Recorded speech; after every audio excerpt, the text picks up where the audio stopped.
catchwords and printers' devices appearing in volumes published as mutilated according to a definite plan. It is evident also that the mispaginations in the Shakespearean folios and other volumes are keys to Baconian ciphers for reeditions, often from new type and by different printers, contain these same mistakes. For example, quite a gamble, the first and second folios of Shakespeare are printed from entirely different type and by entirely different printers 9 years apart, but in both editions, page 153 of the Comedies is numbered 151, and pages 249 and 250 are numbered 250 and 251 respectively. Also, in the 1640 edition of Bacon's The Advancement and Proficience of Learning, pages 353 and 354 are numbered and 352 respectively. And in the 1641 edition of Dubarta's Divine Weeks, pages 346 to 350 inclusive are entirely missing, while page 450 is numbered 442. The frequency with which pages ending in numbers 50, 51, 52, 53, and 54 are involved will be noted. Francis Bacon, Baron Verulam, Viscount St. Albans, from Bacon's Advancement of Learning. History records his death in 1626. There are records in existence, however, which would indicate the probability that his funeral was a mock funeral, and that, leaving England, he lived for many years under another name in Germany. There, the secret society, to the promulgation of whose doctrines he had consecrated his life. Little doubt seems to exist in the minds of impartial investigators that Lord Bacon was the legitimate son of Queen Elizabeth and the Earl of Leicester. The requirements of Lord biliteral cipher are fully met in the numerological, like the number connection and the frequencies, and then some printed at other times. the way they look An examination of are the same thing. You know that? Dedicated to the memory of the deceased. The way numbers are written, especially Arabic numerals, reveals the use of two fonts of type, and both the capital and small wave letters. The differences pattern being most are marked connected in capital T's for a lot of and frequencies. A's. Turns See out. the first. The cipher has been deleted from subsequent editions. The presence of I know that because I can dance them. I can feel them. by needless involvement of words. On the 16th unnumbered page of the Are you looking to 1641 establish your edition of business Dubarta's using an app? Just Advancement select the We city started you this want one to at establish. 3:30 and it went on for 4 hours. An It was address supposed to will be know where you live. about 90 It's minutes. as easy But, as playing these maps. things are my Letters and Blue Oyster packages Cult are t-shirt, received. but it's just Then that kind of you day. choose whether Sabbath to we're home back address to the instead history of of your home America. address on And business cards. it's an interesting trajectory that's behind Millie's work right now in the 21st century. Use your iPostal When One he address or died your in business registration. 1890, And with it plan was a very options that difficult provide time a business for phone and fax Barron. number, He you can establish feared business that presence in no time. his work would be iPostal One forgotten. was founded He by was worried longtime that shipping the books that experts. he had written And it's the and number the one lectures digital that he had mailbox service delivered over worldwide. the course of decades and decades and hundreds of articles, essays, would just be forgotten by and time. enhance your There was a business. new digital All while culture protecting your that was just privacy. dawning, Upgrade to and digital mailbox he for your business didn't today feel like he was any part of it. iPostalOne.com. And to some extent, quite frankly, he was taken advantage of by people at that time in his life. A lot of you are aware there was a great controversy. There were a couple of con artists who kind of got their talons in him, and they sang him a beautiful song about how they were going to repiece his work over the dawning internet, and they were going to broadcast his lectures through satellite technology and so on. And he was taken in by all this to the point where even just a few days before his death, he had signed over his will under their way into his life. A federal court judge later overturned the will I'm and said fine, that the dude. circumstances I'll be fine. didn't pass any reasonable So my dad. persons Yeah. test. And I've actually, broken for the a laws while, of some physics you may be aware, the several LAPD times live had on an open YouTube.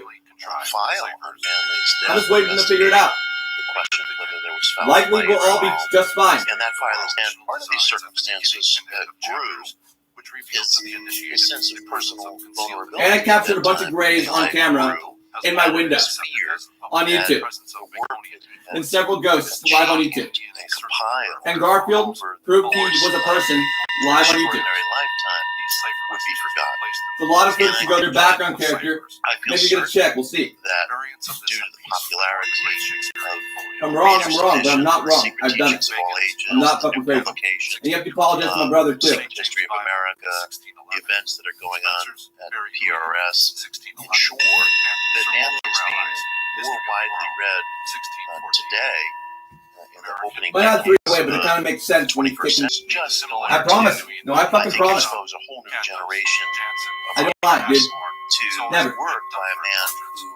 who feared No, I that don't. he would die. I don't even really exaggerate. But Maybe he play is things not down a little bit, really but not really, dude. the questions that he posed Certain were things just I don't even talk about. indestructible questions. He affirmed Things about you that I didn't mean? Yes. that history is not Was just I a there linear at the time? timeline Yes. and a march Did I beat? living thing that, if looked at in the right way, Was it bad? becomes a Probably. story of every individual But someone did. I said the wrong name. to relate to some sort I of can hear it. life that the history I of can feel it. individuals, of I can see it. civilizations, of developments I can in think it. technology, advances Intention. in the capacity of the spiritual search, with the search for the extra-physical, the search for the existence of Because technically, primeval it's fucking crazy, principles guys. It's fucking crazy. the communities and the societies that we live in, and within But I the wouldn't want story anything else of than our spiritual. own lives. The I beat the questions demons. that I motivate found out that us the demons all were humans. are Most of them. indestructible questions. And the questions that motivate you all here tonight are indestructible. Possession's real too. These things But I got a can good never team. be forgotten. And Manly has not been forgotten. And it gives me the greatest joy that not only is this Of work divine beings read standing right behind me. larger and larger Right behind all of us now. I hope. but even obscure corners of his work that he thought were going to be forgotten. Lectures he wrote She's back active. in the 1920s, 1930s, And I know more esoteric and full journals that he published are now reaching a whole new audience, a whole new constituency. And many of No, that's these not that things bad. can be It's a found volcano. as far as they pertain to Right, it's not American dormant. history in Never the has secret been. history of America. Manly had a kind of thesis Just so you about know. American history, which is very, very important to understand. I call it the secret society thesis, and it runs throughout High his risk work. volcano And threat, this according to the his USGS. intention was that primeval wisdom was preserved within small communities of people. Approaching very high risk. And It's been a while. organizations She's getting that are taller. sometimes thought of as being secret, like Freemasonry or Rosicrucianism. And he believed that these groups, Are we at risk? these Not kind the of most risk. communities of No, that's search Mount Shasta City, I were think. the retention and the repository The wide side. of wisdom that had been part of the quest to translate unknown principles into simple. Refrigerator secret. The You know what I mean? permanence of life in ways that go beyond. Pep 418. And Shit. the centerpiece Couldn't was possibly. the protection What can we of do about that? individual search for meaning, the protection of the individual principle of life.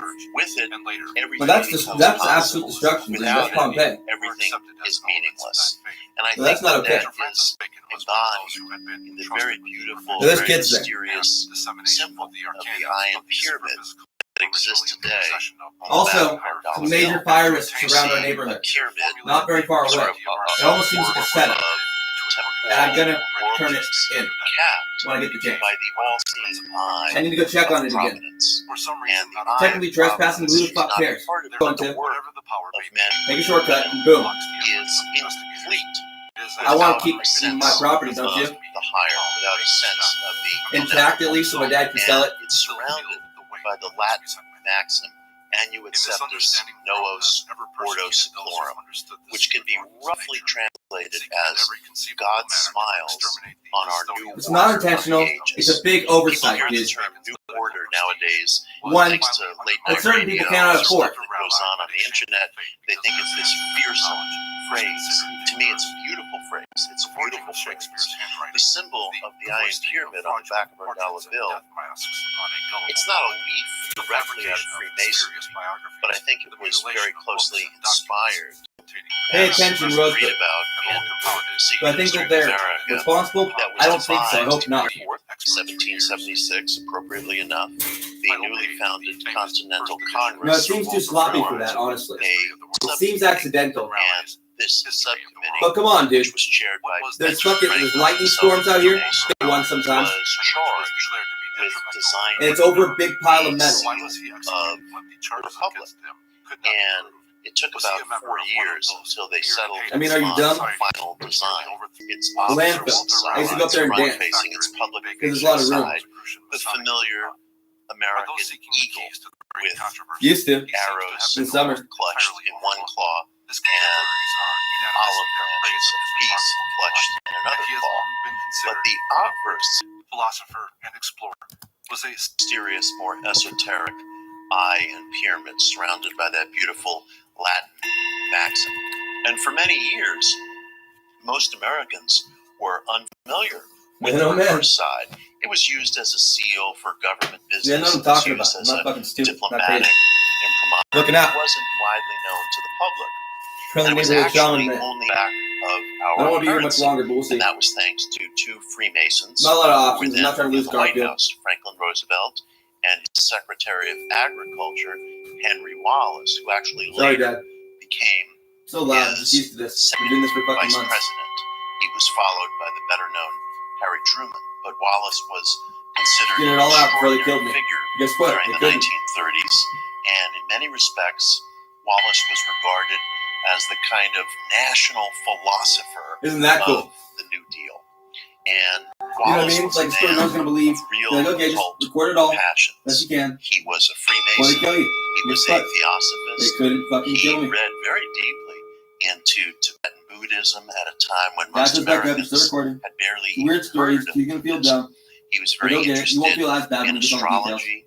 And when Wallace sort of came on to Bizarre with me, I Roosevelt's can push it. I'm a radar, gambler like he that. was very We kind all of win. turned I'm on the good side. by the idea of having this man in his administration, first as Secretary of Agriculture, because Wallace's father had been the Secretary Heaven's of coming. Agriculture in the administration of Warren Harding. And Wallace was also a Republican. He came from a long line of Republicans, and Roosevelt felt Yes, he is. it He's would already add here. some gravitas to his administration to have a Republican voice in it, even though he had been elected on a Ready to very get her liberal say. plank. He liked To the call you idea guys. of having Age a of Aquarius. Republican who was a Secretary of Agriculture who was a Republican who came from a long line of Republicans. At the time, Wallace was the editor of What's a that? magazine in Iowa called Wallace's Farmer, Strange synchronicities which around had here, been huh? founded by his grandfather. And Wallace's Broke my Farmer fucking microwave, was an dude. agricultural How journal, dare you? which, among other things, I'll figure it used out. astrology to advise farmers on planting cycles, and was in its own way, a very wide-ranging Ghost in your magazine. fist. At that time, Wallace himself was very, very deeply That's my friend again. ensconced in different esoteric studies. He was interested in reincarnation. He was interested in Native American mysticism. He wore vestments and was an official within an organization called the Liberal Catholic Church, which was a branch of the Theosophical movement. I just allowed to He was very interested in mind metaphysics Helicopter. and New Thought.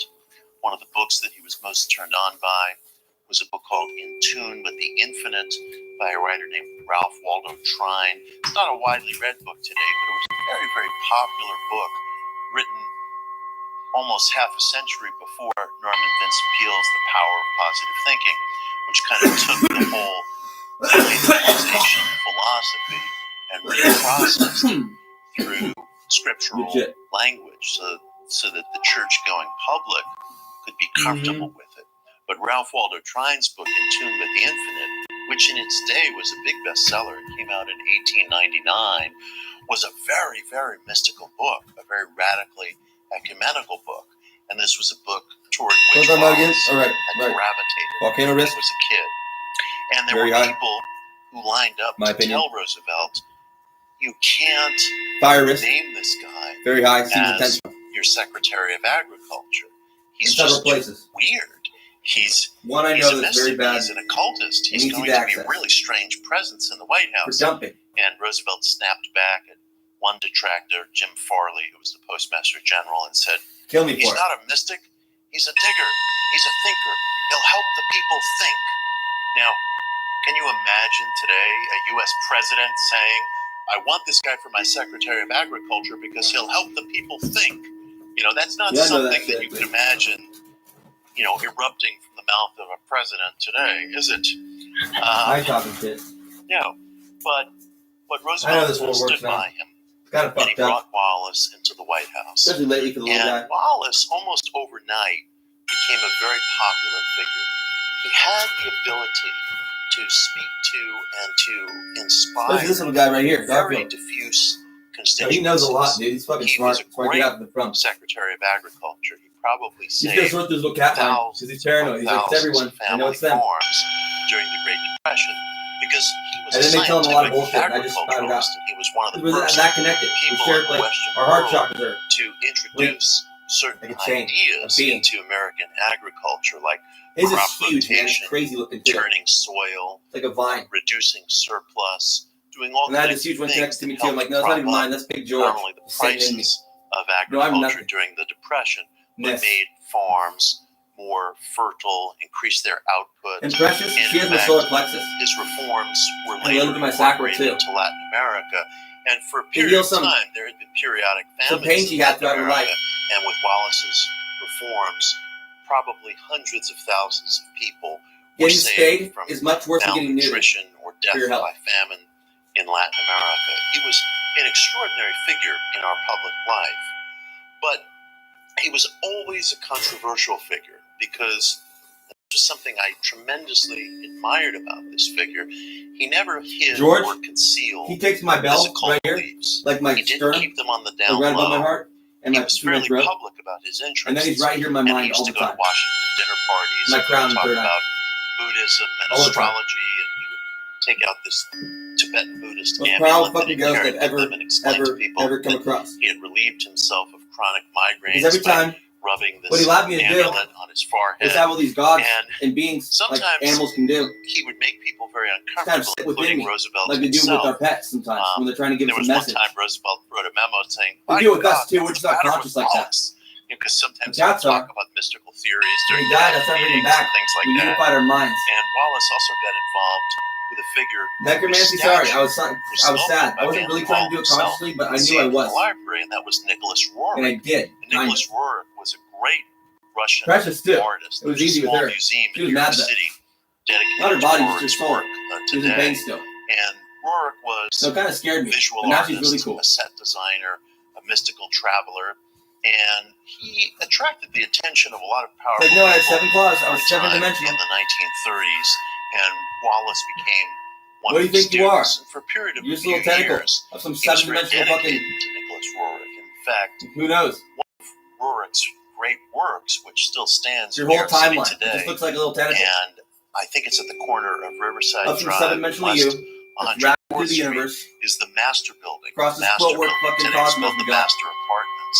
It's a magnificent Art Deco residential skyscraper, and Roerich believed that a great teacher from the East, a great adept, was going to emerge on the Western scene and become kind of a world teacher who would usher in a new age of education and spiritual awareness.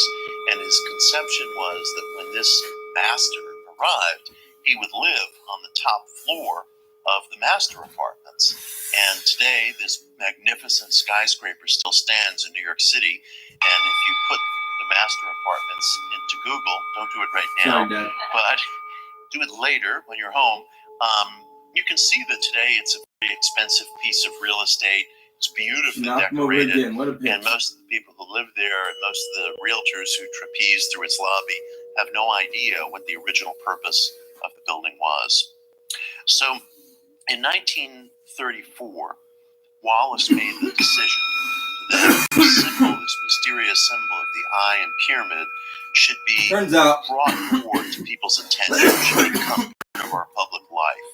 the Because he mystics are right believed and wrong. that the idea of this No, it's country very theistic, ushering in kind of a new order but of very ages, something mythological. that could help Because it's very people's biological. spirits All the way during through. the Great Depression.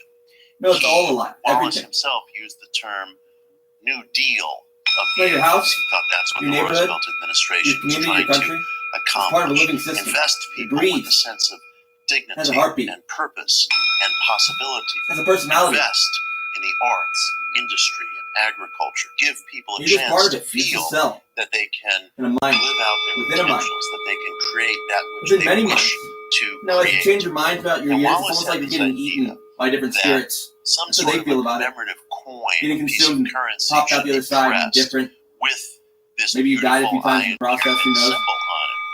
So he brought this to the attention of Roosevelt, who just loved the idea, because as a fellow Freemason, Roosevelt too had a real taste for Spiritual portentous evolution. imagery And the way symbol. spirituality really And works. he felt How that we're just part of symbol these huge would kind of organisms, speak to infinitely something in the eminent, individual, all the way could through. arouse energies They're in the huge. individual. And I think this is very true. What is humanity? I'm One always big reminding thing. people that We're not separate I like know that. most of you in this room feel this as well.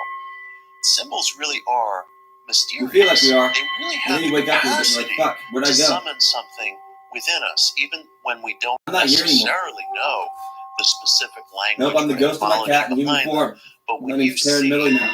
pentagram, you pay attention to that. There was When you George see Miller the at Star one of point. David, when you see the cross, when you see the all-seeing eye, when you see the obelisk, when you see the pyramid, when you see the skull and crossbones, these things summon up from within an individual a kind of magnetic But I'll get him back attention. in We're his drawn form. to them. We're drawn to them. And I think I'm still here. that's among the This is reasons just who I why am. some of these symbols are so popular today within hip hop culture, for example. So there Just are all these self-therapy, rumors guys, that sorry. go around that I do it to the wind and the Jay-Z trees, and everyone can hear me and I know it. Nas and even Lady Gaga At least part they of used to be able to something louder. called the Illuminati. And I'm talking to They're people using on these here. symbols during Super Bowl halftime shows or what have you. But I think as artists, they really understand and really grasp. I'm getting really tired of these people over here that who kind of know the truth, possess power. They summon but are scared to tell anybody from within us. because of what they tried to lift do. our energies. They focus our gaze. Some people make the decision, such as those who enter Order of the Eastern Star. They're closer than I think, but maybe farther too. To study these symbols in earnest. It's But interesting for the way the others, lines work, they're just emanating points outwards. of magnetism. And when you're doing Wallace, something, I think, they're doing something too, had this very instinct similar. that this And they can wear you Freemasonic-inspired like a symbol mask. on the back of our So it great gets me seal thinking had it's that you kind somehow. of energy and should be brought into the public eye. No, they're good at it. So he brings this idea.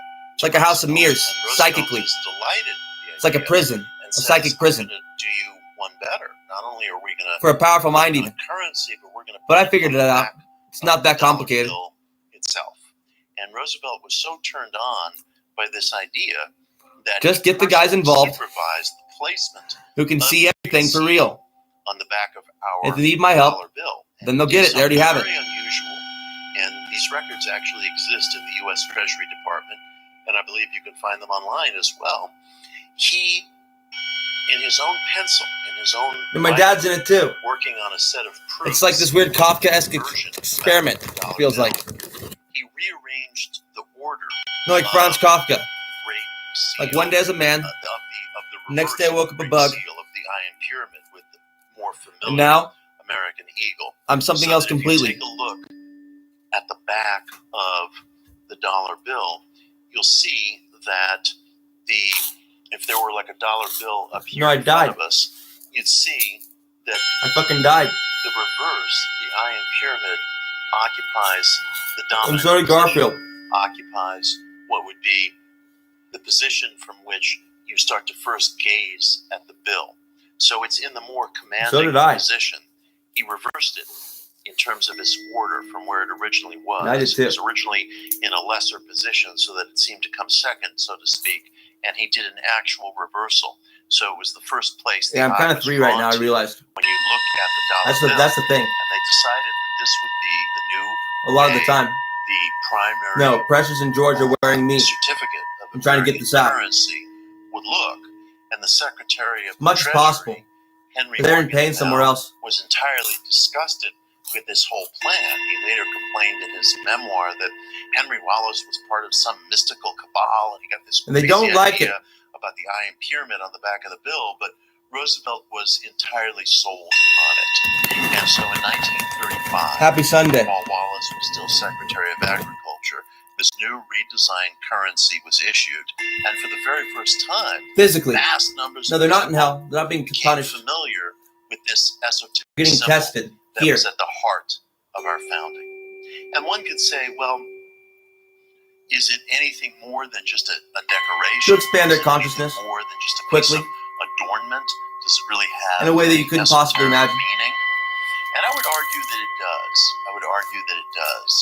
Because not only is the symbol portentous in its own right, not only does the symbol contain within it Something else that only the four of us would have volunteered for. language that I think speaks to the mythical and the primal within us. Except for these other guys who But came I think through. it captured and it The people continues we were to before. capture the best things The about people our who will be society. next. Best things about our society. The things that have to be strengthened. The things that have to be tended to. The things that have to be watched over constantly. And that is, again, And the people this we've all notion always been. of the birthright of the individual spiritual search. That which belongs ineffably to all of us. And the nation, in its earliest days, How many parts back to of the you are colonial there? period, was More than one. as a safe harbor for people with radical Well, your body is your mind. ideas. And It's not your brain. contradictory, as so much in American history is Your brain just moves your body. because That's during why my the cat colonial understands period English and just well fine. Beyond, you had the horror You hold it of somewhere in your slavery, breast. which obviously Memory. went on and on deep into the 19th century, compounded by decades How that works, don't of fucking Jim ask me. Crow and injustice after that, continuing to the present day. And you also had the destruction of the Native American culture. So you have these two mass No, bloody Beta Fish remembers crimes just fine. going on. Ask my Beta Fish how his life was. You do have the colonies. He's like, wow, you didn't love me very much? Developing very early on. You were all there a was. reputation as a safe harbor for people with radical. Not like my cats, There but was now you're here, aren't you, growing Quentin? beginning in the early 1600s, just as the American colonies I were just have a taking goldfish shape, too. The precious killed there was pretty a quickly. tremendous backlash against some of the religious reforms Sorry, Dad. and occult experimentation that occurred during the Renaissance, especially after the death of, because in England, Queen Elizabeth was a kind of protector of people with occult interests. Okay. She had her own court astrologer, John Dee, who was later sort of disgraced and forced into exile after her death, and she was replaced by King James. And you also had, within the We're gonna German-speaking bake these region ghost of gifts. Central Europe, the outbreak of a war in 1618 that We got the became known munchies, as the yeah. 30 Years' War. The 30 Years' War had many different causes. My bad. There were many different reasons for its outbreak, but essentially it pitted Catholic armies against Protestant Talking armies, about the Bible. and it You know grew what I mean? in part out of a backlash against the relative religious liberalism and experimentation that had previously played out during the Renaissance. This area of Central Europe, this German-speaking area, Yeah, it's a which spiritual was challenge. I don't like it very much. bookended by the Rhine River in the west and No, it's the hard. Republic of Bohemia I just in have to the keep doing it. east. That was the springboard for so No, I can't even have any much friends. occult and spiritual experimentation in Europe. People were practicing alchemy and number mysticism and prophecy and divination and a whole range of beliefs that were considered verboten Except for in other Garfield, parts of the continent. George, And as a result of the 30 Precious, Years' and all these War, ghosts. They're my that friends very for sure. experimental region of Central Europe was just decimated for generations. I'm never alone ever. And as it happened, Ever. Not even a number little of bit. religious experimenters who dwelt there crossed the Atlantic and took up residency in the American colonies. One of the things It's just you can who's read here. about in The Secret History of America, and I read And how do about I beat this them as well when I need in to? the book Occult America, there was a mystical monk named Who did they let Johannes through? Kelpius in Central Europe, and They he challenged it. existed sort of on the far fringes of the Lutheran Church, and he took a band of maybe about 40 followers out of Central Europe What was that light in the into corner? England. They made the journey across the sea. Refrigerator and synchronicity. resettled in Philadelphia. 441. They settled in the summer of 1694. Again, this is 100 years before the French Constitution, roughly. They settled in Philly on the banks of the Wissahickon Creek. And Can score for a long time now. I do not get them. And engage in religious You know what I mean? I just know it every time. It's magic. Philadelphia was founded by William Penn, who had been a Quaker. And Penn experienced religious discrimination at Oxford, even though he was part of a very wealthy family. And he was given a huge land grant in the American The colonies, tuning forks help. founding what became Pennsylvania. And he fulfilled a lifelong dream in creating the city of No, it's Philadelphia, de-hypnosis. which he named as the city of brotherly Yeah, love. at first I was questioning His everything. I'm like, idea was that no way, Philly right?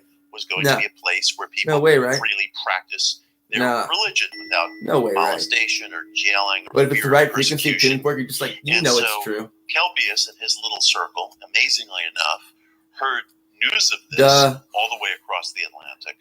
Evil. Took the journey.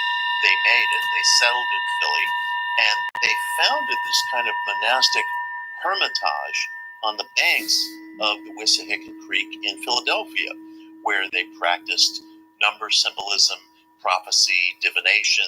They believed that different tones of music could attenuate you to different qualities of the spiritual world.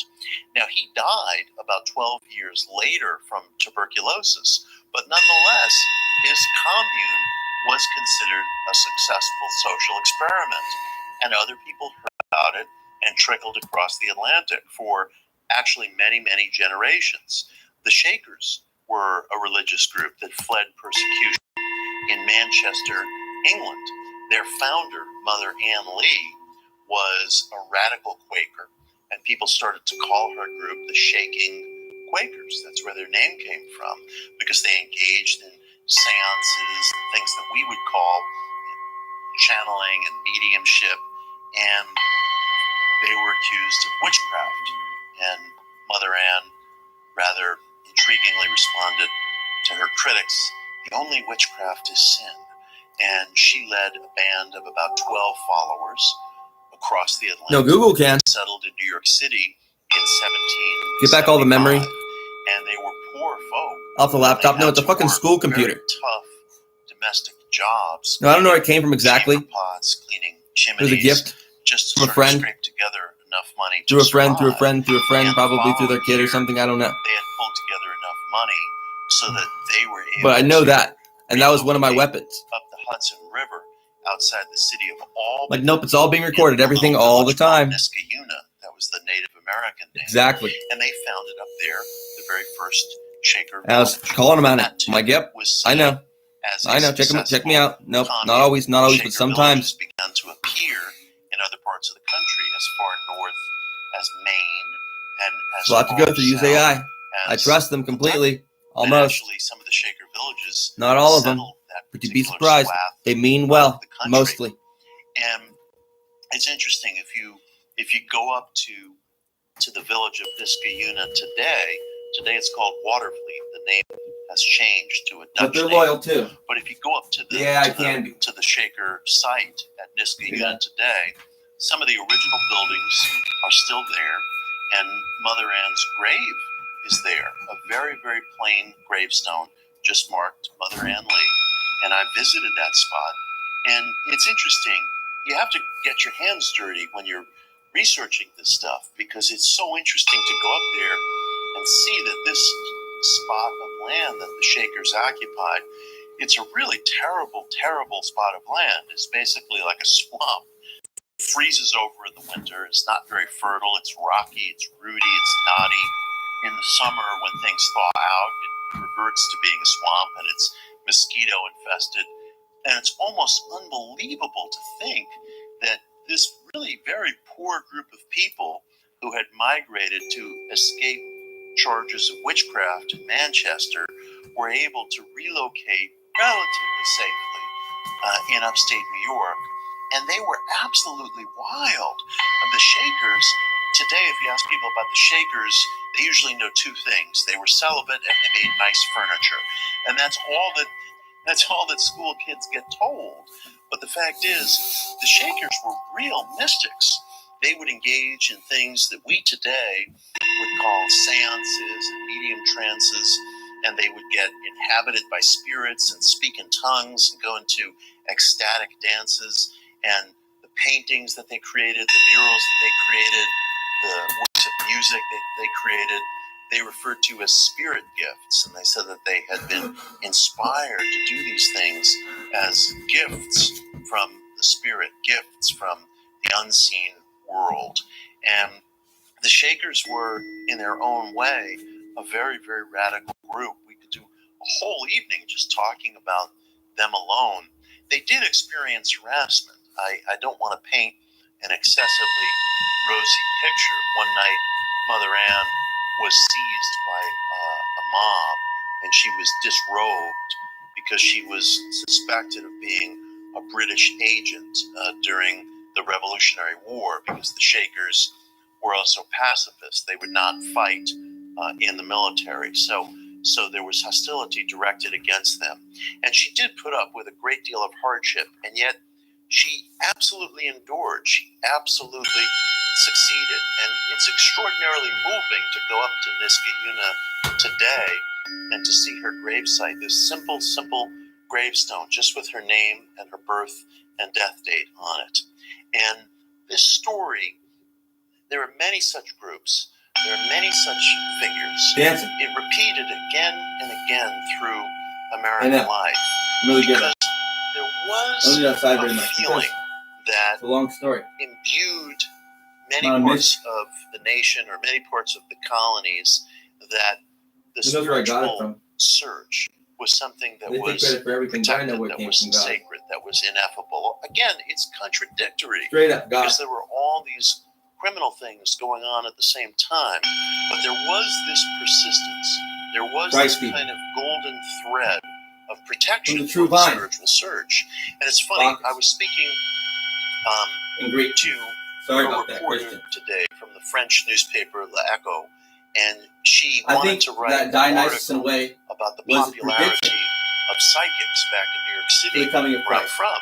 And we were talking, in a way, because that and we were having a long and fruitful conversation, but she kept coming back again and again to this point she couldn't understand. Even if basically every holy man that came through was very much like that. Back home in France, everybody thinks this is all a joke. Honestly. And, I kept trying to kind of explain to her that within the American character, or the best of it, within the best of the American character, you fucking surprised they were there's like this 80 and just impulse grinning that because they were fucking we're evil not at one so point in time. completely separated from the other world. We don't need an intermediary to guide us to the other world. We don't necessarily need the man in the robe, or a minister, or a priest, or even some a of these medium ancient Chinese to guys tell much us worse than what's I was. what.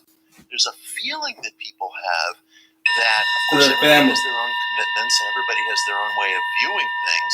I can't overly Romans generalize, 2. but I would say that there is an ethic, there is a feeling that the individual has his or her own right to pursue some sense of inner meaning, internal search, some sense of individual agency that says, I'll go for a walk I again. am entitled by birthright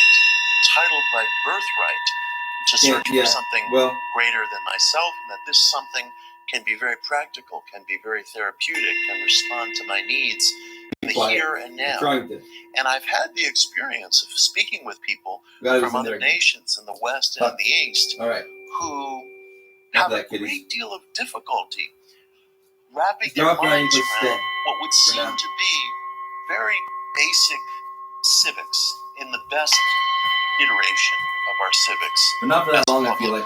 Society. No, I don't want to. I don't want to be here my anymore. My book, One Simple Idea, which is a history of the positive thinking movement, was translated in China, and the young woman who was translating. Well, what are we going to do about that, and that? She too, I as with this French journalist, had a great deal of difficulty understanding certain basic concepts that to us, I would say, are basic. I remember we were And these two talking persons about too. Alcoholics Anonymous For that fucking and matter. the recovery movement, and how one of the central principles of Alcoholics Anonymous is that the individual needs to search for a higher power on his or her own terms, that no one can dictate what this higher power is, that it's up to the individual to engage in his or her own search for whatever it is and whatever personal conception that means to them. And I remember one time there was just dead silence at the other end of the Skype call, and her response was basically, "What are you talking about? What is this higher power, and what are you making reference to?" And concepts that are almost in the groundwater that we drink from can sometimes be very, very difficult for people from other societies to understand. And I think that's a positive thing. I think that's a wonderful, wonderful thing.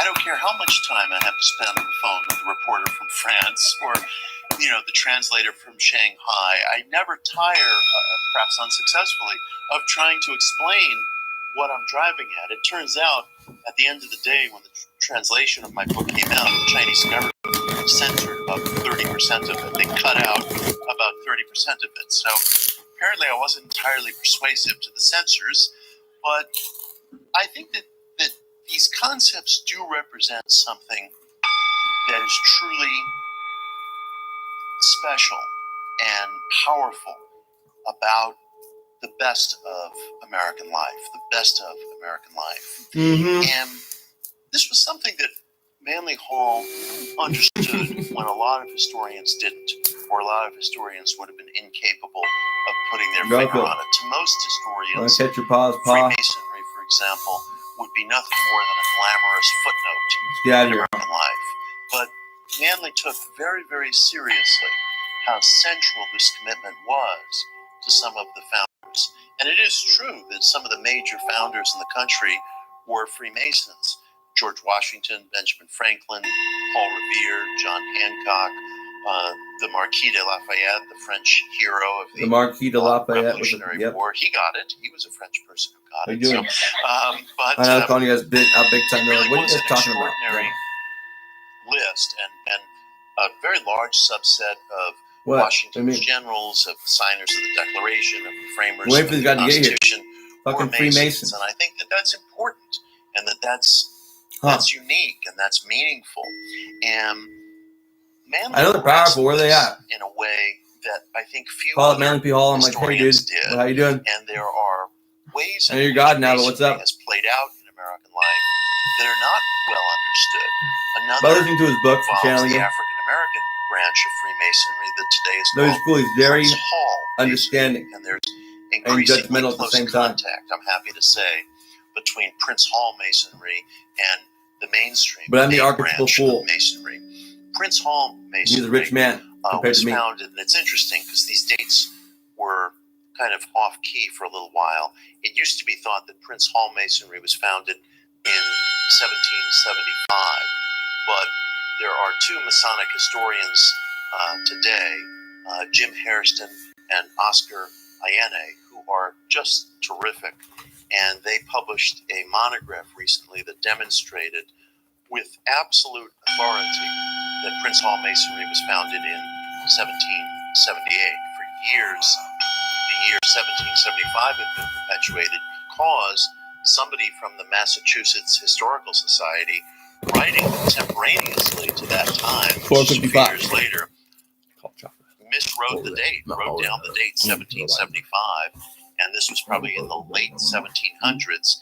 And since it seems like a primary source, it was quoted again and again and again, but no one ever bothered to verify or question the date based on the earliest minutes and meeting documents of Prince Hall Masonry. But Jim Hairston and Oscar Allende have done just yeoman's work historically, and they've demonstrated that Prince Hall actually goes to 1778.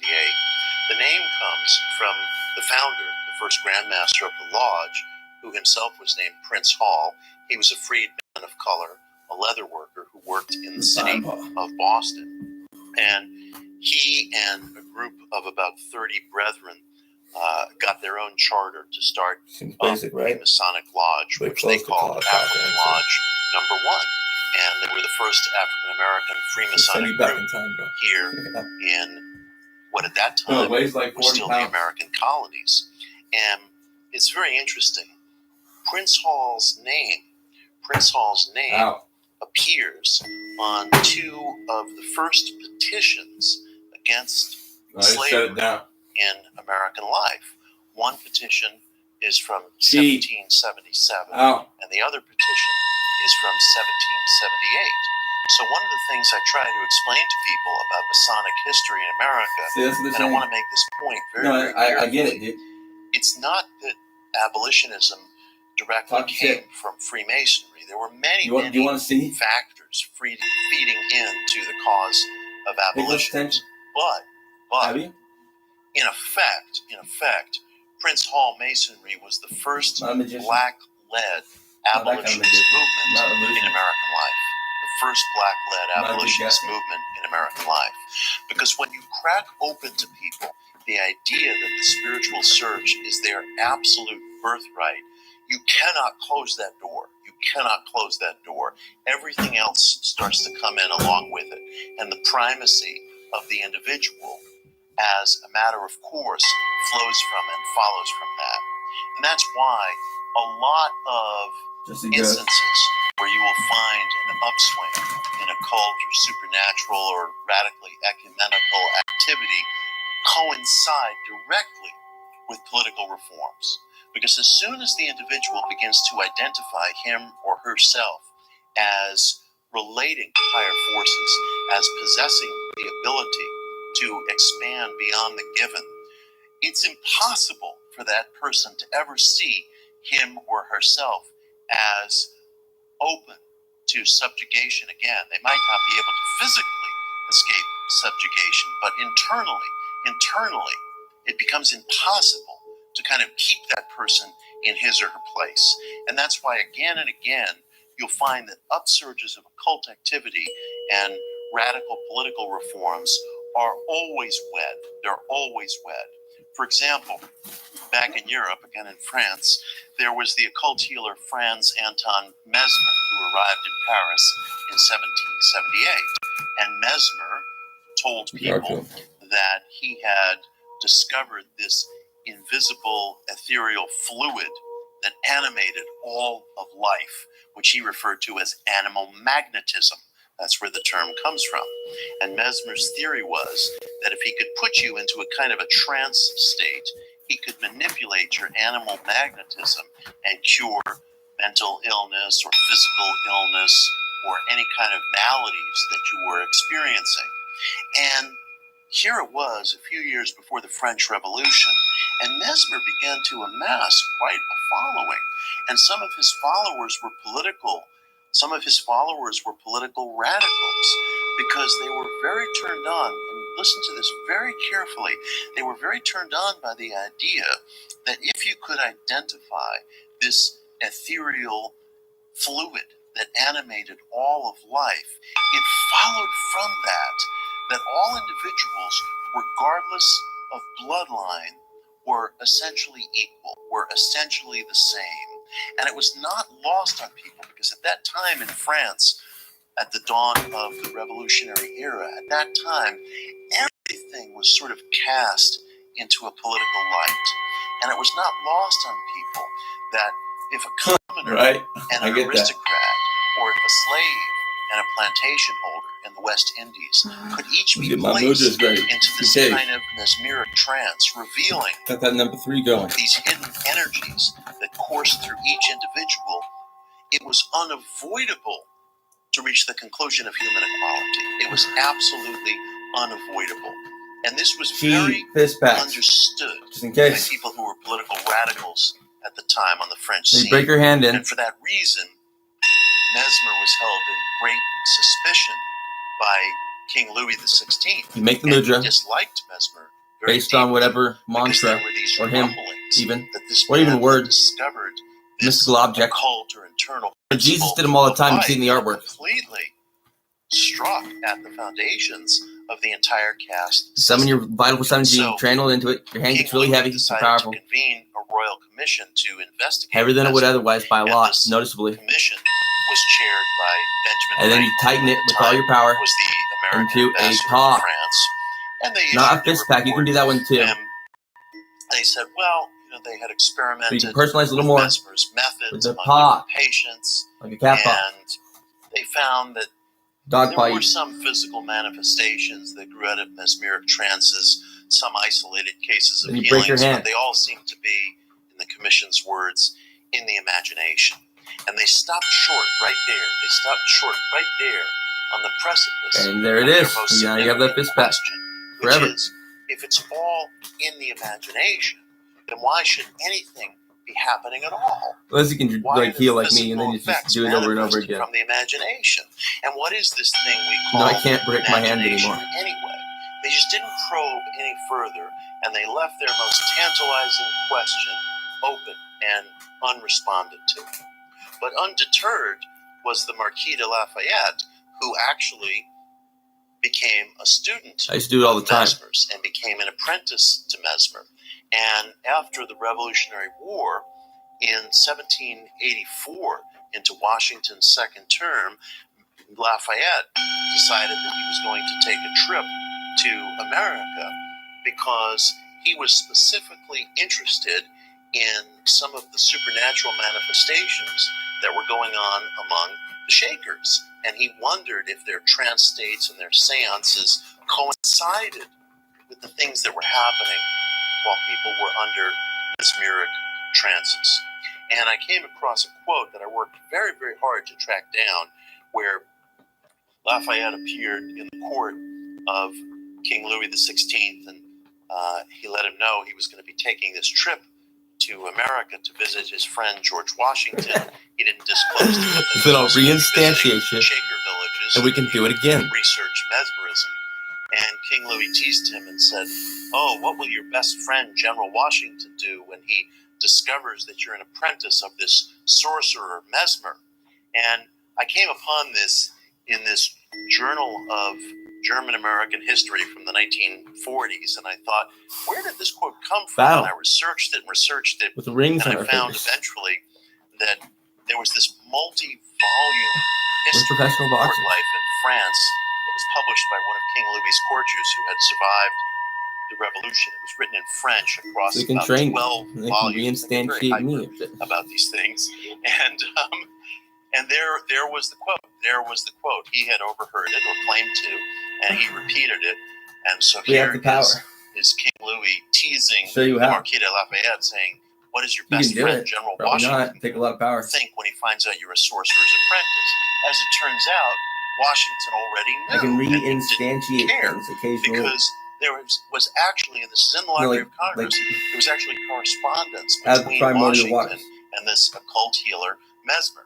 Mesmer It's like quantum wanted to tunneling, found kind a of, network of schools, and but he conscious. called them You're working with the fields, Society for Universal the Gargar fields, Philosophy. all of And them. he wanted to open some of these schools in the new Republic of America. And he wrote to Washington to ask him for his permission to do this. And Washington wrote back, in effect, saying, And when you need them "You back, don't you need just to summon another particle necessarily ask my of the Gargar. permission to describe your theories to me. And if any of this happens to be true, then certainly this will redound back to you Every as one of the ego, great intellects of our every age." form Washington always gave is himself part of an a out. field. He was very diplomatic. It's like, well, A certain I have no frequency idea whether you're a within a charlatan, greater but if field. it's true, it sounds great. And His field. this That's what obviously I'm calling never it. happened. We don't have The these Gar field. academies of universal philosophy spread No, it's across the straight up. United States, but it was interesting that a figure who was I'm trying to regarded as explain very more progressiveness remote on a and deeper very level. occult in Europe actually had direct correspondence with George experience. Washington. And I think the fact that Washington had a background as a Freemason Quantum physics too. made things like this possible. Quantum field made things theory. like this possible. It's And there correct, are other episodes mostly, in Washington's career but not and in the complete. career of other founders where at surprising moments they would appear I think very, time's a very particle too, kind of. religiously and Almost. spiritually open. I'm trying to figure out how that Quite works. It must be who we are. And I think it's easy to The teller underestimate thing the from the depth CTMU of almost. commitment that Freemasonry More represented to universal. people at that time. Because No, there's no back in the day, non-player characters, really. just after the War of Independence, the United States was a hugely rural agricultural place. Some people There feel like were it, though. very few universities, hospitals, libraries. I know I do, Everything T.U. was more or less in private hands. The only institutions really But were I'm in the game. For agriculture, real. I'm plugged in. church, What are commerce. you doing? You wouldn't really have contact with people outside of those pillars of life. So to join a fraternal order, much less an esoteric You forgot about that one, guys? order, was a huge Now I remember event. all of it, all the Opened a details. person up to a whole How big was it, guys? networks and contacts that he never would have found in church and farm life. And I think it's been difficult for some historians to understand Some the palms. true That's what I thought. depth of that Pretty commitment fucking today big. and what it meant and how it made it easier for people It means like big or Washington handsome, and whatever. It's cat Lafayette language. to Palm. consort with and to be Palm. relatively open to the Charles been ideas smoking of a for figure you, like George. Mesmer. Get the So, palms. When Manly Hall wrote that secret society, He's like, whatever you like to do. Masonry in particular, kind of Well, when he was a cat, right? a set of ideals that He took saw his dad like to birth smoke. in the New Republic, And then and he tell him that he's a handsome created kitty. an And atmosphere he pet him. He's like, poem, in which poem, people poem, could poem, freely poem. engage in the spiritual And then he search. sing. I He think sing his a poem. instinct was absolutely right. I think it was vitally correct. And then he I has to think sleep, so it's While so. there were different And then because forces I. and factors and complexities And he that knew it. contributed to this. And So when he died, he gave me not that every mantra. founding voice was involved with Freemasonry, particularly Thomas And he Paine goes, and Thomas boom, Jefferson. like he's yawning. There was a Hot. very, very clear It's hot. and pronounced influence that it's very, very easy to miss It's pretty if you good. don't know where to look. And Manly Hall really, truly knew where to PHAT. look. Like at the end of the And college chakra mantra. Knowing where to look is The one that helped me travel. a vital Never mind. aspect of discovering the occult components of our own history. Go One too of the far and you're things like, that okay, I never write mind. about in Definitely. the introduction to The Secret Destiny of America is the relationship between Manly P. Hall and Ronald Reagan, which is quite extraordinary and which hasn't been really covered and written about Yes, much dead before. And I originally came to it He's a beast master. in the year 2010. I had been Not even a little bit. on He's really a radio show in New Orleans, Animal. and after the show, the host said to me, "Hey, did you know that Reagan believed in this whole concept of hidden spiritual masters?" And I said, "No, I didn't know that." And he sent We're me channeling. What we do. a newsletter from a right-wing congressman, Like, what are they saying which back? reprinted a little essay that Reagan Still having wrote to advertise on the myself. meaning of Well, the I 4th of July. tell them that they're evil. And I later tracked this essay down to a July 4th, 1981 issue Hey man, of here's something Parade between us is really evil. magazine, which had approached Reagan early in his first term and asked him to write a personal essay on what the 4th of July meant to him. And actually, Reagan had written this You guys are essay fucking evil. in longhand on the yellow legal I don't know. pad at Camp David, and then Evil. submitted it as asked to Parade magazine. And as I was reading this essay, I was absolutely shocked because I started to recognize certain ideas and language and phraseology that came directly from the writings of Manly P. Hall. And I was completely blown away. And in this little essay of his, Reagan tells a story that appeared in the work of Manly P. Hall in its earliest form in Secret Teachings of All Ages, and later repeated in Secret Destiny of America, in which Manly tells the story of there being this mysterious speaker at the signing of the Declaration of Independence, and that at Independence Hall in Philadelphia, the delegates were debating over whether to sign the Declaration, and they were very conflicted over this because they thought, well, if we go to war with the Crown and we lose, anybody's name who's on this document is going to be hanged. So they were kind of wavering. And the story that Manly tells is that this mysterious man suddenly rose from the galley, and nobody knew how he had gotten into the locked room past the armed sentries, and he gave this rousing address that told everyone, if you sign this document, we're going to be performing one of the great acts of human liberty in history. And he spoke with such appeal and in such a magnetic way that the wavering delegates at the end of his speech all rose to their feet, rushed forward to sign the document. And then after the ruckus had died down, as long as I don't clean up my looked mess. to thank or congratulate the unknown speaker, and he had vanished from the locked room. No one knew where he came from.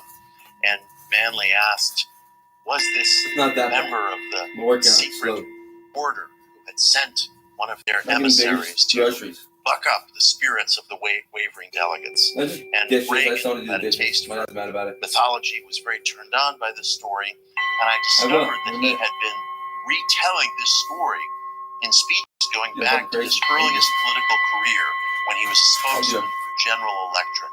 And he continued to tell it up through his presidency, including the televised speech that he gave for the centenary of the Statue of Liberty, which was broadcast literally to millions of people. And I'm going through these documents, and dead to rights, there is the phraseology of Manly P. Hall. Actual phrases and terms that Manly used, specifically going back to the secret destiny of America. And the earliest passage from Destiny is reprinted in this anthology. They have to hear it. And it's inescapable to conclude that Reagan had read this book. And I began to research and to look into it, and found that not only had Reagan retold this story repeatedly over the years, but according to the ghost friend, Dr. Stephen Heller, who I think will be here tomorrow night, but he's speaking tonight at the Besant Lodge, so he couldn't be here. But Stephen shared with me a very valuable story, which appears in the introduction to The Secret History of America. Stephen was a fixture here on this campus in the early 1970s.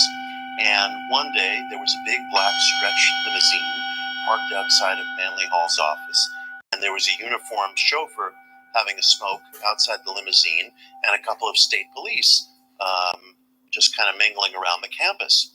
And Stephen looked at this and he wondered, and he told me that he went up to the driver and he said, to who belongs this beautiful car?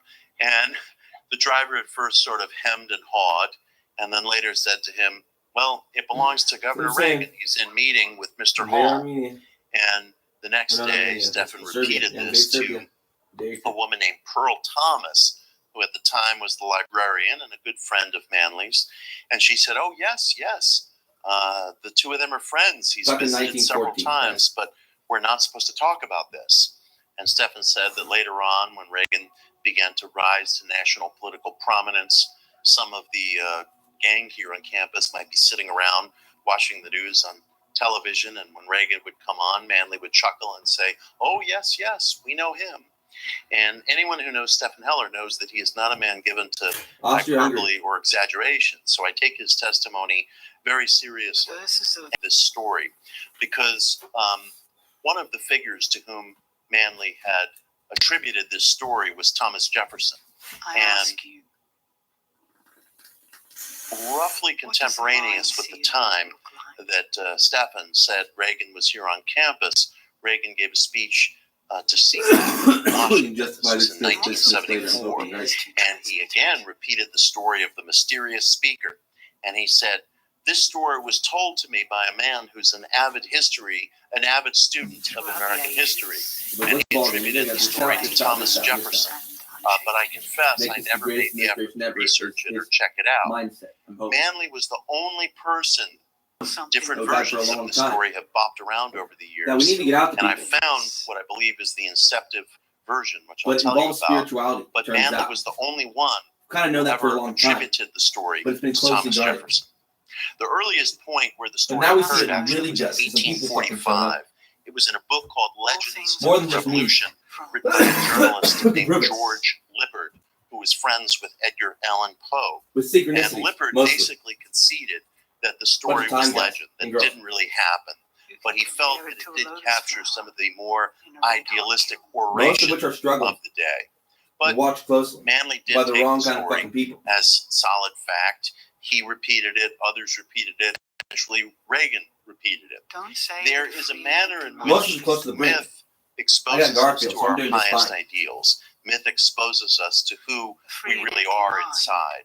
And Gerald And a lot of Ford us end up made fucking the dying. interesting observation I don't. that What? Ronald Reagan was one of the few people he ever met whose public statements revealed more about the private man than did Clearly, I have no any fucking fear. intimate Windows open. conversation. He felt Reagan was more disclosing in public than he was in intimate settings. So the fact that Reagan rocked to this story and got this story from the pages of an occult and esoteric philosopher named Manly P. Hall, I found quite remarkable. And it's a demonstration of how deeply some of these ideals can find their way into our public life out of view. Those of you who sat here for tarot readings sat with me in Manly's office, maybe in the same chairs that he and Ronald Reagan were seated in. That may give you mixed feelings. Manly touches upon in the writings and secret history of America. And I think this is a very, very important quality in our public life. And this sort of goes back to what I was having difficulty explaining earlier to the reporter from France and the translator in Shanghai, is the idea that reaching into the unseen, that bang reaching for the ineffable, is not something Are they that just fucking with me or what? belongs to or It's is right the next to my fucking property house. of Happens ancient all the time. prophets or people wearing vestments. Sometimes But I see it people is do the it. property and the birthright of every individual. And I think in the best of our public life, not only is that something that we feel, but it's one of the reasons why alternative spiritual movements have flourished in America, have endured in America, and have often caught on very, very quickly. One of the figures that Manly writes about in the book was a very influential spirit medium from the 19th century named Andrew Jackson Davis. And I think a lot of you, in a certain sense, will be able to see your own search mirrored in the life and the story of Andrew Jackson Davis. This was a poor farm boy who grew up in upstate New York on the Hudson River outside the city of Poughkeepsie in the 1830s, 1840s. And he grew up in a very poor, very hard scrabble family that had a reputation, as did Joseph Smith's family, roughly contemporaneously, that had a reputation for clairvoyance, second sight, prophetic dreams, an interest in the occult. And Andrew, at a young age, at the age of about 17, got very interested in mesmerism, the work of Franz Anton Mesmer, the occult healer from Paris. And there was a circuit riding mesmerist who came to town, and he would hypnotize people on stage so that they might do things like cluck like chickens or pretend they were flying. And it was really just a carnival show. And he called Andrew up on stage, and he wasn't really able to put Andrew into a mesmeric trance, or what we today would call a hypnotic trance. It's been a long story But days later, the reason it's messy like this, there was a local tailor in town who told Andrew that he too had been experimenting with mesmerism, and would Andrew like to try again? I've actually been in here. And again, I can prove that. Look at the lives. Look at the background. The rest is just hearsay, but not really. A circuit-riding mesmerist. And what's on video? A kid who grows up on a poor farm in upstate New York. A local tailor. And they're experimenting with mesmerism. I'm worried about. Not with anybody's permission. Earlier Greg was referencing the fact that Manly P. Hall, in a certain sense, was this uncredentialed guy. And that's true. No, but I don't mean all of it. You know what I mean? The way it comes out He never sometimes. went Remember, to college. In fact, most of the people I most deeply respect have never been to college. And there was this sense that a little bit. Permission wasn't required from anyone. A certificate wasn't required from anyone to pursue one's own experiments. And you can see that in the life of Andrew Jackson Davis.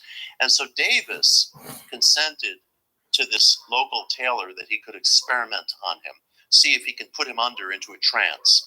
And this time, not only did it work, but Andrew entered a trance that was very deep, that was very profound, and he emerged from the trance, and he gave, at the age of 17, these sprawling, epic metaphysical lectures in which he talked about principles of life from other dimensions, beings in the afterlife, life on other planets.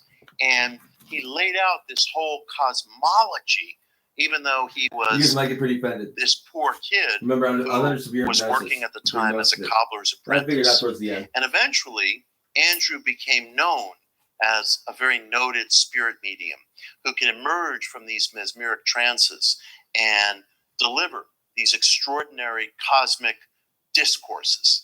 And the press began to jokingly refer to him as the Poughkeepsie Seer. But rather than rejecting this nickname, Andrew liked it, and he instinctively embraced it. And he started to become nationally famous. He moved to New York City in 1845, where he delivered these trance-based lectures, and people attended his lectures, including the short story writer Edgar Allan Poe, who at the time was writing a lot of stories based on the theme of mesmerism.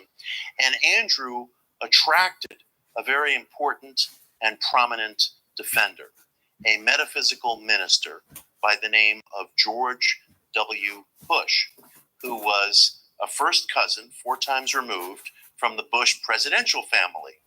And George W. Bush, at the time, was a very controversial figure because he had been a minister in the Presbyterian Church. He was a Bible scholar. He left the Presbyterian pulpit and joined the Swedenborgian faith, which was a faith that was derived from the mystical writings of the Swedish mystic and scientist Emanuel Swedenborg. And Bush wrote a book called Mesmer and Swedenborg, in which he devoted a very, very substantial chapter to defending the visions of Andrew Jackson Davis. And Bush became one of his big supporters, and it was considered absolutely scandalous that this prominent minister and Bible scholar was defending the spiritual visions of this spirit medium from upstate New York. And Andrew, in his writings, which were voluminous, went on to put out a 4-volume book of spiritual philosophy in 1854. And in volume 4 of this book, he coined the term law of attraction. That's where that term came from in its earliest iteration. It didn't mean a law of acquisitiveness. It meant rather that people who were seated around the seance table would attract spirits that had the same nature and qualities in the afterlife that the seekers around the seance table had in this life. But as time passed, law of attraction came to be seen as a kind of mental law of cause and effect. This probably started to take hold about 40 years later, while Andrew was still alive. He lived until 1910. And I wrote an article, which is at medium.com, called The Man Who Discovered the Law of Attraction. And in that article, I include a photograph of the metaphysical minister, George W. Bush, and the president, George W. Bush, side by side. And they are the absolute spitting image of one another. It's absolutely uncanny.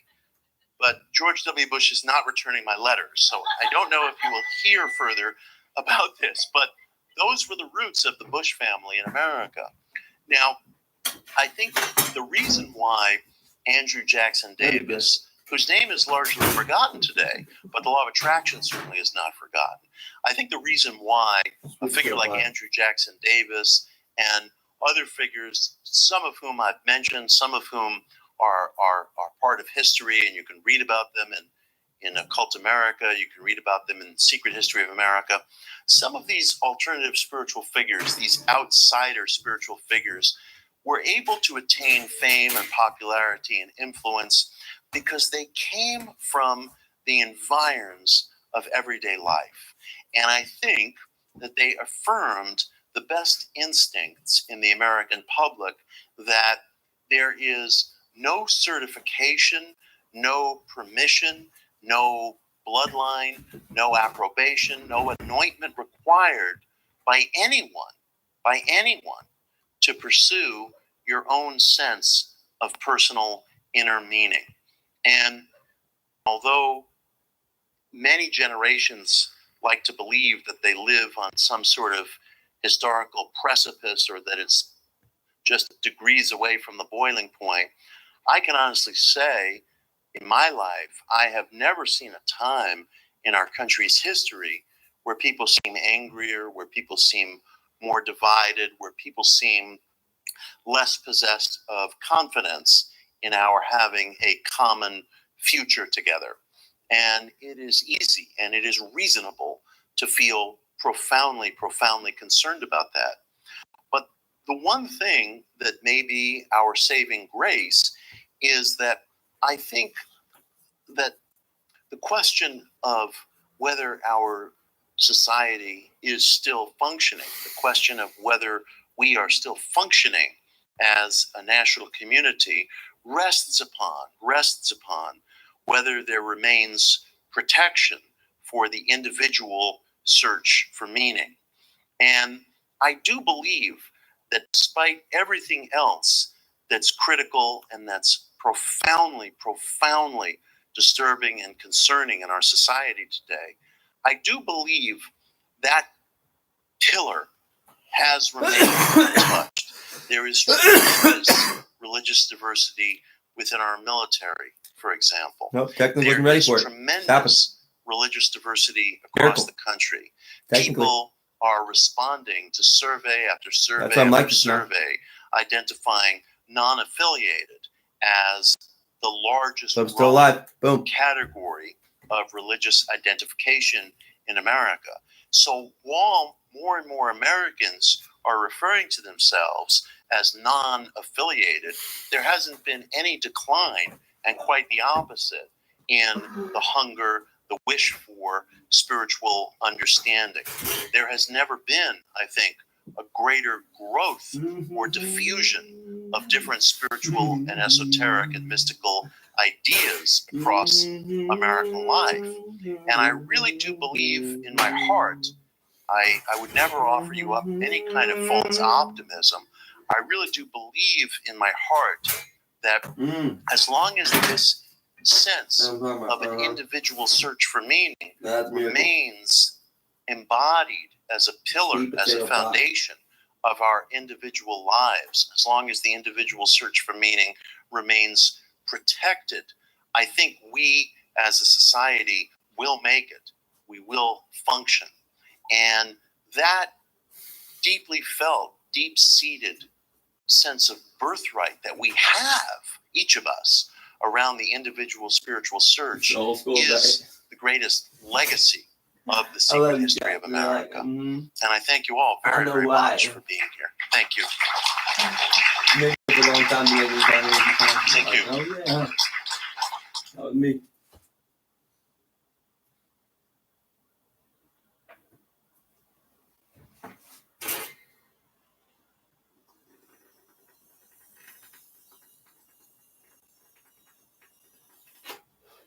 The ego never dies.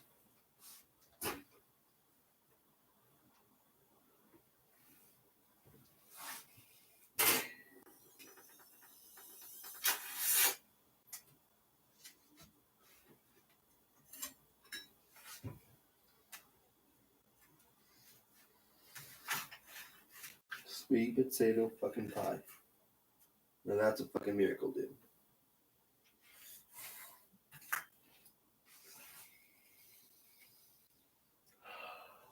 I like Garfield. Shut up.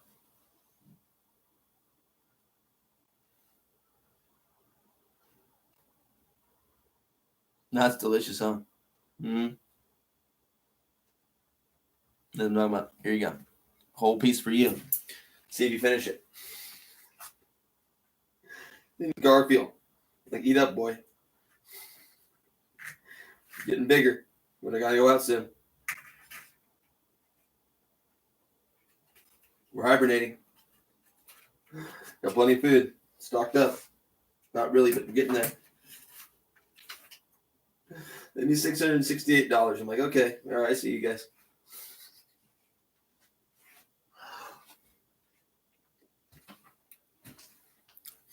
Devil's trying to buy me out of here. It's fine.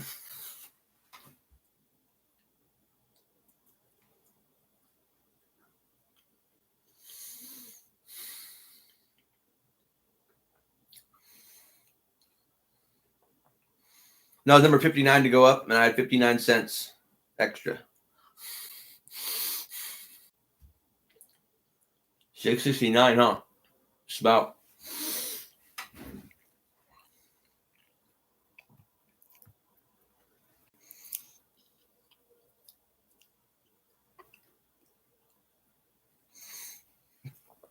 No, I'm not really sure how I got it. They better not make me pay them back later. Oh, it's because it is February and March. That's what it was. I see you guys. Joke's on you.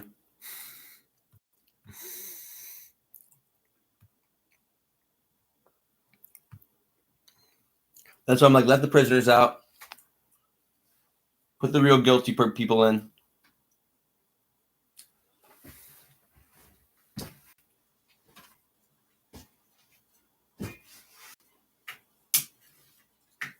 Especially those guys that are really bad. And then they'll have a retrial pretty much. Based on the sins they've committed.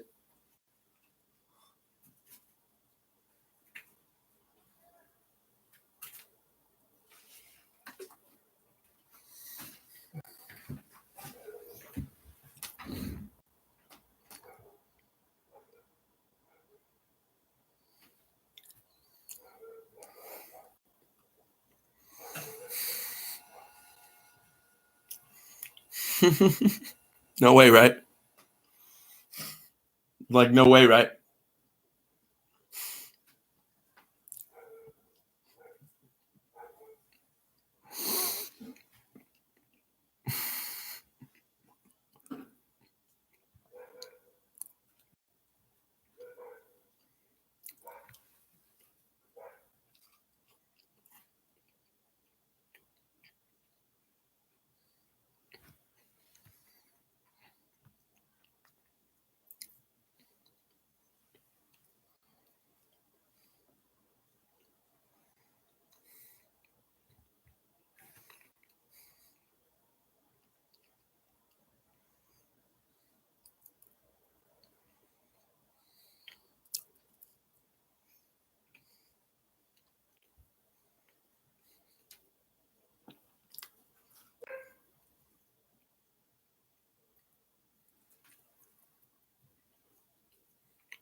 You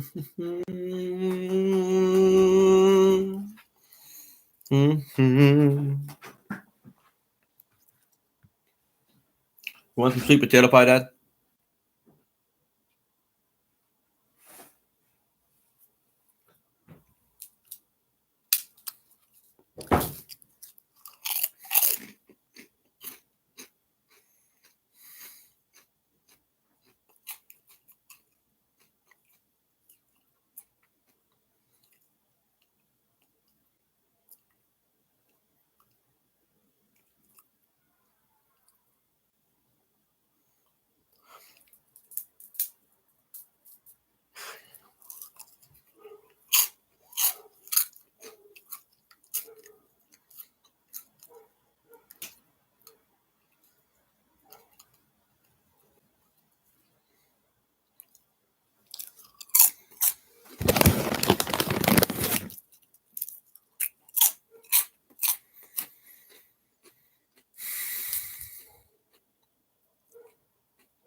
Is that all? Is at some point? Someone tried to hurt my cat Garfield. And George too. And maybe even Precious, and they're pissed off about it.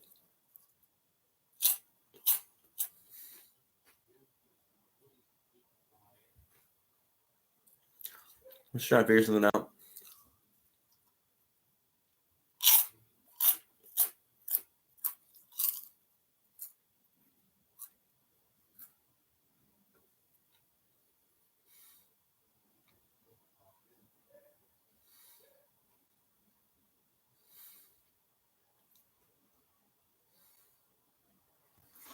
Who's in there?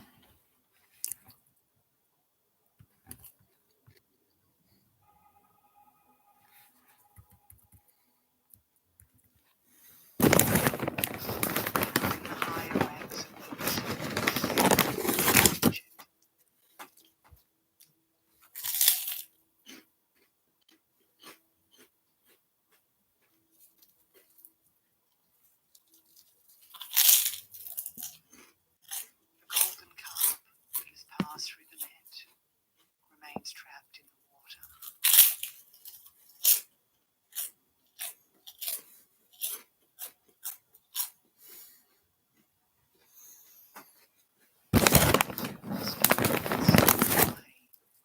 Leaves its sand cage suddenly.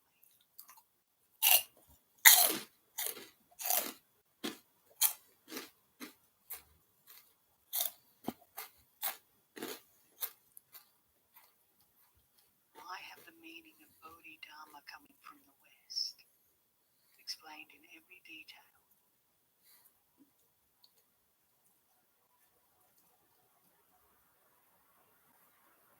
Don't ask about coming from the West.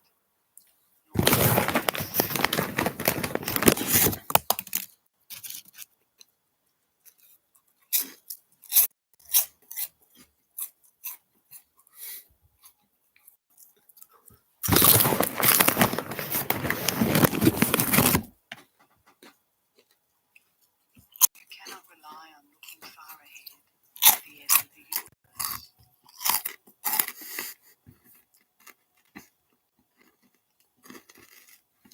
Why would you tie yourself down to tainted world?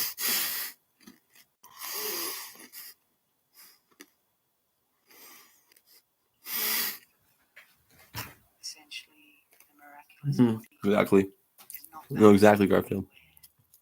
That's what I'm trying to tell you.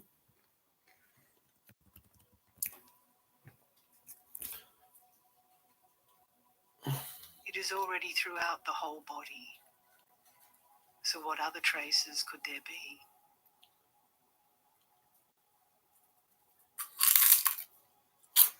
I should have fucking bought one. Why did I fucking forget? A single efficacious word transcends the multitudes. You hear this? It is far beyond the three vehicles and does not require cultivation. I can just raps for you.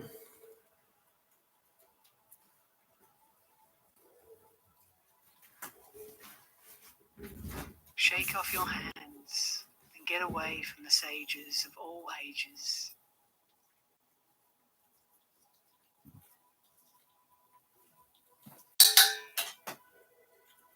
Then your path of return will resemble an ox in the midst of fire.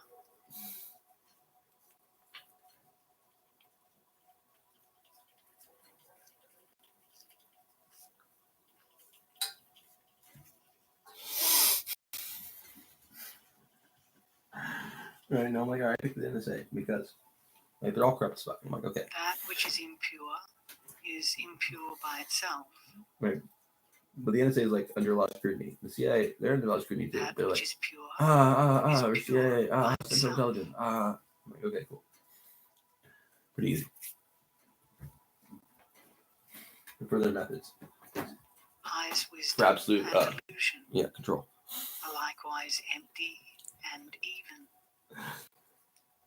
Not exactly that. Like I said, It'll be Who could interesting say how we that pull that one off. nobody can appreciate Not sure yet. Yanni's jade? How do you even get this sucker on?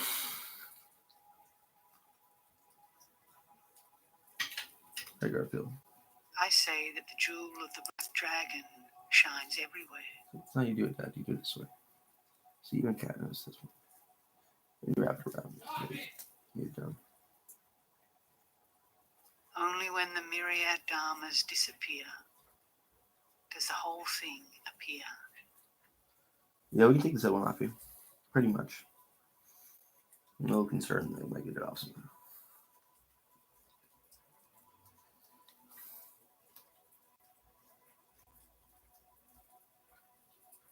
The three vehicles split up and assumed only provisional names. Cool. Truly outstanding people have determination that knows no bounds. There's that one a few times.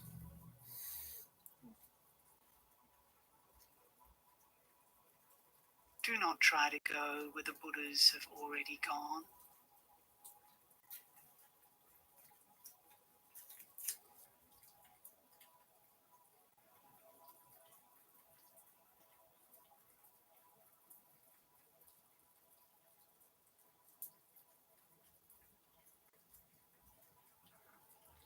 The three vehicles spoke golden words, one after another. The Buddhas of the past, Love the rain, right? present, and future Look at only snow melt. declared the same thing. Rain, right? Exactly. In the beginning, when they expounded the reality of skandhas and then complete emptiness, everyone grew attached to it. Yes, that for us to come. Yeah. The ocean breeze. Later, when they negated both Yesterday or reality day before. and emptiness, Oh wow. everyone discarded it again. Did I expect it to rain? Not really, but it makes sense now. The complete I feel- treasury of sutras in the Dragon Palace is meant to be prescriptions. I don't care how tight cats like it, dude. Even the Buddha's last teaching does not reach the They like it tighter than the dog likes it. Stop it. You're a liar.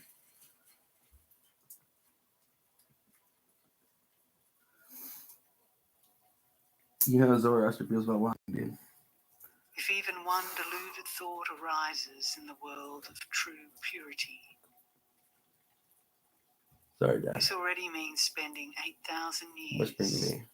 in the world of human beings.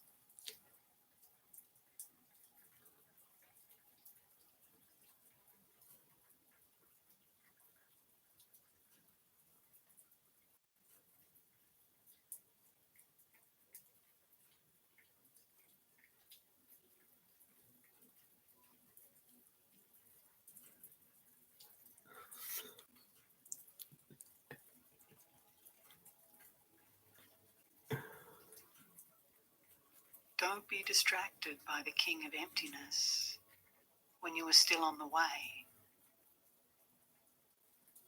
For like months. The most incredible trip of all time.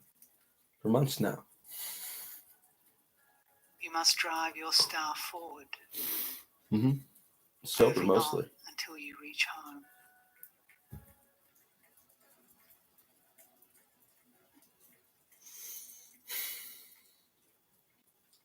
If you travel for a long For literally time, almost a year like now. clouds and water, don't get attached to it.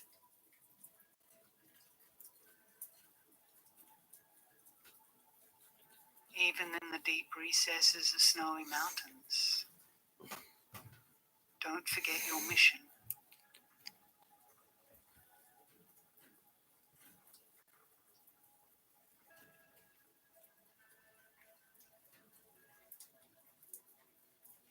I regretted that in past days, my face was like jade.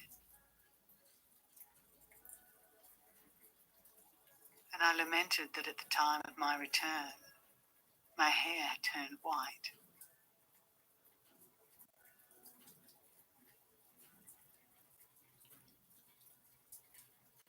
Returning to my old home with dangling arms, there was no one who recognized me.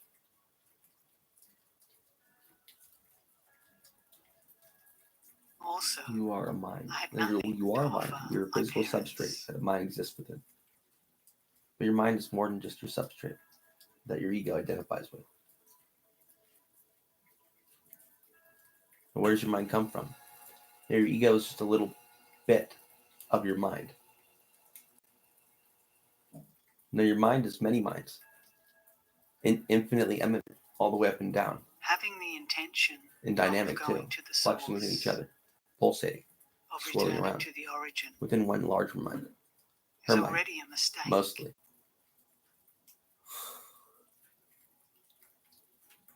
Matter's mind.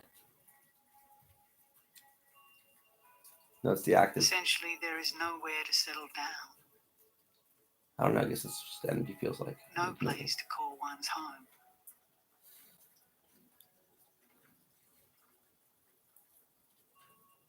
You get to that point, you're just like, okay, well, what does it feel like for energy to flow? Time. The ancient path through the pines is covered with deep snow.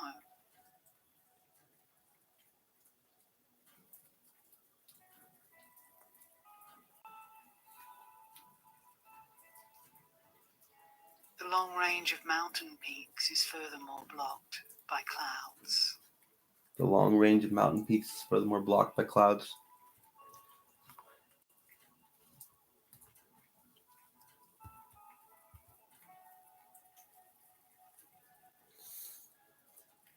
When host and guest are tranquil and serene, everything is incongruous.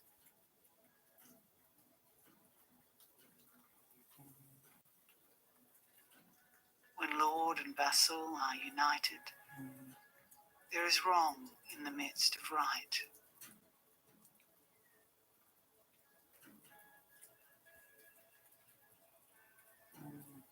How will you sing the song of returning home?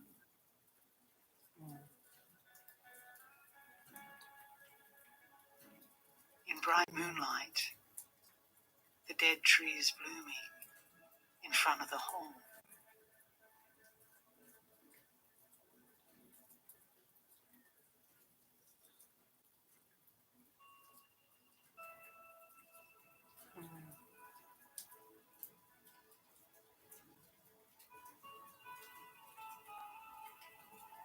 It is still dangerous, even inside the castle of Nirvana.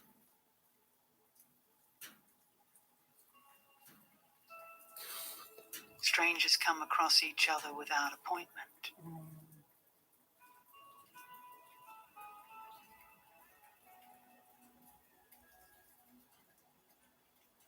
People call someone who provisionally puts on a dirty robe a Buddha.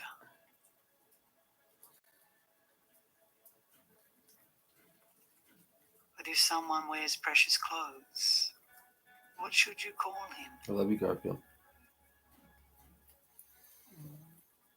That was a good spirit. Breath. In the middle of the night, a wooden man I puts love on you. shoes and leaves. What are you going to do, Garfield?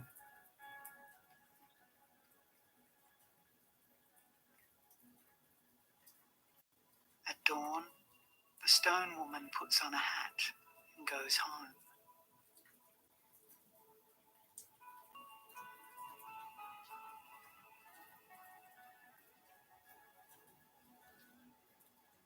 An ancient emerald pool.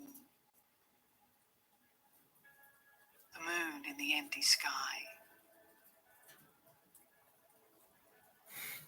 I know it too, kind of. I'm like, what the fuck, dude?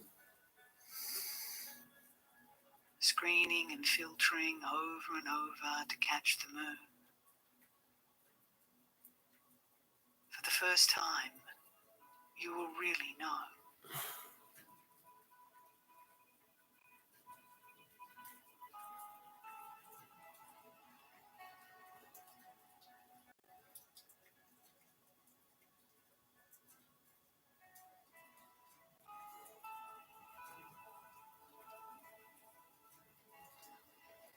growing hair and horns, you enter town, resembling a blue lotus flower blooming in the midst of fire.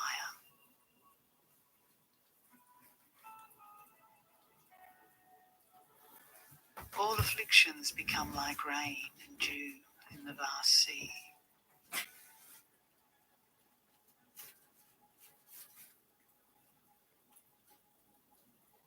Or ignorance becomes like clouds and thunder on a mountain.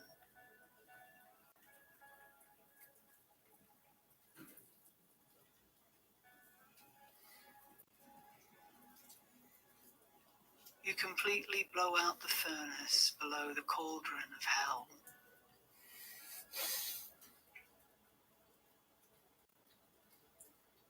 Smashing to pieces a forest of swords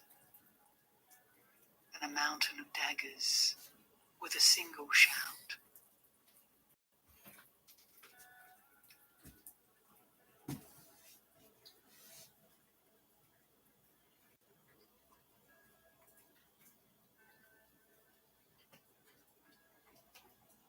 Even golden chains cannot hold you back at the entrance.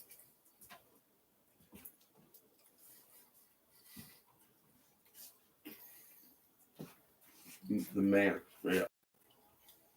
Going into the realm of other beings,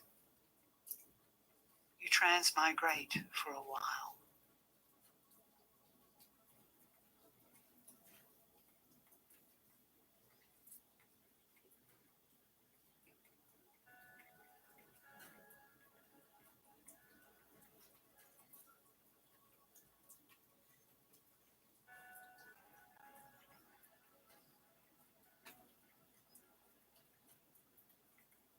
In front of many dead trees and steep boulders, there are many wrong tracks heading off course.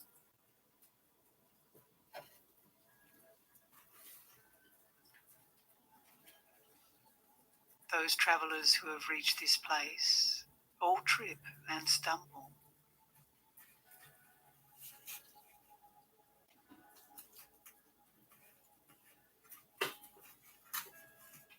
A crane stands in the snow.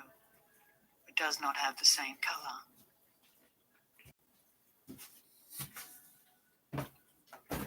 The bright moon and the flower of reeds do not really resemble each other.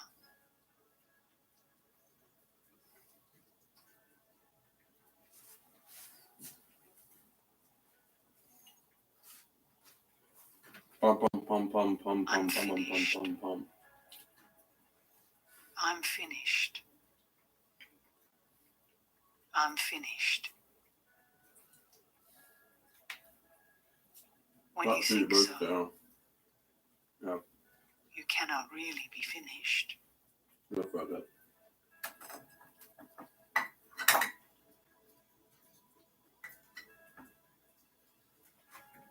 If you say, this is it, this is the ultimate source, He's fucking much. you also need a good shout. Need a good brony? I do.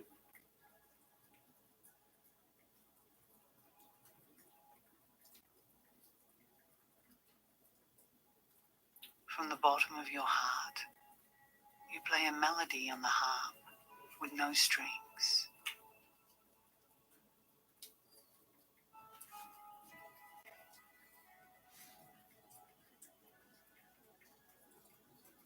How would it be possible to grasp the moonlight shining in the empty sky?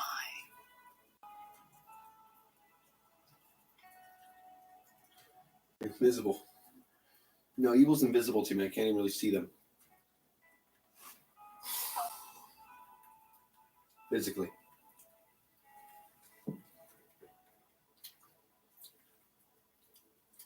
Yep. No, but you're evil enough.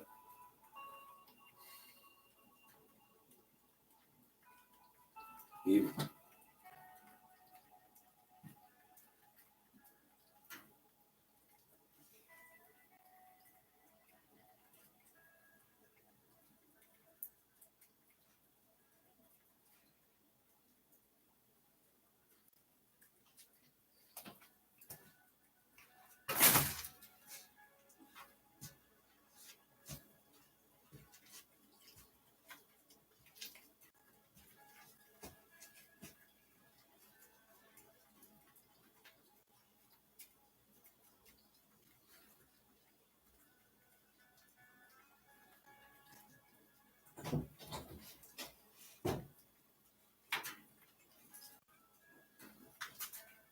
sock, I'm going to sleep in my car. What I do exactly?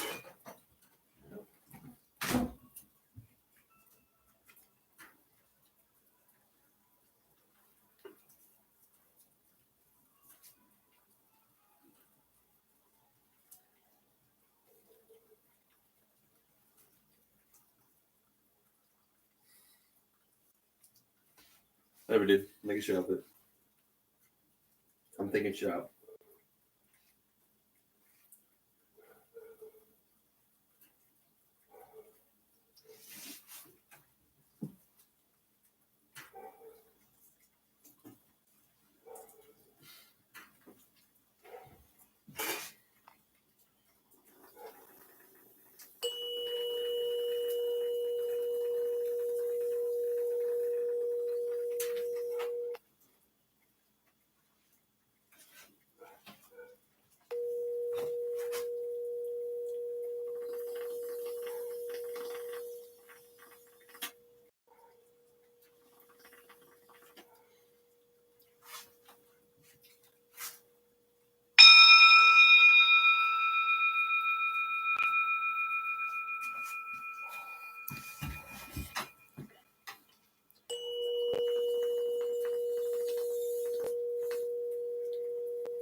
Mm-hmm.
guy somehow. I don't know how.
Don't let the cops, the swines.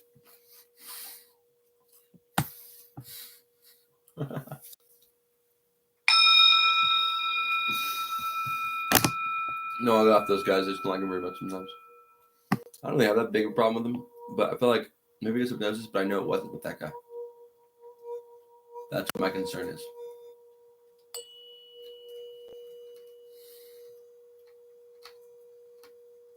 A couple of them, I think. But one for sure. City cop, I think.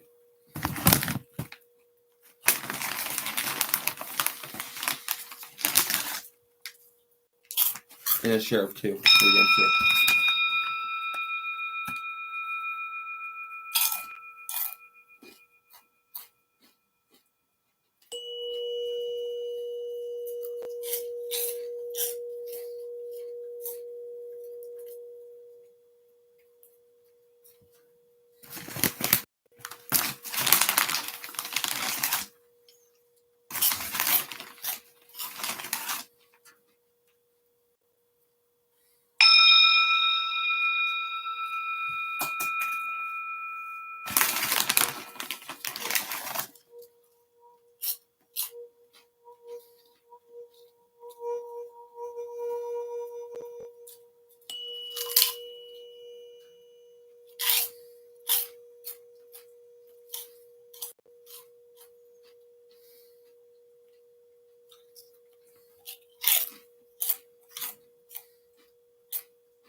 into the primordial waters. My name is Taran Miller.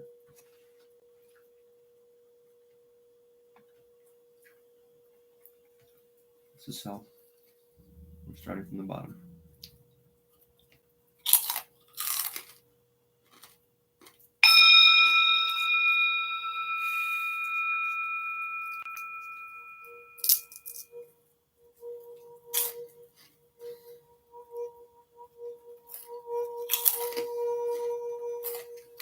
Your life? How was it?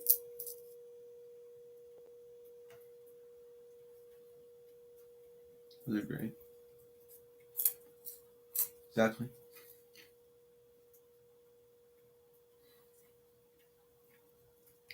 Do you want it to be?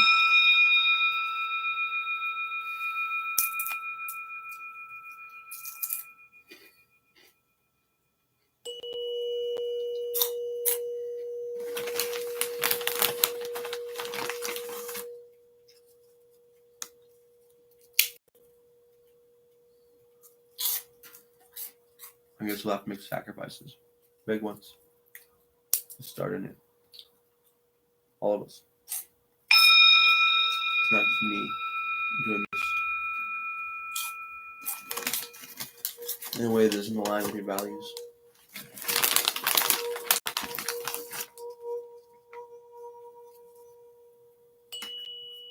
It aligns with his.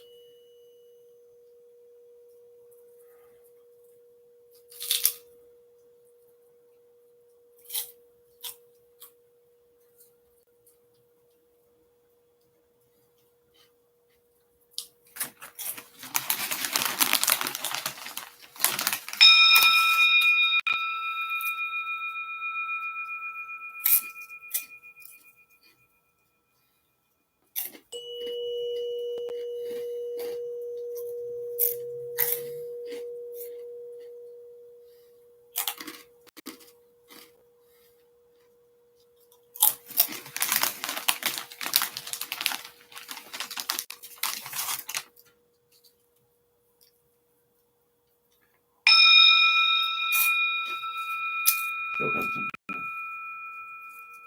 Someone's always how that happens, how they go. Everyone who's died recently. Choked. That I know.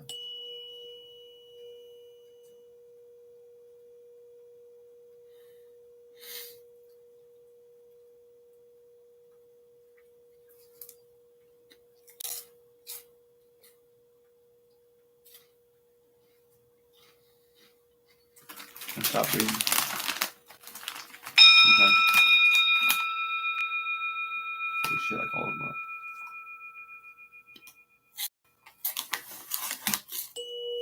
To a degree. Even emphysema is hard. That was one of them.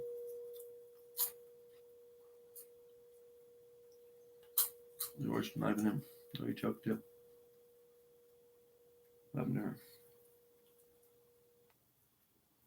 That was a bad one, huh? Liver failure. I bet she couldn't breathe either.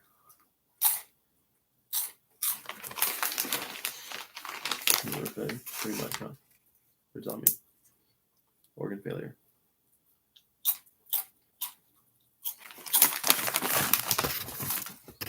Mom, stop breathing. My brother stopped breathing. A few of my friends stopped breathing in different ways.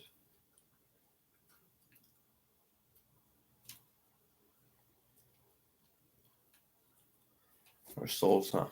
Trapped. Trapped and trapped even.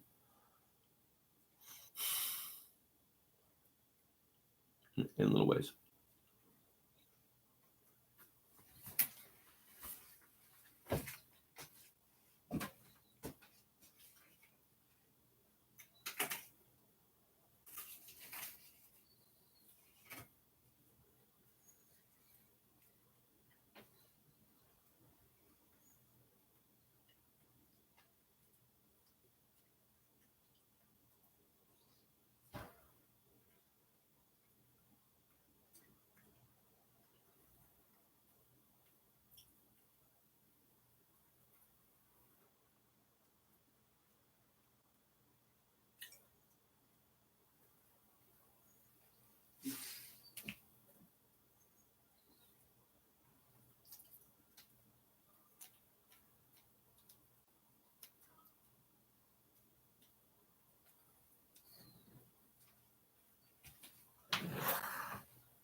Thing is, what I do too.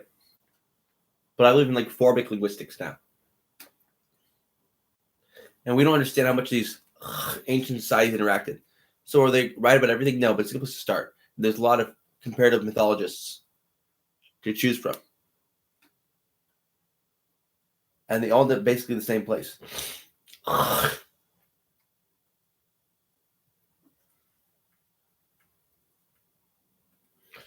No, they don't. They all end up at animism eventually. They used to end up at panentheistic monotheism, and I'm like, not really. Because if you're just going by perennialist views, it's animism.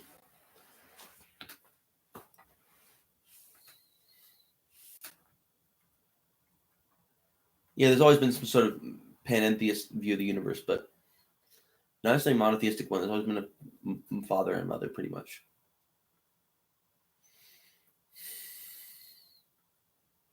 Mother first, though.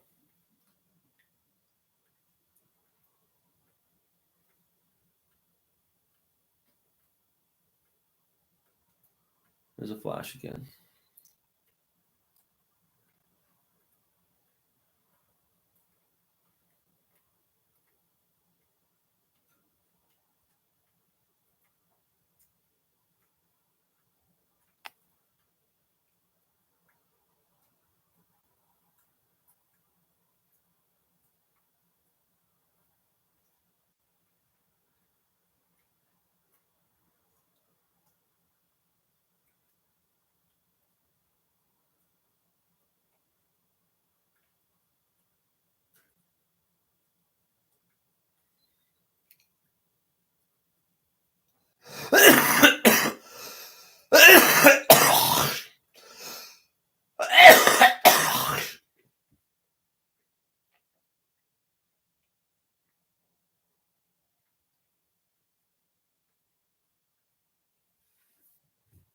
You can sell your soul to the devil or your free will to God.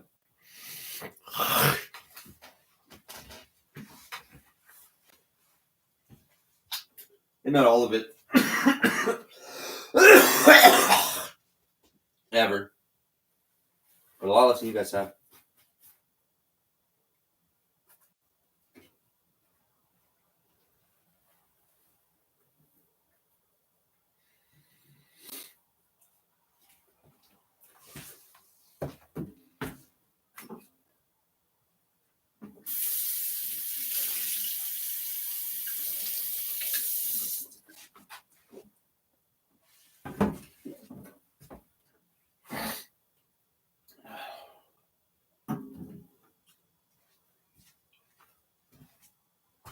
Maybe.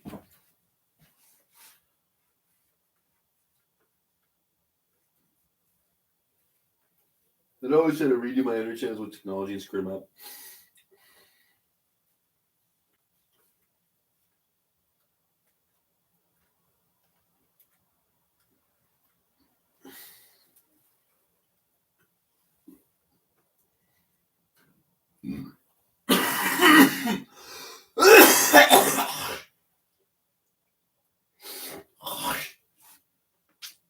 But since I did them in a way, it was like it all butterflied. So I could just get all the way at my back without actually having to stretch that much. Just in my mind. They're like a figure eight instead of regular kundalini. So I'm all kind of fucked up now.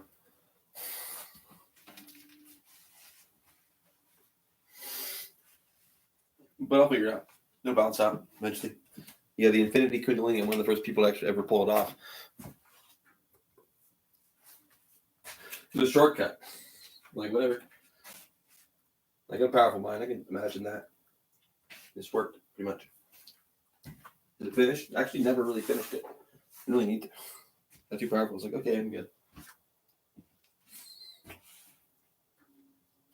For now. I probably will soon. I don't know if I can by myself. It's kind of like a rule for me. Like, getting help is hard.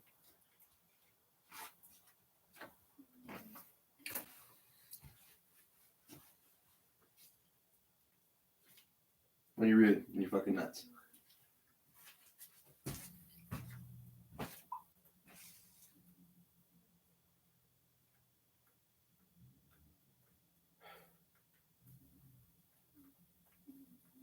So people talk a lot of shit. People don't really know what the fuck you're talking about. A lot of people, turns out.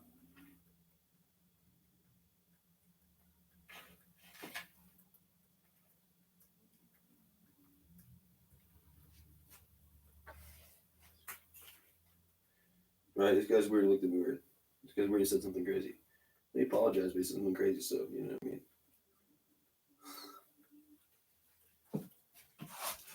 I'm sorry, guys. Working on it. Lived here longer than you have, most of you. Not all of you, though. Pretty close, though. So I'm working on it.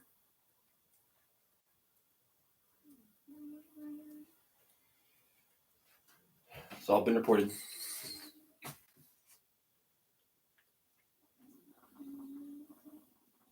Just so you know. Nothing against you guys, though. Some of it against some of these guys. We'll figure out which one.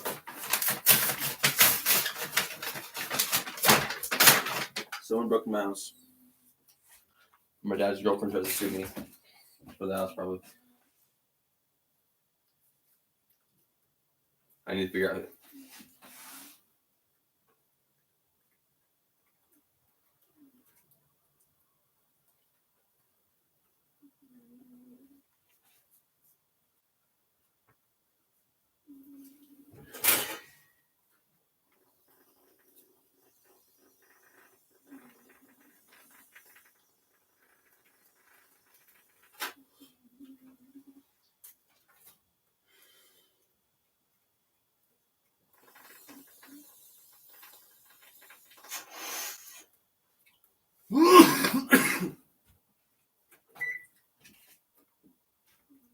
Six 33.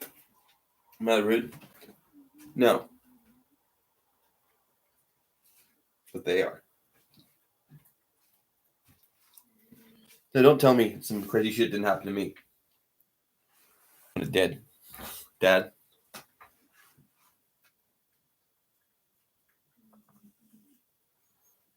Who the fuck are you, dude? Really?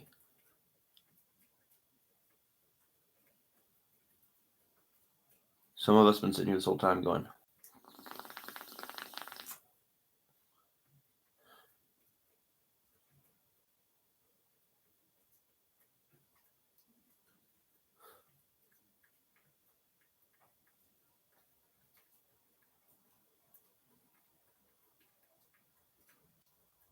huh? Huh? Huh? Hmm. Yeah, it's just, huh? Yeah, sure. Mm-hmm. Don't make sense though. Mm-hmm. Show us. Yeah. I kind of know it.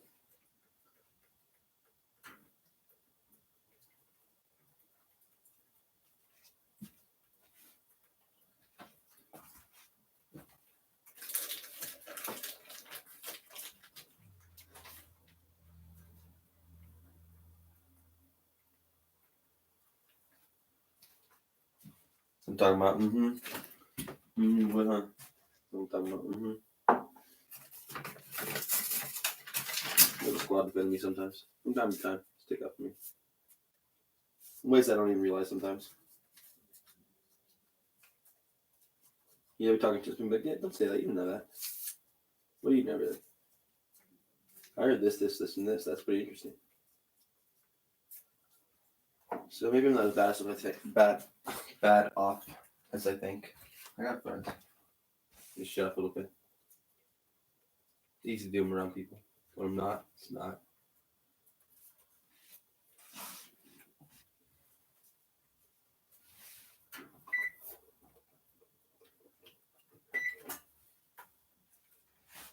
Working on it.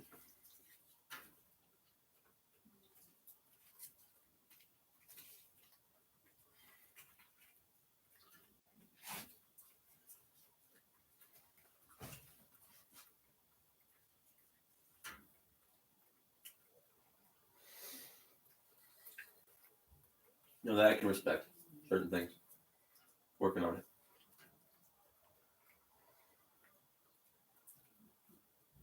Just had to lose it for a while. Completely. Initiation. But I found out some people were fucking evil. And they proved it. Again and again and again. I'll prove some shit too. On camera. That'll blow your fucking mind. Blew mine. All over the ceiling.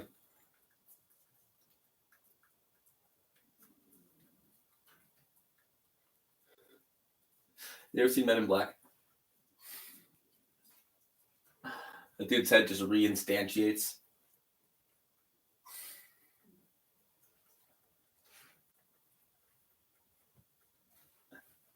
Got me right in the pie hole. Exactly.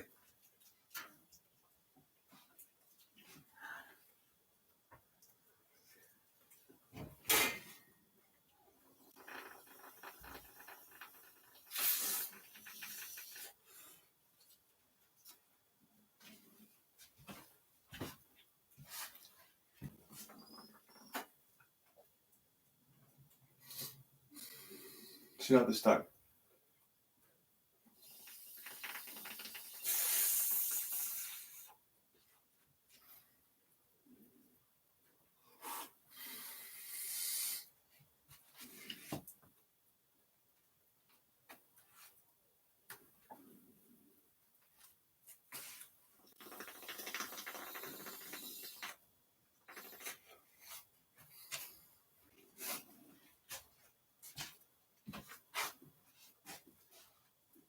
It's a good one, Fortunately, I like that for real. Not quite. It's pretty interesting, though. But they're fucking evil. They're fucking stupid and evil.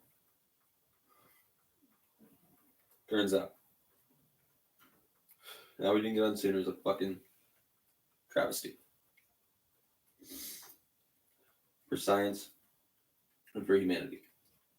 Straight up. The whole fucking, the whole fucking universe, basically. Turns out.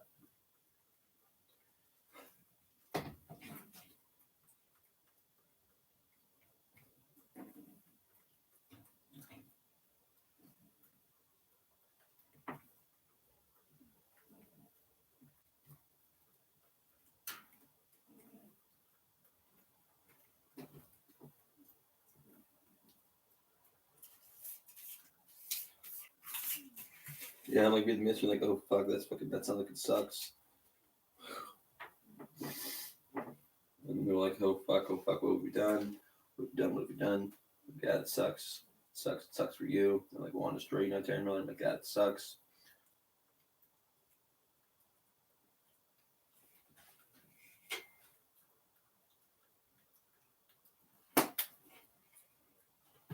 And you guys are like, oh, he's crazy. Go home. Or go away. And I'm like, too bad. I'm home. Keep myself safe from, like, certain demise and torture. Possible prosecution as well. Illegally.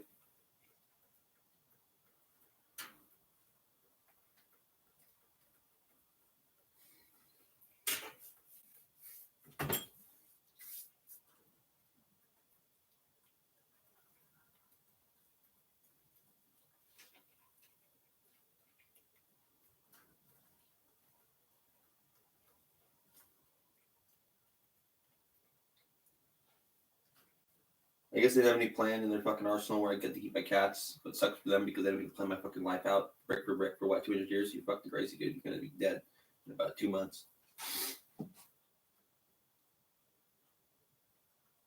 They all butt hurt and shit. I'm like, well, fucking evil.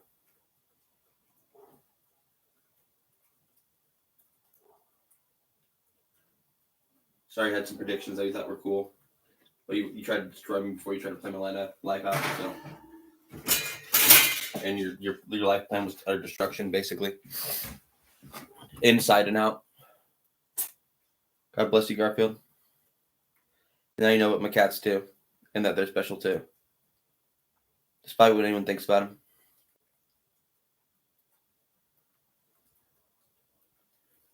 There's other people that are special too. They don't even know it. No, they're under such a severe hypnosis they shoot me themselves. Half of them. Yeah, they're under such severe hypnosis that half of them would literally kill me themselves.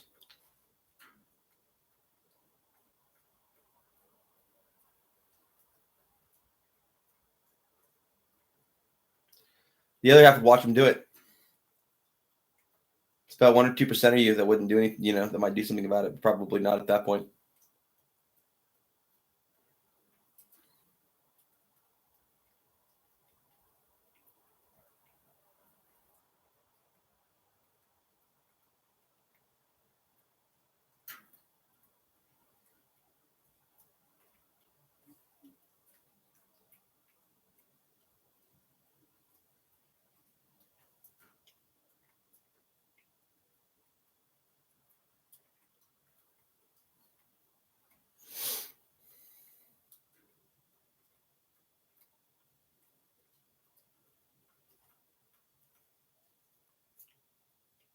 You literally thought it was your idea too. Nope.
I forget what shit I say out the window, dude.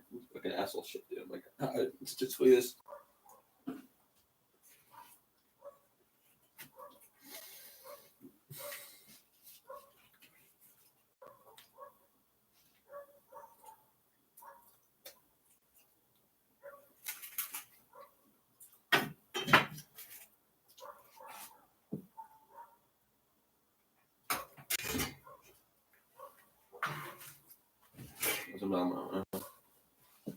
Mm-hmm.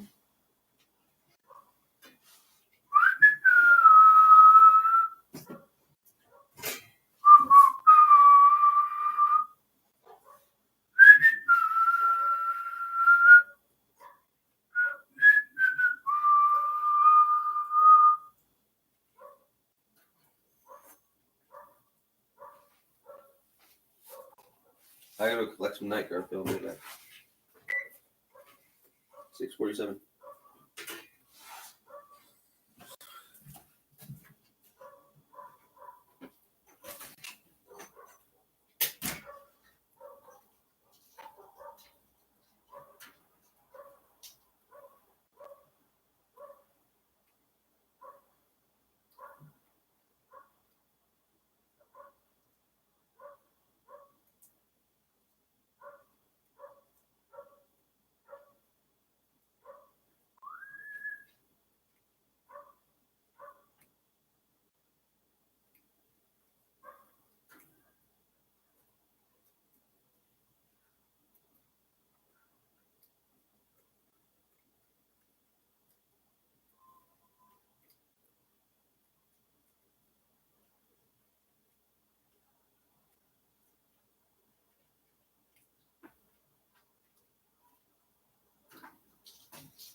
At Harbor Freight, we're committed to ensuring our tools are expertly engineered and built to last.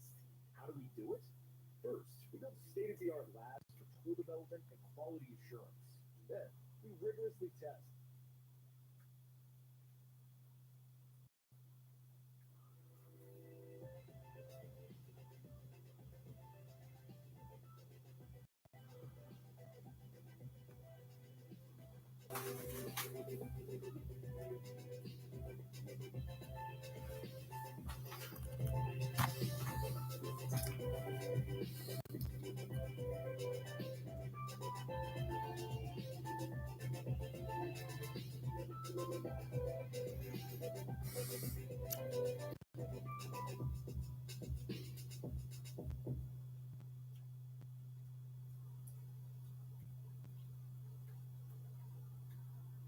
The safest general characterization of the European philosophical tradition is that it consists of a series of footnotes to Plato. I do not mean the systematic scheme of thought which scholars have doubtfully extracted from his writings. I allude to the wealth of general ideas scattered through them. His personal endowments, his wide opportunities for experience at a great period of civilization, his inheritance of an intellectual tradition not yet stiffened by excessive systematization, have made his writings an inexhaustible mine of suggestion. Alfred North Whitehead. Over the course of the centuries following the advent of Christianity, Western philosophy has often experienced itself as standing in a rather ambivalent relationship to the Platonic tradition of thought. During the 13th century, medieval scholastic philosophers would call into question the independent reality of forms, thus signaling what would seem to be a radical departure from Christendom's own Yeah, I guess I am, but I'm not really that cool with it, Garfield. Later, René Descartes would attempt to upend the authority of Platonic and, by extension, everyone has their limits. Aristotelian philosophy through his regrounding of epistemology. I guess I don't, radically not really. perspectival, subjectivistic skepticism. Later still, Friedrich Nietzsche would attempt to even more radically distance himself from this Platonic heritage. Nietzsche would come to invert the central duality of immanence and something small? No. Body, seems like it, yeah. Soul, oh, well. Earth and sky, particular and universal, by developing a metaphysics of embodied power within which the celestial, suprasensory realm was understood to be a contingent projection of embodied human subjectivity. The Platonic tradition had seen the formative realm to be more ontologically foundational, more really real than the immanent world of mere appearance. The eternal, unchanging, universal forms were seen as the ultimate underlying reality, while the immanent, sensorial world was regarded as a realm of transient, imperfect, impure shadows of the divine. Nietzschean metaphysics conversely attempted to radically reconfigure this cosmology, such that embodied subjectivity was seen to be that which is of the utmost ontological primacy, while Platonic philosophy had tended to regard the bodily realm, and by extension, personal subjective experience, as morally ambiguous at best and as illusory, chaotic malevolence at worst. Nietzsche instead came to see this denial of bodily existence as a rejection of life itself, which was rooted in an inability to affirm the value of existence in the face of human suffering. And yet, despite how radically and even viciously anti-Platonic Nietzsche's metaphysics may superficially seem, we find that even Nietzsche was never truly able to wriggle himself out from beneath the very long and very heavy shadow of the Platonic spirit. As Martin Heidegger came to see in his extensive analyses of Nietzsche's work, everything anti is held fast in the essence of that which it moves against. Nietzsche's philosophy is indeed an inverted form of Platonism, but due to that very inversion, Nietzsche's philosophy does not escape Platonism, but rather his philosophy becomes a black mirror, into which the Platonic tradition, still very alive within Nietzsche himself, was forced to gaze into its own abyssal darkness. This video is going to be about the incorrigible, omnipresent, and ultimately inescapable Platonic spirit of Western philosophy. As we shall see more clearly moving forward, all Western thought is either consciously or unconsciously Neoplatonic in essence. But more specifically, this video is going to be about the very darkness of God which Nietzsche wrestled with throughout his entire life. As we shall see, Nietzsche's struggle with this abyss was in fact the reenactment of a fundamental tension, a fundamental paradox which has resided within the inner fathoms of the Platonic tradition since its very inception, an inner instability which has in fact been the central engine that has driven the development of Western philosophy as a whole, even unto the present day. All right, guys. So before launching further into this, I want to take a moment to talk about today's sponsor, which is The Monad by Gallo Glass Books. So this is a compilation of works by Plotinus, Porphyry, and Proclus, or as I like to refer to them, the Triple P Gang Gang. It also has an introduction written by Ken Wheeler from the channel Peoria After Faces, which is really cool. And if you're not familiar with his channel, you should totally check it out, because if you get this and you're reading the introduction and you're not reading it in Ken Wheeler's voice, then you're doing it wrong. So there are only 2,000 copies of this made. It's a limited edition run, and about 1,300 have already been sold, which means if you can get your hands on one of these, then you've got your hands on a collector's item.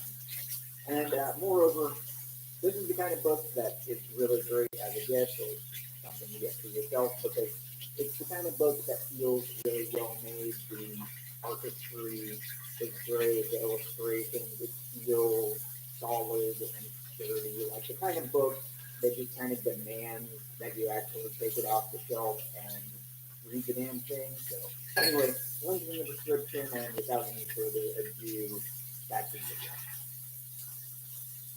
In many ways, we could see all Platonic philosophy as a metaphysics of light. Light is that which discloses the world by rendering it intelligible through illumination. And within Platonic thought, intelligibility and being are considered to be effectively, if not quite literally, identical.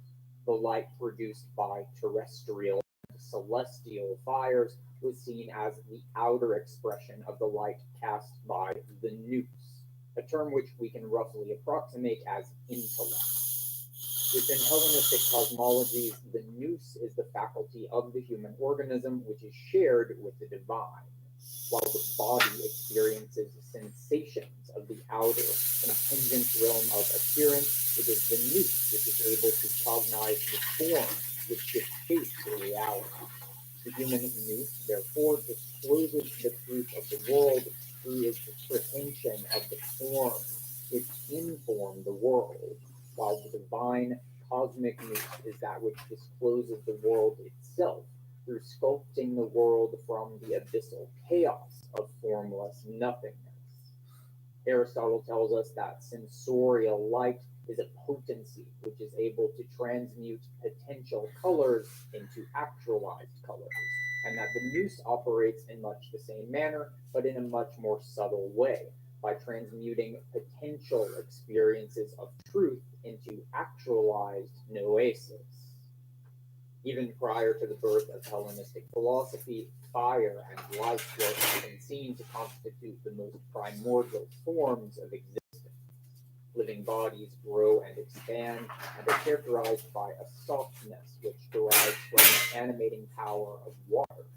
Dead bodies, conversely, stop moving and become rigid and dry. Living bodies, at least those of higher organisms, hold themselves aloft above the surface of the earth, while dead bodies come to be subsumed into the mineralized underworld. The seemingly inanimate mineral world was thus associated with the past, and the past was understood to be the consequent activity of the eternal realm. The bodily composition of nature, in other words, consisted of events which had already occurred within the transient flow of becoming, and such past events were informed by the activity of that which is eternal, that which transcends or stands above the realm of manifestation. That which was higher was therefore that which was closer to the eternal realm which nature was generated from, while the lower was that which was further away. Seemingly inert mineral objects were considered to be the least animate constituents of the world, in the sense that they were the furthest removed from the animating power of the eternal divinity. Here we can begin to see the basic outline of what we today might refer to as alchemical or elemental thought, though we must keep in mind that such elemental thinking goes far, far deeper than medieval alchemy, and even much deeper than Hellenistic philosophy itself. Elemental earth is that which has achieved the greatest stability. It is the most complete and therefore the least motile. It is the past as well as the continuity or inertia of the past. And it is, of course, the realm of the dead or underworld. Water is that which animates all biological organisms. Unlike mineral objects, water does not maintain rigid boundaries between internal and external, and therefore the water element is able to flow through life forms indiscriminately as a vitalizing potency which is able to weave organisms together into the complex metabolic circulations of ecological symbiosis. Air is pneuma and prana, the breath of life which human beings share in common with the animal kingdom, but not the mineral or plant kingdom. Air is even more subtle than water in that it is not drawn downward by gravity, nor does it resist changes in its density in the way that water does. The mobility and fluidity of the breath of life is thus transferred to the animals which breathe it. Unlike plants, animal bodies are not tethered to the earth. Their motion is not dictated by vital processes of growth, but rather by the power of sentient agency. Finally, fire stands out among all other elements for a variety of reasons. Unlike the other elements, which are able to sustain themselves within the natural world of their own bodily inertia, fire instead requires fuel in order to maintain itself within the terrestrial domain. Fire demands sacrifice, as it were, as fire is not native to the terrestrial world. Upon the surface of the earth, fire is a stranger in a strange land, and above us, we can see that fire is the primary constituent of the celestial world. The sun and stars are beings of divine, inextinguishable fires. When fires burn here on earth, they move upwards, attempting to return to their ultimate origin. Among the vast diversity of the Earth's biological organisms, there is but one creature which has attained mastery over fire, and that is, of course, the human being. Just as manifest fire produces sensorial light, the inner fire of the human nous produces the subtle light, which appropriately then allowed us to subordinate terrestrial fires to our will, and thus allowed us to create a distinctly human world which differentiated itself from the purely natural world. Light, being more subtle even than fire, is therefore that which is most characteristic of the divine realm of eternal forms. Light itself is not considered among the four classical elements because, unlike the other four elements, light is seen to be fundamentally spirit, rather than a modality of matter. The water guy did. By discerning the archetypal nature of light, therefore, we can begin to see the most fundamental core of Western Platonic consciousness, and we can see this inner nature of light most clearly by examining it in contrast to its polar counterpart, darkness.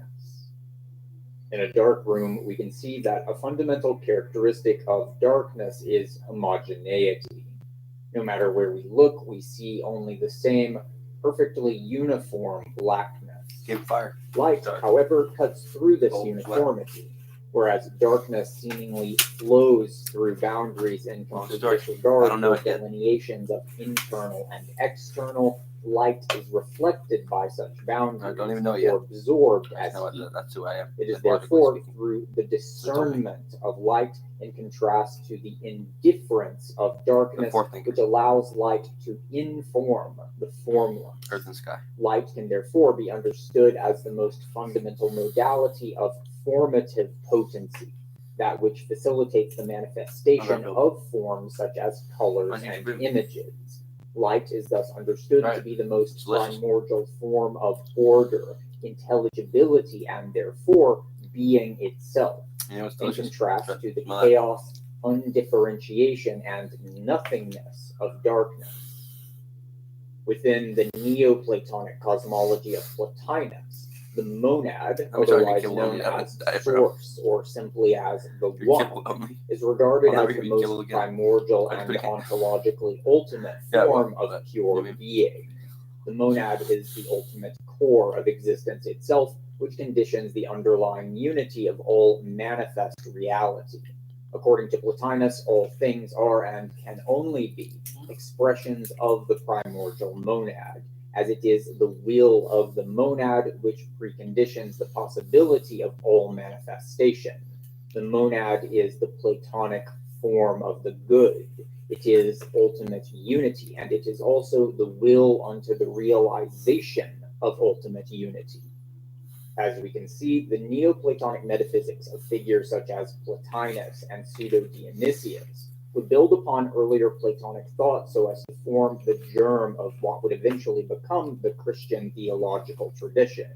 This fundamental duality of light and darkness, being and nothingness, form and formless, Right, why we trying to escape when is it's the everything. most fundamental core of all I Western don't want to escape thought, reality. whether When reality is what it is, philosophical real. or theological, scientific No, or it's real. It's spiritual, reality. classical or Trying to postmodern, escape anything. explicit or unspoken. What we do.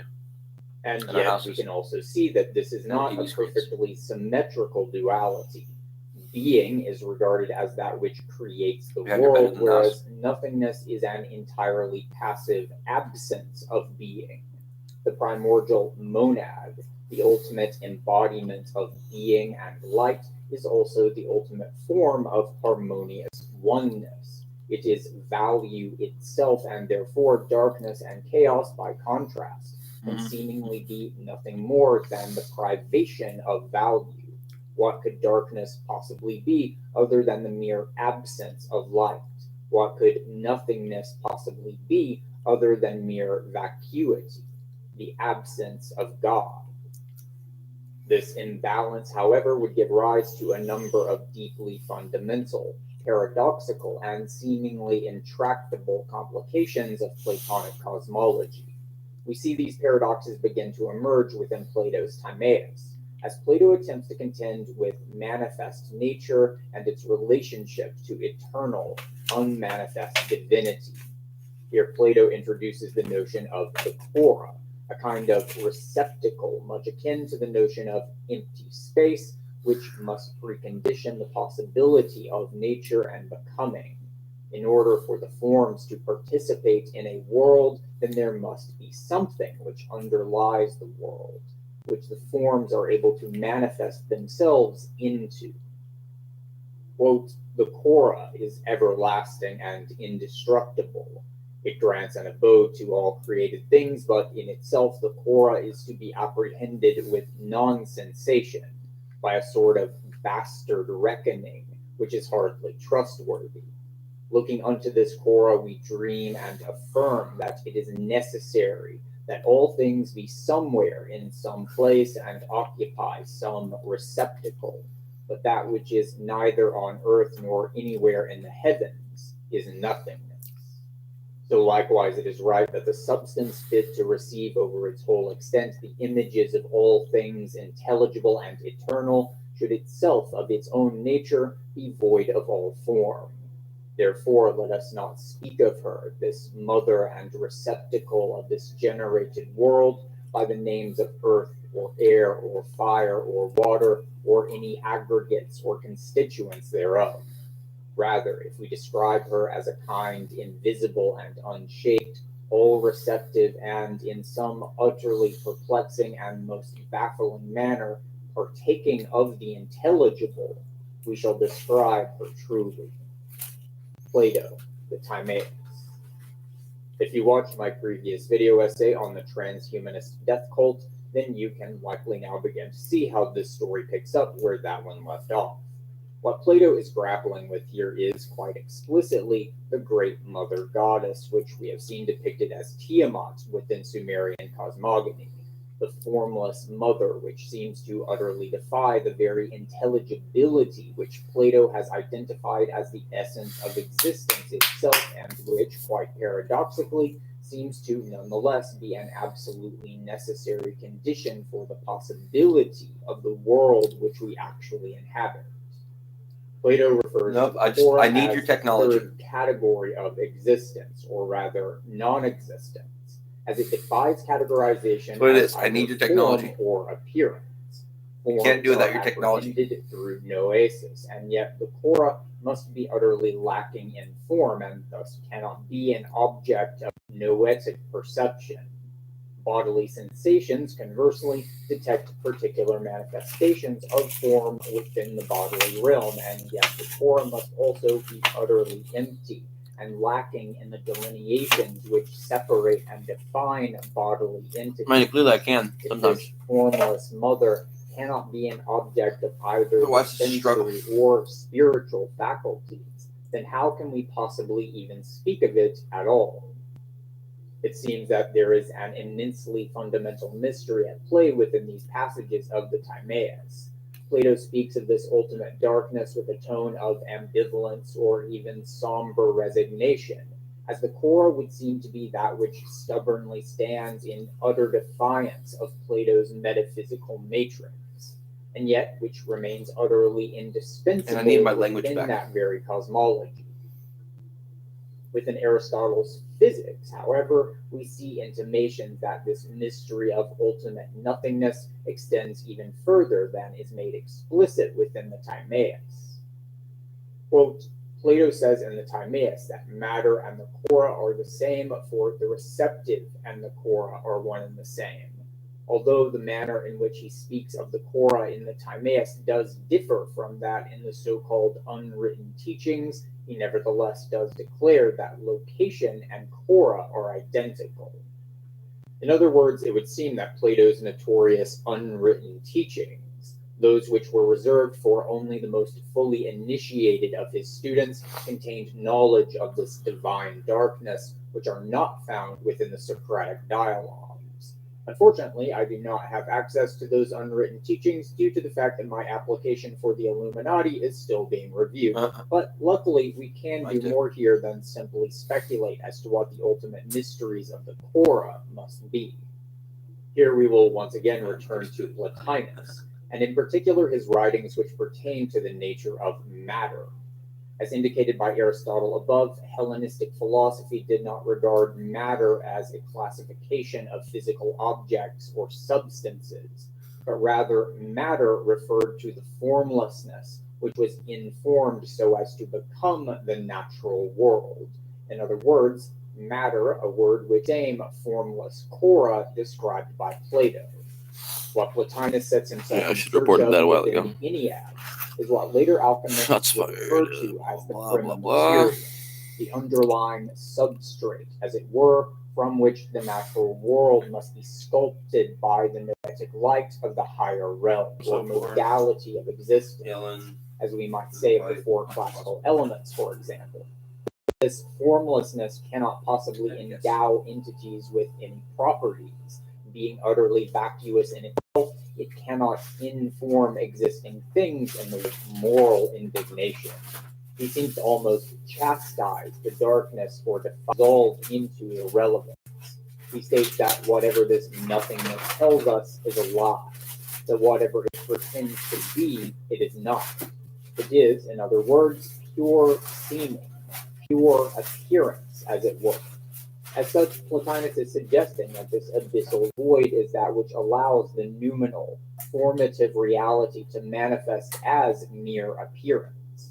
The prima materia, or Korah, might thus be understood as a pure apparentness, which is not itself a form, but rather a formlessness which forms lose themselves into, thereby creating images which are less than be the very imperfection which differentiates the world of becoming from the world of form. Want some food? Curious conclusion. He infers that the prima materia, or Korah, within an entity is in fact an inherent negativity or negation, which is intrinsic to all manifest beings within the natural world.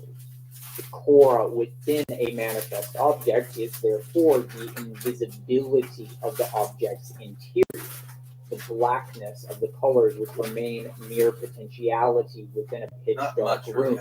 It is the undecidedness of a decision which has not yet been made, the undisclosed through the luminosity of noesis. Here I want us to take a slight detour from Plotinus and examine a line of reasoning developed by a much more recent metaphysician, the 19th 19th and 20th century philosopher Henri Bergson. In his text Matter and Memory, Bergson grapples with the friction between metaphysical naturalism and idealism, and attempts to carve a path through that impasse, the most central and most highly ambiguous concept within the modern scientific worldview. Bergson notes the way in which matter tends to be conceptualized as that which somehow resides underneath or behind our phenomenological experiences of the world. I can look at an object, such as a candle, from a variety of different angles or in different lighting conditions. I can examine its weight, texture, and experiences of matter, not the matter itself, as matter is said to be the objective reality of the candle. Our actual empirical experiences of the candle would seem to consist of no more than subjective sensations. If matter is defined as pure objectivity, then it would seem to be ever beyond our reach, as our conscious experiences of the world are necessarily subjective. We might then conclude that there simply is no matter after all, and instead lean into an idealistic interpretation in which the subjective sensations are exhaustive of reality. This conclusion, however, seems unsatisfactory in that it would seem incapable of accounting for the continuity of big bugs, big giant bugs.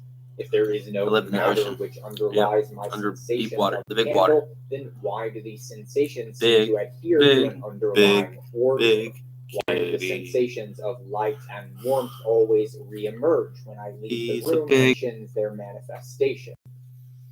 Bergson resolves this paradox by concluding that if the word matter does not refer to our particular sensations of the candle, then there is only one other referent to which that term might apply, namely to potential sensations. Bergson thereby infers that the matter of the candle consists in the expressions of the candle which are as yet unmanifest. He's like, that's my sensations of warmth which have not yet been felt. Sensations of light and color which have not felt. To use Kantian terms, we could say that the noumenal candle consists of a field or phase space of potential phenomenological manifestations. Thus, we can see that Bergson's analysis points us towards the exact same conclusion suggested by Plotinus. The materiality of the candle consists precisely in its darkness and the aspects of its being which remain undisclosed. And you're not our brother. But here we can also begin to see the boundaries of Platonic thought itself begin to blur. We do indeed experience the materiality of the candle, but this materiality is experienced by the mind or the nous, not by our sensory organs, as this materiality is by definition behind the sensory impressions which our bodily organs encounter. As previously noted, Plato suggested that formlessness could not be grasped by noesis, as it is an ambiguous non-something which is devoid of conceptual content. But when we apprehend the materiality of the candle, this is indeed a noetic, conceptual experience. It would therefore seem that we are only able to encounter this formless cora insofar as its indeterminacy is conjugated with formative power. I'm smiling about it. The materiality of the candle is not experienced as an amorphous blob of pure potentiality. Rather, this is a field of potentiality which itself is characterized by a well-defined morphology. The possibility space of potential flickerings of the flame is not fully determinate, but it is not utterly indeterminate either. It is a composite image, as it were, in which certain possibilities are more readily available than others, and significantly, in which contradictory possibilities are able to overlap with one another. Here I want us to make yet another detour, this time by looking at the works of the 19th century German metaphysician Friedrich Schelling. One of the most central concepts found within Schelling's cosmological thought is that of the groundless ground of existence, which we might otherwise refer to as the abground. This abground is yet another conception of divine darkness, one which Schelling derives from earlier German thinkers such as the 16th That's a century concern of mine. mystic We'll find out, though. Berma and the 13th century Since we're theologian Meister Eckhart. Schelling was a contemporary of Hegel, another philosopher for whom I know the they're right notion over of there, negativity was of central importance. The Mhm. one significant manner in which Schelling's metaphysics differed from that of Hegel was in Schelling's notion of indifference. While Schelling and Hegel both prominently attend to notions Yep, of identity, exactly. contradiction, negation, and nothingness, Schelling comes to conceptualize Or Garfield wanted to go difference in almost a earlier. much more nuanced manner by considering the Hey, don't you dare go over there, conditions needed for the suspension of negation.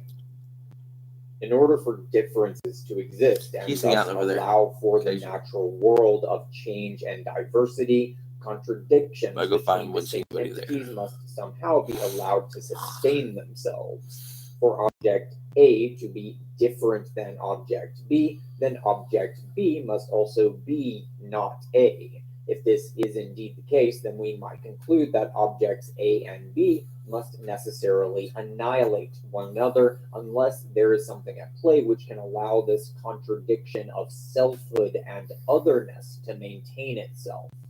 In order for there to truly boy. be a Yeah, cosmos, that's ideal.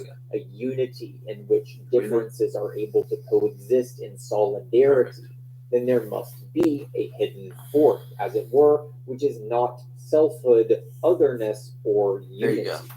For Schelling, this missing link is the abground, which Oh. Schelling characterizes as a form of undifferentiated no-thingness, which, much like Plato's There you go. Quora, So is there. understood as a sort of vessel within which the seeds of the natural world can come to germinate.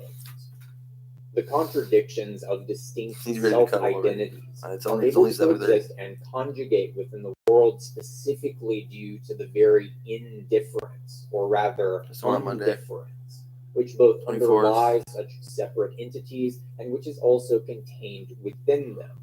As we saw previously in our examinations of light Trying to and chase me out darkness, light either reflects off of the boundaries Stupid to of go. other entities or transforms them through Really? the transfer of heat. I feel a lot of pressure. Darkness, conversely, is completely indifferent to Before such I'm asking the camera several delineations. times now.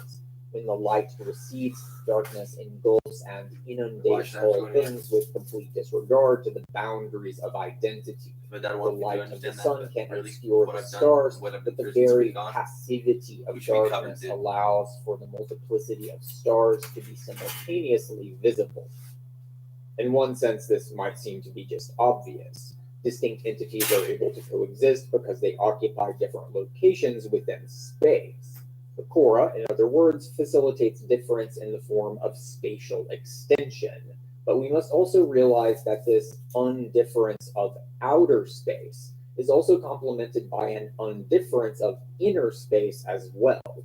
Returning to our previous observations, recall that within the phase space of possible manifestations, which is in fact the materiality of the candle, Yeah, humans we kinda see suck that still. a range of contradictory possibilities are able to Not be my favorite form. suspended alongside one another without negating one another. To now borrow from Schelling, we can say that this suspension of contradiction is They're pretty cool. facilitated by the very undifference of the abground, I mean- or Quora, which resides within What the about a house candle. cat? It is the very no-thingness Or a of the mountain. Quora which allows for the multiplicity Or a defined planet. within the world of becoming. As the above examples already indicate, this Platonic theme of light and darkness is one which spans across the full scope of Western philosophical history. But in order to better understand the full significance of this, let us now once again return to the world of classical Neoplatonism. As we have already begun to see, the darkness of the Quora can be understood as a kind of pure potentiality, one which becomes carved down, as it were, into more defined morphological spaces through the ingression of formative elements. This darkness is characterized by an utterly undifferentiated homogeneity. It is also understood to be necessarily uncreated, as creation necessarily involves the endowment of form. The formless Cora must therefore be an eternal condition for the possibility of all existing things. Paradoxically, these would seem to be the exact same characteristics which the Neoplatonists ascribe to their primordial monad. Much like the Cora, the monad is said to be an ultimate, eternal oneness which preconditions all existence. How could it possibly be that in their innermost essences, ultimate being and ultimate nothingness would seem to share the exact same properties? Furthermore, this monad itself should be all-inclusive. There should not be anything separate from it, as all things are said to be generated through emanation from the monad. In other words, the Cora, the ultimate of formless darkness, chaos, illusion, and non-being, should be contained within the monad's own ultimacy of light, order, truth, and realness. Returning now briefly to the 19th century, we can see this paradox even more explicitly in Hegel's search for pure being. Hegel asks us to consider an object, such as your own body, let's say, and then asks us to consider what exactly the being of this entity amounts to. What exactly is the power at play here that results in the realness of your body?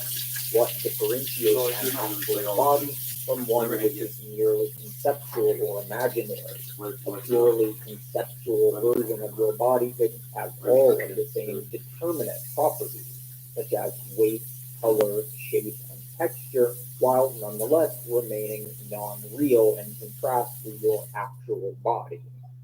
Thus, we can infer that the being of your body does not consist in any of these determinations. Your body's being is not its weight, shape, colors, or textures, and so we must go deeper in search of being. Yet, no matter how deeply we look into ourselves, we seem to find nothing other than determinations which could equally be properties of an imaginary body. Once we found an entity of all its determinations in search of its being, what we find ourselves to be left with is, paradoxically, nothingness. Hegel thus concludes that being and nothingness are both fundamentally characterized by undifferentiated indeterminacy. What makes your body real is, in fact, that it is an intersection of being and nothingness. Considered in themselves, being and nothingness are revealed to be two sides of the same coin, poles, as it were, of one and the same primordial syzygy.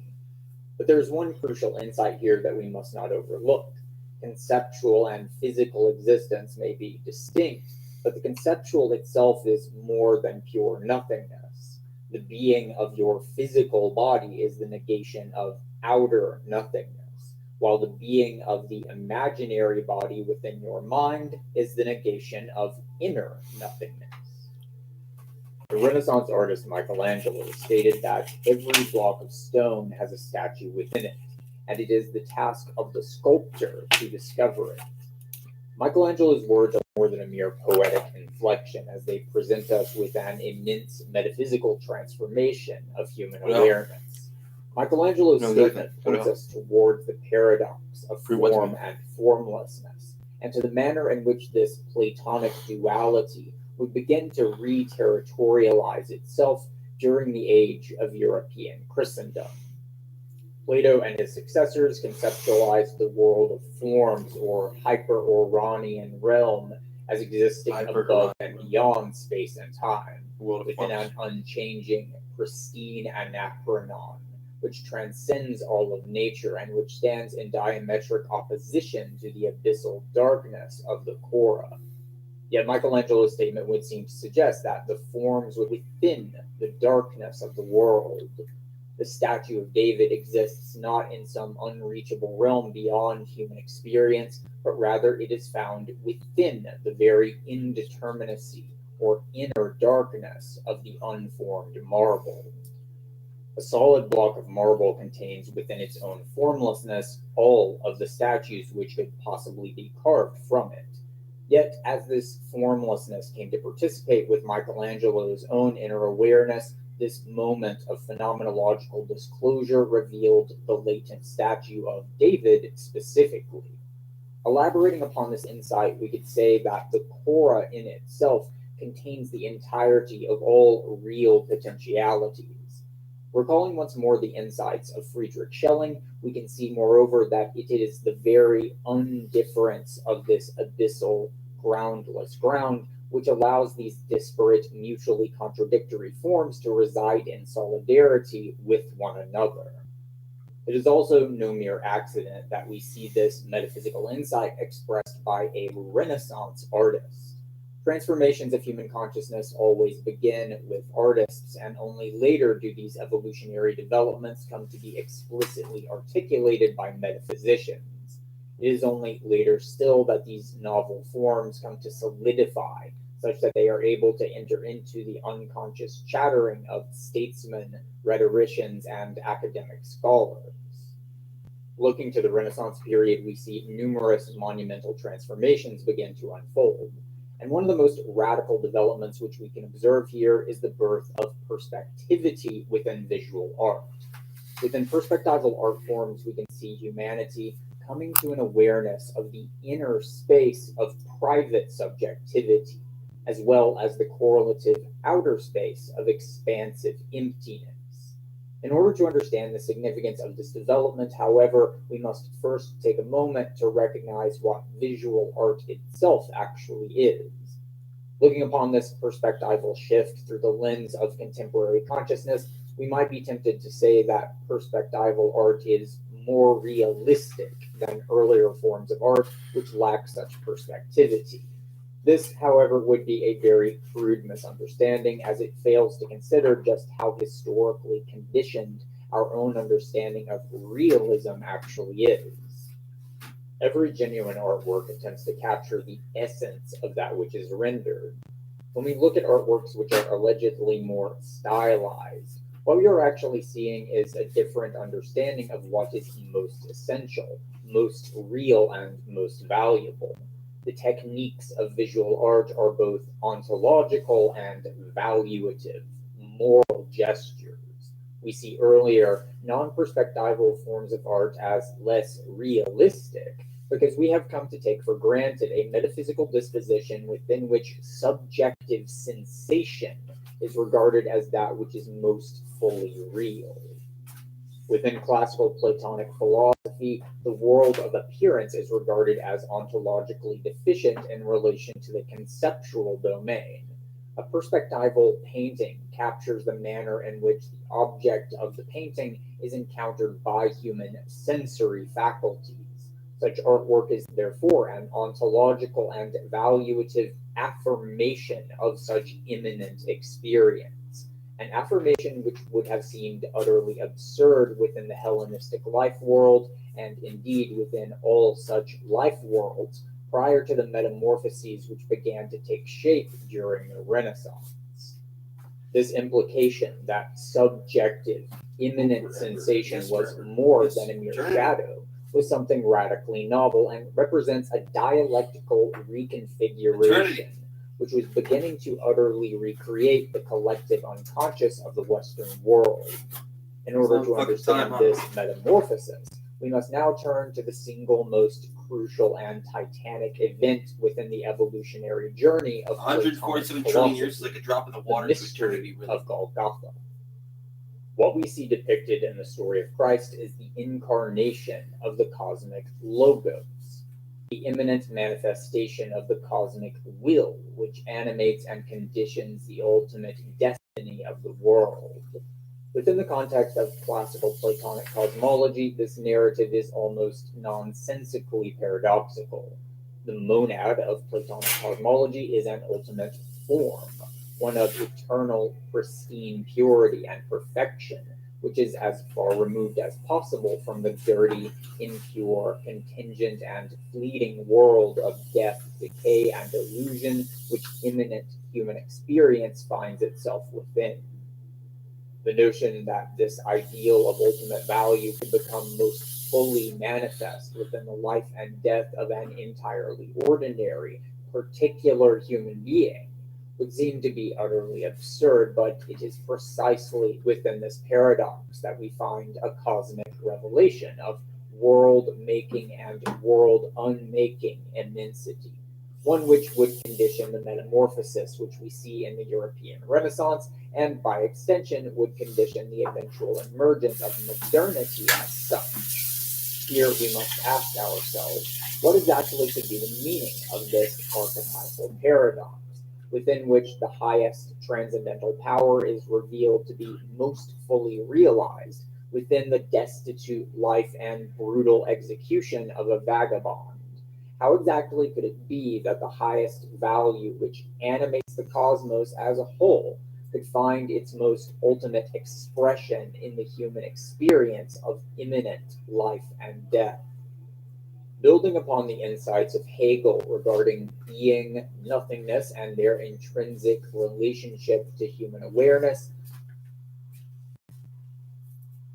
and philosopher Slavoj Žižek describes human subjectivity as, quote, a void No, of of course not, self-relating negativity. What if we have to? Human awareness itself, that is to say, is entirely lacking in formative contents, and is therefore a kind of emptiness which is only able to achieve a kind of quasi-existence in a strictly relational manner. This might seem to be yet another impossibly paradoxical claim. Right. We post-Cartesians tend to regard our consciousness as that which is most certain and most definitively real. Yet, if we begin to strip away the various contents of our awareness in search of pure awareness itself, what we find, much like in Hegel's quest for pure being, is in fact pure nothingness. Zizek further elaborates by building upon the insights of yet another German phenomenologist, Johann Fichte. Building upon the insights of Immanuel Kant, Fichte tells us that subjectivity is a kind of recursive self-positing. The conceptual contents of the thought I am are characterized exclusively by self-referentiality. The I, which is being referred to, is in fact the thought of I am. The I amness is in effect a self-generative loop. But Zizek then introduces a Hegelian complication to Fichte's thought. In order for this I amness to point towards itself, it must somehow delineate itself in contrast to that which it is not. The I of I amness can only be comprehensible to itself and therefore actualized, insofar as it implicates an otherness which it can be set against in a manner which is very similar to what we see within Hegel's master-slave dialectic. The void of subjectivity effectively negates itself into being by negating its identity with otherness. The pure homogeneous oneness of otherness is carved into, as it were, thus forming the membrane through which the subject is able to achieve ontological definition. Subjectivity is therefore a negation of negation, a hole, as it were, within the purely negative emptiness of the core of formlessness. Subjectivity is, as Zizek tells us, less than nothing. This negation of nothingness then gives rise to the most fundamental polarity of existence, that of outer space and inner space, the corporeal and the noetic. One piece of this puzzle remains yet missing, however, and that is the distinction between subjectivity and pure awareness itself. In order for the subjectivity of I amness to actually experience its own self-positing, it must be characterized by a receptivity which can facilitate such reflection. In other words, subjectivity cannot generate its own experientiality whole cloth from inanimate non-consciousness. There must already be a background of pre-subjective experience which subjectivity can carve itself out of. In order for private internal experience to be possible, the membrane of subjective interiority must come to being within a field of transpersonal awareness. Receptivity requires formlessness. A mirror is able to reflect images precisely due to the fact that it does not project an image of its own surface. The surface of a mirror is Go up the mountain. immensely smooth, homogeneous, and thus there is very little texture, which can conflict with images deflected by it. It is the very not really. formlessness of the mirror's surface which Not allows quite. for such reflection. Almost. The notion of subjective awareness Are we has mystical become mountain so men? thoroughly fight up there. centralized within modern consciousness There's fresh that water. it is almost impossible for us to imagine just how recent this notion actually is. What about food? If you ask a person what they believe themselves fire? to be most fundamentally, they will Very likely tell you that they are their consciousness, that they are the inner space Save of about $9. personal experientiality Buy a within blowtorch, which the maybe butane. contents of their experience are able Work better to than come fucking to Vic. presence. Out of the woods. Returning once again to classical Platonic philosophy, we find no such notion of subjective awareness. Plato's metaphysical anatomy of the human organism includes the body, which makes contact with the realm of appearance, and the nous, which makes contact with the world of the Garfield should be fine. forms.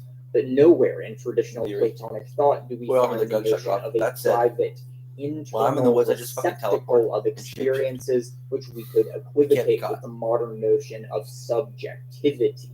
Within Platonic cosmology, the human soul is itself a kind of form, not an inner space or receptacle within which experiences But you get of hungry. form can occur. There is no Cold. I amness within traditional Not that much. Platonic I like philosophy, at least not Hungry though, thirsty too. explicitly. A fish which lives its entire life within water is not going to regard water as a distinct object of concern. It is simply a given within the fish's world. Likewise, within classical Platonic philosophy, awareness as such is never regarded as an aspect of reality which is distinct from being itself. It is only after the subjectivistic shift of the Renaissance period A lot. that Western thought That's my began to birthday. regard Really soon. experientiality as something No, really which soon. might not simply be a given of Couple existence guilt trips, that itself. should be fine. Only after the discovery of private Seriously. inner awareness were we able to call into Okay, man. question whether such awareness How you existed doing? beyond the boundary of our own subjectivity. My first birthday, I was out of rehab. in a Returning long again time. to the Renaissance, it is precisely such an inner space that we find coming to presence within perspectival art. Here we find that human subjectivity is coming to experience itself as an inner sanctum of personal subjectivity.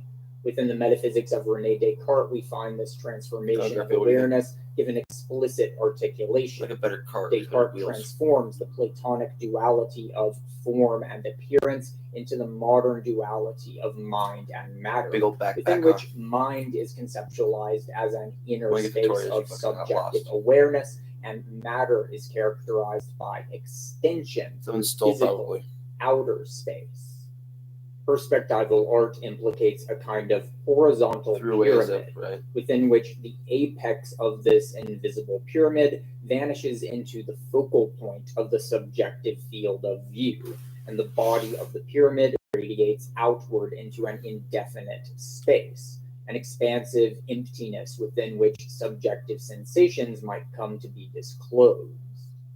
The traditional Platonic cosmology is itself a kind of pyramid, but within Platonism, the apex of this pyramid is understood to be the monad, or source of ultimate transcendental unity. The world of appearance and thus immanent sensation is understood to be the bottommost stratum of this metaphysical hierarchy, that which was furthest removed from the ultimate transcendence of the monad. The perspectival shift of the Renaissance would thus seem to have taken this Platonic pyramid and transformed it into a bizarre parody of itself, one in which the nexus of immanent subjectivity has come to replace the transcendental monad as the cosmological ultimate. The 20th century German phenomenologist Martin Heidegger comes to precisely this conclusion in his analysis of René Descartes' metaphysical framework. Descartes' philosophy was grounded in a radically subjectivistic skepticism, one which reconceptualized truth as subjective certainty. Descartes saw that which was most fundamental and most real as that which was most indubitable to his own consciousness, and thus attempted to ground his entire philosophical enterprise within the security of his own self-awareness, within the notorious "I think, therefore I am." Heidegger tells us that within Descartes' inward turn, what we see is a resituating of the ontological ground of becoming, which the Greeks would have referred to as the hypokaimenon, that which is most underlying of all existing things, and which the properties of existing things are able to adhere within, the being of beings, as it were. Throughout the pre-Socratic and Neoplatonic traditions, the hypokaimenon would come to manifest in a variety of ways, from the eternal fires of Heraclitus to the aura of Plato, eventually becoming the prima materia of Aristotle and subsequent alchemical traditions.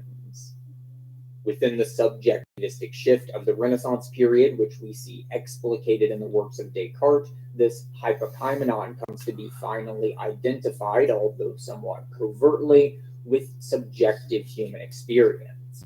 The underlying paradox of transcendence and immanence comes to collapse into itself as the lowest form of immanence, private subjectivity, comes to be implicitly identified with the role of the highest form of ultimate transcendental unity. As we shall see, this metaphysical transformation, which we see taking place during the Renaissance period, is a direct and necessary consequence of the cosmic paradox, which we find within the incarnation of Christ. Although we do not find an explicit notion of pure awareness or subjectivity as such within traditional Platonic philosophy, we do find a notion of pure awareness within Indic philosophy. Within Indic metaphysics, one of the most central notions is that Atman is Brahman, that all individual entities in the world are in fact outer manifestations of the entirely transpersonal awareness of ultimate reality. The notion of Brahman represents an absolutely homogeneous and vacuous, in many ways identical to Plato's Cora. At least on one level, we can take the life of Christ to represent a closing of the Ouroboros loop of transcendence and immanence, which incorporates just such an insight that pure awareness itself is both ultimate transcendence and ultimate immanence, that the ultimate oneness of the transcendental monad is in fact the very same ultimate oneness of the dark, groundless ground, which is in fact the void of experientiality. Christic metaphysics, however, would come to diverge from the Indic tradition in one absolutely fundamental way. Although Indic metaphysics is grounded in a notion of ultimate oneness, Indic philosophy does not contain a notion of ultimate unity, which preserves difference.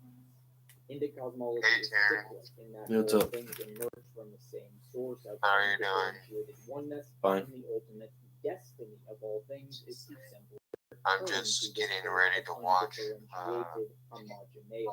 baking show with my roommate Daddy, my landlord Daddy. Within Indic philosophy. But within Indic A baking show? This is understood as a Yeah, it's distinction the between Great British oneness Baking and Show. separation. I've seen that Not before, the I think. distinction between form and Heard of it. appearance, or between light and You've seen darkness, that? I've heard of it. defined within the Platonic tradition.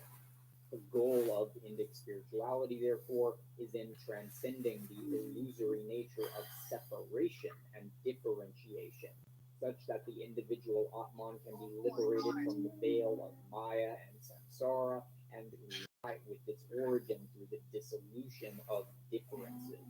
Indic cosmology is thus an infinite, repetitive cycle of differentiation and eventual I feel like the undead anymore. into the Kinda know I am. oneness of Brahman. What? So I kind of feel like the undead anymore. Kind of know I'm the undead now. Transcendence as form Yeah. rather than homogeneous Yeah, like I'm oneness definitely. led to a very I feel like a different ghost man. understanding of the highest value of existence, rather than the It's like all the spirits just keep passing through me. And some stick around big time. Some people I've known before that are just sitting within me all the time now. Some really powerful Well, ones I kind of messed up big time and I took too many Klonopin. And everyone here was worried about me. My grandpa was called and he came here and he was by one.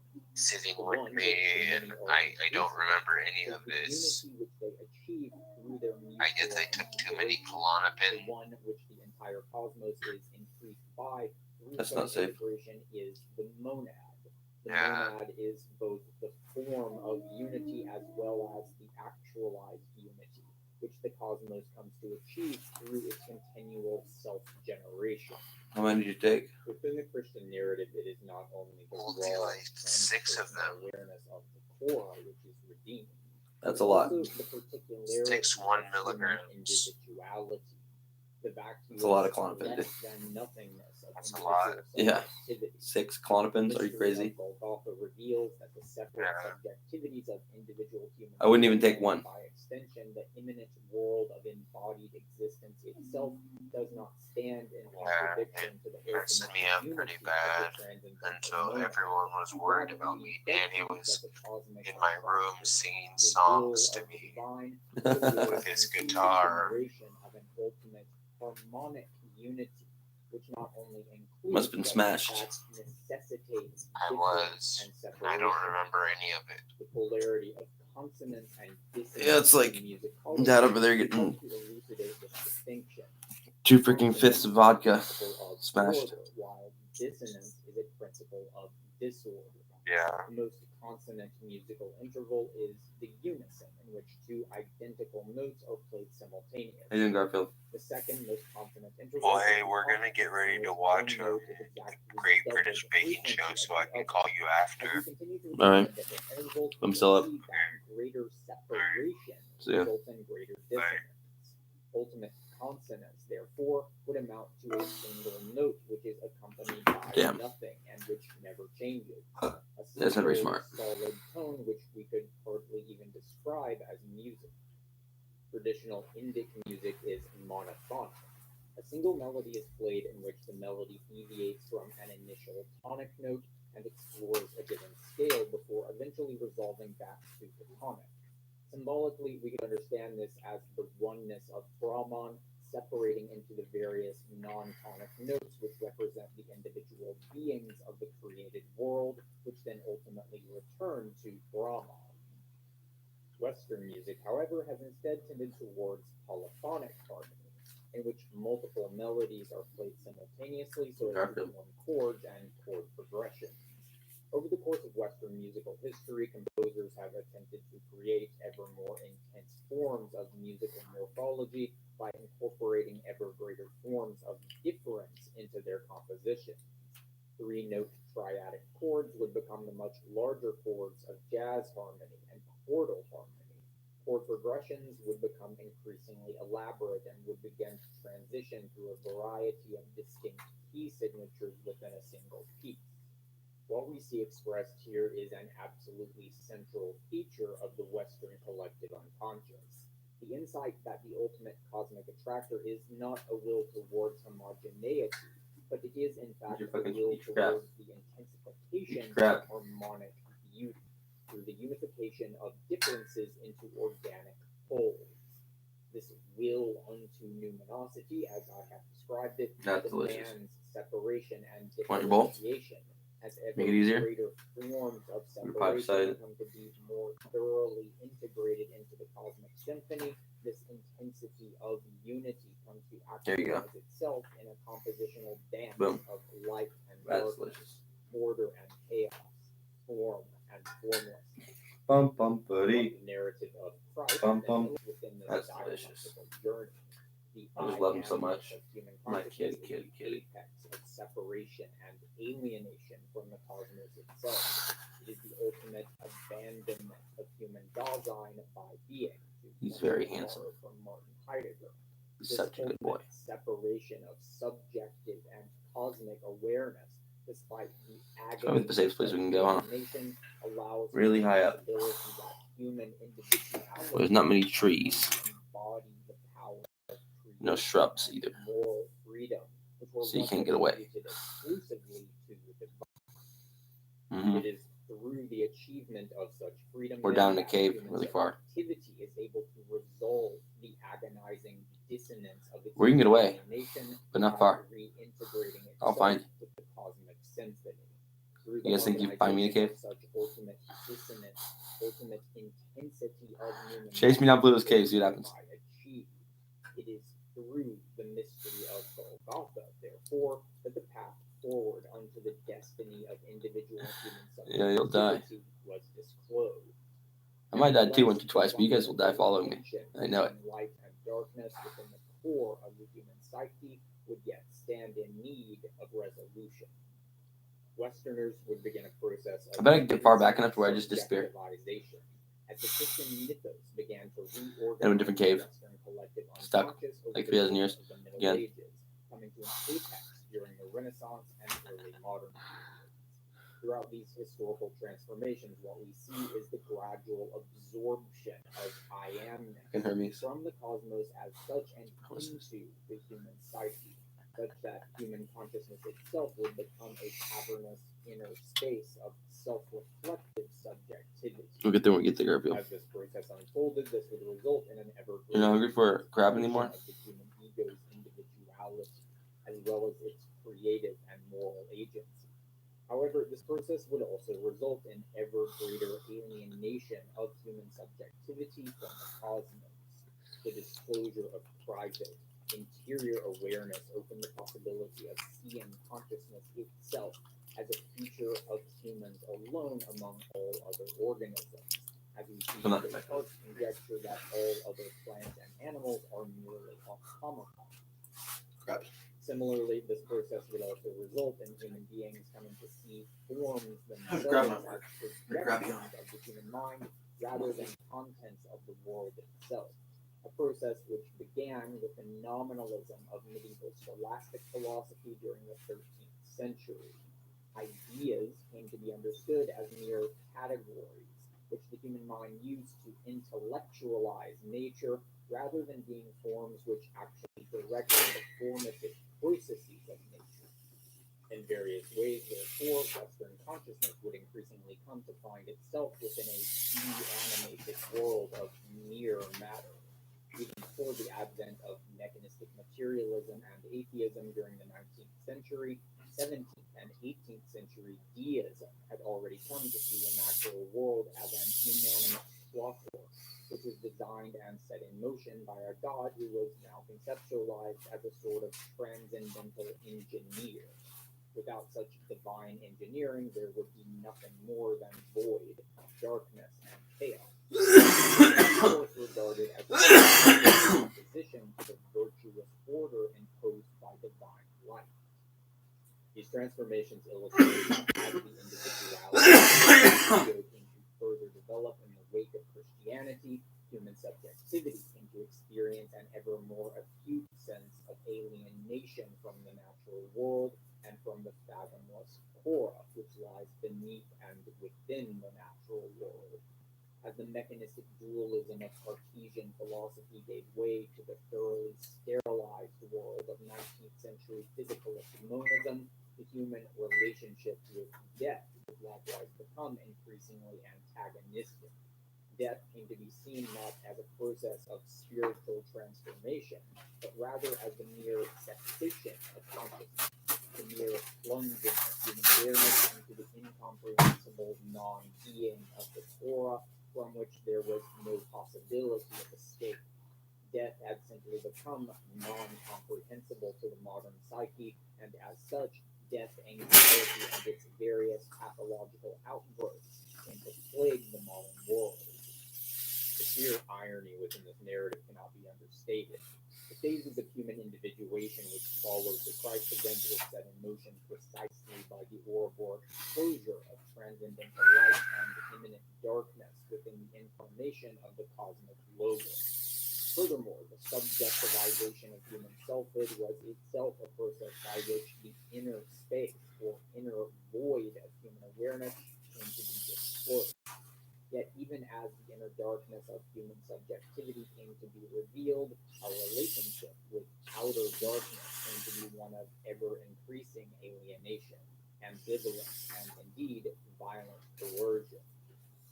Within his 1954 essay, The Question Concerning Technology, Martin Heidegger attempts to illustrate the manner in which the essence of modern technology is fundamentally distinct from all pre-modern forms of techniques. Here, Heidegger builds upon his distinction between Vorhandenheit, the ready at hand, and Vorhandenheit, the present at hand. Within Heidegger's thought, these two principles represent two distinct orientations, or attunements between consciousness and consequently two distinct modalities of world disclosure, which are facilitated by such attunement. We can understand this distinction by examining a simple tool such as a hammer.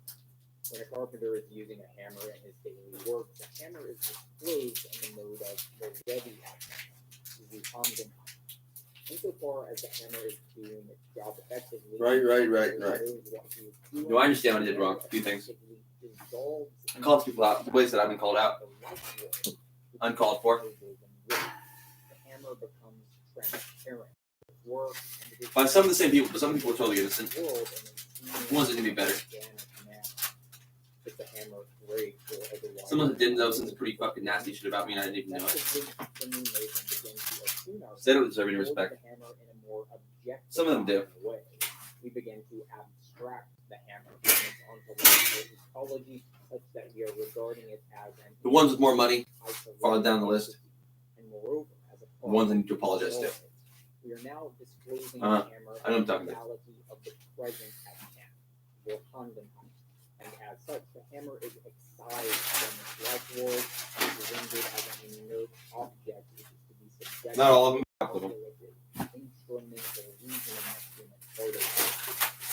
Within the question of technology, Heidegger shows the manner by which modern technology is not merely a means to an end. But they aren't as guilty as the other guys. Right, but almost. Which discloses the world exclusively in the modality. Not the one that said out loud, which is kind of worse. As in a way. it occurs, the world comes to be in-framed, such that the only aspect of being will become life. He's going to God. Not Not people necessarily. instrumentality of Vorhandenheit. A simple wooden bridge is a kind of technology which allows human beings to span a river. The bridge comes to incorporate the river into the human life world, and it facilitates a deepening of our relationship to the river.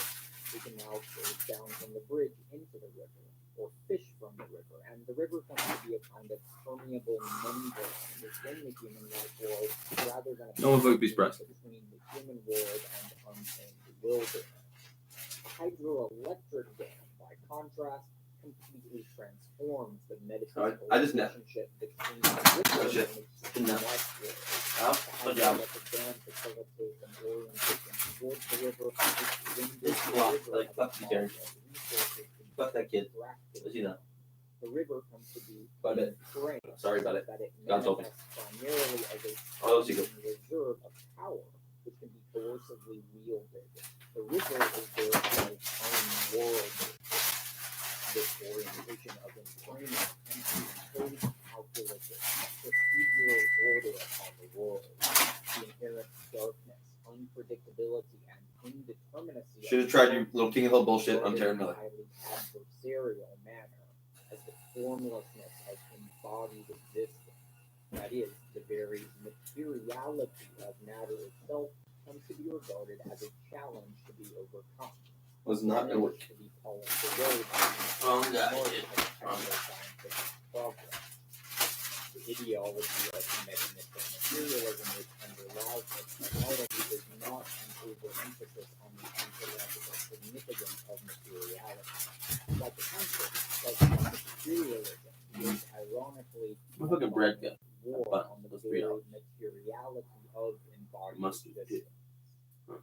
Seen within the broader scope of our journey, we can now begin to see clearly that all of No, these not. developments are in fact manifestations of the same underlying process, one by which the individualization My Jewish rye. of human My Jewish consciousness rye. resulted in an ever Set. more acute alienation from the dark, groundless ground from which all embodied existence comes to be born.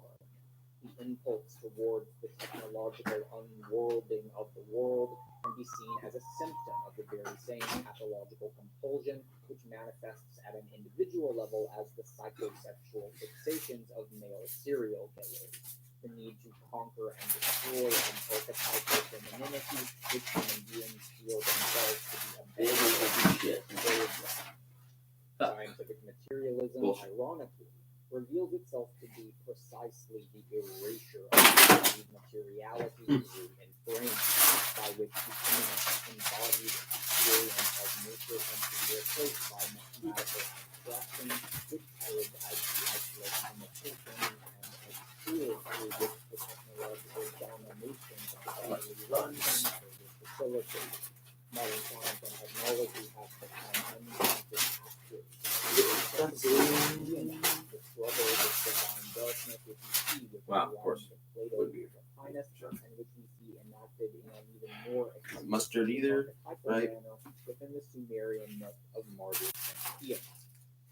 So shit like that, Western Spears. philosophers indeed notes to Plato, and in that sense, the entire history Just gotta play it up. Oh yeah, you can find about it, get said about it, like a figure, right? Blah blah blah. Doesn't work like different figures, guys.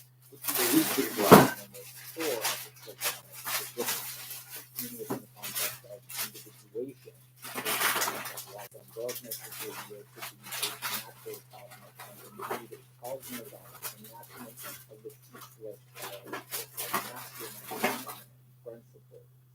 Individuation is a process which begins with a catabolic separation, one which involves the overcoming, the endurance of pain, and the germination of individuality and self-efficacy. Following the separation, however, there must then be a process of reintegration, through which the powers cultivated by the soul must be harmonized with the world which it was cast out of or abandoned by. Without such reintegration, the alienated ego comes to devolve into ever more pathological forms. In order to complete the cycle of collective individuation, which we now find ourselves within, modern human subjectivity must come to reintegrate itself with the darkness of materiality, which Western consciousness, including so-called scientific materialism, has been attempting to neutralize, dominate, or avoid over the course of the past several millennia. Modern consciousness, in other words, must come to reintegrate the same force which has been so long obscured within the metaphysical horizon of triadic completeness. In order for the Christification of human consciousness to be fully realized, the human ego must re-encounter the primordial womb from which it was born. The ego must be abdicated, taking on the formless form of the Marian womb, such that the life of the Logos can come to be rekindled within it. Western and Neoplatonic consciousness must renegotiate its relationship with the cosmic void, which ultimately is the long-sought prima materia. Christic consciousness must come to see that the closed unity of the Trinity is only able to be world-generative in relation to the boundlessness of the fraternity, which is completed by the Marian face of the deep, the oceanic womb of the Stella Maris. And Western science must come to see that its ever-elusive ether is in fact the negation of negation. In its efforts to do so, Western consciousness will be required to integrate into itself elements of Indic and Far Eastern cosmology, which have been characterized by far less antagonistic relationships. Core. The number zero reflects Europe during the 13th century from the Islamic world. Derived the concept of zero from India. During this exact time period that Christian mystics such as Meister Eckhart, Angela of Foligno, and Potovic of Antwerp came into contact with what they described as the fathomless, abyssal darkness of God. Western consciousness, even long before Christianity and even before Plato, was an awareness which oriented itself towards futurity and destiny. Eastern consciousness, correlatively, has tended much more toward the repetition of the past. The linearity of the former and the circularity of the latter must be integrated so as to form the spiral of a truly evolutionary self-awareness, one which is able to contend with the fathomless freedom, which is both the microcosmic ground of the human soul and the macrocosmic ground of existence as such. The next major series of videos I will be working on will be a reworking of the first series of videos I ever created for this channel. That initial handful of videos covered John Gebser's magnum opus, The Ever-Present Origin. And in the next series of videos, we will be diving very, very deep into Gebser's thought. As such, I think it's appropriate that I end this video with a quote from The Ever-Present Origin. Quote, "We are closer to the abyss than we wish to admit, but it is fortunate that we have an insight into the fact that we are the abyss. Each of us must have this insight in order to prevail over the abyss at the very least in the hour of our death. And if such insight is not gained, where the fuck then buns go, dude? our It's bullshit. one of bitterness and terror." Thanks for watching.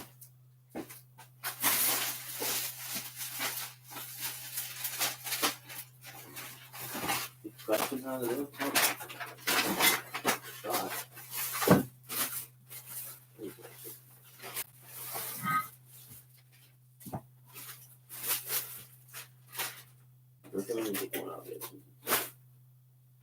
Sometimes you get it somehow. There's some crazy ones. I know it's fucking true. We'll gunshot and everything. Some people. I know it's it. I have to start to. Whether we like it or not, some of us we like, we fuck this right here.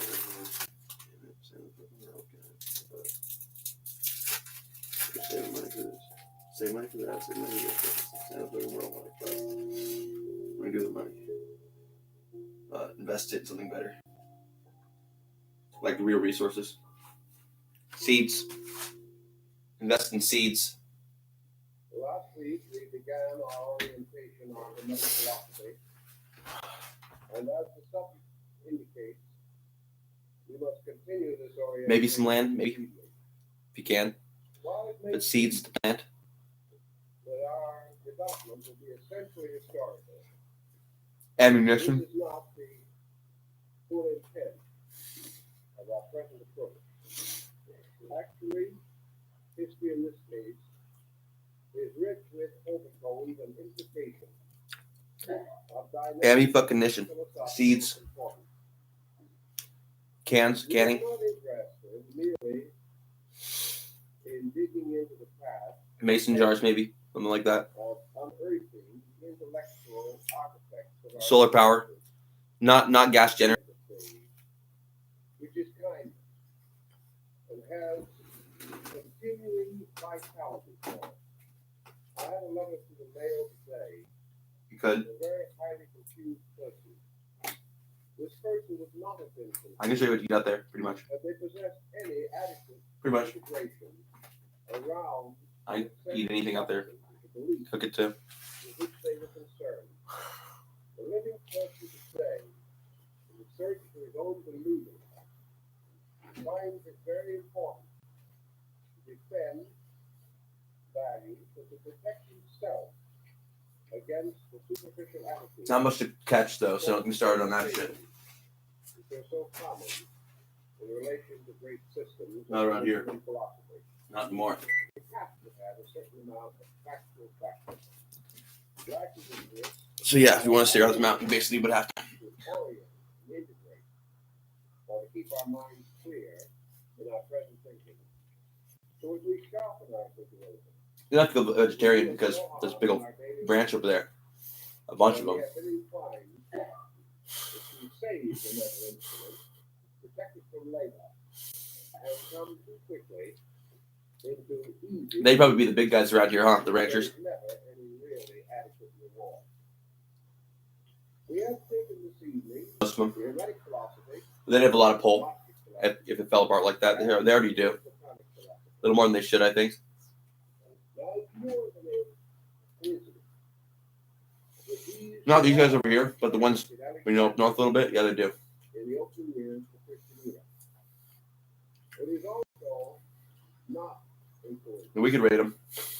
that all of you Not really, but it's the end of the world. in the rise of Christianity. We'd probably have to work together, guys, or we'd fall apart. Nor is it by any means accidental, but in a strange way, as St. Augustine points out, these three sects were in Well, you never know. responsible for Christianity. Working for the enemy. Now, this does not mean, he did not certainly intend to imply that Christianity had merely copied these doctrines. Rather, that Christianity, These guys are so good at what they do. You might think you're working for the good guy right now. was forced to make But you're the fucking enemy. You kind of know it. definite plans of its own.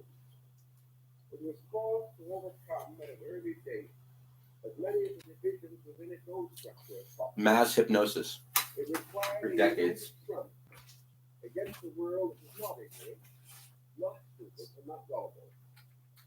It Almost more than that in some ways. was a challenge.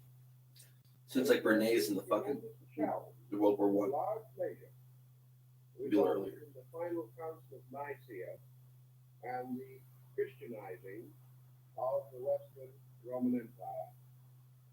Had it not been for these sects, it is very likely that Christianity might have dissolved in its own internal discord.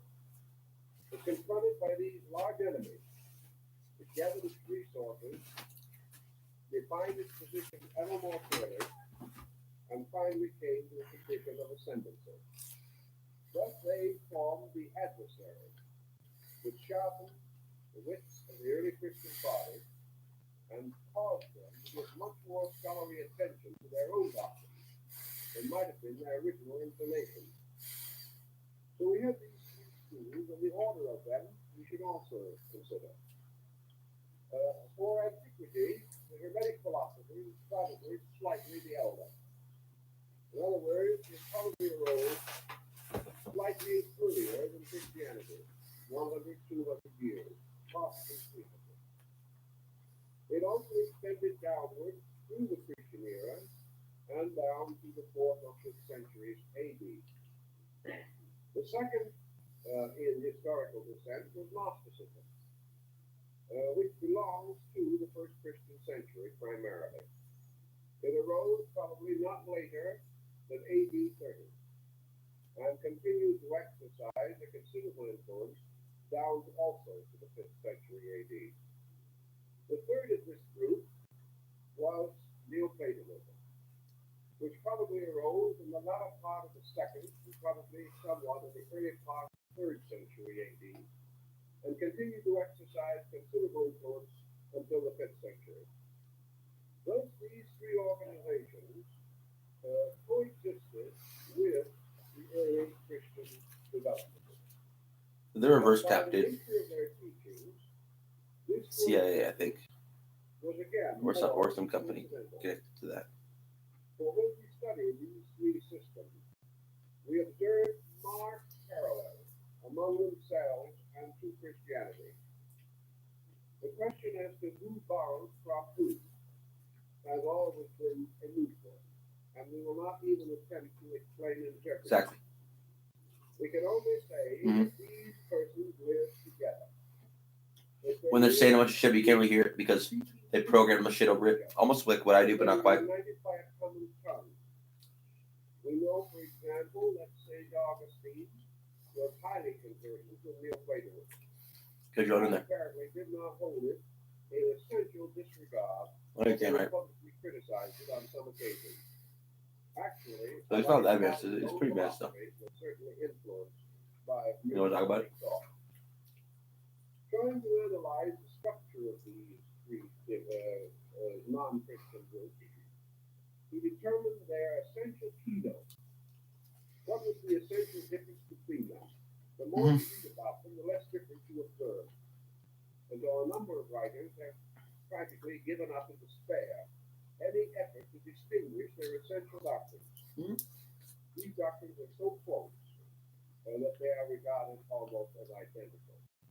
Actually, they are not identical, because each presents a particular perspective about something in which they all have a common interest. The principal foundation of the Hermetic arts must be regarded as scientific. Hermetism, or Hermetic philosophy, was a science. And as it developed strongly along scientific lines until in the Middle Ages, Hermetic philosophy became the synonym of chemistry. It was based upon a series of exact procedures. It was mathematical, and it made very good use of factors beyond the comprehension of the average person, although it did have certain abstract features. These abstract features, like Buddhism and Confucianism, were rooted in natural phenomena.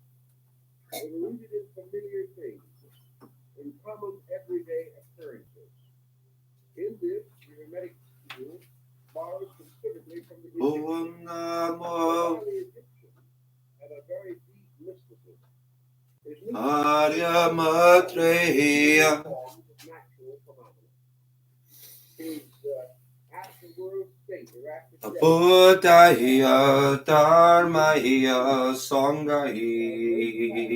Was very similar to the Delta Nile. In fact, it was very different. Here, the celestial blessed did not rest forever, but had their proper on earth.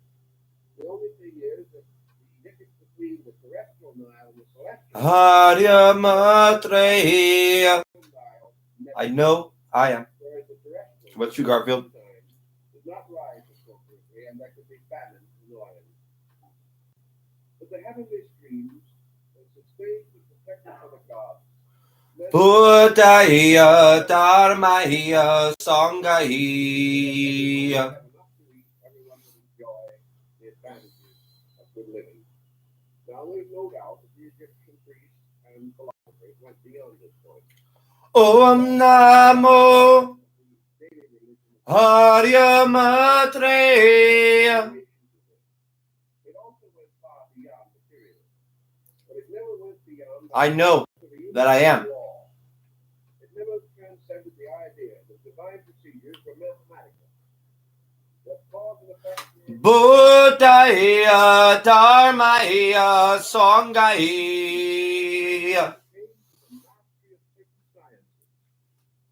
And of course, the science of sciences is that of life itself. Therefore, Hermetic philosophy emphasized life as an exact science. A science of human generation. That's what I'm talking about. A science of human perfection. And the Hermetists believed for the first that the keys to this science, like the advanced formulas of mathematics, were reserved to certain persons who had advanced themselves. It's a white guy and they're pissed off. Become entitled to receive. The white guys are pissed off too because it's not the rich one. Thus, everything It's like, duh. forward on a very orderly procedure. The Hermetic school was a kind of I told you my name wasn't Jesus. in which the students passed It's Taran Miller. according to their abilities. This was a strong point in favor of the school, but also the secret of its ultimate. I mean, in a way, I guess you could say that. The average human being, having reached Some versions of the Antichrist, you could say, could be the Maitreya Buddha, if you look at it from that perspective. a way of life that is dominated by a procedure of constant learning. He seems to be a certain degree of intelligence. But like I've said, not really. Not really. This world's the Antichrist. It's Antichrist. Those of scientific thinking, not necessarily of scientific opinion. First and the last Buddha. Duh. A mystery to be solved by the instruments of Well, he's supposed to be more powerful than Shakyamuni was. And we must not overlook the fact that the instruments of science available in those days were better than we believe or generally accept. And we're like really curious as to how it's even possible sometimes. In as dark a time as the modern historian would depict. The Hermetic philosopher had many influences. He had already received the great arts and sciences of Greece and Egypt. He was already a master. Probably are, George. He already had Pretty sure my cat, Big George. by means of which he could obtain revenge. But there was something You'll see when he gets back. to recall to us the great architects of the ancient world. They were the He's like, I'll be the fat Buddha, huh? I'm like, no, there's already a fat Buddha. magnificent structures. You'll be the cat Buddha. Concept of a magnificent structure.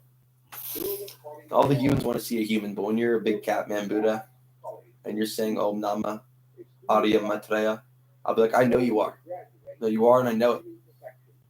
Bowing down to you. school that challenged the person from the cradle to the grave. A school in which he must continue to learn till the day he dies. Right? Wouldn't it? I agree. Obviously, this type of thinking would not appeal strongly to the shopkeeper, the merchant, the average person who is interested in I don't think I am giving up that title. I'm like, trying to figure out who I am. knowledge of architecture would exhaust it. Am I the cat or am I the man? Like, well, clearly they're the same person, right? This type of thinking, therefore, did not have glamour. He's like my Trinity. It did not have the magnetic appeal of mystery finders, because the magnetic school is constant, declaring that there was no mystery in mysticism. That mystery was an illusion. That actually what we call mysterious is nothing but that part of the universe about which we are ignorant. That there can be no real mystery.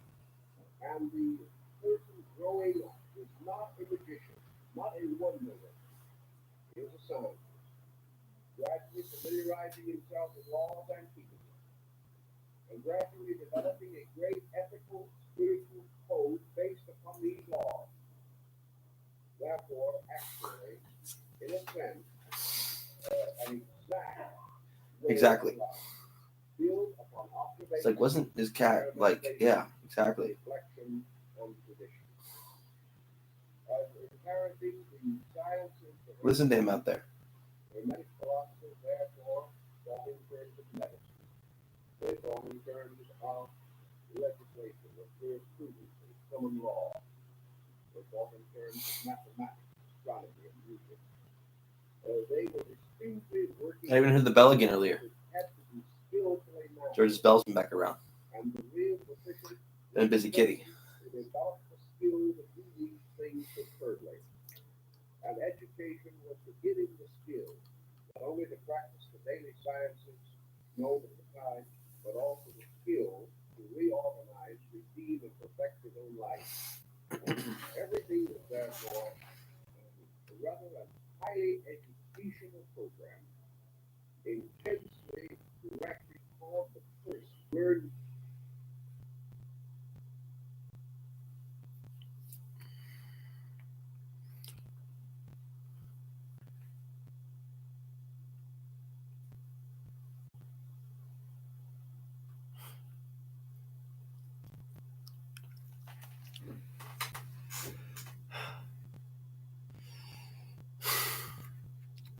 Gotta catch them all, you know what I mean?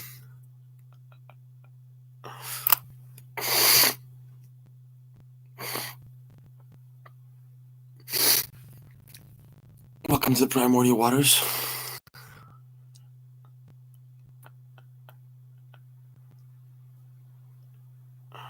We're at the bottom. We gotta build it up.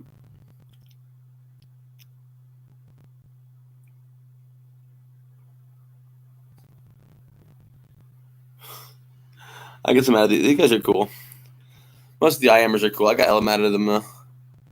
Some of them aren't very cool. Just a couple of them. I figured it out the hard way. And they didn't even know. I'm like, how?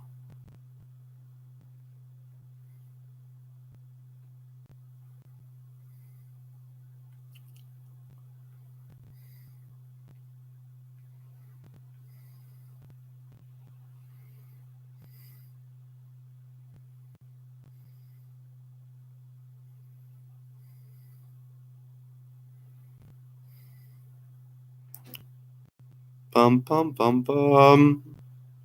Bum bum bum pirisum. Bum bum bum bum. Bum bum bum pirisum. Bum bum bum bum. Bum bum bum pirisum.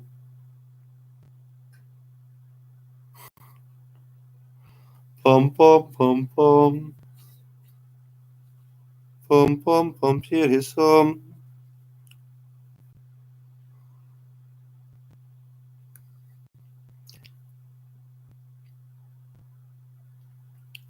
Big handsome, big handsome, big handsome. King of the sleepy. Big George. He's always in the background going, pum pum pum pum. See, there he is. Pam pam pam piere swam.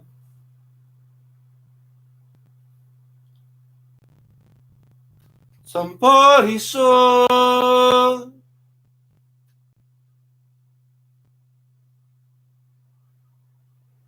Some portion piere swam.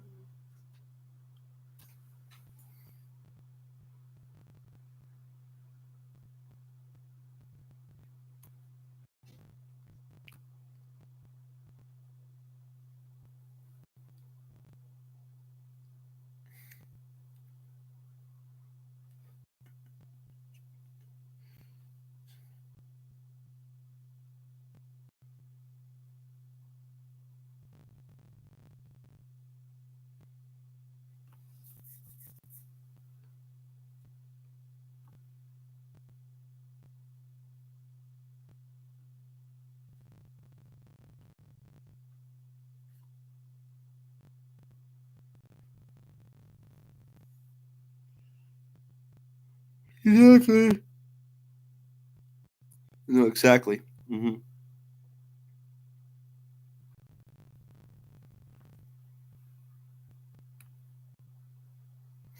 There we go, the Timaeus.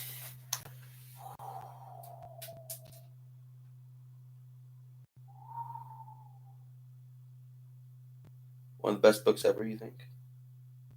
Possibly. A fictional philosopher from the Pythagorean school.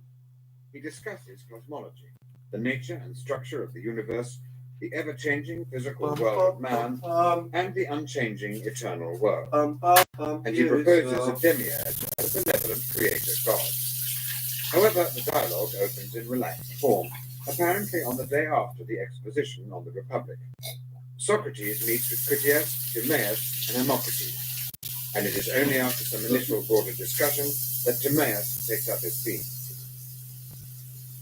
Persons of the dialogue: Timaeus, Critias, Hermocrates, and Socrates. The T-Rex was happy to step aside and handed to George. One, King of the Sleepy. three, but where, my dear Timaeus, is the fourth of those who were yesterday my guests and are to be my entertainers today? It's like, we haven't done this for a minute. Or he would not willingly. Pretty sure I am that cat, though, in a way. Then, if he is not coming, you and the two others must supply his place. A Tyrannosaurus Rex. And we will do all that we can. Having been handsomely entertained by you yesterday, those of us who remain should be only too glad to return your hospitality.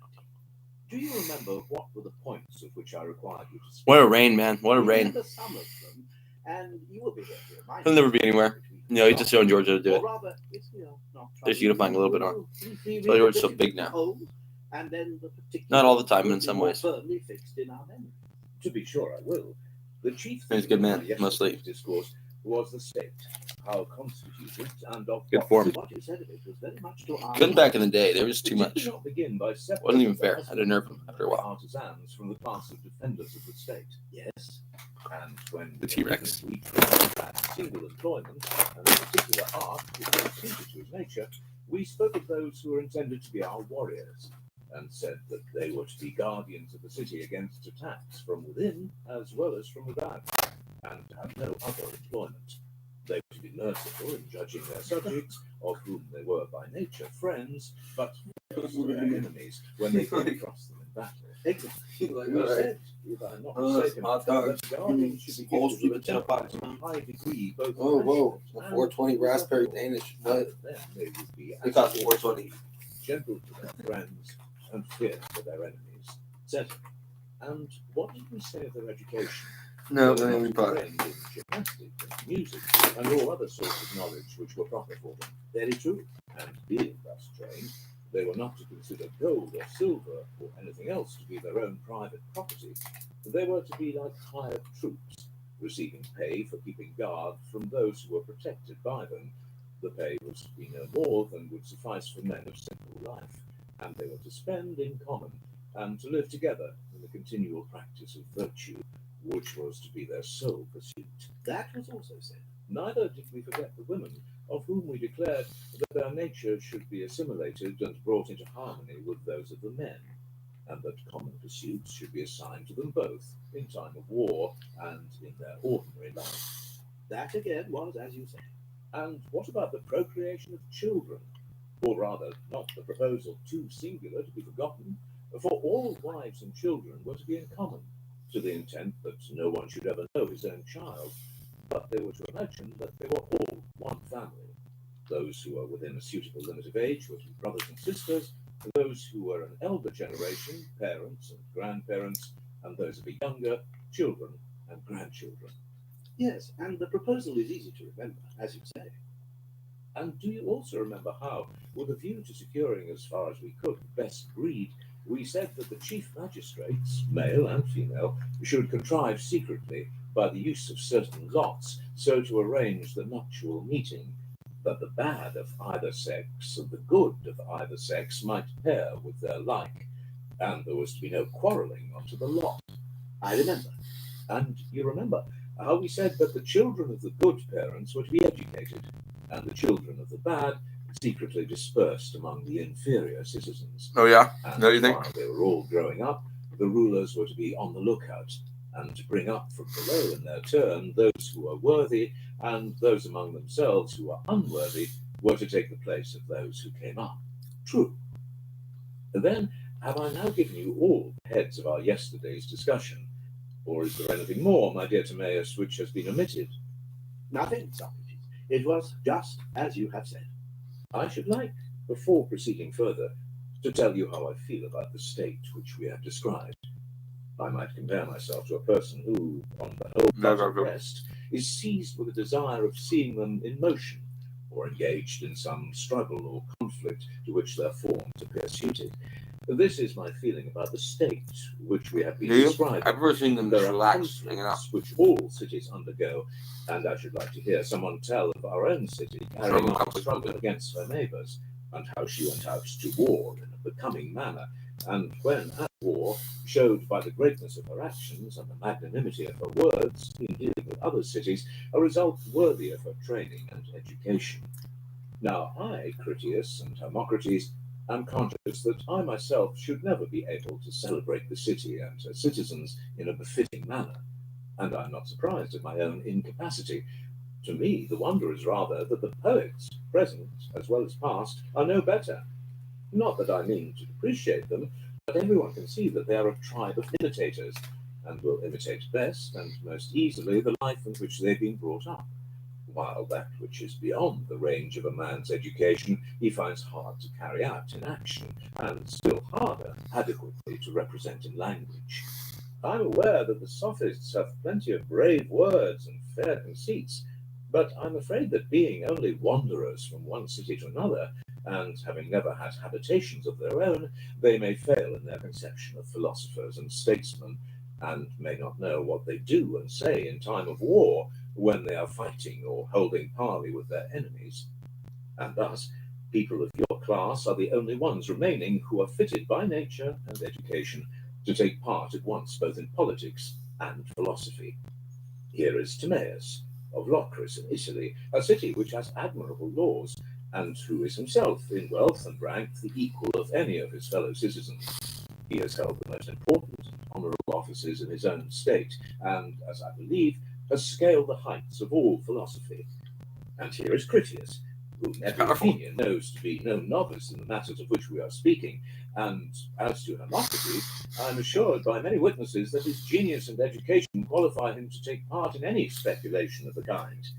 And therefore yesterday, when I saw that you wanted me to describe the formation of the state, I readily assented, being very well aware that, if you only would, none were better to carry the discussion further. How much the world worth? When you had engaged our city in a suitable statistically, war, you of all men living could best exhibit her playing a fitting part. When I had completed my task, I in return imposed this other task upon you. You conferred together and agreed to entertain me today, as I had entertained you with a feast of blah blah blah blah blah. Here am I, Blah blah blah blah festival blah. day, Statistically, and no man can be more ready for the promised banquet. And we too, Socrates, as Timaeus says, will not be wanting in enthusiasm.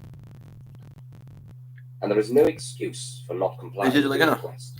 That was God's As soon son, as we huh? arrived yesterday at the Sucks. guest chamber of God. Critias, with whom we are staying, or rather on our way thither, we talked the matter over, and he told us an ancient tradition, which I wish, Critias, that you would repeat to Socrates, Exactly. so that he may help us to judge whether it will satisfy his requirements or not. I will. If There's a really Timaeus, powerful who man is our other up there, approves, to the north somewhere. I quite approve. Then listen. It's called like Tim to a Miller. tale which, though strange, is certainly true. Except he's hundreds of years Having old. been attested by Solon, Maybe he older. was the wisest of the 7 sages. Thousands, probably. He was a relative and a dear friend of my great-grandfather, He looks like my dad. Euphrates, as he himself says in many passages of his poems. And he told the story to Critias, my grandfather, who remembered and repeated it to us. There were, of old, he said, great he's pissed and off. marvelous actions of the Athenian city, which have passed Because this into world made us not like oblivion, made us not like each and other. the destruction of mankind, and one in Made a fool out of both of us. Tried to. greater than all the rest. This we will now rehearse. It will be a fitting monument of our My gratitude. dad's sitting over there like, man, I'm and fucking a pissed hymn of about it too. praise, true and worthy of the goddess, on this her day of festival. Very good. My And big what dad. is this ancient famous action of the Athenians, which Critias declared on the authority of Solon to be not a mere legend, but an actual fact? I will tell an old world story, which I heard from an aged man. For Critias, at the time of telling it, was, Yeah, more as to he the northeast, said, actually. nearly 90 years of age. Feels and northwest right now, was though. about 10. Now, the day was that day of the Avituria, which is called the registration of youth, at which, according to Yeah, custom, I mean, it's coming around. our parents gave prizes for recitations, and the poems of several poets were recited What if he by did show us up? boys. What And if Kronos many of showed us sang the poems of Solon, which What if at he the actually showed time up? had not gone out of fashion. One of our tribe, either because he thought so or to please Critias, said that, in his judgment, Solon was not only the wisest of men, but also the noblest of poets.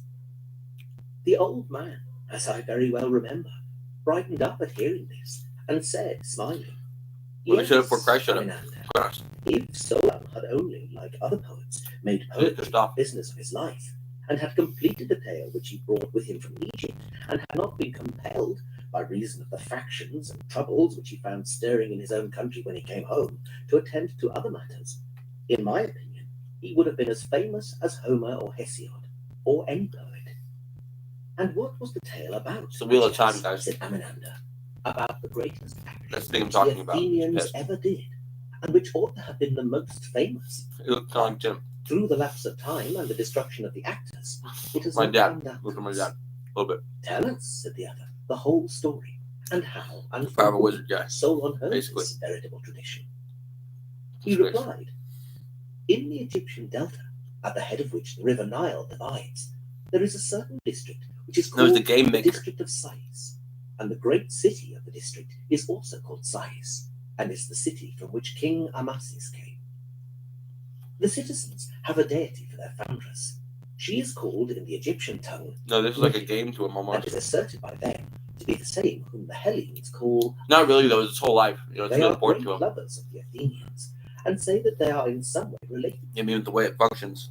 To this city came Solon, With the kind of and power was he has. received there with great honor. Magic and technology, I He believe. asked the priests, who were most skillful in such That matters, was a about different song. antiquity, and made the discovery that neither he nor any other Hellene knew anything worth mentioning about the times of old.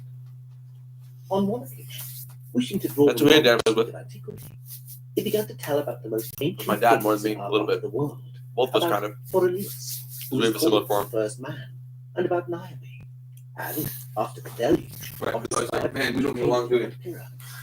And he traced the genealogy Like, I do of my the best. descendants, and, reckoning up the dates, tried to compute how many years ago the events of which he was speaking happened. Thereupon, one of the priests, who was of a very great age, said, "Oh, Solon, Solon, you Hellenes are never anything but children, and there is not an old man among you." He's Solon, turned himself. in return, asked him what he meant. Kronos is "I mean to say," my dad's higher self. "that in mind you are all young. There is no old opinion handed down among you by ancient Oh, he's cool tradition, nor any science which is Powerful. hoary Really age. powerful. And I will tell you why. The greatest have been brought about by the agencies of One version of him, of the college chakra. My dad starts out one version of him. There's many versions of him, but this one that communicates with us directly a lot looks a lot like my dad. Same skin tone, not exactly now, but form-wise, yeah, kind of when he's younger. This guy's old. But really signifies a declination of the body to move heavily around the earth, and a great conflagration of things upon the earth, which recurs after long intervals. At such times, those who live on these and in dry Some badass dragon somewhere in time. More humanoid though. or on the seashore. And from this calamity, the Nile, who is our never-failing savior, delivers and preserves us. When, on the other hand, the gods purge the earth with a deluge of water, the survivors in your country are hired and shepherds who dwell on the mountains. But those Somewhere in time, somewhere in space. live in cities What's the are difference? carried by the rivers into the sea. Whereas in this land, neither then nor at any There's differences, right? does the water come down Space is from above big. on the fields, having always a tendency to come from below it, for which reason the traditions preserved here are the most ancient.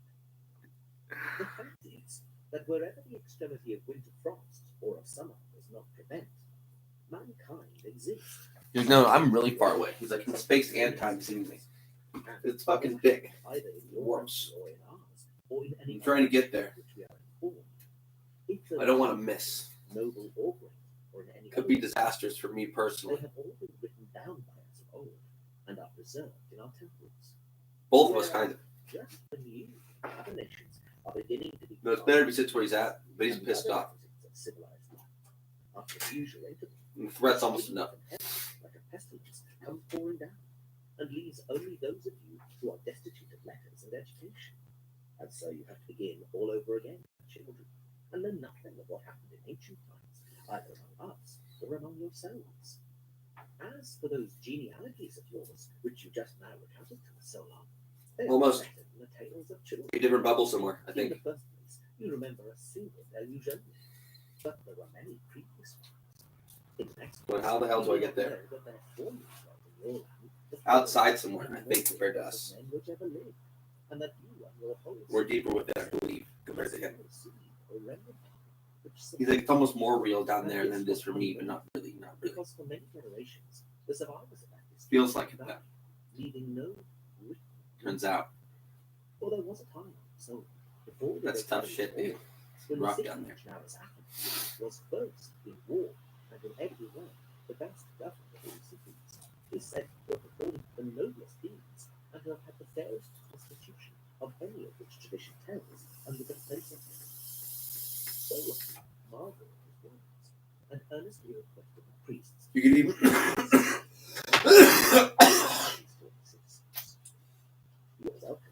You can even call him a version of El, one of the higher gods. And for that of your safety, Kind of the highest god. for the sake of the One version of gods, who is the common patron, parent, and educator of both cities. She founded your city 1,000 years before. Exactly. He's like, I'm powerful where I'm at. From the earth. And for you guys, it seemed to be really powerful too. If you can connect directly with me, it seems to have a lot of influence there. Am I as high as that guy who I represent to you? No. But I know what you're talking about. As touching your citizens of The way that divinity works, it's interesting. The energies that connect through certain names, those certain archetypes you want to say, we will hear go through at leisure in the sacred all the different egos that come through. If you We say, oh God. ours, you will find that many of ours Even when you are specifically Kaya. as they were in the open. In the first place, there is the caste of priests, which is separated from all the others. Next, there are the artificers, who ply their several crafts by themselves and do not intermix. And also, there is the class of shepherds and of hunters, as well as that of Or even Buddha. And you will observe, too, that the warriors of Egypt are distinct from all the other classes, and are commanded by the law to devote themselves solely to military. Like, who's this guy? Who's this guy? Who's this guy? Really? Moreover, Okay, cool. are shields and spears, a style of cooking, which the goddess called of Asiatics first to us, as in your part of the world first to you. Then, as to wisdom, we will observe how our law from the very first made a study of the whole order. Yeah. What else am I gonna do? Prophecy and medicine which gives help. Out of these divine elements, deriving what was needful for human life, Zen. and having every sort of knowledge which was akin to it. All this order of arrangement. He's like, they're fucking evil. They're fucking evil. They're gonna kill me. They're fucking evil. All right, back to God. Because she saw that the happy temperament seasons in that land would produce the wisest of men. Therefore, the goddess, who was a lover both of war and of wisdom, selected and first of all settled that spot which was the most likely to produce men like as herself. And there you dwell, having That's your fear, not mine. Feels good. Knowing I'm not a fucking pussy. in all virtue, as became It comes down to it. disciples of the gods. Many Used to kind of feel like it. About certain things, sure. Life and death, no. But one of them exceeds all the rest in greatness and valor. For these histories tell of a mighty power which unprovoked made an expedition against Used to feel like the it. whole of Europe and Asia, and to which your city put an end. This power came forth out of the Atlantic Ocean. For in those days, No, guys, the Atlantic I'm not allowed to and there was an kill island myself. situated in front of the straits, which are by you called the Pillars of Heracles. The island Yeah, they told me to again. New people over there. Asia put together, and was the way to other islands. And from these you might pass to the whole of the opposite continent, which surrounded the true ocean. For this, which is within the Straits of Heracles, is only a harbour, having a narrow entrance, but that other is a real sea, and the surrounding land may be most truly called a boundless continent. Now, in this island of Atlantis, there was a great and wonderful empire which had rule over the whole island and several others, and other parts of the continent. And furthermore, the men of Atlantis had subjected the parts of Libya within the columns of Heracles as far as Egypt, and of Europe as far as Tyrrhenia. This town, gathered into one, endeavored to subdue the blow our country and yours, and the whole of the region within the straits. And then, Solon, your country shone forth in the excellence of her virtue and strength among all mankind. She was in courage and military skill, and was the leader of the Hellenes. And when the rest fell off from her, being compelled to stand alone after having undergone the very extremity of danger, she defeated and triumphed over the invaders, and preserved from slavery those who were not yet subjugated, and generously liberated all the rest of us who dwell within the pillars. But afterwards, there occurred violent earthquakes and floods, and in a single day and night of misfortune, all your warlike men in a body sank into the earth, and the island of Atlantis likewise disappeared in the depths of the sea. For which reason, the sea in those parts is impassable and impenetrable, because there is a shoal of mud in the way, and this was caused by the subsidence of the island. I have told briefly, Socrates, what the ancient Critias heard from Solon and related to us. And when you were speaking yesterday about your city and citizens, the tale which I have just been repeating to you came into my mind. The non-Abrahamics will show you more respect than the Abrahamics. How by some mysterious coincidence you agreed in almost every particular with the narrative of Solon. But I did not like to speak at the moment, for a long time had elapsed, and I had forgotten too much. I thought that I must first of all run over the narrative in my own mind, and then I would speak. And so I readily assented to your request yesterday, considering that in all such cases the chief difficulty is to find a tale suitable to our purpose. I guess I have a little bit. I was hoping to be a little more actually. Good form. And therefore, Catman form. Socrates has told you. On my way home yesterday, I at once communicated the tale to my companions as I remembered. And after I left them, during Form the werecat. thinking, I recovered nearly the whole of it. Make it a thing. Truly, as is often said, the lessons of our childhood make wonderful impression on our memories. Catman, I'm not sure that I can remember Catman. all the discourse of yesterday, but I should be much surprised if I forgot any of these things 33, huh? which I have heard What do you very think? long ago. I listened at the time with childlike interest to the old man's narrative. He was very ready to teach me, and I asked him again and again to repeat his words, so that, like an indelible picture, they were branded into my mind. As soon as the day broke, I rehearsed them as he spoke them to my companions, that they, as well as myself, might have something to say. And now, Socrates, to make an end to my preface, I am ready to tell you the whole tale. 8:50. I will give you not only the general heads, but the particulars as they were told to me, to the world of reality.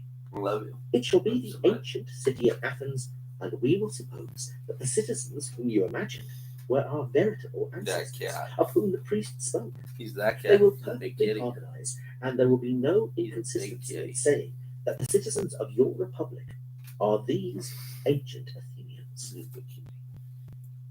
Let us divide the Every time I separate say you're a lots, big kitty, and big George all gets endeavor, me a tear. according to our ability, gracefully to execute the task which you have imposed upon us. Consider, Even though you're nephews here all the time. if this narrative is suited to the purpose, or But having a whether body's we should different, seek huh? for some other It really is, huh? And what other Critias can we find that will be better than this, which is natural and suitable to the festival of the goddess, and has the very great advantage of being a fact and not a fiction? How or where shall we find another if we abandon this? We cannot, and therefore you must tell the tale. And good luck to you. And I, in return for my yesterday's discourse, will now rest and be a listener. Let me proceed to explain to you, Socrates, the order in which we have arranged our entertainment. Our intention is that Timaeus, who is the most of an astronomer amongst us, and has made the nature of the universe his special study, should speak first, beginning with the generation of the world Skip one hole. and going down to the Super creation easy. of man. Swallowed on the same hole. Next, Feels like, you know. I am to receive the men whom he has created, of whom some will have profited by the excellent education which you have given them. It's always And coughing then, all the time. in accordance with the tale of Solon, Yeah, I think so, and guys. equally with his law, we will bring them into court and make them citizens, as if they were those very Athenians whom the sacred Egyptian record has recovered from oblivion. And thenceforward, we will speak of them as Athenians, fellow citizens. I don't believe it either. I see that I shall receive in my turn a perfect and splendid feast of reason.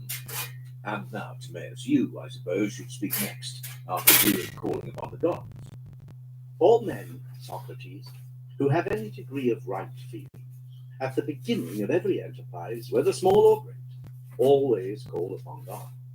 Always. And we too, who are going to discourse of the nature of the universe, how created or how existing without creation, if we be not altogether out of our wits, must invoke the aid of gods and goddesses, and pray that our words may be acceptable to them and consistent with themselves. Oh, yeah. Let this be our invocation of the gods, to which I add an exhortation to myself to speak in such manner as will be most intelligible to you and will most accord with my own intent. Firstly, in my judgment, we must make a distinction and ask, what is that which always is and has no becoming? And what is that which is always becoming and never is?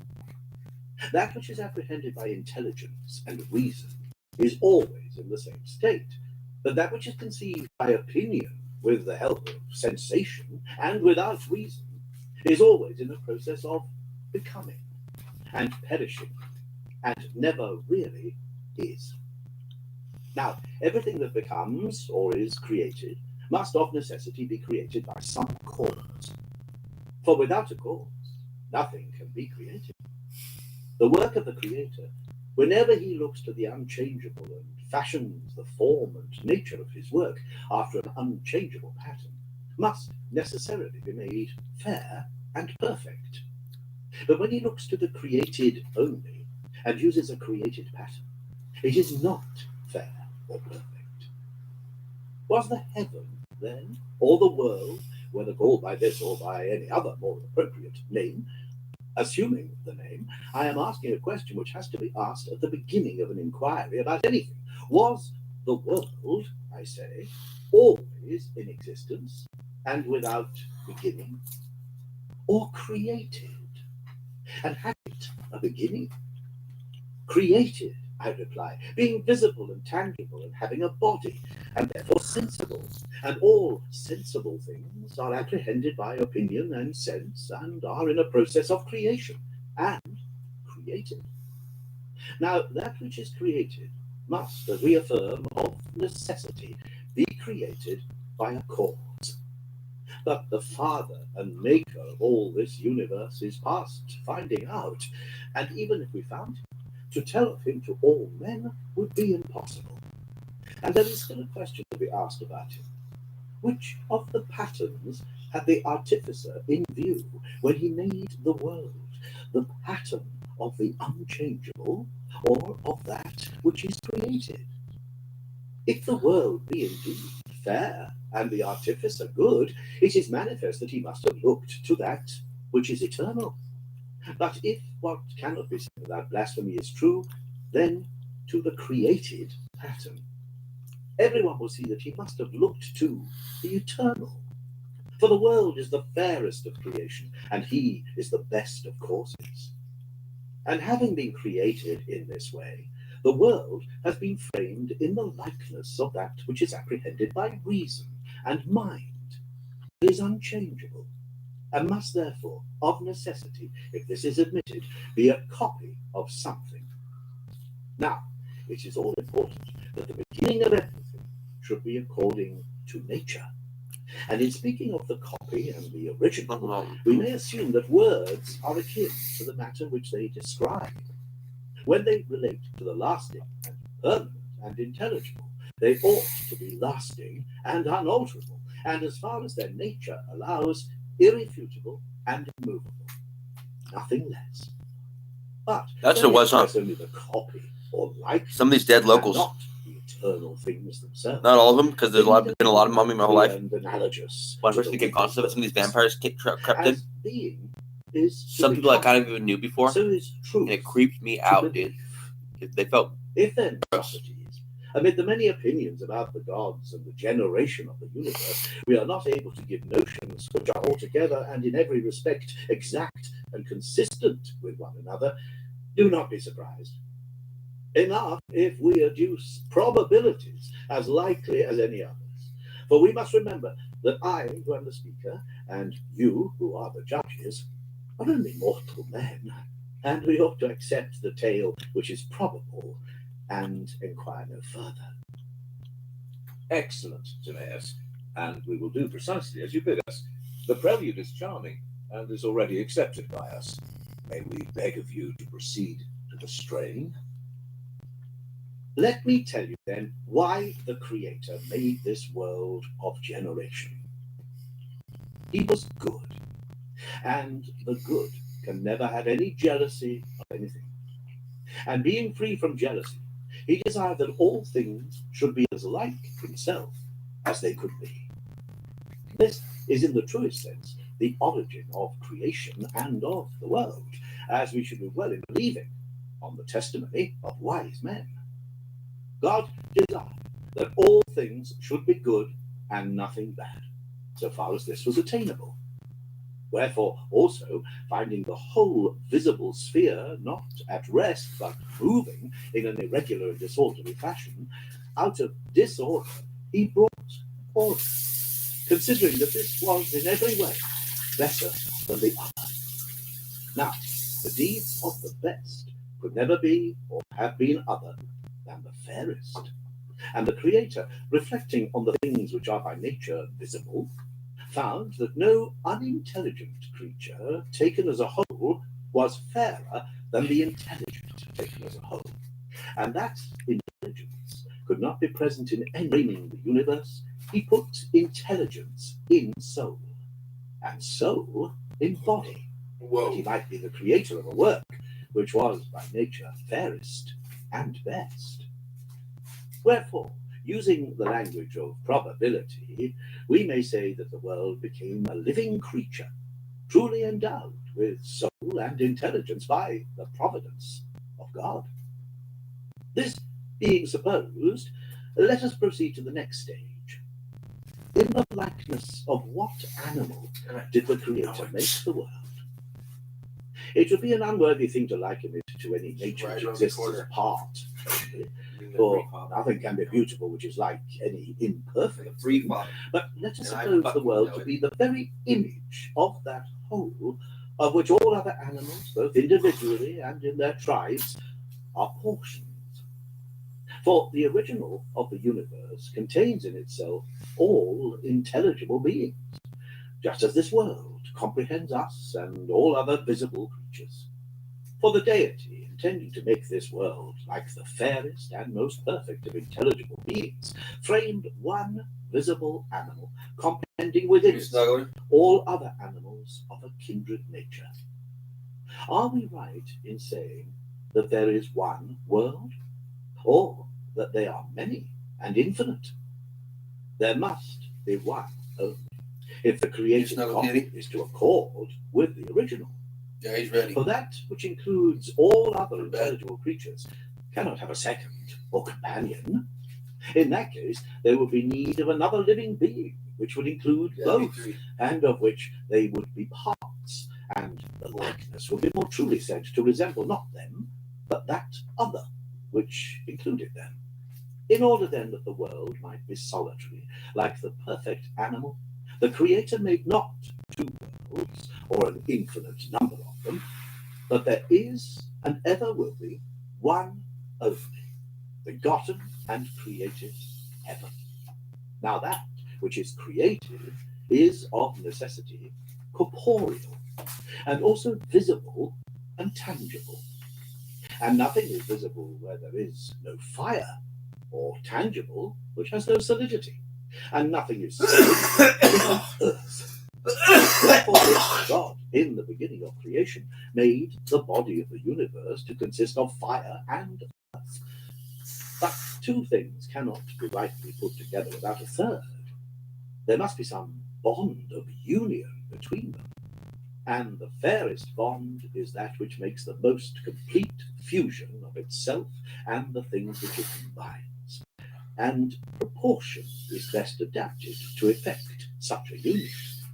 For whenever in any three numbers, whether cube or square, there is a mean, which is to the last term what the first term is to it, and again, when the mean is to the first term as the last term is to the mean, then the mean becoming first and last, and the first and last both becoming means, they will all of necessity come to be the same, and having become the same with one another, will be all.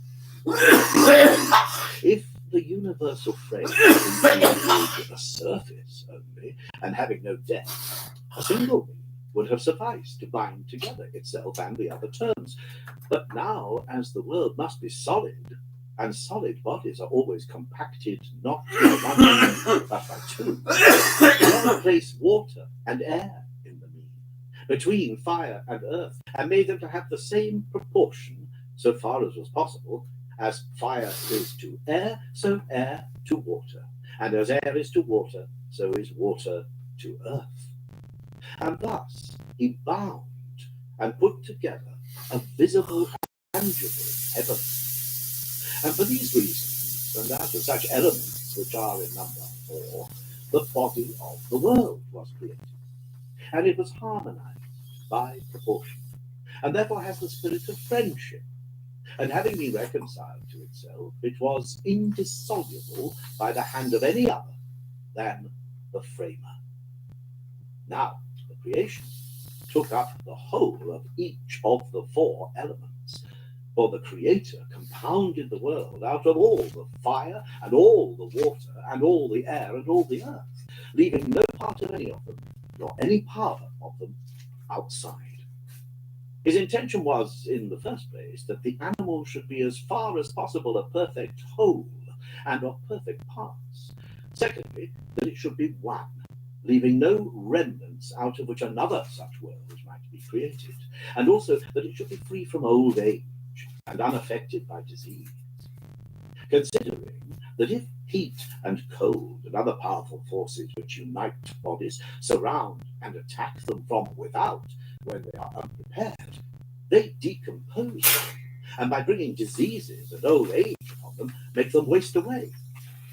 For this cause, and on these grounds, he made the world one whole, having every part entire, and being therefore perfect, not liable to old age and disease. And he gave to the world the figure which was suitable and also natural. Now, to the animal which was to comprehend all that figure was suitable, which comprehends within itself all other figures. Wherefore he made the world in the form of a globe, round as from a lathe, having its extremes in every direction, in the centre, the most perfect, most like itself of all figures. For he considered that the light is infinitely I have one fairer hole. than the unlight. Where'd my esophagus go? This he finished off, making the surface smooth all round for many reasons. In the first place, because the living being had no need of eyes when there was nothing remaining outside No, not him at all. to be seen, nor It's me that need major surgery. when there was nothing to be heard. And there was So no these people are fucking evil. surrounding atmosphere to be breathed. They're trying to kill me. Nor would there have been any use of organs by the help of which he might receive his food or get rid of what he had already digested, since there was No, they're trying to kill me. which went from him I know it. I'm boarding and it. came into him. And they're shooting gun earlier. Besides, I'm pretty damn sure.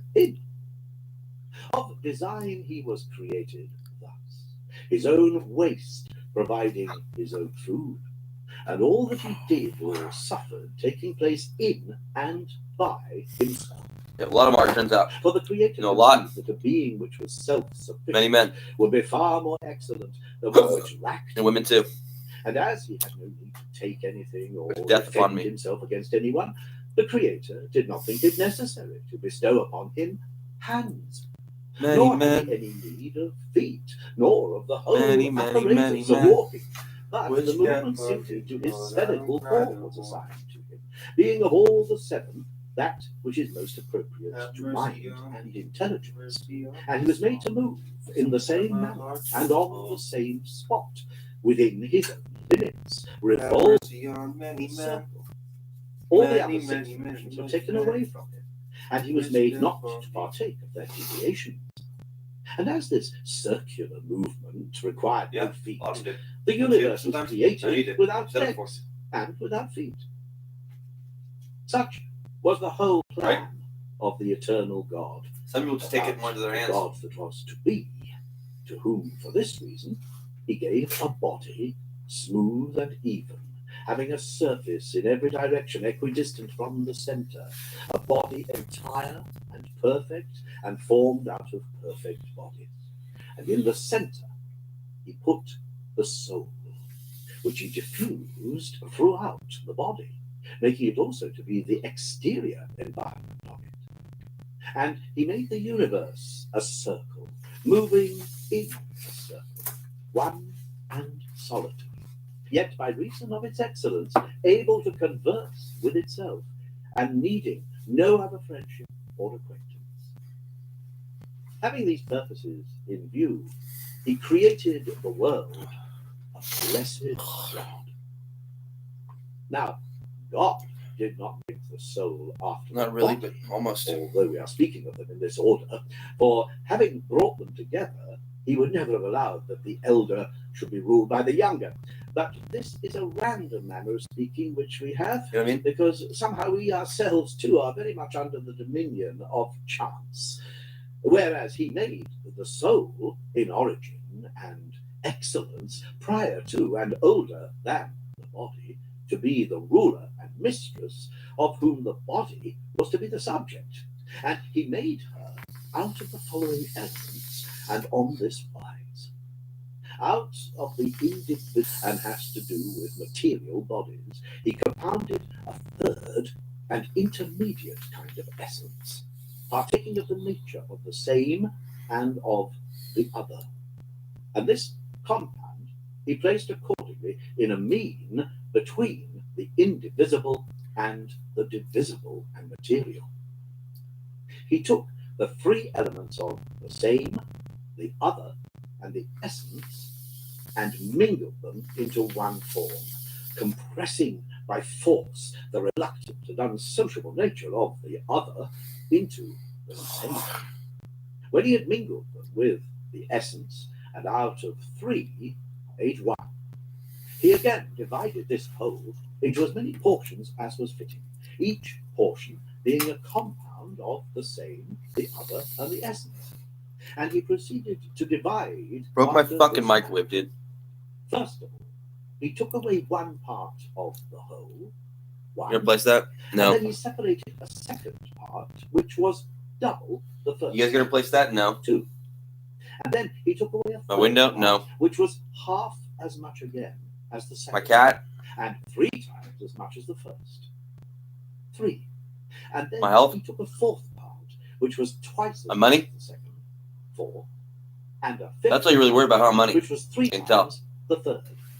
9. How much money do you have? Not much And on. a sixth Not anymore, huh? part, which was 8 times the first. 8. And the seventh part, which was More than I did. 27 times the first. 27. After this, he filled up the double intervals, that is between 1, 2, 4, 8, and the triple, that is between 1, 3, 9, 27, cutting off yet other portions from the mixture and placing them in the intervals, so that in each interval there were 2 kinds of means.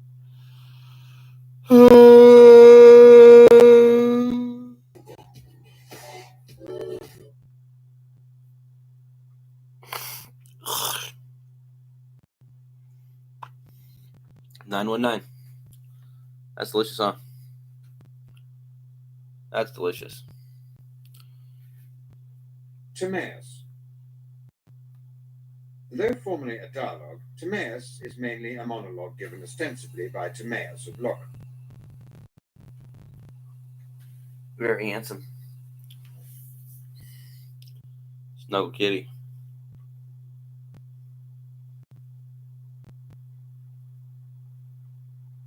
Yeah. Guess what, Garfield? I love you. Denny's, the 2466 value menu is back. Come save on your favorite classics and slamming breakfasts. It's back. The two.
Maybe. Maybe not. Dude, it's not safe. The Way of I Initiation don't feel like I need to, but I feel like I'm being pushed by out. Rudolf Hypnosis. Steiner. Be a coward, way to go. Narrated Honestly. by Matthew Schmitz. Just because you all want me to go doesn't mean that I should put my cat's life at risk. In mine, Forward. The Personality of Rudolf Steiner We're gonna go. and His Development by Edward Good job. You Shearing. know I can't. You already know I can't. Many of even the most cultivated men of our time have a very mistaken idea of what is a true mystic and a true occultist. They know these two forms of human mentality only by their imperfect or degenerate types, of which recent times have afforded but too many examples. To the intellectual man of the day, the mystic is a kind of fool and visionary who takes his fancies for facts. The occultist is a dreamer or a charlatan who abuses public credulity in order to boast of an imaginary science and of pretended powers. Be it remarked, to begin with, that this definition of mysticism, though deserved by some, would be as unjust as erroneous if one sought to apply it to such personalities as Joachim del Fiore of the 13th century, Jacob Boehm of the 16th, or St. Martin, who was called the Unknown of the 15th century. No less unjust and false would be the current definition of the occultist if one saw in it the slightest connection with such earnest seekers as Paracelsus, Mesmer, or Fabre d'Olivet in the past, as William Crookes, De Rochat, or Camille Flammarion in the present. Think what we may of these bold investigators, it is undeniable that they have opened out regions unknown to science and furnished the mind with new ideas. No, these fanciful definitions can at most satisfy that scientific dilettantism which hides its feebleness under a supercilious mask to screen its indolence, or the worldly skepticism which ridicules all that threatens to upset its indifference. But enough of these superficial opinions. Let us study history, the sacred and profane books of all nations, and the last results of experimental science. Let us subject all these facts to impartial criticism, inferring similar effects from identical causes, and we shall be forced to give quite another definition of the mystic and the occultist. The true mystic is a man who enters into full possession of his inner life, and who, having become cognizant of his subconsciousness, finds in it, through concentrated meditation and steady discipline, new faculties and enlightenment. These new faculties and this enlightenment instruct him as to the innermost nature of his soul and his relations with that impalpable element which underlies all, with that eternal and supreme reality which religion calls God, and poetry the divine. The occultist, akin to the mystic, but differing from him as a younger from an elder brother, is a man endowed with intuition and with synthesis, who seeks to penetrate the hidden depths and foundations of nature by the methods of science and philosophy, that is to say, by observation and reason, methods invariable in principle, but modified in application by being adapted to the descending kingdoms of spirit or the ascending kingdoms of nature, according to the vast hierarchy of beings and the alchemy of the creative word. The mystic, then, is one who seeks for truth and the divine directly within himself, by a gradual detachment and a veritable birth of his higher soul. If he attains it after prolonged effort, he plunges into his own glowing center. Then he immerses himself and identifies himself with that ocean of life, which is the primordial force. The occultist, on the other hand, discovers, studies, and contemplates this same divine outpouring, given forth in diverse portions, endowed with force, and multiplied to infinity in nature and in humanity. According to the profound saying of Paracelsus, he sees in all beings the letter of an alphabet, which, united in man, form the complete and conscious word of life. The detailed analysis that he makes of them, the syntheses that he constructs,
No, I didn't use any of those ones, but maybe I will. Wait 1 second.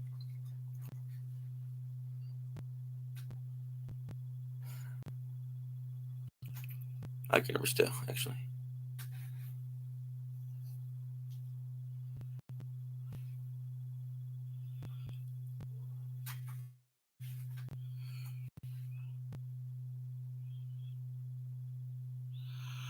Cascade Platinum Plus has the grease-fighting power of Dawn to remove tough stuck-on foods. Cascade Platinum Plus.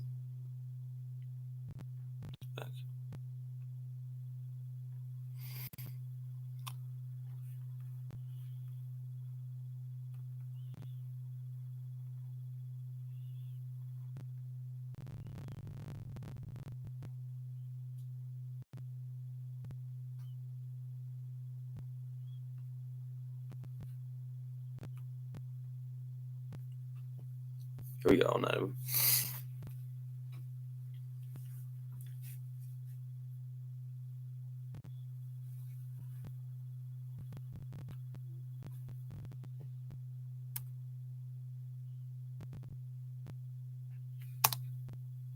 a scintillating figure at the death of Elizabeth, heaped every indignity within his power. The cowardly James, who shuddered at the mention of weapons and cried like a true brilliant That's some courtier, forward thinking. Raleigh's enemies, playing upon the king's weakness, did not cease their relentless persecution until Raleigh had been hanged and his decapitated, quartered, and disemboweled body lay at their feet. The title page reproduced above was used by Raleigh's political foes as a powerful weapon against Stowe was a caricature of his own, and the enraged king ordered every copy of the engraving destroyed. But a few copies escaped the royal wrath. Consequently, the plate is extremely rare. The ability conceal a cryptogram. More significant still is the fact that the page facing this plate is a headpiece identical with that used in the 1623 folio of Shakespeare, and also in Bacon's Novum Organum. According to material available, the Supreme Council of the Fraternity of R.C. was composed of a certain number of individuals who had died what is known as the philosophic death. When it came for an initiate to enter upon his labors for the order, he conveniently died under somewhat mysterious circumstances. In reality, he changed his name and place of residence, and a box of rocks or a body secured for the purpose was buried in his stead. It is believed that this happened in the case of Sir Francis Bacon, who, like all servants of the mysteries, renounced all personal credit and permitted others to be considered as the authors of the documents which he wrote or inspired. The cryptic writings of Francis Bacon constitute one of the most powerful tangible elements in the mysteries of transcendentalism and symbolic philosophy. Apparently, many years must yet pass before an uncomprehending world will appreciate the transcending genius of that mysterious man who wrote the Novum Organum, who sailed his little ship far out into the unexplored sea of learning through the Pillars of Hercules, and whose ideals for a new civilization are magnificently expressed in the utopian dream of the New Atlantis. Was Sir Francis Bacon a second Prometheus? Did his great love for the people of the world and his pity for their ignorance cause him to bring the divine fire from heaven concealed within the contents of a printed page? In all probability, the keys to the Baconian riddle will be found in classical mythology. He who understands the secret of the seven-rayed god will comprehend the method employed by Bacon to accomplish his monumental labor.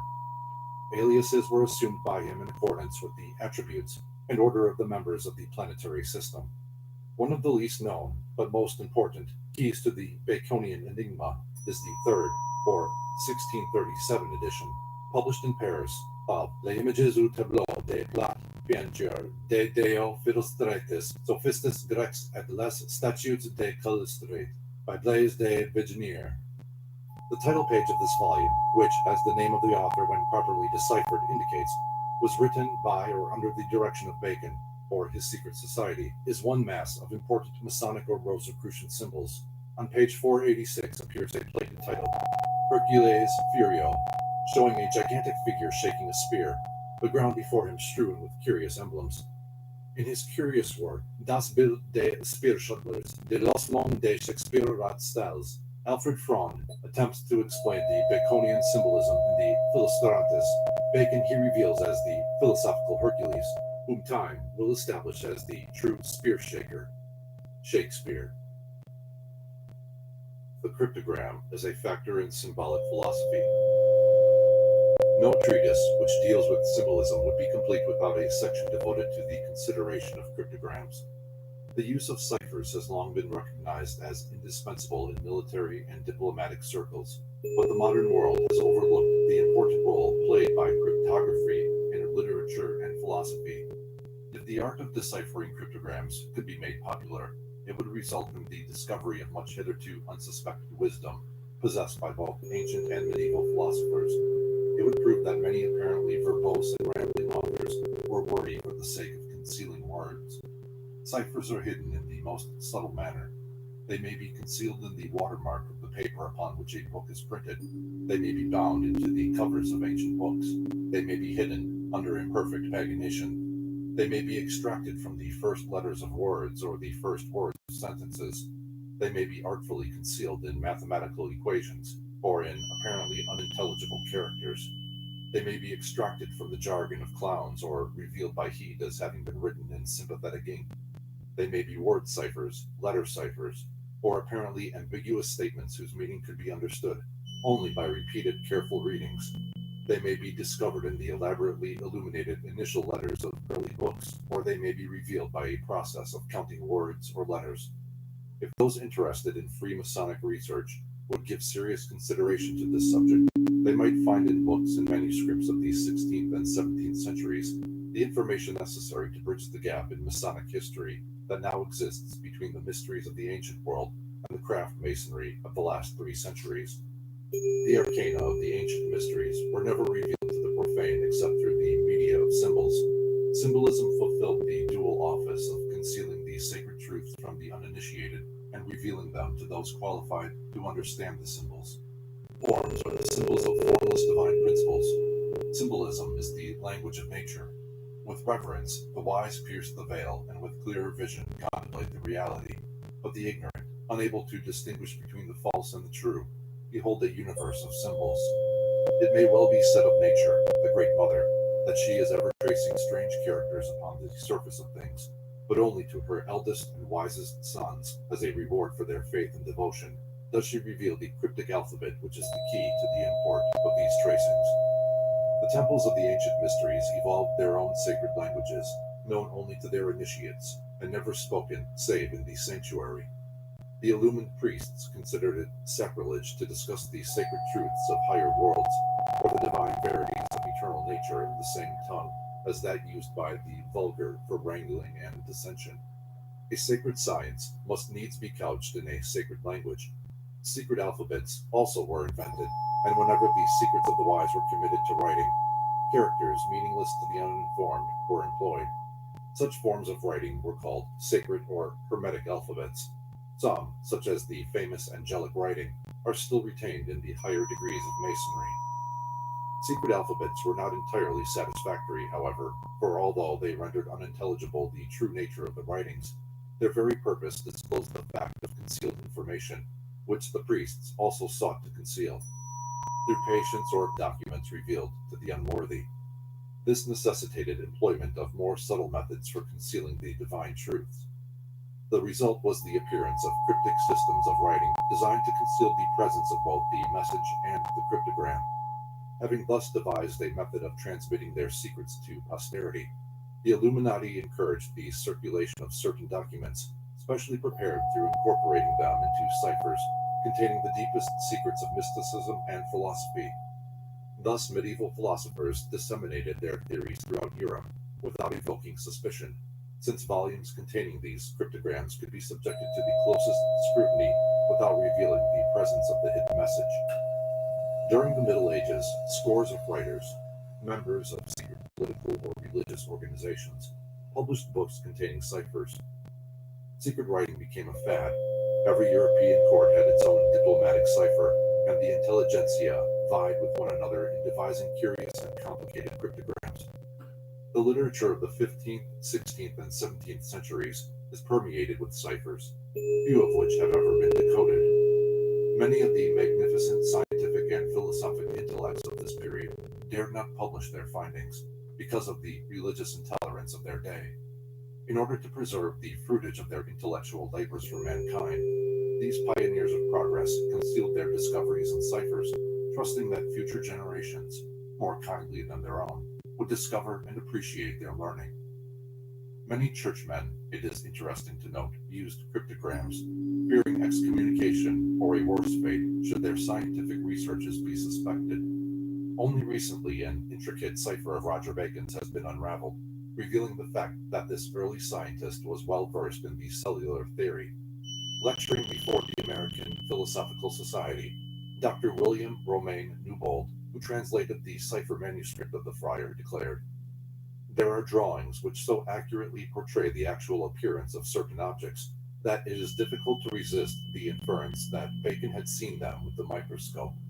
These are spermatozoa, the body cells and seminiferous tubes, the ova, with their nuclei distinctly indicated.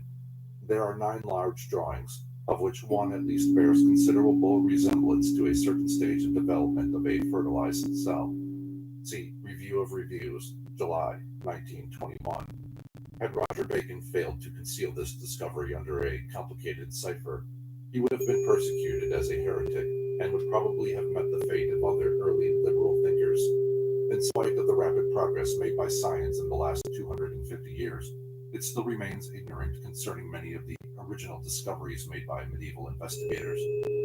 The only record of these important findings is that contained in the cryptograms of the volumes which they published. While many authors have written on the subject of cryptography, the books most valuable to students of philosophy and religion are Polygraphia and Steganographia by Trithemius, Abbot of Spanheim, Mercury, or The Secret and Swift Messenger by John Wilkins, Bishop of Chester, Oedipus Egypticus and other works by Athanasius Kircher, Society of Jesus, and Cryptomeneticis et Cryptographiae by Gustavus Cellinus. A famous cryptic title page from Cellinus's Cryptomeneticis et Cryptographiae. 1 year after the publication of the first great Shakespearean folio, a remarkable volume on cryptogram and ciphers was published. The title page of the work is reproduced above. The year of its publication, 1624, was during the Rosicrucian controversy. The translation of the title page is as follows. The Cryptomeneticis and Cryptography of Gustavus Cellinus in 9 books, to which is added a clear explanation of the system of steganography of John Trithemius, Abbot of Spanheim, and Herbibulus, a man of admirable genius, interspersed with worthy inventions of the author and others, 1624. The author of this volume was believed to be Augustus, Duke of Brunswick. The symbols and emblems ornamenting the title page, however, are conclusive evidence that the fine hand of the Rosicrucians was behind its publication. At the bottom of the picture is a nobleman, Bacon, placing his hat on another man's head. In the oval at the top of the plate, it is possible that the lights are beacons, or play upon the name, Bacon. In the 2 side panels are striking and subtle Shakespearean allusions. On the left is a nobleman, possibly Bacon, to another man of mean appearance who carries in his hand a spear. At the right, the man who previously carried the spear is shown in the costume of an actor, wearing spurs and blowing a horn. The allusion to the actor blowing his horn and the figure carrying the spear suggest much, especially as spear is the last syllable of the name Shakespeare.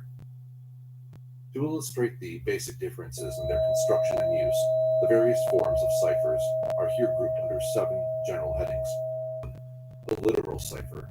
The most famous of all literal cryptograms is the famous biliteral cipher described by Sir Francis Bacon in his De Augmentis Scientiarum.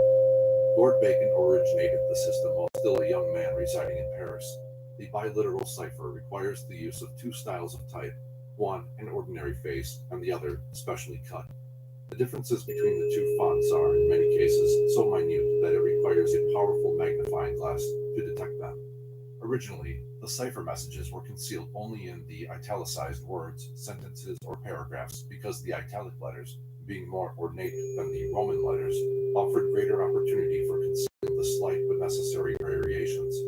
Sometimes the letters vary a trifle in size, at other times in thickness or in their ornamental flourishes. Later, Lord Bacon is believed to have had 2 Roman alphabets specially prepared in which the differences were so trivial that it is almost impossible for experts to distinguish them. A careful inspection of the first 4 Shakespeare folios discloses the use throughout the volumes of several styles of type differing in minute but distinguishable details. It is possible that all the Shakespeare folios contain ciphers running through the text. These ciphers may have been added to the original plays, which are much longer in the folios than in the original quartos, whole scenes having been added in some instances. The bilateral cipher was not confined to the writings of Bacon and Shakespeare, however, but appears in many books published during Lord Bacon's lifetime and for nearly a century after his death. In referring to the biliteral cipher, Lord Bacon terms it omnia per omnia. The cipher may run through an entire book and be placed therein at the time of printing without the knowledge of the original author, for it does not necessitate the changing of either words or punctuation. It is possible that this cipher was inserted for political purposes into many documents and volumes published during the 17th century. It is well known that ciphers were used for the same reason as early as the Council of Nicaea. The Baconian biliteral cipher is difficult to use today, owing to the present exact standardization of type and the fact that so few books are now handset. Accompanying this chapter are facsimiles of Lord Bacon's biliteral alphabet, as it appeared in the 1640 English translation of De Augmentis Scientiarum. There are 4 alphabets, 2 for the capital and 2 for the small letters. Consider carefully the differences between these 4 and note that each alphabet has the power of either the letter A or the letter B, and that when reading a word, its letters are divisible into one of 2 groups, those which correspond to the letter A and those which correspond to the letter B. In order to employ the biliteral cipher, a document must contain 5 times as many letters as there are in the cipher message to be concealed, or it requires 5 letters to conceal 1. The biliteral cipher somewhat resembles a telegraph code in which letters are changed into dots and dashes. According to the biliteral system, however, the dots and dashes are represented respectively by A's and B's. The word biliteral is derived from the fact that all letters of the alphabet may be reduced to either A or B. An example of biliteral writing is shown in one of the accompanying diagrams. In order to demonstrate the working of this cipher, the message concealed within the words "wisdom" and "understanding are more to be desired than riches" will now be deciphered. The first step is to discover the letters of each alphabet and replace them by their equivalent A or B in accordance with the key given by you is from the B alphabet, therefore it is replaced by a B. The I is from the A alphabet, therefore an A is put in its place. The S is also from the A alphabet, but the D belongs to the B alphabet. The O and the M both belong to the A alphabet, is replaced by A. By this process, the word wisdom becomes ba-ba, treating the remaining words of the sentence in a similar manner, and becomes abba, understanding, a-ba-ba, ar, abba, more, ab, to, ab, be, desired, abba-ba, than, abba, riches, The next step is to run all the letters together, thus ba ba ba ba ba ba ba ba ba ba ba ba. All the combinations used in the Baconian biliteral cipher consist of groups containing 5 letters each. Therefore, the solid line of letters must be broken into groups of 5 in the following manner: ba ba, aba, aba, a, ababa, aba, babab, aba, aba, a. Each of these groups of 5 letters now represents one letter of the cipher, and the actual letter can now be determined by comparing the groups with the alphabetical table, the key to the biliteral cipher from De Augmentis Scientiarum. Ba ba equals T, a ba equals E, a ba equals E, a equals B, a ba ba equals L, a ba equals P, bab bab equals X, a ba equals E, a ba equals E, a equals A. But the last 5 letters of the word riches being set off by a period from the initial R, the last 5 A's do not count in the cipher. The letters thus extracted are now brought together in order, resulting in T blib pexi, an example of biliteral writing. In the above sentence, note carefully the formation of the letters. Compare each letter with the 2 types of letters in the biliteral alphabet table reproduced from Lord Bacon's De Augmentis Scientiarum. A comparison of the D in wisdom with the D in and discloses a large loop at the top of the first, while the second shows practically no loop at all. Contrast the I in wisdom with the I in understanding. In the former, the lines are curved, and in the latter, angular. A similar analysis of the R in desired reveals obvious differences. The O in more differs only from the O in wisdom, in that a tiny line continues from the top over towards the R. The A in than is thinner and more angular than the A in R, while the R in riches differs from that in desired, in that the final upright stroke terminates in a ball instead of a sharp point. These minor differences disclose the presence of the 2 alphabets employed in writing the sentence. At this point, the inquirer might reasonably expect the letters to make intelligible words, but he will very likely be disappointed, for, as in the case above, the letters thus extracted are themselves a cryptogram, doubly involved to discourage those who might have a casual acquaintance with the biliteral system. The next step is to apply the 9 letters to what is commonly called a wheel, or disk cipher, which consists of 2 alphabets, one revolving around the other in such a manner that numerous transpositions of letters are possible. In the accompanying cut, the A of the inner alphabet is opposite the H of the outer alphabet. so that for cipher purposes, these letters are interchangeable.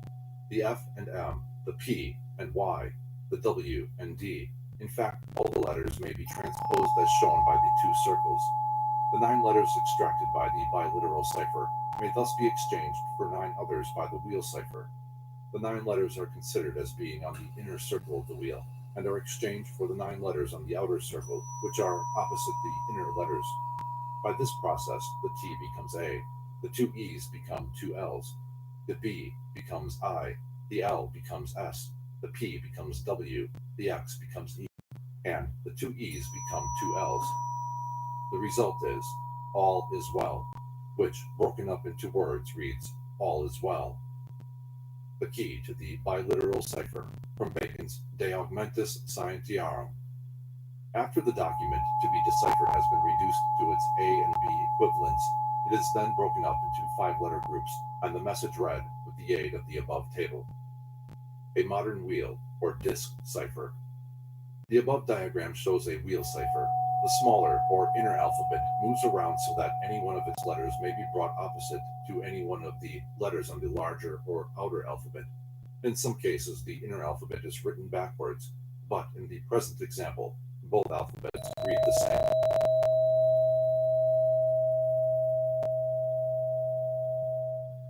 A modern wheel, or disk cipher. The above diagram shows a wheel cipher. The smaller, or inner alphabet, moves around so that any one of its letters may be brought opposite to any one of the letters on the larger or outer alphabet. In some cases, the inner alphabet is written backwards, but in the present example, both alphabets read the same way.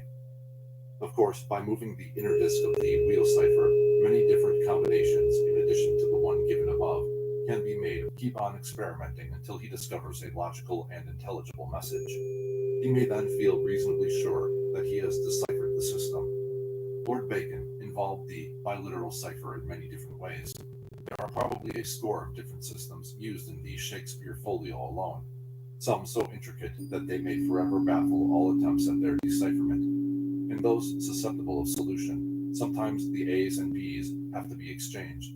At other times, the concealed message is written backwards. Again, only every other letter is counted, and so on. The biliteral alphabet, from Bacon's De Augmentis Scientiarum. This plate is reproduced from Bacon's De Augmentis Scientiarum, and shows the 2 alphabets as designed by him for the purpose of this cipher. Each capital and small letter has 2 distinct forms, which are designated A and B. The biliteral system did not in every instance make use of 2 alphabets in which the differences were as perceptible as in the example here given, but the 2 alphabets were always used. Sometimes variations are so minute that it requires a powerful magnifying glass to distinguish the difference between the A and B types of letters. There are several other forms of the literal cipher in which letters are substituted for each other by a prearranged sequence. The simplest form is that in which 2 alphabets are written thus. By substituting the letters of the lower alphabet for their equivalents in the upper one, a meaningless conglomeration results, the hidden message being decoded by reversing the process. There is also a form of the literal cipher in which the actual cryptogram is written in the body of the document, but unimportant words are inserted between important ones, according to a prearranged order. The literal cipher also includes what are called acrostic signatures, that is, words written down the column by the use of the first letter of each line, and also more complicated acrostics in which the important letters are scattered through the entire paragraphs or chapters. The 2 accompanying alchemical cryptograms illustrates another form of the literal cipher, involving the first letter of each word. Every cryptogram, based upon the arrangement or combination of the letters of the alphabet, is called a literal cipher. 2. The pictorial cipher. Any picture or drawing with other than its obvious meaning may be considered a pictorial cryptogram. Instances of pictorial cipher are frequently found in Egyptian symbolism and early religious art. The diagrams of alchemists and hermetic philosophers are invariably pictorial ciphers. In addition to the simple pictorial cipher, there is a more technical form in which words or letters are concealed by the number of stones in a wall, by the spread of birds' wings in flight, by ripples on the surface of water, or by the length and order of lines used in shading. Such cryptograms are not obvious and must be decoded with the aid of an arbitrary measuring scale.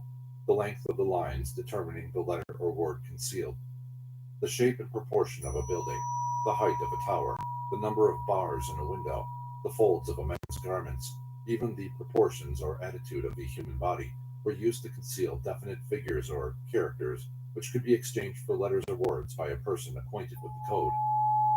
Initial letters of names were secreted in architectural arches and spans. A notable example of this practice is found on the title page of Montague's Essays, 3rd edition, where an initial B is formed by 2 arches and an F by a broken arch. Pictorial cryptograms are sometimes accompanied by the key necessary for their decipherment. A figure may point toward the starting point of the cipher, or carry in its hand some implement disclosing the system of measurement used. There are also frequent instances in which the cryptographer purposely distorted or improperly clothed some figure in his drawing by placing the hat on backwards, the sword on the wrong side, or the shield on the wrong arm, or by employing some similar artifice. The much-discussed fifth finger on the Pope's hand in Raphael's Sistine Madonna, and the sixth toe on Joseph's foot in the same artist's Marriage of the Virgin, are cunningly concealed cryptograms. 3. The acroamatic cipher. The religious and philosophical writings of all nations abound with acroamatic cryptograms, that is, parables and allegories. The acroamatic is unique in that the document containing it may be translated or reprinted without affecting the cryptogram. Parables and allegories have been used since remote antiquity to present moral truths in an attractive and understandable manner. The acroamatic cryptogram is a pictorial cipher drawn in words, and its symbolism must be so interpreted. The Old and New Testaments of the Jews, the writings of Plato and Aristotle, Homer's Odyssey and Iliad, Virgil's Aeneid, the Metamorphoses of Apuleius, and Aesop's Fables are outstanding examples of acroamatic cryptography, in which are concealed the deepest and most sublime truths of ancient mystical philosophy. The acroamatic cipher is the most subtle of all, for the parable or allegory is susceptible of several interpretations. Bible students for centuries have been confronted by this difficulty. They are satisfied with the moral interpretation of the parable and forget that each parable and allegory is capable of 7 interpretations, of which the 7th, the highest, is complete and all-inclusive, whereas the other 6 and lesser interpretations are fragmentary, revealing but a part of the mystery. The creation myths of the world are acroamatic cryptograms, and the deities of the various pantheons are only cryptic characters which, if properly understood, become the constituents of a divine alphabet. The initiated few comprehend the true nature of this alphabet, but the uninitiated many worship the letters of it as gods. An alchemical cryptogram from Brown's History of Chemistry. James Campbell Brown presents a curious cipher from Kircher. The capital letters of these 7 words in the outer circle read clockwise from the word sulfur. From the words in the second circle, when read in the similar manner, is derived fixum. The capitals of the 6 words in the inner circle, when properly arranged, also read as sol. The following cipher is thus extracted: sulfur fixum est sol, which when translated is fixed sulfur is gold. An alchemical cryptogram from Gemeine Figuren der Rosenkreutzer. Beginning with the word visita and reading clockwise, the 7 initial letters of these 7 words inscribed in the outer circle read vitriol. This is a very simple alchemical enigma, but is a reminder that those studying works on Hermeticism, Rosicrucianism, alchemy, and Freemasonry should always be on the lookout for concealed meanings hidden either in parables and allegories or in cryptic arrangements of numbers, letters, and words. A cryptic depiction of divine and natural justice from Silenis's Cryptomeneticis et Cryptographiae. The first circle portrays the divine antecedents of justice, the second the universal scope of justice, and the third the results of human application of justice. Hence, the first circle deals with divine principles, the second circle with mundane affairs, and the third circle with man. On the top of the picture sits Themis, the presiding spirit of law, and at her feet 3 other queens, Juno, Minerva, and Venus, their robes ornamented with geometric figures. The axis of law connects the throne of divine justice above with the throne of human judgment at the bottom of the picture. Upon the latter throne is seated a queen with a scepter in her hand, before whom stands the winged goddess Nemesis, the angel of judgment. The second circle is divided into 3 parts by 2 sets of 2 horizontal lines. The upper and light section is called the supreme region and is the abode of the gods, the good spirits, and the heroes. The lower and dark section is the abode of lust, sin, and ignorance. Between these 2 extremes is the larger section, in which are blended the powers and impulses of both the superior and the inferior regions.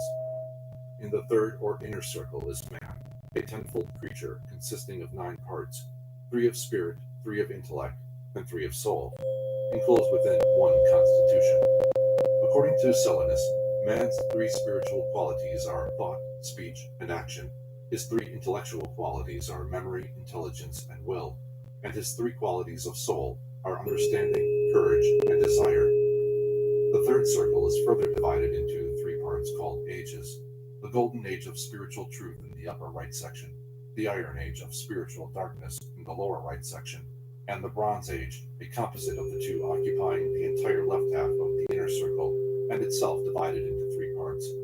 The lowest division of the Bronze Age depicts ignorant man controlled by force, the central, partly awakened man controlled by jurisprudence, and the upper, the spiritually illuminated man controlled by love. Both the second and third circles revolve upon the access of law, but the divine source of law, heavenly justice, is concealed by clouds. All of these symbols and figures ornament the numerical cipher. Many cryptograms have been produced in which numbers in various sequences are substituted for letters, words, or even complete thoughts. The reading of numerical ciphers usually depends upon the possession of specially arranged tables of correspondences. The numerical cryptograms of the Old Testament are so complicated that only a few scholars versed in rabbinical lore have ever sought to unravel their mysteries. In his Oedipus Egypticus, Athanasius Kircher describes several Arabian Kabbalistic theorems, and a great part of the Pythagorean mystery was concealed in a secret method in vogue among Greek mystics of substituting letters for numbers. The most simple numerical cipher is that which the letters of the alphabet are exchanged for numbers in an ordinary sequence. Thus, A becomes 1, B 2, C 3, and so on, counting both I and J as 9 and both U and V as 20. The word yes by this system would be written 23, 5, 18. This cipher can be made more difficult by reversing the alphabet so that Z becomes 1, Y 2, X 3, and so on. By inserting a non-significant or uncounted number after each of these significant numbers, the cipher is still more effectively concealed. Thus, 23, 16, 5, 9, 18. The word yes is found by eliminating the second and fourth numbers. By adding 23, 5, and 18 together, the sum 46 results.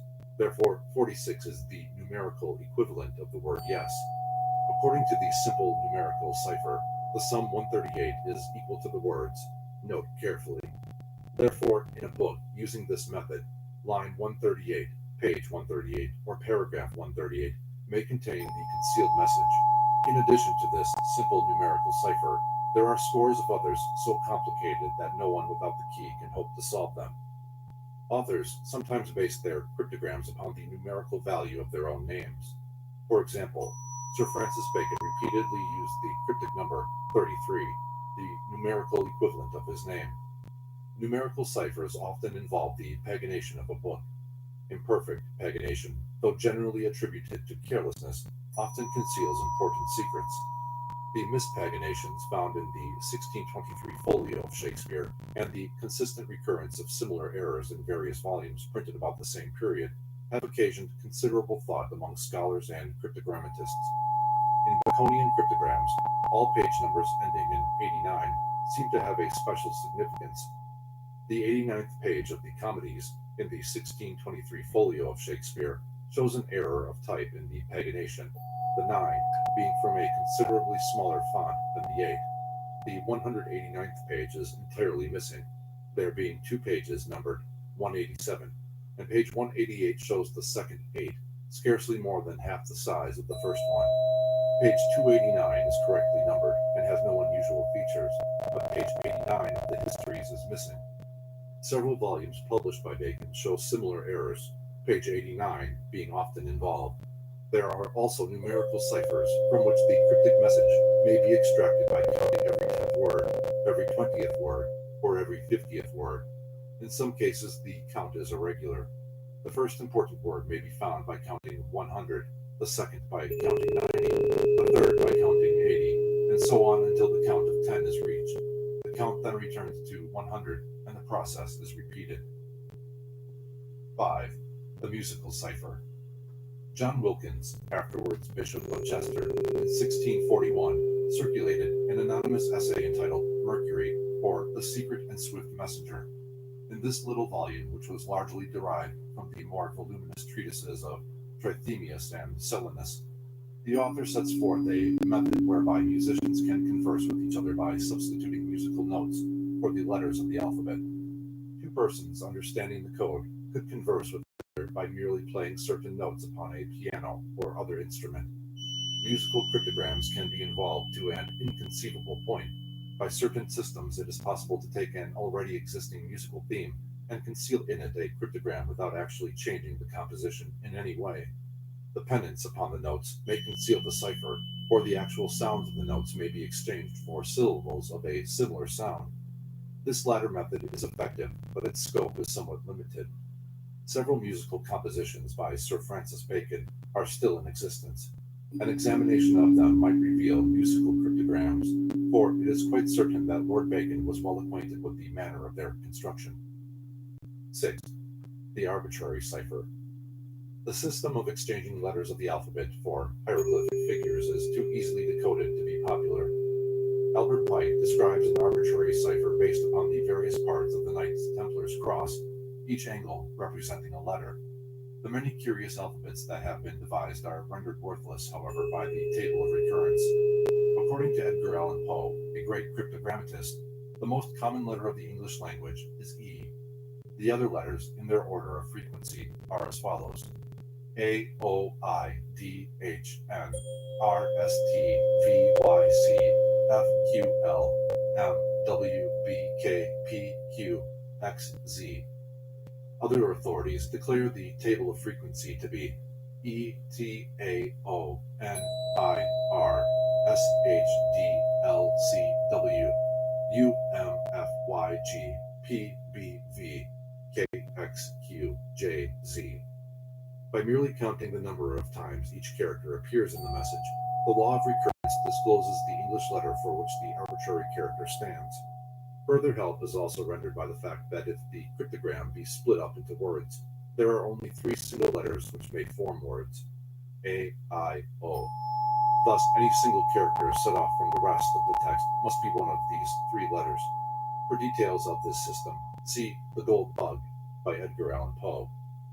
To render more difficult the decoding of arbitrary ciphers, however, the characters are seldom broken up into words, and further, the table of recurrence is partly nullified by assigning 2 or more different characters to each letter, thereby making it impossible to estimate accurately the frequency of recurrence.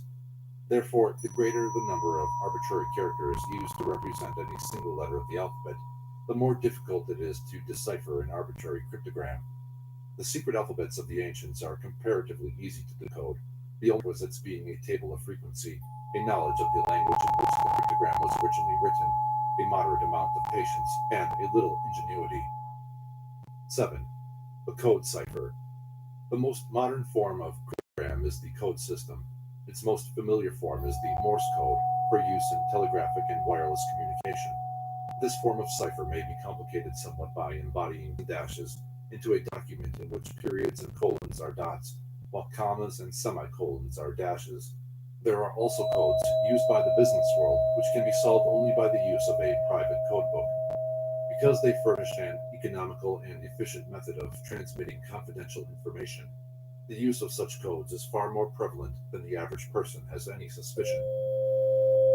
Kabbalistic and magic alphabets, from Barrett's Magus. Curious alphabets were invented by the early and medieval philosophers to conceal their doctrines and tenets from the profane. Some of these alphabets are still used to a limited extent in the higher degrees of Freemasonry. Probably the most famous is the angelic writing termed in the above plate, the writing called Malachim. Its figures are supposedly derived from the constellations. Advanced students of occult philosophy will come upon many valuable documents in which these figures are used. Under each letter of the first alphabet above is its equivalent in English. Above each letter of the other three alphabets is its Hebrew letter equivalent. In addition to the foregoing classifications, there are a number of miscellaneous systems of secret writing, some employing mechanical devices, others colors. A few make use of sundry miscellaneous objects to represent words and even complete thoughts.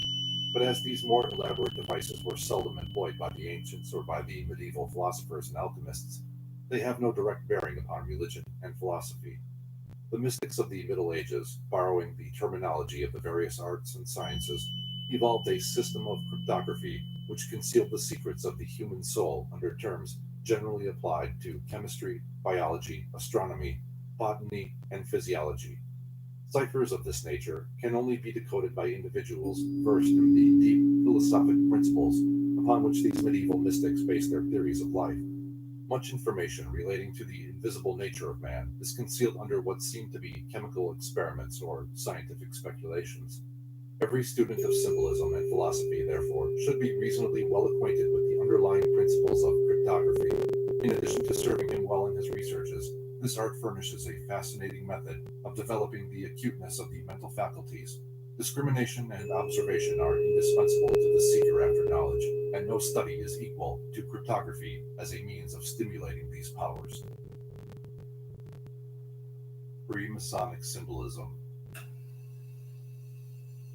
In several early Masonic manuscripts, for example, the Harleian, Sloane, Lansdowne, and Edinburgh Kilwain, it is stated that the craft of initiated builders existed before the deluge, and that its members were employed in the building of the Tower of Babel. A Masonic constitution dated 1701 gives the following naive origin of the sciences, arts, and crafts, from which the major part of Masonic symbolism is derived. How this worthy science was first begun, I shall tell.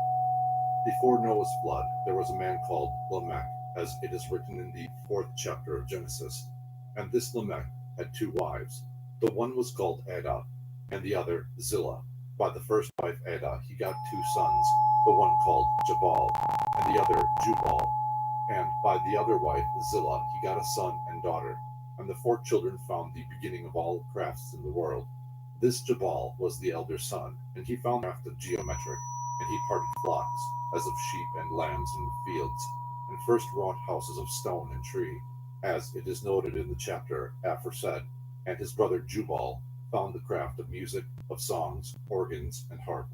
The third brother, Tubal-Cain, found out smith's craft to work iron and steel, and their sister Naamah found out the art of weaving. These children did know that God would take vengeance for sin, either by fire or water, wherefore they wrote these sciences which they had found in 2 pillars of stone, that they might be found after the flood. The one stone was called Marbel, cannot burn with fire, and the other was called Laturus, brass, that cannot drown in the water. The author of this constitution thereupon declares that one of these pillars was later discovered by Hermes, who communicated to mankind the secrets thereon inscribed. In his Antiquities of the Jews, Josephus writes that Adam had forewarned his descendants that sinful humanity would be destroyed by a deluge. In order to preserve their science and philosophy, the children of Seth therefore raised 2 pillars, one of brick and the other of stone, on which were inscribed the keys to their knowledge. The patriarch, Enoch, whose name means the initiator, is evidently a personification of the sun, since he lived 365 years. He also constructed an underground temple consisting of 9 vaults, one beneath the other, placing in the deepest vault a triangular tablet of gold, bearing upon it the absolute and ineffable name of deity. According to some accounts, Enoch made 2 golden deltas. The larger he placed upon the white cubical altar in the lowest vault, and the smaller he gave into the keeping of his son, Methuselah, who did the actual construction work of the brick chambers, according to the pattern revealed to his father by the Most High. In the form and arrangement of these vaults, Enoch epitomized the 9 spheres of the ancient mysteries, and the 9 sacred strata of the earth through which the initiate must pass to reach the flaming spirit dwelling in its central core. According to Freemasonic symbolism, Enoch, hearing that all knowledge of the sacred mysteries would be lost at the time of the deluge, erected the two columns mentioned in the quotation. Upon the metal column, in appropriate allegorical symbols, he engraved the secret teaching, and upon the marble column placed an inscription stating that a short distance away a priceless treasure would be discovered in a subterranean vault. After having thus faithfully completed his labors, Enoch was transported from the brow of Mount Moriah. In time, the location of these secret vaults was lost, but after the lapse of ages there came another builder, an initiate after the order of Enoch, and he, while laying the foundations for another temple to the great architect of the universe, discovered the long-lost vaults and the secrets contained within. John Leland was appointed by King Henry VIII to go through the archives of the various religious institutions dissolved by the king and remove for preservation any books or manuscripts of an important character. Among the documents copied by Leland was a series of questions and answers concerning the mystery of Masonry written by King Henry VI. In answer to the question, how came Masonry into England? The document states that Peter Gower, a Grecian, traveled for knowledge in Egypt, Syria, and every land where the Phoenicians had planted masonry. Winning entrance in all lodges of masons, he learned much, and returning, dwelt in Greater Greece. He became renowned for his wisdom, formed a great lodge at Groton, and made many masons, some of whom journeyed in France, spreading masonry there. From France in the course of time, the order passed into England. To even the superficial student of the subject, it must be evident that the name of Peter Gower, the Grecian, is merely an anglicized form of Pythagoras. Consequently, Groton, where he formed his lodge, is easily identified with Crotona. A link is thus established between the philosophic mysteries of Greece and medieval Freemasonry. In his notes on King Henry's questions and answers, William Preston enlarges upon the vow of secrecy as it was practiced by the ancient initiates. On the authority of Pliny, he describes how Anaxarchus, having been in prison in order to extort from him some of the secrets which he had been entrusted, bit out his own tongue and threw it in the face of Nisoprian, the tyrant of Cyprus. Preston adds that the Athenians received a brazen statue that was represented without a tongue to denote the sanctity with which they regarded their oath-bound secrets. It is also noteworthy that, according to King Henry's manuscript, Masonry had its origin in the East and was the carrier of the arts and sciences of civilization to the primitive humanity of the Western nations. Conspicuous among the symbols of Freemasonry are the 7 liberal arts and sciences.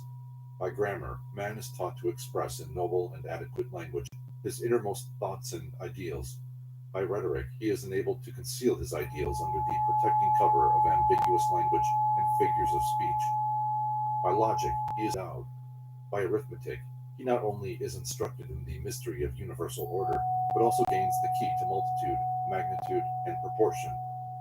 By geometry, he is inducted into the mathematics of form, the harmony and rhythm of angles, and the philosophy of organization. By music, he is reminded that the universe is founded upon the laws of celestial harmonics, and that harmony and rhythm are all-pervading. By astronomy, he gains an understanding of the immensities of time and space, of the proper relationship between himself and the universe, and of the awesomeness of that unknown power which is driving the countless stars of the firmament through illimitable space. Equipped with the knowledge conferred by familiarity with the liberal arts and sciences, the studious Freemason therefore finds himself confronted by few problems with which he cannot cope. The mystery of the macrocosm, redrawn from Caesariano's edition of Vitruvius. Summarizing the relationship between the human body and the theory of architectonics, Vitruvius writes, "Since nature has designed the human body so that its members are duly proportioned to the frame as a whole, it appears that the ancients had good reason for their rule, that in perfect building, the different members must be in exact symmetrical relations to the whole general scheme. Hence, while transmitting to us the proper arrangements for buildings of all kinds, they were particularly careful to do so in the case of temples of the gods, buildings in which merits and faults usually last forever.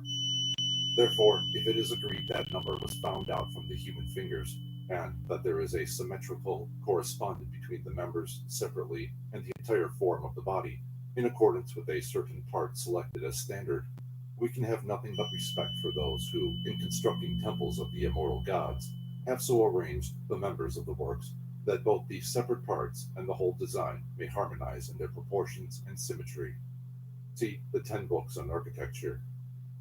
By some, it is believed that St. Paul was initiated into the Dionysiac mysteries, or in the 10th verse of the 3rd chapter of 1 Corinthians, he calls himself a master builder, or adept, according to the grace of God which is given unto me, as a wise master builder. I have laid the foundation, and another buildeth thereon. As survivals of the ancient Dionysiac rites, the 2 diagrams of Caesariano accompanying this chapter are of incalculable value to the modern mystic architect. The Dionysiac architects. The most celebrated of the ancient fraternities of artisans was that of the Dionysiac architects. This organization was composed exclusively of initiates of the Bacchus-Dionysus cult, and was peculiarly consecrated to the science of building and the art of decoration. Acclaimed as being the custodians of a secret and sacred knowledge of architectonics, its members were entrusted with the design and erection of public buildings and monuments. The superlative excellence of their handiwork elevated the members of the guild to a position of surpassing dignity. They were regarded as the master craftsmen of the earth. Because of the first dances held in honor of Dionysus, he was considered the founder and patron of the theater, and the Dionysians specialized in the construction of buildings adapted for the presentation of dramatic performances. In the circular or semicircular orchestra, they invariably erected an altar to Aeschylus, the famous Greek poet, that while appearing in one of his own plays, he was suspected by a mob of angry spectators of revealing one of the profound secrets of the mysteries, and was forced to seek refuge at the altar of Dionysus. So carefully did the Dionysiac architects safeguard the secrets of their craft that only fragmentary records exist of their esoteric teachings. They made their appearance certainly not later than 1000 BC, and appear to have enjoyed particular privileges and immunities. They also possessed secret means of recognition, and were bound together by special ties only known to themselves. The richer of this fraternity were bound to provide for their poorer brethren. They were divided into communities, governed by a master and wardens, and called connected houses. They held a grand festival annually, and were held in high esteem. Their ceremonials were regarded as sacred. It has been claimed that Solomon, at the instance of Hiram, king of Tyre, employed them at his temple and palaces. They were also employed at the construction of the temple of Diana at Ephesus. They had means of intercommunication all over the then known world, and from them, doubtless, sprang the guilds of the traveling masons known in the Middle Ages. See the obelisk and Freemasonry. The fraternity of the Dionysiac architects spread throughout all of Asia Minor, even reaching Egypt and India. They established themselves in nearly all the countries bordering on the Mediterranean, and with the rise of the Roman Empire, found their way into Central Europe and even into England. The most stately and enduring buildings in Constantinople, Rhodes, Athens, and Rome were erected by these inspired craftsmen.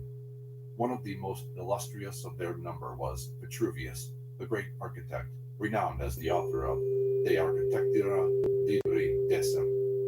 In the various sections of his book, Vitruvius gives several hints as to the philosophy underlying the Dionysiac concept of the principle of symmetry applied to the science of architecture, as derived from a consideration of the proportions established by nature between the parts and members of the human body. The following extract from Vitruvius on the subject of symmetry is representative. The design of a temple depends on symmetry, the principles of which must be most carefully observed by the architect. They are due to proportion in analogy.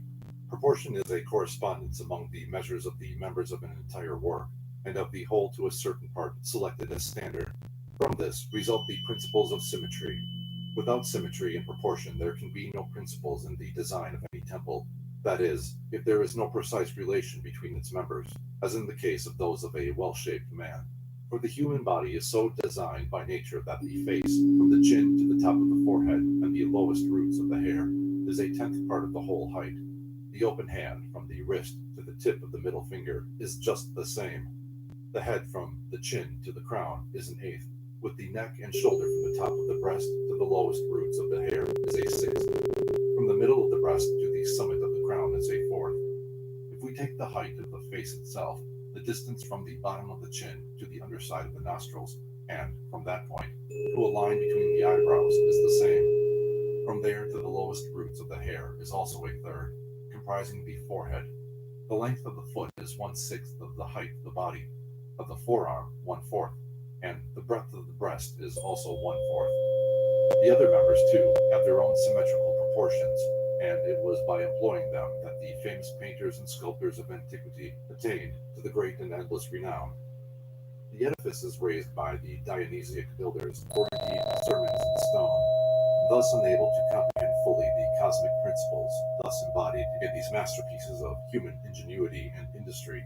Even the uninitiated were invariably overwhelmed by the sense of majesty and symmetry resulting from the perfect coordination of pillars, spans, arches, and domes.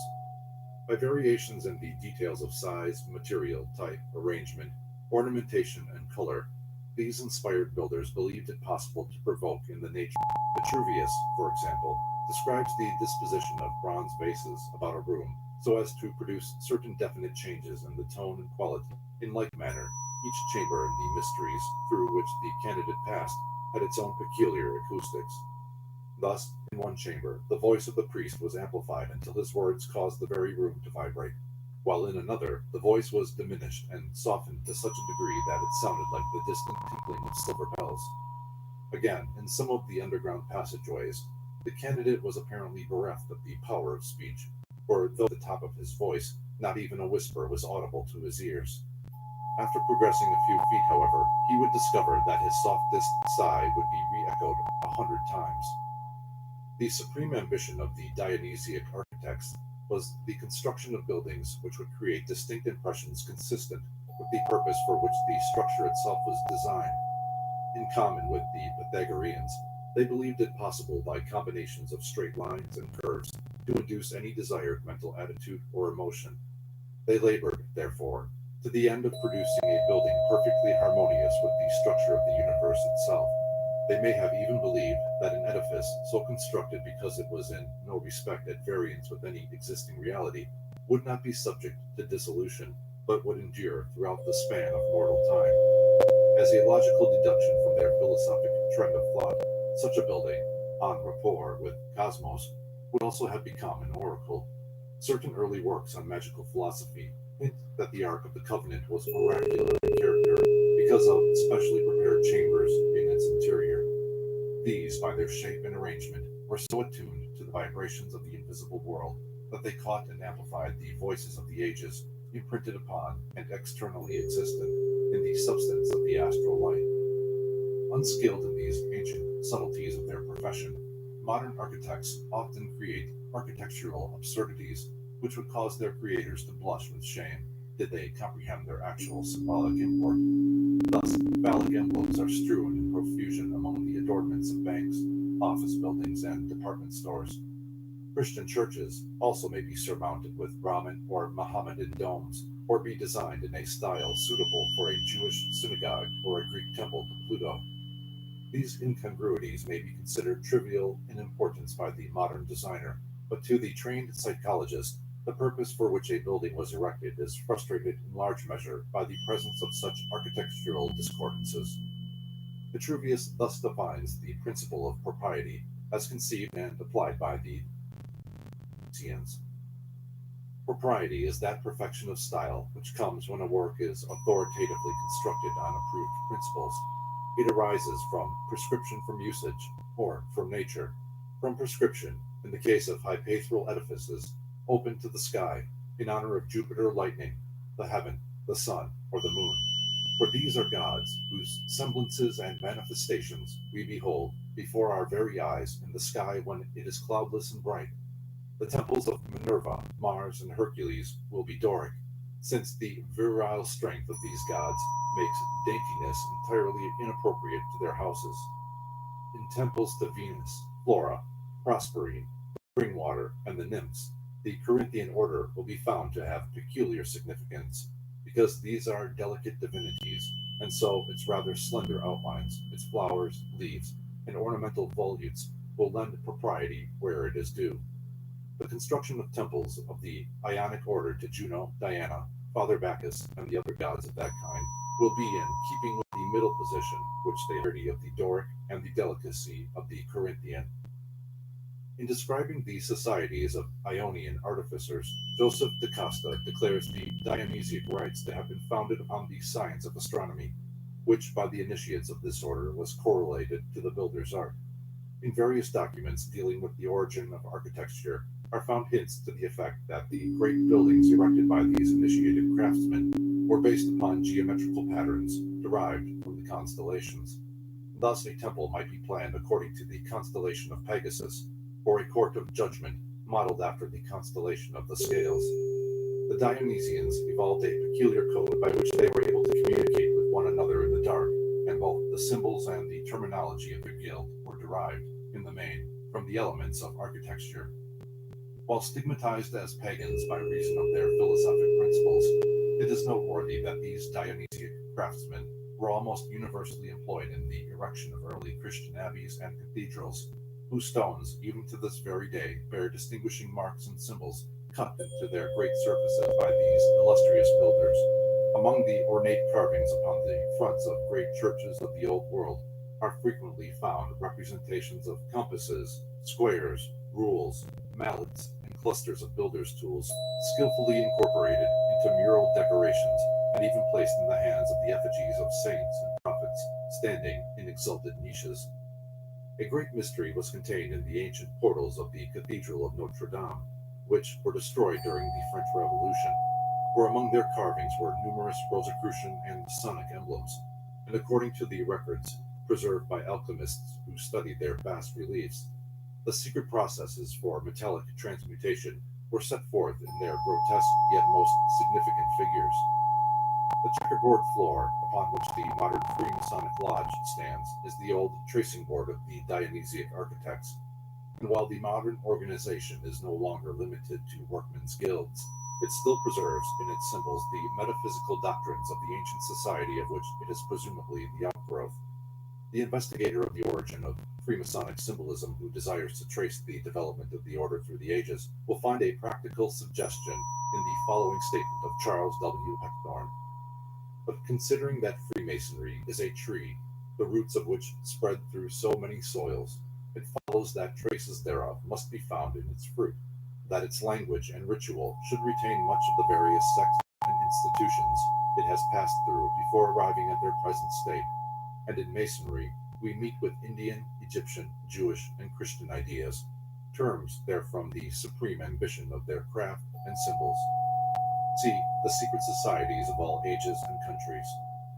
The Roman collegia of skilled architects were apparently a subdivision of the greater Ionian body, their principles and organization being practically identical with the older Ionian institution. It has been suspected that the Dionysians also profoundly influenced early Islamic culture, for part of their symbolism found its way into the mysteries of the dervishes. At one time, the Dionysians referred to themselves as sons of Solomon, and one of the most important of their symbols was the Seal of Solomon, two interlaced triangles. This motif is frequently seen in conspicuous parts of Mohammedan mosques. The Knights Templars, who were suspected of anything and everything, are believed to have contacted these Dionysiac artificers and to have introduced many of their symbols and doctrines into medieval Europe. But Freemasonry most of all owes to the Dionysiac cult the great mass of its symbols and rituals which are related to the science of architecture. From these ancient and illustrious artisans, it also received the legacy of the unfinished temple of civilization, that vast, invisible structure upon which this mighty edifice, which has fallen and been rebuilt time after time, but whose foundations remain unmoved, is the true everlasting house, of which the temple on the brow of Mount Moriah was but an impermanent symbol. Aside from the operative aspect of their order, the Dionysiac architects had a speculative philosophical code. Human society they considered as a rough and unshrewd ashlar, but lately chiseled from the quarry of elemental nature. This crude block was the true object upon which these skilled craftsmen labored, polishing it, squaring it, and with the aid of fine carvings, transforming it into a miracle of beauty. While mystics released their souls from the bondage of matter by meditation, and philosophers found their keenest joy in the profundities of thought, These master workmen achieved liberation from the wheel of life and death by learning to swing their hammers with the same rhythm that moves the swirling forces of cosmos. They venerated the deity under the guise of a great architect and master craftsman who was ever gouging rough ashlars from the fields of space and truing them into universes. The Dionysians affirmed constructiveness to be the supreme expression of the soul, and attuning themselves with the ever-visible constructive natural processes going on around them, believed immortality could be achieved by thus becoming a part of the creative agencies of nature. Solomon, the personification of universal wisdom. The name Solomon may be divided into 3 syllables: Sol, An, symbolizing light, glory, and truth collectively and respectively. The Temple of Solomon is, therefore, first of all, the house of everlasting light, its earthly symbol being the temple of stone on the brow of Mount Moriah.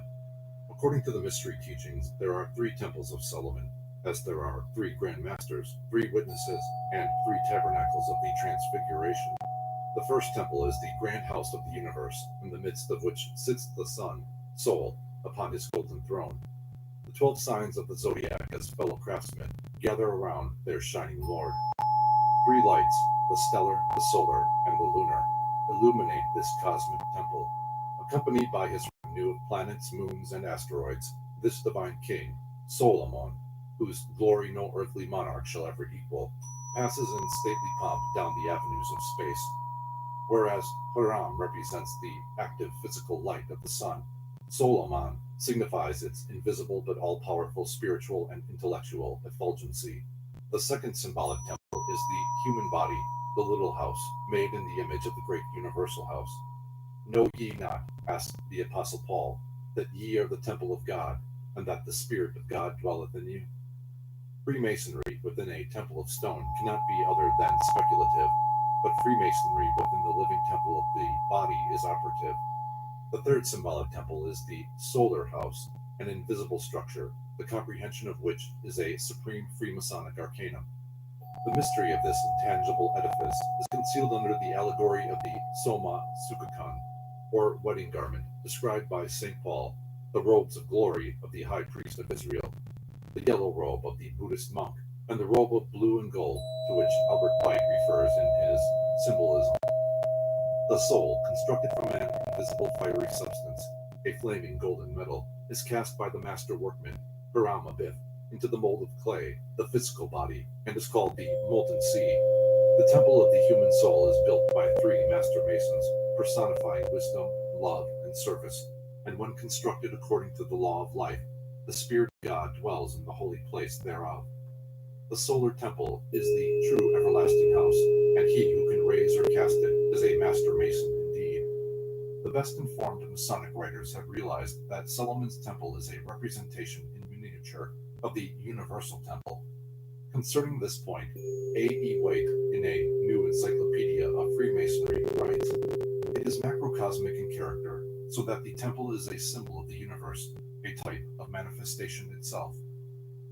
Solomon, the spirit of universal illumination, mental, spiritual, moral, and physical, is personified in the king of an earthly nation. While a great ruler by that name may have built the temple, he who considers the story solely from its historical angle will never clear away the rubbish that covers the secret vaults.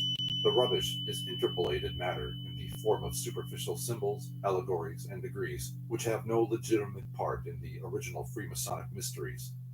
Concerning the loss of the true esoteric key to Masonic secrets, Albert Pike writes, "No one journeys now from the high place of Cabeon to the threshing floor of Oman, the Jebusite, nor has seen his master clothed in blue and gold, nor are apprentices and fellow crafts any longer paid at their respective columns, nor is the master's working tool the tracing board, nor does he Eutis, becoming a fellow craft, pass from the square to the compass, for the meanings of these phrases as symbols have long been lost."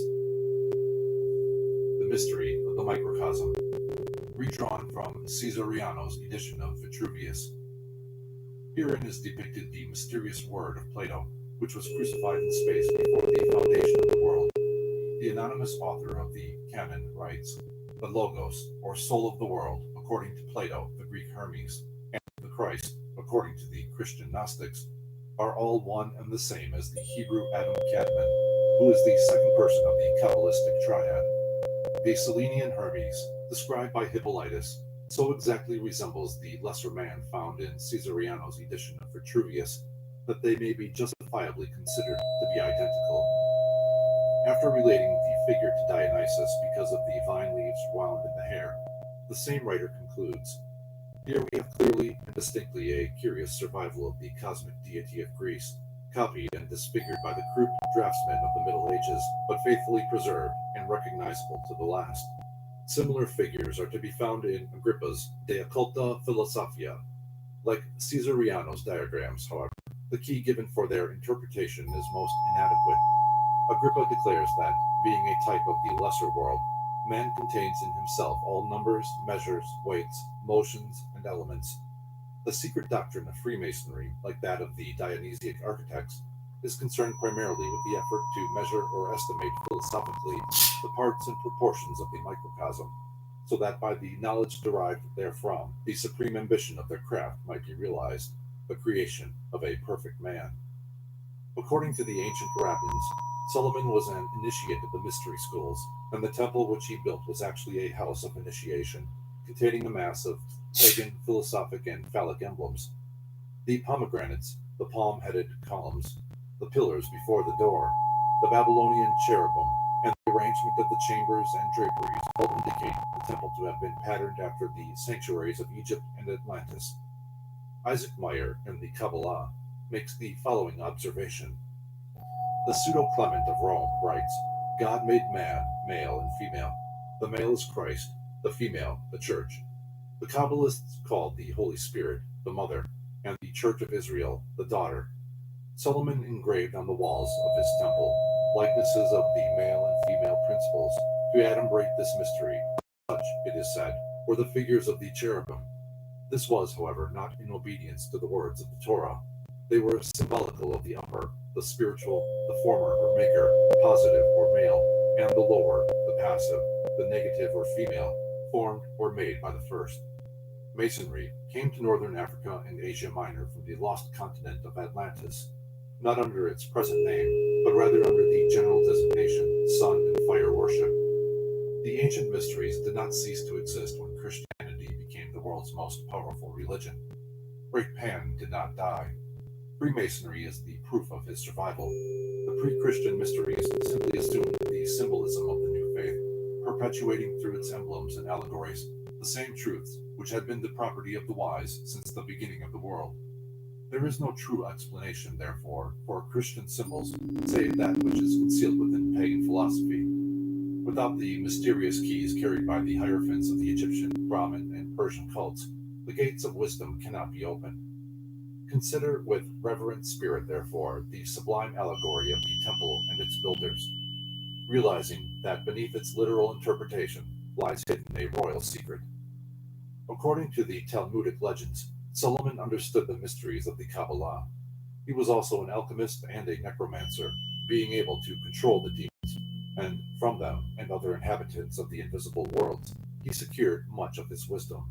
In his translation of Clavicula Solomonis, or The Key of Solomon the King, a work presumably setting forth the magical secrets gathered by Solomon and used by him in the conjuration of spirits, and which, according to Frank C. Higgins, contains many sidelights on Masonic initiatory rituals, S.L. McGregor Mathers recognizes the probability that King Solomon was a magician in the fullest sense of the word.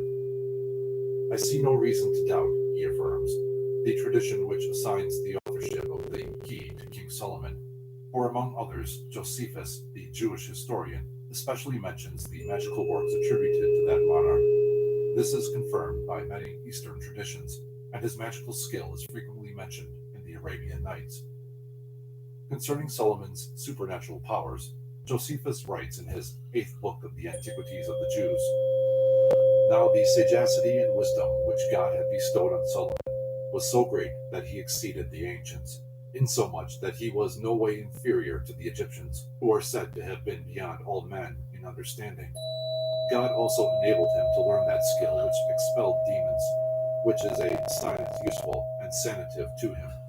He composed such incantations also by which distempers are alleviated, and he left behind him the manner of using exorcisms, by which they drive away demons, so that they never return, and this method of cure is of great force unto this day. The medieval alchemists were convinced that King Solomon understood the secret processes of Hermes, by means of which it was possible to multiply metals. Dr. Backstrom writes that the universal spirit, Quran, assisted King Solomon to build his temple, because Solomon, being wise in the wisdom of alchemy, knew how to control this incorporeal essence, and, setting it to work for him, caused the invisible universe to supply him with vast amounts of gold and silver, which most people believed were mined by natural methods. The mysteries of the Islamic faith are now in the keeping of the dervishes, men who, renouncing worldliness, have withstood the test of 1,001 days of temptation.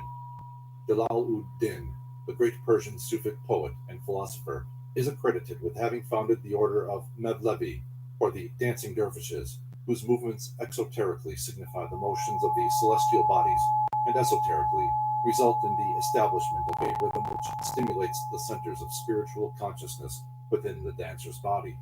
According to the mystical canon, there are always on earth a certain number of holy men who are admitted to intimate communion with the deity. The one who occupies the highest position among his contemporaries is called the Axis, or Qutb, or pole of his time. Subordinate to the Qutb are two holy beings who bear the title of the Faithful Ones, and are assigned places in his right and left respectively. Below these there is a quartet of intermediate ones, Abtad, and on successively lower planes 5 lights, Anver, and 7 very good, Akhyar. The next rank is filled by 40 absent ones, Rijal-e-Gaib, also termed martyrs, Juheda. When an access quits this earthly existence, he is succeeded by the faithful one who has occupied the place at his right hand.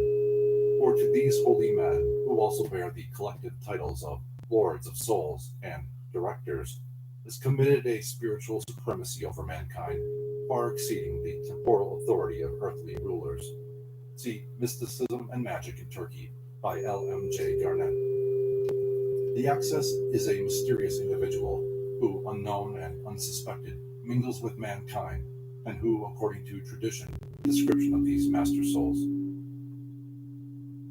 Freemasonry's priceless heritage.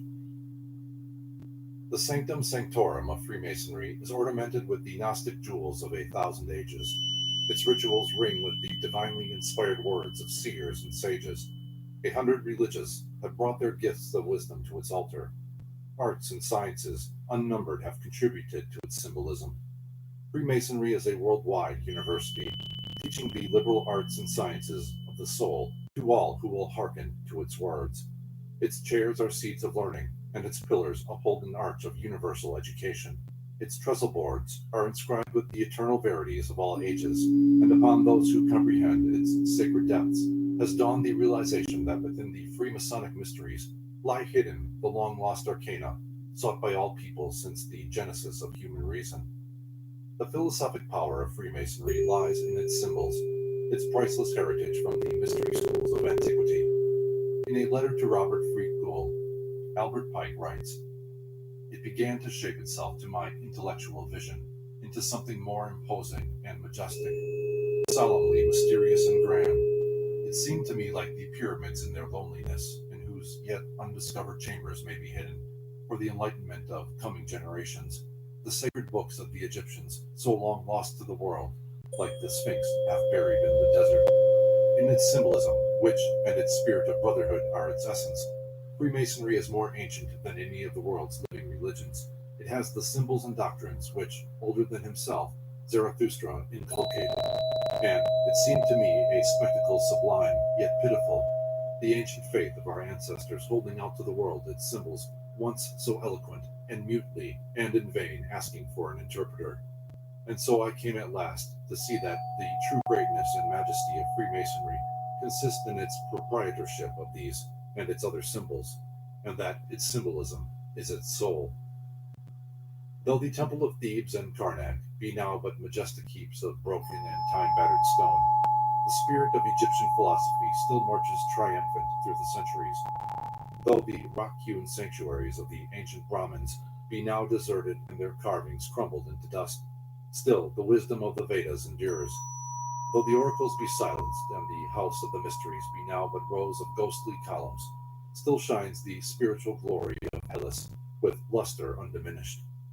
Though Zoroaster, Hermes, Pythagoras, Plato, and Aristotle are now but dim memories in a world once rocked by the transcendency of their intellectual genius, still, in the mystic temple of Freemasonry, these god-men live again in their words and symbols, and the candidate passing through the initiations feels himself face to face with these illumined hierophants of long days past.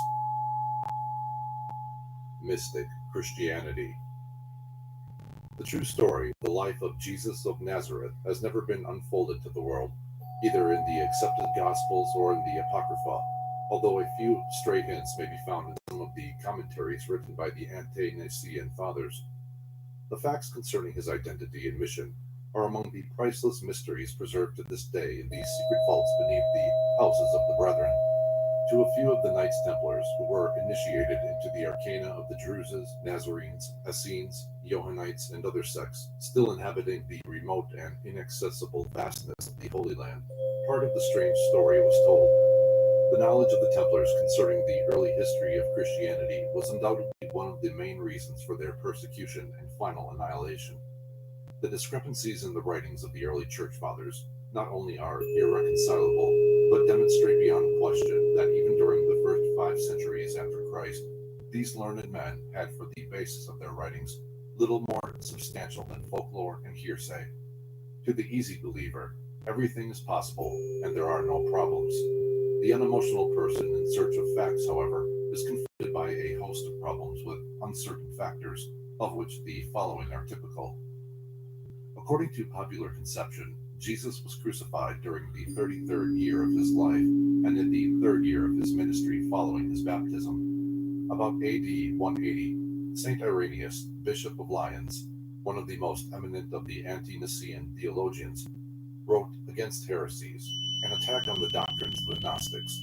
In this work, Irenaeus declared, upon the authority of the apostles themselves, that Jesus lived to old age. To quote, "They, however, that may establish their false opinion regarding that which is written, to proclaim the acceptable year of the Lord, maintain that he preached for 1 year only, and then suffered in the 12th month. In speaking thus, they are forgetful of their own disadvantage, destroying his whole work and robbing him of that age which is both more necessary and more honorable than any other, that more advanced age, I mean, during which also as a teacher he excelled all others. For how could he have had his disciples if he did not teach? And how could he have taught unless he had reached the age of a master? For when he came to be baptized, he had not yet completed his 30th year, but was beginning to be about 30 years of age. Jesus was, as it were, beginning to be 30 years old when he came to receive baptism. And according to these men, he preached only 1 year, reckoning from his baptism.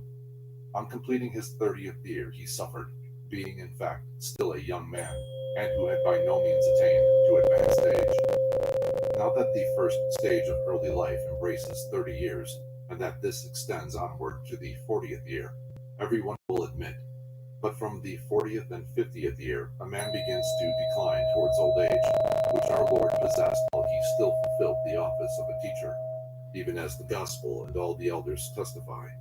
Those who were conversant in Asia with John, the disciple of the Lord, affirming that John conveyed to them that information, and he remained among them up to the time of Trajan. Some of them, moreover, saw not only John, but the other apostles also, and heard the very same account from them, and bear testimony as to the validity of the statement. Whom then should we rather believe? Whether such men as these, or Ptolemaeus, who never saw the apostles, and who never even in his dreams attained to the slightest trace of an apostle? Commenting on the foregoing passage, Godfrey Higgins remarks that it has fortunately escaped the hands of those destroyers who have attempted to render the gospel narratives consistent by deleting all such statements. He also notes that the doctrine of the crucifixion was a vexata quaestio among Christians even during the 2nd century. The evidence of Irenaeus, he says, cannot be touched. On every principle of sound criticism and of the doctrine of probabilities, it is unimpeachable. It should further be noted that Irenaeus prepared the statement to contradict another apparently current in his time, to the effect that the ministry of Jesus lasted but 1 year. Of all the early fathers, Irenaeus, writing within 80 years after the death of St. John the Evangelist, should have had reasonably accurate information. If the disciples themselves related that Jesus lived to advanced age in the body, why has the mysterious number 33 been arbitrarily chosen to symbolize the duration of his life? Were the incidents in the life of Jesus purposely altered so that his actions would fit more closely into the pattern established by the numerous Savior gods who preceded him? That these analogies were recognized and used as a leverage in converting the Greeks and Romans is evident from a perusal of the writings of Justin Martyr, another 2nd century authority. In his Apology, Justin addresses the pagans thus: "And when we say also that the Word, who is the first birth of God, was produced without sexual union, and that he, Jesus Christ, our teacher, was crucified and died and rose again, and ascended into heaven, we propound nothing different from what you believe regarding those whom you esteem sons of Jupiter. And if we assert that the Word of God was born of God in a peculiar manner, different from ordinary generation, let this, as said above, be no extraordinary thing to you, who say that Mercury is the angelic word of God. But if anyone objects that he was crucified, in this also he is on a par with those reputed sons of Jupiter of yours, who suffered, as we have now enumerated." From this it is evident that the first missionaries of the Christian Church were far more willing to admit these similarities between their faith and the faiths of the pagans that were their successors in later centuries.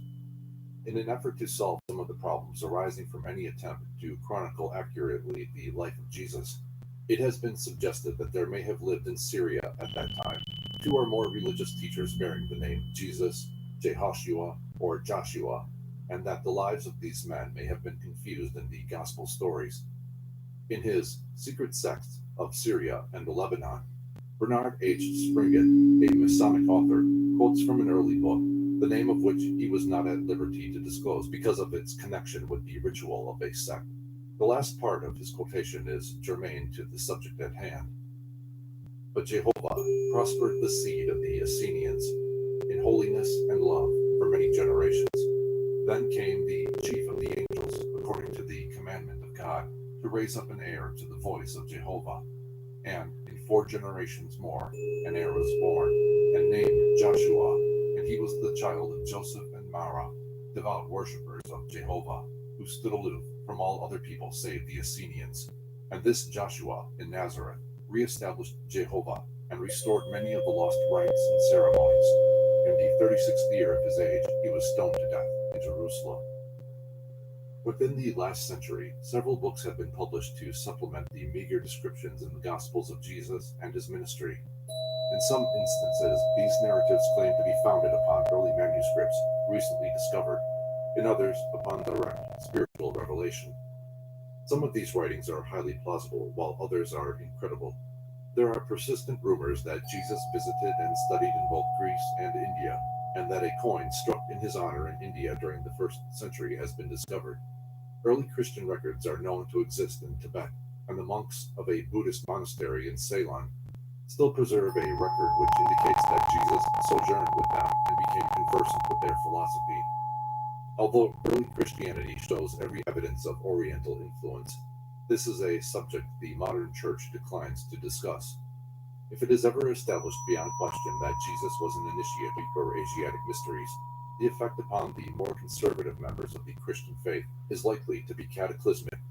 As the solemn councils of the church discovered, why is he referred to in the New Testament as called of God and high prim after the order of Melchizedek? The words "after the order" make Jesus one of a line or order of which there must have been others even superior dignity. If the Melchizedeks were the divine or priestly rulers of the nations of the earth before the inauguration of these rulers, then the statements attributed to St. Paul would indicate that Jesus either was one of these philosophic elect, or was attempting to re-establish their system of government. It will be remembered that Melchizedek also performed the same ceremony of the drinking of wine and the breaking of bread, as did Jesus at the Last Supper. George Faber declares the original name of Jesus was Yeshua HaMashiach. Godfrey Higgins has discovered two references, one in the Midrash Holeth and the other in the Avodah Zarah, early Jewish commentaries on the scriptures, to the effect that the surname of Joseph's family was Panther, for in both of these works it is stated that a man was healed in the name of Jesus ben Panther. The name Panther establishes a direct connection between Jesus and Bacchus, who was nursed by panthers and is sometimes depicted riding on one of these animals or in a chariot drawn by them. The skin of the panther was also sacred in certain of the Egyptian initiatory ceremonials. The monogram, IHS, now interpreted to mean Iesus Hominum Salvator, Jesus, Savior of men, is another direct link between the Christian and the Bacchic rites. IHS is derived from the Greek YHE, which, as its numerical value 608 signifies, is emblematic of the sun and constituted the sacred and concealed name of Bacchus. See The Celtic Druids by Godfrey Higgins. The question arises, was early Roman Christianity confused with the worship of Bacchus because of the numerous parallelisms in the two faiths? If the affirmative can be proved, many hitherto incomprehensible enigmas of the New Testament will be solved. It is by no means improbable that Jesus himself originally propounded as allegories the cosmic activities which were later confused with his own life, that the Christos represents the solar power reverenced by every nation of antiquity cannot be controverted. If Jesus revealed the nature and purpose of this solar power under the name and personality of Christos, thereby giving to this abstract power the attributes of a God-man, he but followed a precedent set by all previous world teachers. This God-man, thus endowed with all the qualities of deity, signifies the latent divinity in every man. Mortal man achieves deification only through at-one-ment with this divine self. Union with the immortal self constitutes immortality, and he who finds his true self is therefore saved. This Christos, or divine man in man, is man's real hope of salvation, the living mediator between abstract deity and mortal humankind. As Attis, Adonis, Bacchus, and Orpheus in all likelihood were originally illumined men who were later confused with the symbolic personages whom they created as personifications of this divine power, so Jesus has been confused with the Christos, or God-man, whose wonders he preached. Since the Christos was the God-man imprisoned in every creature, it was the first duty of the initiate to liberate or resurrect this eternal one within himself. He who attained reunion with this Christos was consequently termed a Christian or Christian man. One of the most profound doctrines of the pagan philosophers concerned the universal Savior God who lifted the souls of regenerated men to heaven through his own nature. This concept was unquestionably the inspiration for the words attributed to Jesus, I am the way, the truth, and the life. No man cometh unto the Father but by me. In an effort to make a single person out of Jesus and his Christos, Christian writers have patched together a doctrine which must be resolved back into its original constituents if the true meaning of Christianity is to be rediscovered. In the gospel narratives, the Christos represents the perfect man who, having passed through the various stages of the world mystery, symbolized by the 33 years, ascends to the heaven sphere where he is reunited with his eternal Father. The story of Jesus, as now preserved, is, like the Masonic story of Hiram Abiff, part of a secret initiatory ritualism belonging to early Christian and pagan mysteries. During the centuries just prior to the Christian era, the secrets of the pagan mysteries had gradually fallen into the hands of the profane. To the student of comparative religion, it is evident that these secrets, gathered by a small group of faithful philosophers and mystics, were reclothed in new symbolical garments, and thus preserved for several centuries under the name of mystic Christianity. It is generally supposed that the Essenes were the custodians of this knowledge, and also the initiators and educators of Jesus. If so, Jesus was undoubtedly initiated in the same temple of Melchizedek where Pythagoras had studied 6 centuries before. The Essenes, the most prominent of the early Syrian sects, were an order of pious men and women who lived lives of asceticism, spending their days in simple labor and their evenings in prayer. Josephus, the great Jewish historian, speaks of them in the highest terms. They teach the immortality of the soul, he says, and esteem that the rewards of righteousness are to be earnestly striven for. In another place he adds, Yet is their course of life better than that of other men, and they entirely addict themselves to husbandry. The name Essenes is supposed to be derived from an ancient Syrian word meaning physician, and these kindly folk are believed to have held as their purpose of existence the healing of the sick in mind, soul, and body. According to Edward Schuber, they had two principal communities, or centers, one in Egypt on the banks of Lake Maoris, the other in Palestine at Engadi, near the Dead Sea. But most argue on either an Egyptian or Oriental origin. Their methods of prayer, meditation, and fasting were not unlike those of the holy men of the Far East. Membership in the Essene order was possible only after a year of probation. This mystery school, like so many others, had 3 degrees, and only a few candidates passed successfully through all. The Essenes were divided into 2 distinct communities, one consisting of celibates and the other of members who were married. The Essenes never became merchants or entered into the commercial life of cities, but maintained themselves by agriculture and the raising of sheep for wool, also by such crafts as pottery and carpentry. In the Gospels and Apocrypha, Joseph, the father of Jesus, is referred to as both a carpenter and a potter. In the apocryphal Gospel of Thomas, and also that of Pseudo-Matthew, the child Jesus is described as making sparrows out of clay which came to life and flew away when he clapped his hands. The Essenes were regarded as among the better educated class of Jews, and there are accounts of their having been chosen as tutors for the children of Roman officers stationed in Syria. The fact that so many artificers were listed among their number is responsible for the orders being considered as a progenitor of modern Masonry. The symbols of the Essenes include a number of builders' tools, and they were secretly engaged in the erection of a spiritual and philosophical temple to serve as a dwelling place for the living God. Like the Gnostics, the Essenes were emanationists. One of their chief objects was the reinterpretation of the Mosaic Law, according to certain secret spiritual keys preserved by them from the time of the founding of their order. It would thus follow that the Essenes were Kabbalists, and, like several other contemporary sects flourishing in Syria, were awaiting the advent of the Messiah promised in the early biblical writings. Jesus and Mary, the parents of Jesus, are believed to have been members of the Essene order. Joseph was many years the senior of Mary. According to the Protevangelium, he was a widower with grown sons, and in the Gospel of Pseudo-Matthew, he refers to Mary as a little child, less in age than his own grandchildren. In her infancy, Mary was dedicated to the Lord, and the apocryphal writings contain many accounts of miracles associated with her early childhood.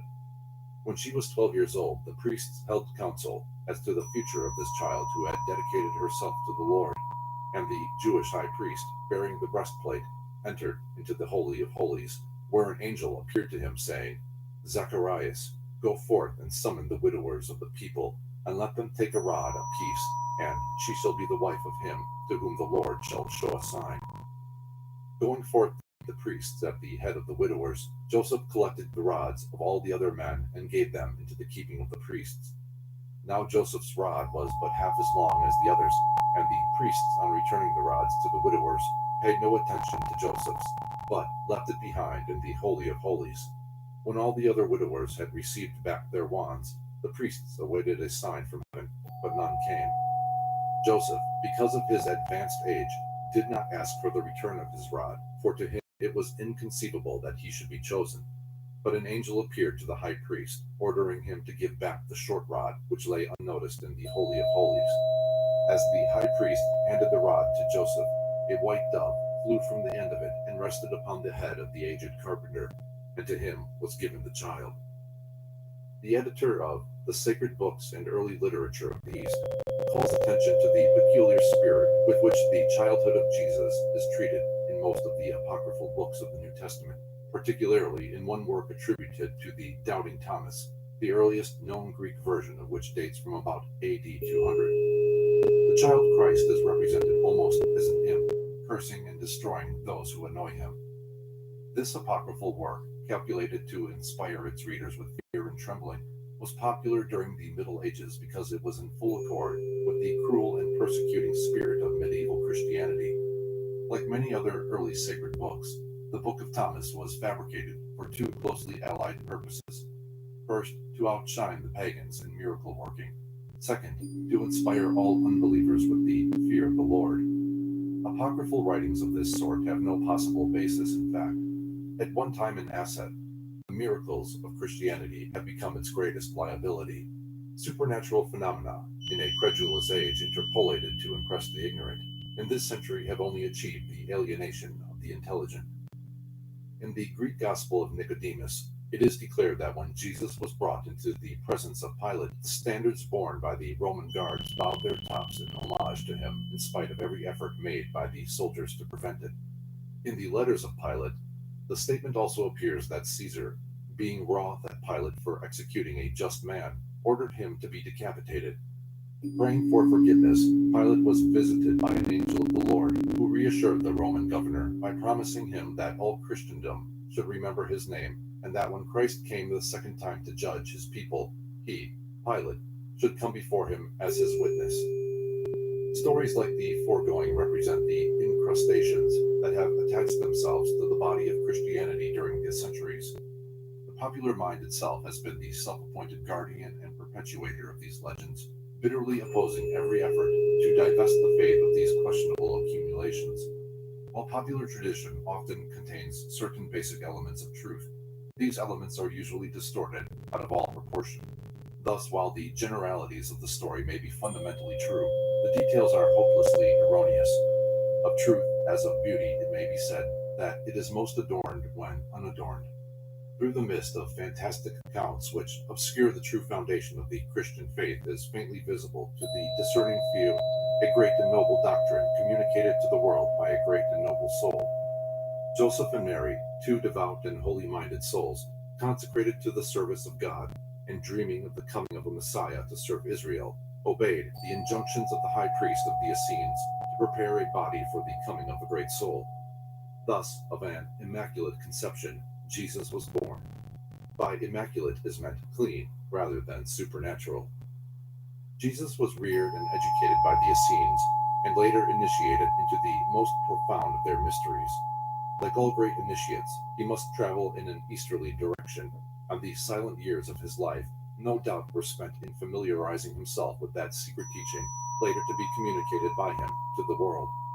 Having consummated the ascetic practice spiritual source, he then went forth in the name of the one who has been crucified since before the worlds were, and, gathering about him disciples and apostles, he instructed them in that secret teaching which had been lost, in part at least, from the doctrines of Israel.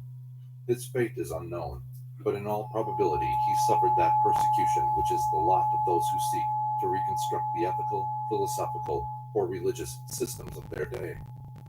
To the multitudes, Jesus spoke in parables. To his disciples, he also spoke in parables, though of a more exalted and philosophic nature. Voltaire said that Plato should have been canonized by the Christian Church for being the first propounder of the Christos mystery. He contributed more to its fundamental doctrines than any other single individual. Jesus disclosed to his disciples that the lower world is under the control of a great spiritual being, which had fashioned it according to the will of the Eternal Father. The mind of this great angel was both the mind of the world and also the worldly mind, so that men should not die of worldliness. The Eternal Father sent into creation the eldest and most exalted of his powers, the divine mind. This divine mind offered itself as a living sacrifice and was broken up and eaten by the world. Having given its spirit and its body at a secret and sacred supper to the 12 manners of rational creatures, this divine mind became a part of every living thing. Man was thereby enabled to use this power as a bridge across which he might pass and attain immortality. He who lifted up his soul to this divine mind and served it was righteous, and having attained righteousness, liberated this divine mind, which thereupon returned again in glory to its own divine source.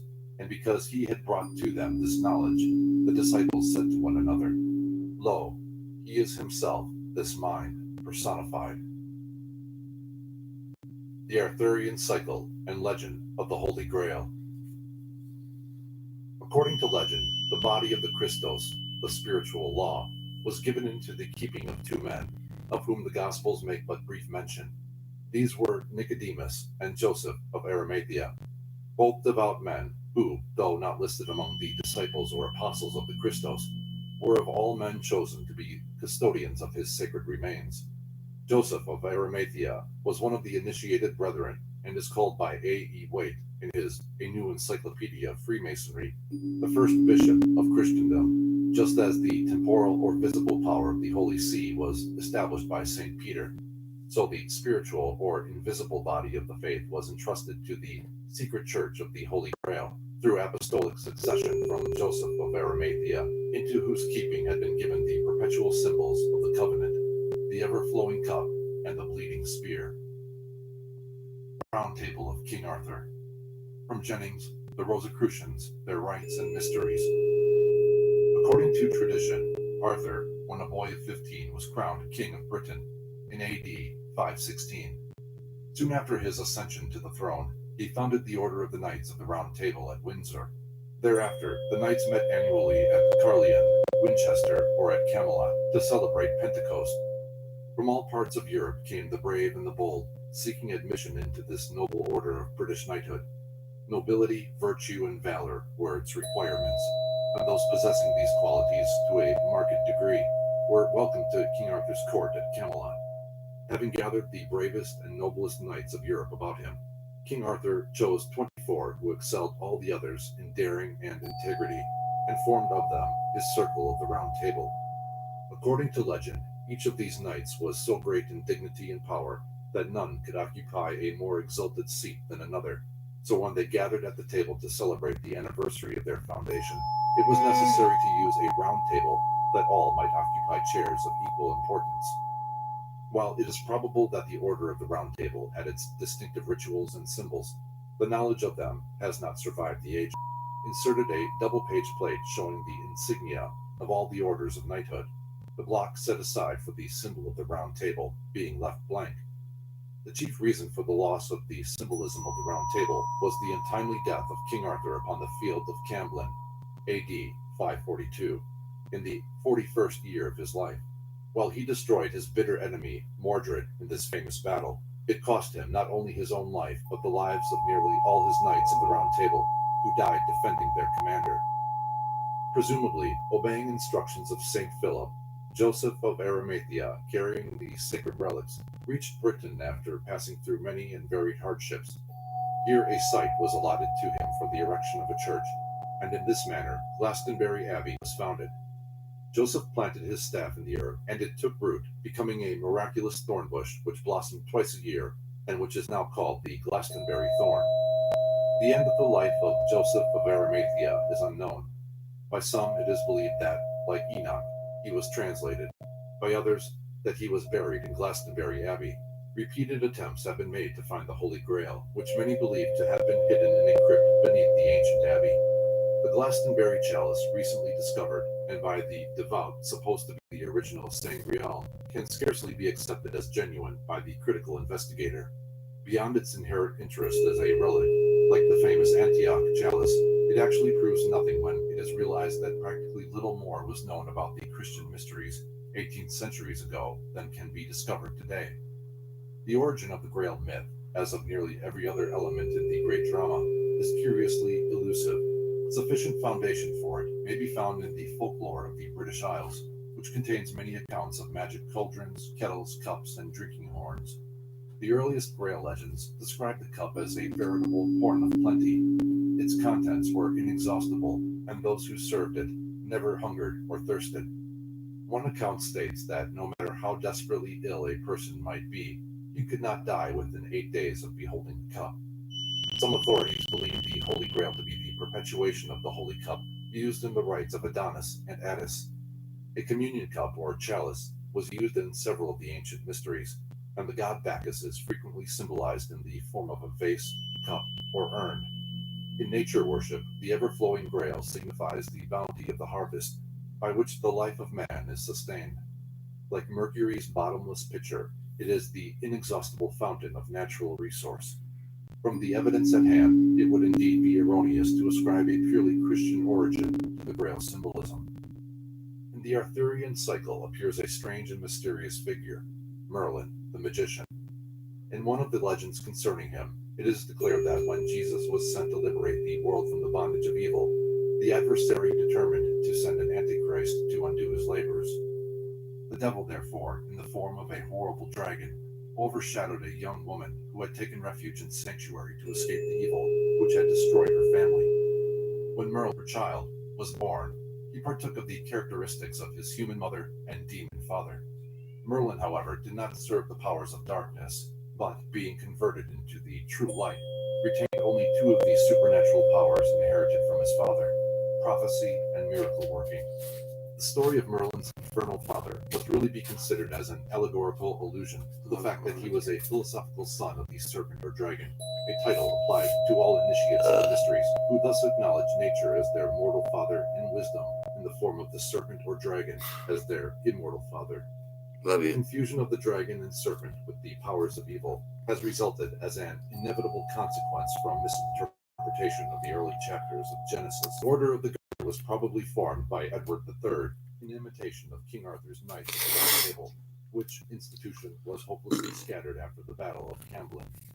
The popular story to the effect that the Countess of Salisbury's garter was the original inspiration for the foundation of the order is untenable. The motto of the Order of the Garter is Boni soit qui mal y pense. Shamed be he who thinks evil of it.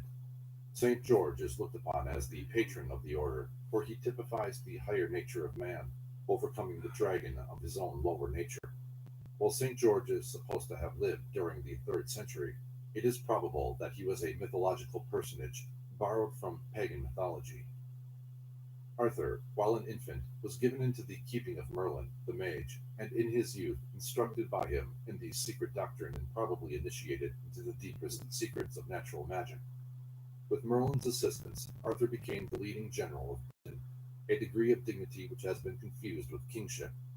After Arthur had drawn the sword of Branstock from the anvil, and thus established his divine right to leadership, Merlin further assisted him to secure from the Lady of the Lake the sacred sword Excalibur. After the establishment of the Round Table, having fulfilled his duty, Merlin disappeared, according to one account vanishing into the air, where he still exists as a shadow communicating at will with mortals, according to another retiring of his own accord into a great stone vault which he sealed from within. It is reasonably certain that many legends regarding Charlemagne were later associated with Arthur, who is most famous for establishing the Order of the Round Table at Winchester. Reliable information is not to be had concerning the ceremonies and initiatory rituals of the Round Table. In one story, the table was endowed with the powers of expansion and contraction, so that 15 or 1,500 could be seated around it, according to whatever need might arise. The most common accounts fix the number of knights who could be seated at one time at the Round Table at either 12 or 24. The 12 signified the signs of the zodiac and also the apostles of Jesus. The knights' names and also their heraldic arms were emblazoned upon their chairs. When 24 are shown seated at the table, each of the 12 signs of the zodiac is divided into 2 parts, a light and a dark half, to signify the nocturnal and diurnal phases of each sign. As each sign of the zodiac is ascending for 2 hours every day, so the 24 knights represent the hours, the 24 elders before the throne in Revelation, and 24 Persian deities who represent the spirits of the divisions of the day. In the center of the table was the symbolic rose of the Passion of our Lord Jesus Christ, the symbol of resurrection, in that he rose from the dead. There was also a mysterious empty seat called the Siege Perilous, in which none might sit except he who was successful in his quest for the Holy Grail. The nimbus and aureole in symbolism, from Audsley's Handbook of Christian Symbolism. The golden halos around the heads of pagan gods and Christian saints refer both to their being bathed in the glory of the sun and also to the fact that a spiritual sun within their own natures is radiating its glow ray and surrounding them with celestial splendor. Whenever the nimbus is composed of straight, radiant lines, it is solar in significance. Whenever curved lines are used for beams, it partakes lunar nature. Whenever they are united, it symbolizes a harmonious blending of both principles. The circular nimbus is solar and masculine, while the lozenge-shaped nimbus, or Vesica Pisces, is lunar and feminine. The same symbolism is preserved in the circular and lozenge-shaped windows of cathedrals. There is a complete science contained in the shape, color, and adornments of the halos of saints and martyrs. A plain golden ring usually surrounds the head of a canonized saint. while God the Father and God the Son have a far more ornate aureole, usually adorned with a St. George cross, a flowered cross, or a lilied cross, with only 3 of the arms visible. In the personality of Arthur is to be found a new form of the ever-recurrent cosmic myth. The Prince of Britain is the sun, his knights are the zodiac, and his flashing sword may be the sun's ray with which he fights and vanquishes the dragons of darkness, or it may represent the earth's axis. Arthur's round table is the universe, the siege perilous, the throne of the perfect man. In its terrestrial sense, Arthur was the Grand Master of a secret Christian Masonic brotherhood of philosophic mystics who termed themselves knights. Arthur received the exalted position of Grand Master of these knights because he had faithfully accomplished the withdrawal of the sword, or spirit, from the anvil of the base metals, his lower nature. As invariably happens, the historical Arthur soon was confused with the allegories and myths of his order, until now, as the two are inseparable. After Arthur's death on the field of Camblin, his mysteries ceased, and esoterically he was borne away on a black barge, as is so beautifully described by Tennyson in his Morte d'Arthur. The great sword Excalibur was also cast back into the waters of eternity, all of which is a vivid portrayal of the descent of cosmic night at the end of the day of universal manifestation. The body of the historical Arthur was probably interred at Glastonbury Abbey, a building closely identified with the mystic rites of both the Grail and the Arthurian cycle. The medieval Rosicrucians were undoubtedly in possession of the true secret of the Arthurian cycle and the Grail legend, much of their symbolism having been incorporated into that order, though the most obvious of all keys to the Christos mystery, the Grail legend, has received the least consideration. The Cross and the Crucifixion. One of the most interesting legends concerning the cross is that preserved in Aurea Legenda by Jacobus de Vorgane. The story is to the effect that Adam, feeling the end of his life was near, entreated his son Seth to make a pilgrimage to the Garden of Eden and secure from the angel on guard at the entrance the oil of mercy, which God had promised mankind. Seth did not know the way, but his father told him it was in an eastward direction, and the path would be easy to follow. For when Adam and Eve were banished from the garden of the Lord, upon the path which their feet had trod, grass had never grown. Seth, following the directions of his father, discovered the Garden of Eden without difficulty. The angel who guarded the gate permitted him to enter, and in the midst of the garden Seth beheld a great tree, the branches of which reached up to heaven. The tree was in the form of a cross, and stood on the brink of a precipice which led downward into the depths of hell. Among the roots of the tree he saw the body of his brother Cain, held prisoner by the entwining limbs. The angel refused to give Seth the oil of mercy, but presented him instead with 3 seeds from the tree of life, some say the tree of knowledge. With these Seth returned to his father, who was so overjoyed that he did not desire to live longer. 3 days later he died, and the 3 seeds were buried in his mouth, as the angel had instructed. The seeds became a sapling with 3 trunks in one, which absorbed into itself the blood of Adam, so that the life of Adam was in the tree. Noah dug up this tree by the roots and took it with him into the ark. After the waters subsided, he buried the skull of Adam under Mount Calvary and planted the tree on the summit of Mount Lebanon. Moses beheld a visionary being in the midst of this tree, the burning bush, and from it cut the magical rod with which he was able to bring water out of a stone. But because he failed to call upon the Lord the second time he struck the rock, he was not permitted to carry the sacred staff into the promised land, so he planted it in the hills of Moab. After much searching, King David discovered the tree, and his son Solomon tried to use it for a pillar in his temple, but his carpenters could not cut it so that it would fit. It was always either too long or too short. At last, disgusted, they cast it aside and used it for a bridge to connect Jerusalem with the surrounding hills. When the Queen of Sheba came to visit King Solomon, she was expected to walk across the bridge. Instead, when she beheld the tree, she refused to put her foot upon it, but, after kneeling and praying, removed her sandals and forded the stream. This so impressed King Solomon that he ordered the log to be overlaid with golden pieces and placed above the door of his temple. There it remained until his covetous grandson stole the gold and buried the tree so that the crime would not be discovered. From the ground where the tree was buried, there immediately bubbled forth a spring of water, which became known as Bethesda. To it, the sick from all Syria came to be healed. The angel of the pool became the guardian of the tree, and it remained undisturbed for many years. Eventually, the log floated to the surface and was used as a bridge again, this time between Calvary and Jerusalem, and over it Jesus passed to be crucified. There was no wood on Calvary, so the tree was cut into two parts to serve as the cross upon which the Son of Man was crucified. The cross was set up at the very spot where the skull of Adam had been buried. Later, when the cross was discovered by the Empress Helena, the wood was found to be of 4 different varieties contained in one tree, representing the elements, and thereafter the cross continued to heal all the sick who were permitted to touch it. The prevalent idea that the reverence for the cross is limited to the Christian world is disproved by even the most superficial investigation of its place in religious symbolism. The early Christians used every means possible to conceal the pagan origin of their symbols, doctrines, and rituals.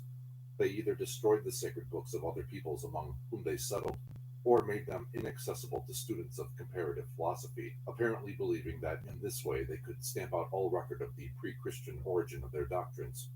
In some cases, the writings of various ancient authors were tampered with, passages of a compromising nature being removed, or foreign material interpolated. The supposedly spurious passage in Josephus concerning Jesus is an example adduced to illustrate this proclivity. The Lost Libraries of Alexandria. Prior to the Christian era, 700,000 of the most valuable books, written upon parchment, papyrus, vellum, and wax, and also tablets of stone, terracotta, and wood, were gathered from all parts of the ancient world and housed in Alexandria, in buildings specially prepared for the purpose. This magnificent repository of knowledge was destroyed by a series of 3 fires. The parts that escaped the conflagration, lighted by Caesar to destroy the fleet in the harbor, were destroyed about AD 389 by the Christians in obedience to the edict of Theodosius, who had ordered the destruction of the Serapeum, a building sacred to Serapis in which the volumes were kept. This conflagration is supposed to have destroyed the library that Marcus Antonius had presented to Cleopatra to compensate in part for that burned in the fire of the year 51. Concerning this, H.P. Blavatsky in Isis Unveiled has written, "They, the rabbis of Palestine and the wise men, say that not all the rolls and manuscripts reported in history to have been burned by Caesar, by the Christian mob in 389, and by the Arab general Amru, perished, as it is commonly believed, and the story they tell is the following. At the time of the contest for the throne in 51 BC, between Cleopatra and her brother Dionysius Ptolemy, the Bruchian, which contained over 700,000 rolls all bound in wood and fireproof parchment, was undergoing repairs, and a great portion of the original manuscripts, considered among the most precious, and which were not duplicated, were stored away in the house of one of the librarians.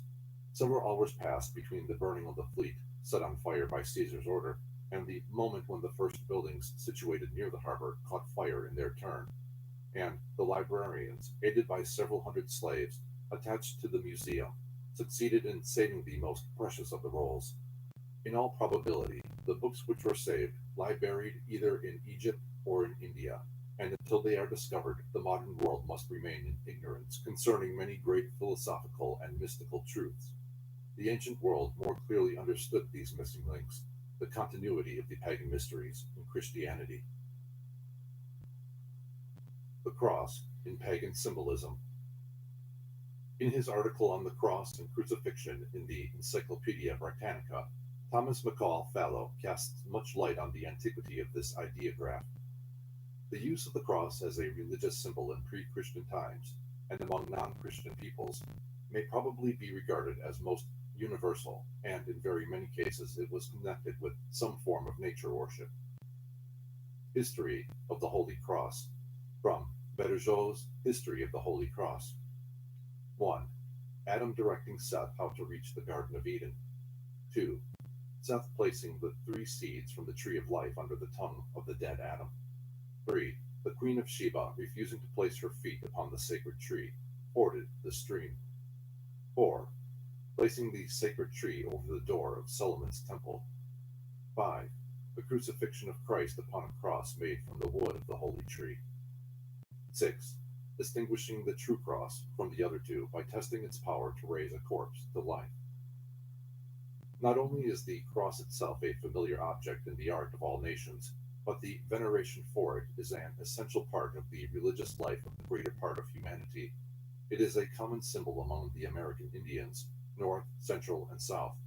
William W. Seymour states, "The Aztec goddess of rain bore a cross in her hand, and the Toltecs claimed that their deity, Quetzalcoatl, taught them the sign and ritual of the cross. Hence his staff or scepter of power resembled a crosier, and his mantle was covered with red crosses." The cross in tradition, history, and art. The cross is also highly revered by the Japanese and Chinese. To the Pythagoreans, the most sacred of all numbers was the 10, the symbol of which is an X, or cross. In both the Japanese and Chinese languages, the character of the number 10 is a cross. The Buddhist wheel of life is composed of 2 crosses superimposed, and its 8 points are still preserved to Christendom in the peculiarly formed cross of the Knights Templars, which is essentially Buddhistic. India has preserved the cross not only in its carvings and paintings, but also in its architectonics. A great number of its temples, like the churches and cathedrals of Christendom, are raised from cruciform foundations.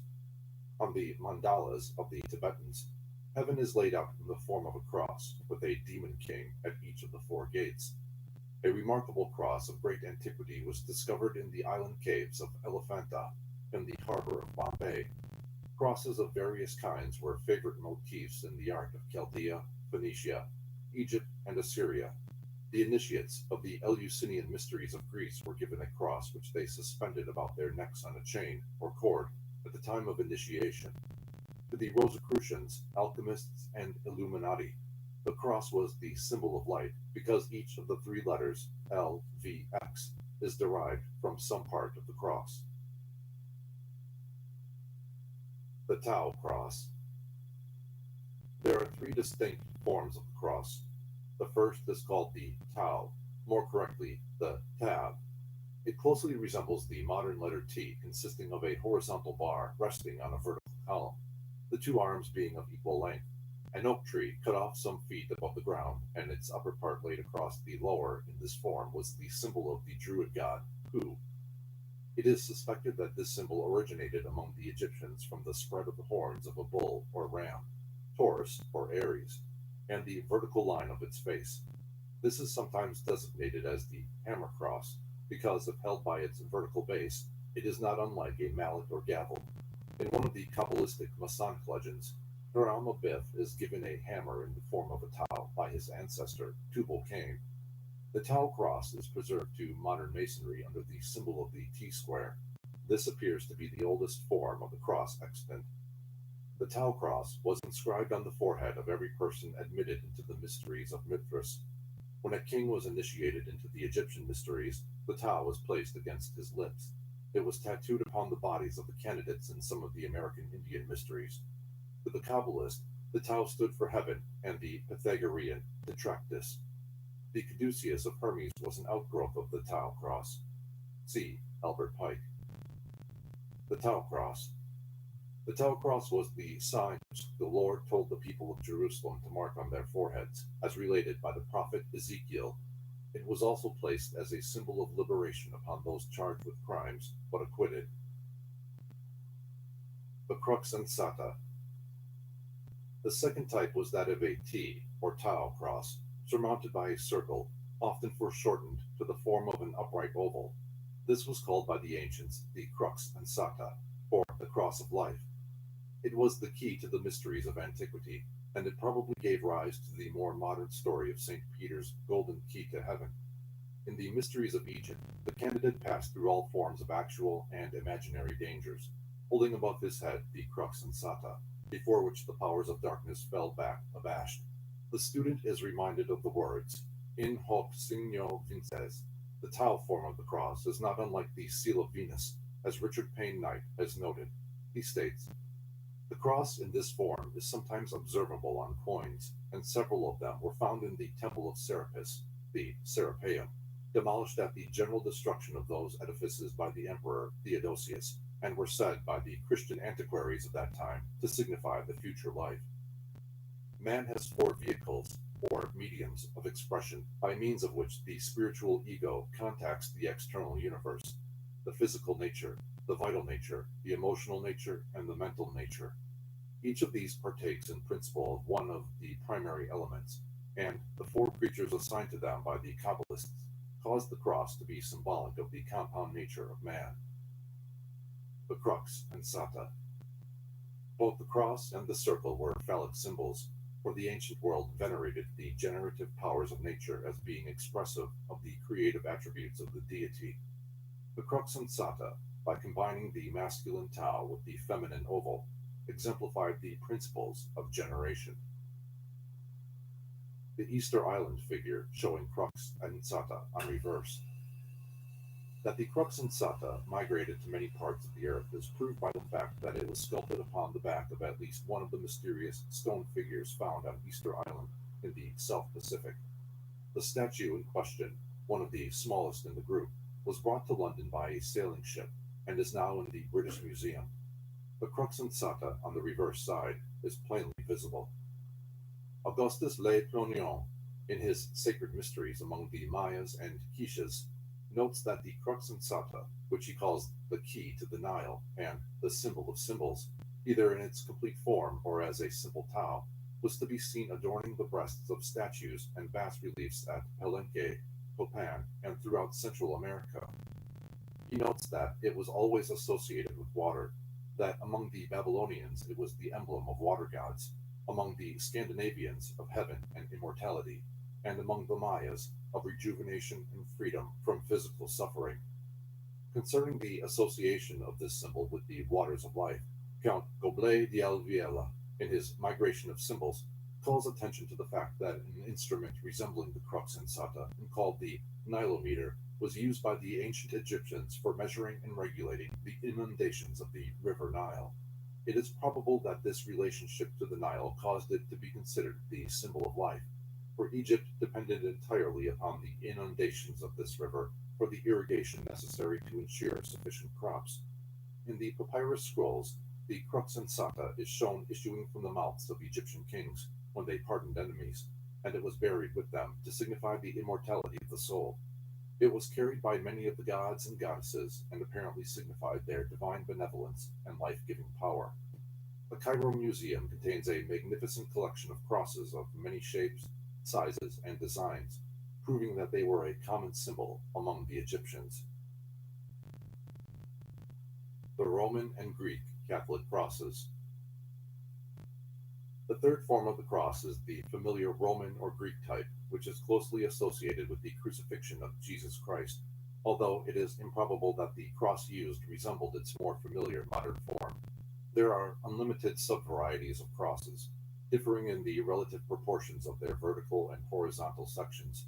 Among these secret orders of different generations, we find compounded crosses, such as the triple tau in the Royal Arch of Freemasonry, and the double and triple crosses of both Masonic and Roman Catholic symbolism.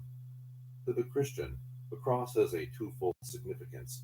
First, it is the symbol of the death of his Redeemer, through whose martyrdom he feels that he partakes of the glory of God. Secondly, it is the symbol of humility, patience, and the burden of life. It is interesting that the cross should be both a symbol of life and a symbol of death. Many nations deeply considered the astronomical aspect of religion, and it is probable that the Persians, Greeks, and Hindus looked upon the cross as a symbol of the equinoxes and the solstices, in the belief that at certain seasons of the year the sun was symbolically crucified upon these imaginary celestial angles. The fact that so many nations have regarded their savior as a personification of the sun globe is convincing evidence that the cross must exist as an astronomical element in pagan allegory.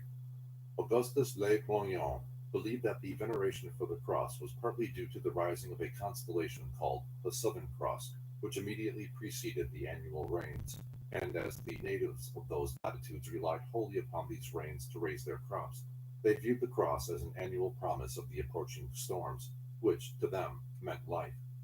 There are four basic elements, according to both ancient philosophy and modern science, and the ancients represented them by the four arms of the cross, placing at the end of each arm a mysterious Kabbalistic creature to symbolize the power of one of these elements.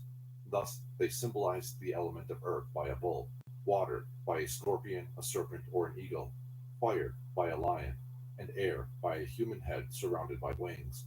It is significant that the four letters inscribed upon parchment, some say wood, and fastened to the top of the cross at the time of the crucifixion should be the first letters of the four Hebrew words, which stand for the four elements: water, nor, fire, ruach, the air, and ayabeska, the dry earth.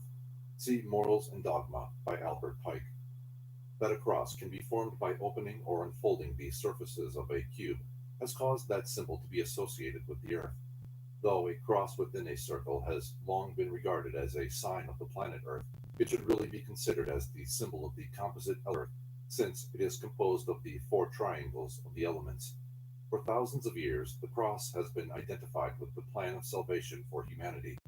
The elements salt, sulfur, mercury, and azov, used in making the philosopher's stone in alchemy, were often symbolized by a cross. The cross of the four cardinal angles also had its secret significance, and Masonic parties of three still go forth to the four cardinal points of the compass in search of the lost word. The material of which the cross was formed was looked upon as being an essential element in its symbolism. Thus, a golden cross symbolized illumination, a silver cross, purification, a cross of base metals, humiliation, a cross of wood, aspiration. The fact that among many nations it was customary to spread the arms in prayer has influenced the symbolism of the cross, which, because of its shape, has come to be regarded as emblematic of the human body. The four major divisions of the human structure, bones, muscles, nerves, and arteries, are considered to have contributed to the symbolism of the cross. This is especially due to the fact that the spinal nerves cross at the base of the spine, and is a reminder that our Lord was crucified also in Egypt. The Crucifixion, a cosmic allegory. Saviors unnumbered have died for the sins of man and by the hands of man, and through their deaths have interceded in heaven for the souls of their executioners. The martyrdom of the God-man and the redemption of the world through his blood has been an essential tenet of many great religions. Nearly all these stories can be traced to sun worship, for the glorious orb of day is the Savior who dies annually for every creature within his universe, but year after year rises again victorious from the tomb of winter. Without doubt, the doctrine of the crucifixion is based upon the secret traditions of the ancient wisdom. It is a constant reminder that the divine nature of man is perpetually crucified upon the animal organism. Certain of the pagan mysteries included in the ceremony of initiation the crucifixion of the candidate upon a cross, or the laying of his body upon a cruciform altar. It has been claimed that Apollonius of Tyana, the Antichrist, was initiated into the Arcanum of Egypt in the Great Pyramid, where he hung upon a cross until unconscious, and was then laid in the tomb, the coffer, for 3 days. While his body was unconscious, his soul was thought to pass into the realms of immortals, the place of death. After it had vanquished death by recognizing that life is eternal, it returned again to the body, which then rose from the coffer, after which he was hailed as a brother by the priests, who believed that he had returned from the land of the dead. The concept was, in substance, the teaching of the mysteries. Apollonius of Tyana, from Historia Deorum Fatidicorum. Concerning Apollonius and his remarkable powers, Francis Barrett, in his Biographia Antiqua, after describing how Apollonius quelled a riot without speaking a word, continues: he traveled much, professed himself a legislator, understood all languages without having learned them. He had the surprising faculty of knowing what was transacted at an immense distance, and at the time the Emperor Domitian was stabbed, Apollonius, being at a vast distance, and standing in the marketplace of the city, exclaimed, "Strike! Strike! 'Tis time, the tyrant is no more." He understood the language of birds. He condemned dancing and other diversions of that sort. He recommended charity, piety, and traveled over almost all the countries of the world, and he died at a very great age. The Crucified Saviors. The list of the deathless mortals who suffered for man that he might receive the boon of eternal life is an imposing one.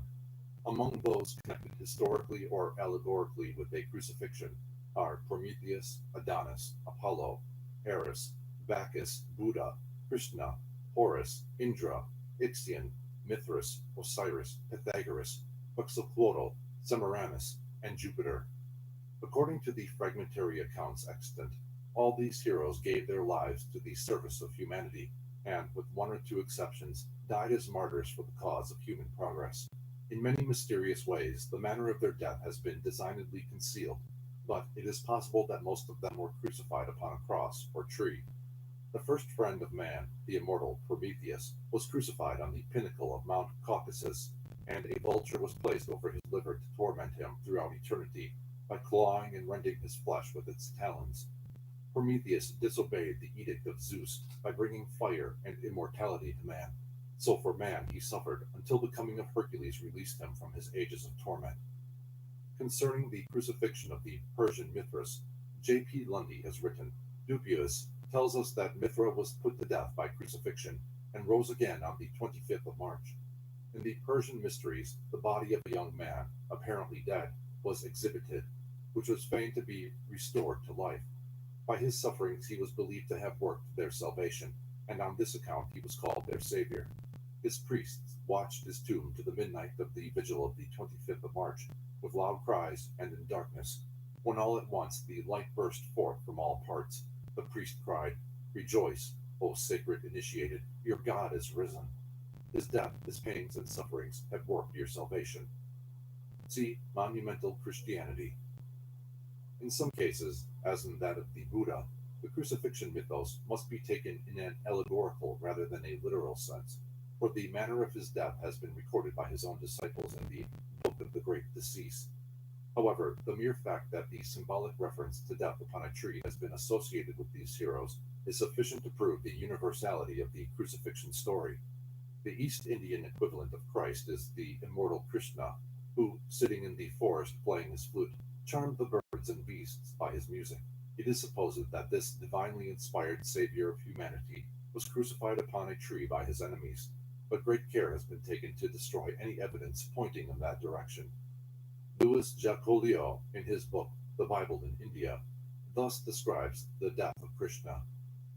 Krishna understood that the hour had come for him to quit the earth and return to the bosom of him who had sent him.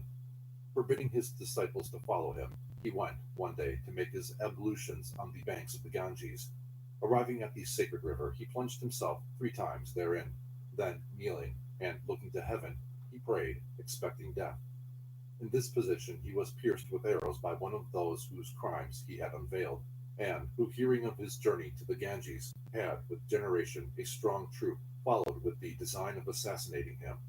The body of the god-man was suspended to the branches of a tree by his murderer, that it might become the prey of vultures. News of the death having spread, the people came in a crowd conducted by Arjuna, the dearest of the disciples of Krishna, to recover his sacred remains. But the mortal frame of the Redeemer had disappeared. No doubt it had regained the celestial abodes, and the tree to which it had been attached had become suddenly covered with great red flowers and diffused around it the sweetest perfume. Other accounts of the death of Krishna declare that he was tied to a cross-shaped tree before the arrows were aimed at him. The existence in Moore's, the Hindu pantheon, of a plate of Krishna with nail wounds in his hands and feet, and a plate in Inman's ancient faiths, showing an oriental deity with what might well be a nail hole in one of his feet, should be sufficient motive for further investigation of this subject by those of unbiased minds. Concerning the startling discoveries which had been made along these lines, J.P. Lundy, in his Monumental Christianity, presents the following information. Where did the Persians get their notion of this prophecy, as thus interpreted, respecting Christ, and his saving mercy and love displayed on the cross? Both by symbol and actual crucifix, we see it on all their monuments. If it came from India, how did it get there, except from the one common and original center of all primitive and pure religion? There is a most extraordinary plate, illustrative of the whole subject, which representation I believe to be anterior to Christianity. It is copied from Moore's Hindu pantheon, not as a curiosity, but as a most singular monument of the crucifixion. I do not venture to give it a name other than that of a crucifixion in space. Can it be the victim man or the priest and victim both in one of the Hindu mythology? who offered himself a sacrifice before the worlds were?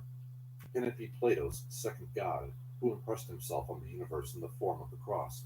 Or is it his divine man, who would be scourged, tormented, fettered, and have his eyes burnt out? And lastly, having suffered all manner of evils, would be crucified? Plato learned his theology in Egypt and the East, and must have known of the crucifixion of Krishna, Buddha, Mithra, et al. At any rate, the religion of India had its mythical crucified victim long anterior to Christianity, as a type of the real one, pro Deo et Ecclesia, and I am inclined to think that we have it in this remarkable plate. The modern world has been misled in its attitude toward the so-called pagan deities, and has come to view them in a light entirely different from their true characters and meanings.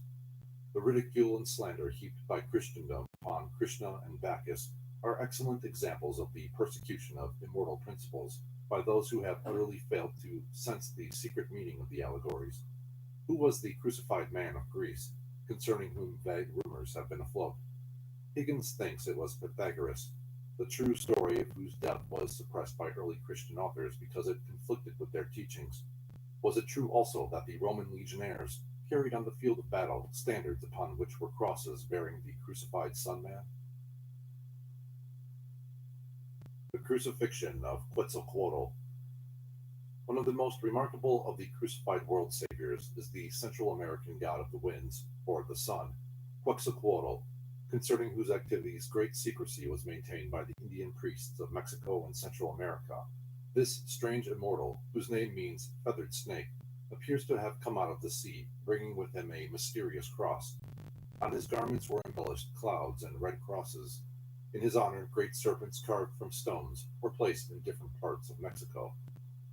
The crucifixion of Quetzalcoatl, from the Codex Borgianus, from Kingsborough's Antiquities of Mexico. Lord Kingsborough writes, "May we not refer to the 73rd page of the Borgian manuscript, which represents Quetzalcoatl both crucified and, as it were, cut in pieces for the cauldron, and with equal reason demand whether anyone can help thinking that the Jews of the New World, Lord Kingsborough sought to prove that the Mexicans were descendants of the Jews, applied to their Messiah not only all the prophecies containing in the Old Testament relating to Christ, but likewise many of the incidents recorded of him in the Gospels." The cross of Quetzalcoatl became a sacred symbol among the Mayas, and according to available records, the Maya Indian angels had crosses of various pigments painted on their foreheads. Similar crosses were placed over the eyes of those initiated into their mysteries. When Cortez arrived in Mexico, he brought with him the cross. Recognizing this, the natives believed that he was Quetzalcoatl returned, for the latter had promised to come back in the infinite future and redeem his people. In Anacalypsis, Godfrey Higgins throws some light on the cross and its symbolism in America. The Incas had a cross of a very fine marble, or beautiful jasper, highly polished, of one piece, 3/4 of an ell in length, and 3 fingers in width and thickness. It was kept in a sacred chamber of a palace, and held in great veneration. The Spaniards enriched this cross with gold and jewels, and placed it in the Cathedral of Cusco. Mexican temples are in the form of a cross, and face the 4 cardinal points. Quetzalcoatl is represented in the paintings of the Codex Borgianus, nailed to the cross. Sometimes even the 2 thieves are crucified with him. In Volume 2, Plate 75, the god is crucified in the heavens in a circle of 19 figures, the number of the Metonic cycle. A serpent is depriving him of the organs of generation. In the Codex Borgianus, pages 4, 72, 73, 75, the Mexican god is represented crucified and nailed to the cross, and in another place hanging to it with the cross in his hands. And in one instance, where the figure is not merely outlined, the cross is red, the clothes are colored, and the face and hands quite black. If this was the Christianity of the German Nestorius, how came he to teach that the crucified Savior was black? The name of the god who was crucified was Quetzalcoatl. The crucifixion of the Word in space, the crucifixion of the dove, often seen in religious symbolism, both of these are reminders of pagan overshadowing. The fact that a cross is formed by the spread of wings of a bird in relation to its body is no doubt one of the reasons why the Egyptians used a bird to symbolize the immortal nature of man. and often show it hovering over the mummified body of the dead, and carrying in one of its claws the sign of life, and in the other the sign of breath. The nails of the Passion. The three nails of the Passion have found their way into the symbolism of many races and faiths. There are many legends concerning these nails.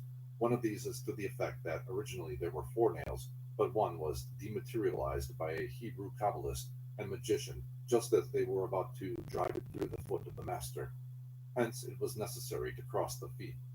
Another legend relates that one of the nails was hammered into a crown, and that it still exists as the imperial diadem of a European house. Still another story has it that the bit on the bridle of Constantine's horse was a passion nail. It is improbable, however, that the nails were made of iron, for at that time it was customary to use sharpened wooden pegs. Hargrave Jennings, in his Rosicrucians, Their Rites and Mysteries, calls attention to the fact that the mark or sign used in England to designate royal property, and called the broad arrow, is nothing more nor less than the three nails of the crucifixion grouped together, and that by placing them point to point, the ancient symbol of the Egyptian Tau cross is formed. The Crucifixion in Space, from Higgins' Anacalypsis. Of this remarkable Oriental drawing, J.P. Lundy has written, "It looks like a Christian crucifix in many respects, and in some others it does not. The drawing, attitude, and the nail marks in hands and feet indicate a Christian origin, while the Parthian coronet of 7 points, the absence of the wood and of the usual inscription, and the rays of glory above seem to point to some Christian origin. Can it be the victim man, or the priest and victim both in one, of the Hindu mythology, who offered himself a sacrifice before the worlds were?" In his Ancient Freemasonry, Frank C. Higgins reproduces the Masonic apron of a colossal stone figure at Quirigua, Guatemala. The central ornament of the apron is the three passion nails, arranged exactly like the British broad arrow. That three nails should be used to crucify the Christ, three murderers to kill Hiram Abiff, and three wounds to slay Prince Ko, the Mexican Indian Osiris, is significant. C. W. King, in his Gnostics and Their Remains, thus describes a Gnostic gem. The Gnostic pleroma, or combination, of all the aeons is expressed by the outline of a man holding a scroll. The left hand is formed like three bent spikes or nails, unmistakably the same symbol that Valus often holds in his extended hand on the Babylonian cylinders, afterwards discovered by the Jewish Kabbalists in the points of the letter Shin, and by the medieval mystics in the three nails of the cross. From this point, Hargrave Jennings continues King's speculations, noting the resemblance of the nail to an obelisk or pillar, and that the Kabbalistic value of the Hebrew letter Shin, or Sin, is 300, namely 100 for each spike. The passion nails are highly important symbols, especially when it is realized that, according to the esoteric systems of culture, there are certain secret centers of force in the palms of the hands and in the soles of the feet. The driving of the nails and the flow of blood and water from the wounds were symbolic of certain secret philosophic practices of the temple. Many of the Oriental deities have mysterious symbols on the hands and feet. The so-called footprints of Buddha are usually embellished with a magnificent sunburst at the point where the nail pierced the foot of Christ. In his notes on the theology of Jakob Boehm, Dr. Franz Hartmann thus sums up the mystic symbolism of the crucifixion. The cross represents terrestrial life, and the crown of thorns the sufferings of the soul within the elementary body, but also the victory of the spirit over the elements of darkness. The body is naked, to indicate that the candidate for immortality must divest himself of all desires for terrestrial things. The figure is nailed to the cross, which symbolizes the death and surrender of the self-will, and that it should not attempt to accomplish anything by its own power, but merely serve as an instrument wherein the divine will is executed. Above the head are inscribed the letters I-N-R-J, whose most important meaning is, In nobis regent Jesus. Within ourselves reigns Jesus. But this signification of this inscription can be practically known only to those who have actually died relatively to the world of desires and risen above the temptation for personal existence, or, to express it in other words, those who have become alive in Christ, and in whom thus the kingdom of Jesus, a holy love will issuing from the heart of God, has been established. Jakob Boehm, the Teutonic theosopher, From William Law's translation of the works of Jacob Boehm. Jacob Boehm was born in the year 1575 in a village near Gorlitz and died in Silesia in 1624. He had but little schooling and was apprenticed at an early age to a shoemaker. He later became a journeyman shoemaker, married and had 4 children. One day, while tending his master's shoe shop, a mysterious stranger entered, who, while he seemed to possess but little of this world's goods, appeared to be most wise and noble in spiritual attainment.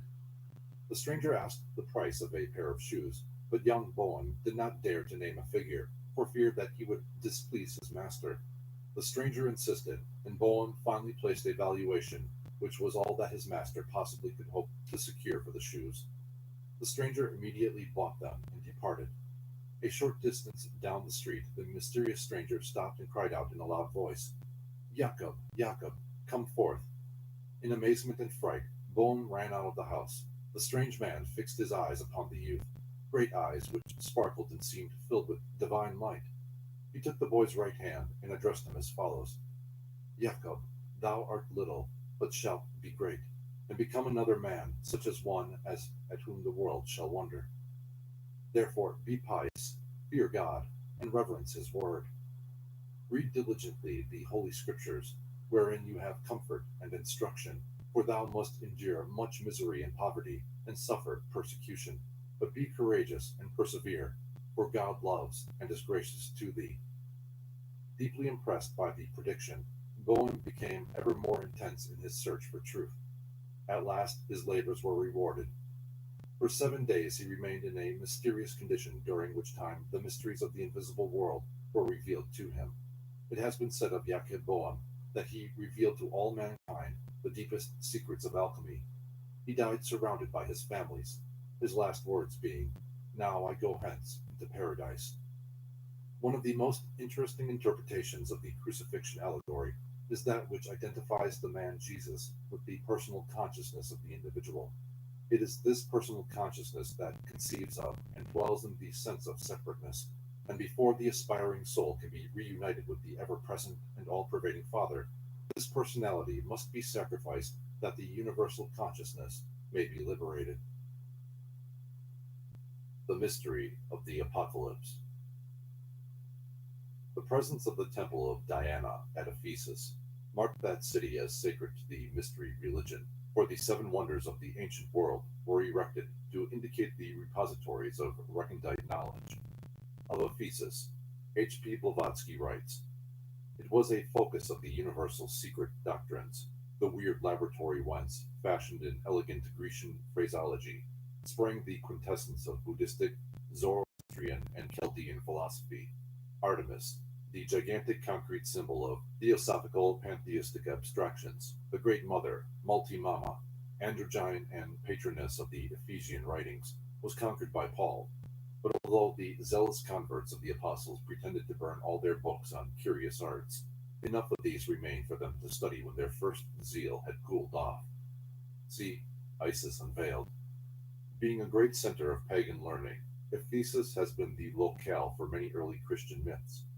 The assertion has been made that it was the last domicile of the Virgin Mary, also that the tomb of St. John the Divine was located there.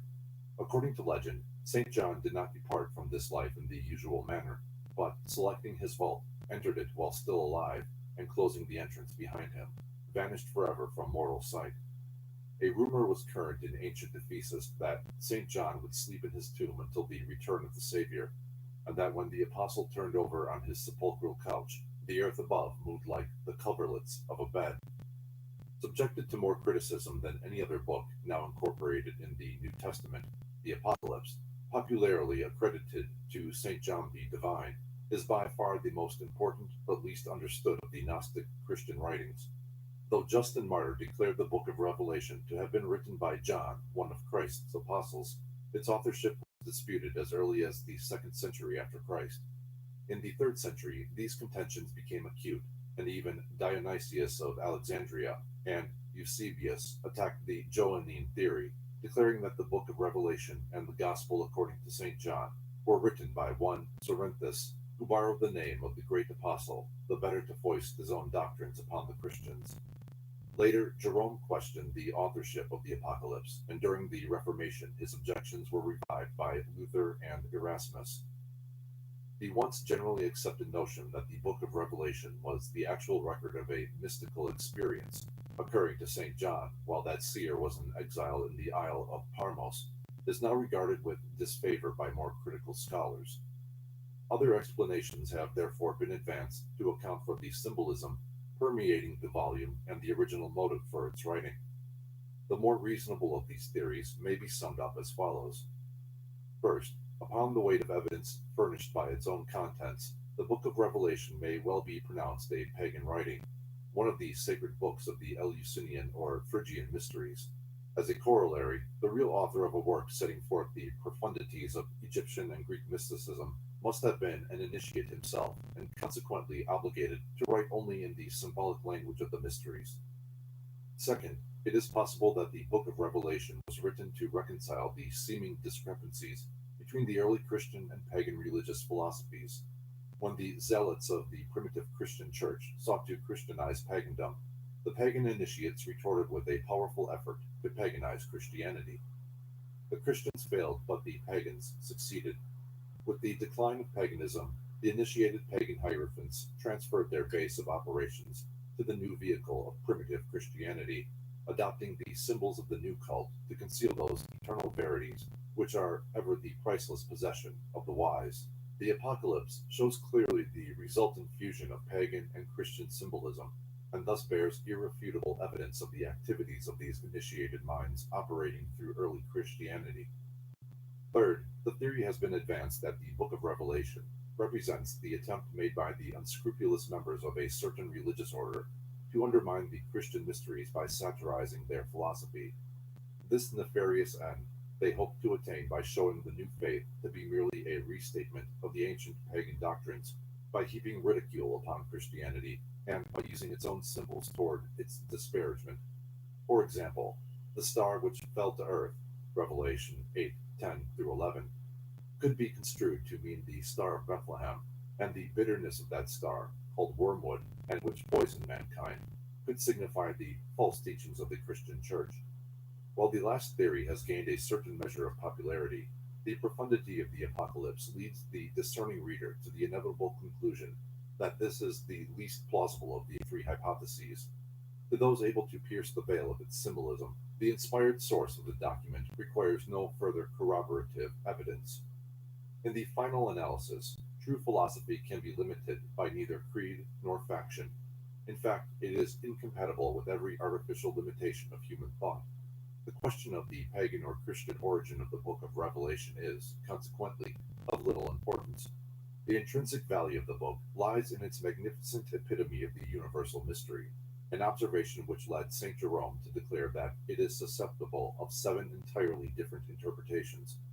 Untrained in the reaches of ancient thought, the modern theologian cannot possibly cope with the complexities of the Apocalypse, for to him this mystic writing is but a phantasmagoria of the divine inspiration of which he is sorely tempted to question. In the limited space here available, it is possible to sketch but briefly a few of the salient figures of the vision of the seer of Patmos. A careful consideration of the various pagan mysteries will assist materially in filling the inevitable gaps in this abridgment. In the opening chapter of the Apocalypse, St. John describes the Alpha and Omega, who stood in the midst of the 7 golden candlesticks, surrounded by his flaming planetary regents. This sublime one thus epitomizes in one impressive and mysterious figure the entire sweep of humanity's evolutionary growth, past, present, and future.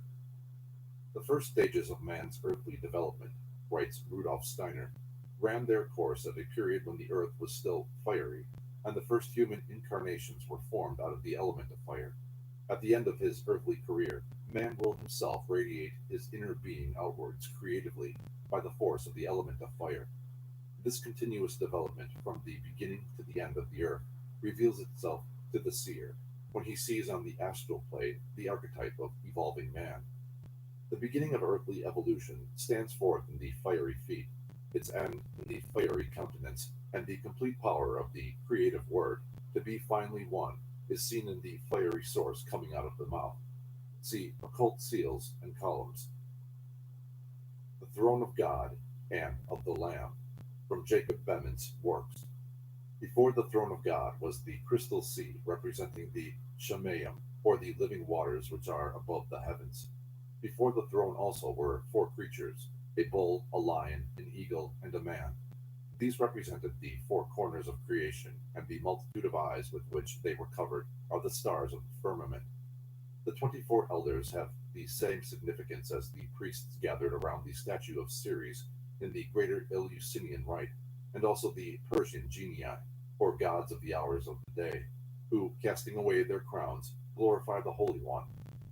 As symbolic of the divisions of time, the elders adore the timeless and enduring Spirit in the midst of them. In his restored New Testament, James Morgan Priest traces the relationship of the various parts of the Alpha and Omega to the 7 sacred planets of the ancients. To quote, "The Logos figure described is a composite picture of the 7 sacred planets. He has the snowy white hair of Kronos, Father Time, the blazing eyes of wide-seeing Zeus, the sword of Arx, the shining face of Helios, and the chiton and girdle of Aphrodite.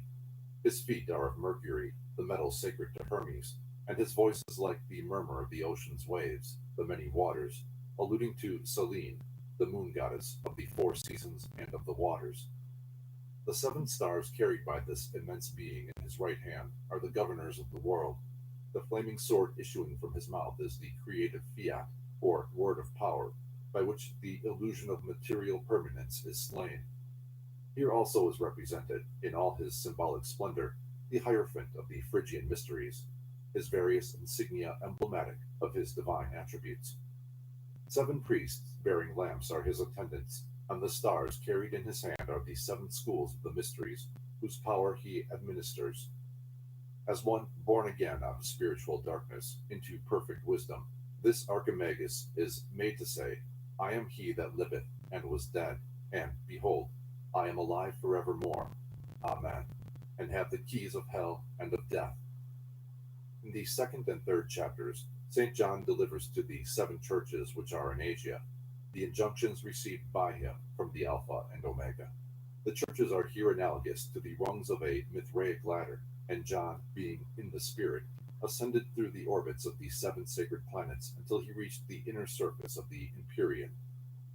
After the soul of the prophet, writes the anonymous author of Mankind, Their Origin and Destiny, in his ecstatic state has passed in its rapid flight through the 7 spheres, from the sphere of the moon to that of Saturn, or from the planet which corresponds to Cancer, the gate of men, to that of Capricorn, which is the gate of the gods. A new gate opens to him in the highest heaven, and in the zodiac, beneath which the 7 planets revolve. In a word, in the firmament, or that which the ancients called crystallinum primum, or the crystal heaven.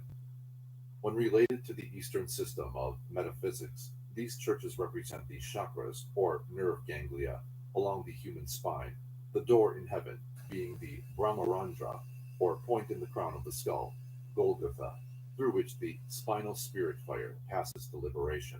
The church of Ephesus corresponds to the Muladhara, or sacral ganglion, and the other churches to the higher ganglia according to the order given in Revelation. Dr. Steiner discovers a relationship between the 7 churches and the divisions of the Aryan race. Thus, the Church of Ephesus stands for the Arch-Indian branch, the Church of Smyrna, the Arch-Persians, the Church of Pergamos, the Chaldean Egyptian Semitic, the Church of Thyatira, the Grecian Latin Roman, the Church of Sardis, the Teuton Anglo-Saxon, the Church of Philadelphia, the Slavic, and the Church of Laodicea, the Manichaean. The 7 churches also signify the Greek vowels, of which Alpha and Omega are the first and the last. A difference of opinion exists as to the order in which the 7 planers should be related to the churches.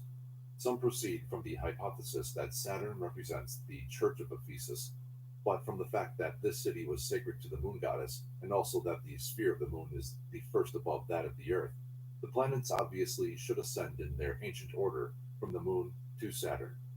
From Saturn, the soul would naturally ascend through the door in the Empyrean.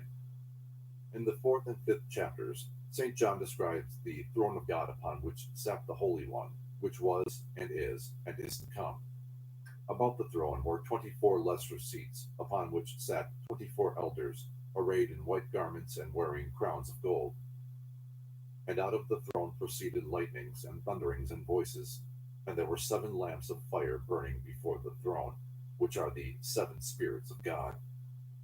He who sat upon the throne held in his right hand a book sealed with 7 seals, which no man in heaven or earth had been found worthy to open. Then appeared a lamb, Aries, the first and chief of the zodiacal signs, which had been slain, having 7 horns, or rays, and 7 eyes, or lights. The Lamb took the book from the right hand of him that sat upon the throne, and the 4 beasts and all the elders fell down and worshipped God and the Lamb. During the early centuries of the Christian Church, the Lamb was universally recognized as the symbol of Christ, and not until after the 5th Synod of Constantinople, the Quinisext Synod, AD 692, was the figure of the crucified man substituted for that of Agnus Dei. As shrewdly noted by one writer on this subject, the use of a lamb is indicative of the Persian origin of Christianity, for the Persians were the only people to symbolize the first sign of the zodiac by a lamb. Because a lamb was the sin offering of the ancient pagans, the early mystic Christians considered this animal as an appropriate emblem of Christ, whom they regarded as the sin offering of the world. The Greeks and the Egyptians highly venerated the lamb, or ram, often placing its horns upon the foreheads of their gods. The Scandinavian god Thor carried a hammer made from a pair of ram's horns. The lamb is used in preference to the ram, apparently because of its purity and gentleness. Also, since the creator himself was symbolized by Aries, his son would consequently be the little ram, or lamb. The lambskin apron worn by the Freemasons over that part of the body symbolized by Typhon or Judas represents that purification of the generative processes, which is a prerequisite to true spirituality. In this allegory, the lamb signifies the purified candidate, its 7 horns representing the divisions of illuminated reason, and its 7 eyes the chakras, or perfected sense perceptions. The 6th to 11th chapters, inclusive, are devoted to an account of the opening of the 7 seals on the book held by the Lamb. When the first seal was broken, there rode forth a man on a white horse wearing a crown and holding in his hand a bow. When the 2nd seal was broken, there rode forth a man upon a red horse, and in his hand was a great sword. When the 3rd seal was broken, there rode forth a man upon a black horse, and with a pair of balances in his hand. And when the 4th seal was broken, there rode forth Death upon a pale horse, and hell followed after him. The 4 horsemen of the apocalypse may be interpreted to signify the 4 main divisions of human life. Birth is represented by the rider on the white horse, who comes forth conquering and to conquer. The impetuosity of youth by the rider on the red horse, who took peace from the earth. Maturity by the rider on the black horse, who weighs all things in the scales of reason. And death by the rider on the pale horse, who was given power over a 4th part of the earth. In the Eastern philosophy, these horsemen signify the 4 yugas, or ages of the world, which, riding forth at their appointed times, become, for a certain span, the rulers of creation. Episodes from the Mysteries of the Apocalypse. From Clauber's Historiae Biblicae Veteris et Novi Testamenti. In the central foreground, St. John the Divine is kneeling before the apparition of the Alpha and Omega, standing in the midst of the 7 lights and surrounded by an aureole of flames and smoke. In the heavens above, the 24 elders with their lamps and censers bow before the throne of the Ancient One, from whose hand the Lamb is taking the book sealed with 7 seals. The 7 spirits of God, in the form of cups, from which issue tongues of fire, surround the head of the Ancient One, and the 4 beasts, the cherubim, kneel at the corners of his throne. In the upper left-hand corner are shown the 7 angels bearing the trumpets, the altar of God, and the angel with the censer. In the upper right are the spirits of the winds. Below them is the virgin clothed with the sun, to whom wings were given that she might fly into the wilderness. To her right is a scene representing the spirits of God, hurling the evil serpent into the bottomless pit.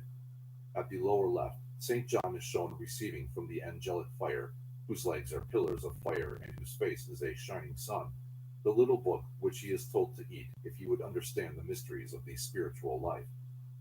The plate also contains a number of other symbols, including episodes from the destruction of the world and the crystal sea pouring forth from the throne of God. By the presentation of such symbolic conceptions in the form of rituals and dramatic episodes, the secrets of the Phrygian mysteries were perpetuated.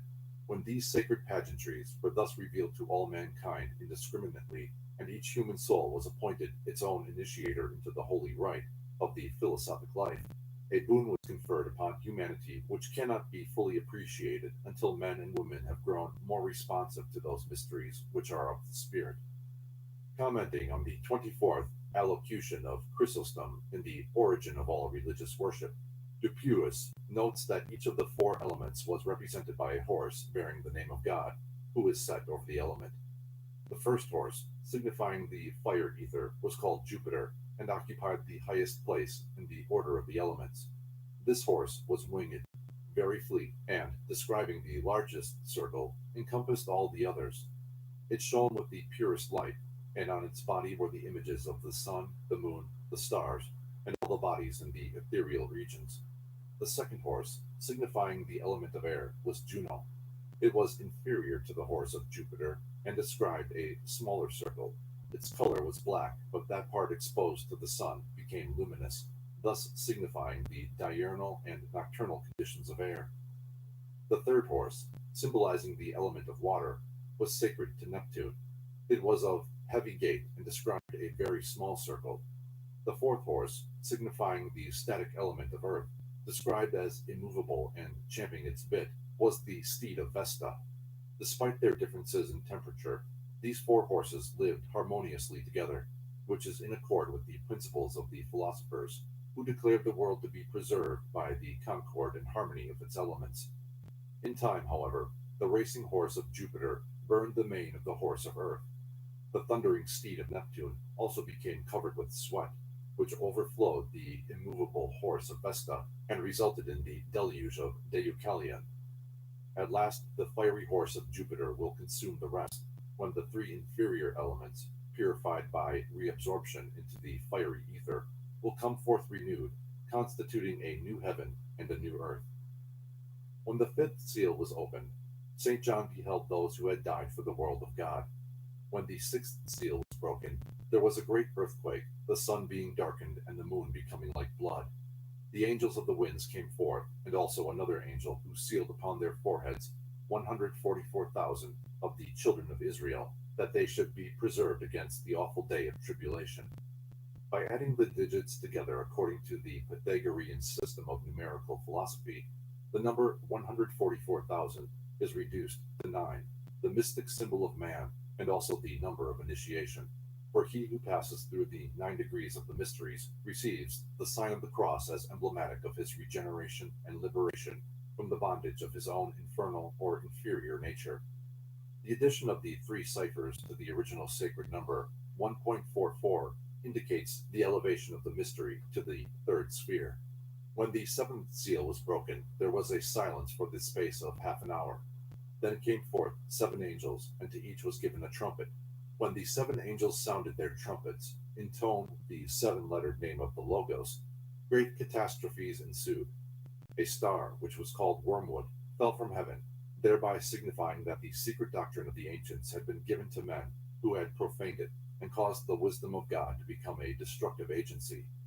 And another star, symbolizing the false light of human reason as distinguished from the divine reason of the initiate, fell from heaven, and to it, materialistic reason was given the key to the bottomless pit, or nature, which it opened, causing all manner of evil creatures to issue forth.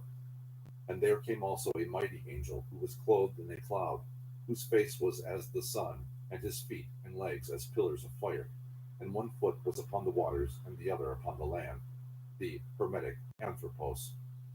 This celestial being gave St. John a little book, bidding him eat it, which the seer did. The book is representative of the secret doctrine, that spiritual food which is the nourishment of the spirit, and St. John, being in the spirit, ate his fill of the wisdom of God. The hunger of his soul was appeased. The 12th chapter treats of a great wonder appearing in the heavens, a woman clothed with the sun, the moon under her feet, and upon her head a crown of 12 stars. This woman represents the constellation of Virgo, and also the Egyptian Isis.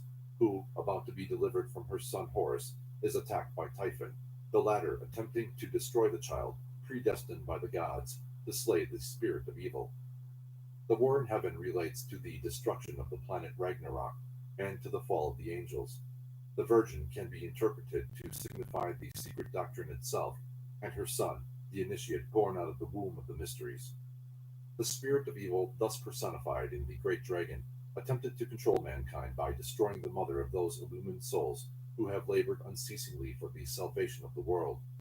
Wings were given to the mysteries, the Virgin, and they flew into the wilderness, and the evil dragon tried to destroy them with a flood of false doctrine. But the earth, oblivion, swallowed up the false doctrines, and the mysteries endured. John's vision of the New Jerusalem, from Glauber's Historiae Biblicae Veteris et Novi Testamenti. In the upper left corner is shown the destruction of Babylon, also the angel which cast the great millstone into the sea, saying, "Thus with violence shall the great city Babylon be thrown down, and shall be found no more at all." Below is the horseman, called Faithful and True, casting the beast into the bottomless pit. At the lower right is the angel with the key to the bottomless pit, who with a great chain binds Satan for 1,000 years. In the heavens above is represented one like unto the Son of Man, who carries a great sickle, with which he reaps the harvest of the world. In the center is the holy city, the New Jerusalem, with its 12 gates, and the mountain of the Lamb rising in the midst thereof. From the throne of the Lamb pours the great river of crystal, or living water, signifying the spiritual doctrine. Upon all who discover and drink of its waters are conferred immortality. Kneeling upon a high cliff, St. John gazes down upon the mystic city, the archetype of the perfect civilization yet to be. Above the New Jerusalem, in a great sunburst of glory, is the throne of the angel, which is the light of those who dwell in the matchless empire of the Spirit. Beyond the recognition of the uninitiated world is an ever-increasing aggregation composed of the spiritual elect. Though they walk the earth as ordinary mortals, they are of a world apart, and through their ceaseless efforts, the kingdom of God is being slowly but surely established upon earth. These illumined souls are the builders of the New Jerusalem, and their bodies are the living stones in its walls. Lighted by the torch of truth, they carry on their work. Through their activities, the golden age will return to the earth, and the power of sin and death will be destroyed. For this reason, they declare that virtuous and illumined men, instead of ascending to heaven, will bring heaven down and establish it in the midst of earth itself. The 13th chapter describes a great beast which rose out of the sea, having 7 heads and 10 horns. Faber sees in this amphibious monster the demiurgus, or creator of the world, rising out of the ocean of chaos. While most interpreters of the apocalypse consider the various beasts described therein as typical of evil agencies, this viewpoint is the inevitable result of unfamiliarity with the ancient doctrines from which the symbolism of the book is derived. Astronomically, the great monster rising out of the sea is the constellation of Cetus, the whale. Because religious ascetics looked upon the universe itself as an evil and ensnaring fabrication, they also came to regard its very creator as a weaver of delusions. Thus, the great sea monster, the world, and its maker, the demiurgus, whose strength is derived from the dragon of cosmic power, came to be personified as a beast of horror and destruction, seeking to swallow up the immortal part of human nature. The 7 heads of the monster represent the 7 stars, or spirits, composing the constellation of the Great Dipper, called by the Hindus rishis, or cosmic creative spirits. The 10 horns Faber relates to the 10 primordial patriarchs. These may also denote the ancient zodiac of 10 signs. The number of the beast, 666, is an interesting example of the use of Kabbalism in the New Testament and among early Christian mystics. In the following table, Scripture shows that the names of Antichrist, as given by Irenaeus, all have 666 as their numerical equivalent. James Morgan Price also notes that according to this method of figuring, the Greek term phrenos, which signifies the lower mind, has 666 as its numerical equivalent. It is also well known to Kabbalists that Iesos, Jesus, has for its numerical value another sacred and secret number, 888, Adding the digits of the number 666 and again adding the digits of the sum gives the sacred number 9, the symbol of man in his unregenerate state and also the path of his resurrection. The 14th chapter opens with the Lamb standing on Mount Zion, the eastern horizon. About him gathered the 144,000 with the name of God written on their foreheads. An angel thereupon announces the fall of Babylon, the city of confusion or worldliness. Those perish who do not overcome worldliness and enter into the realization that spirit and not matter is enduring. For, having no interests other than those which are material, they are swept to destruction with the material world. And St. John beheld one like unto the Son of Man, Perseus, riding upon a cloud, the substances of the invisible world, and bearing in his hand a sharp sickle, and with the sickle the shining one reaped the earth. This is a symbol of the initiator releasing into the sphere of reality the higher natures of those who, symbolized by ripened grain, have reached the point of liberation. And there came another angel, Buddhist, Death, also with a sickle, or karma, who reaped the vines of the earth, those who have lived by the false light, and cast them into the winepress of the wrath of God, the purgatorial spheres. The 15th to 18th chapters inclusive contain an account of 7 angels, the Pleiades, who pour their vials upon the earth.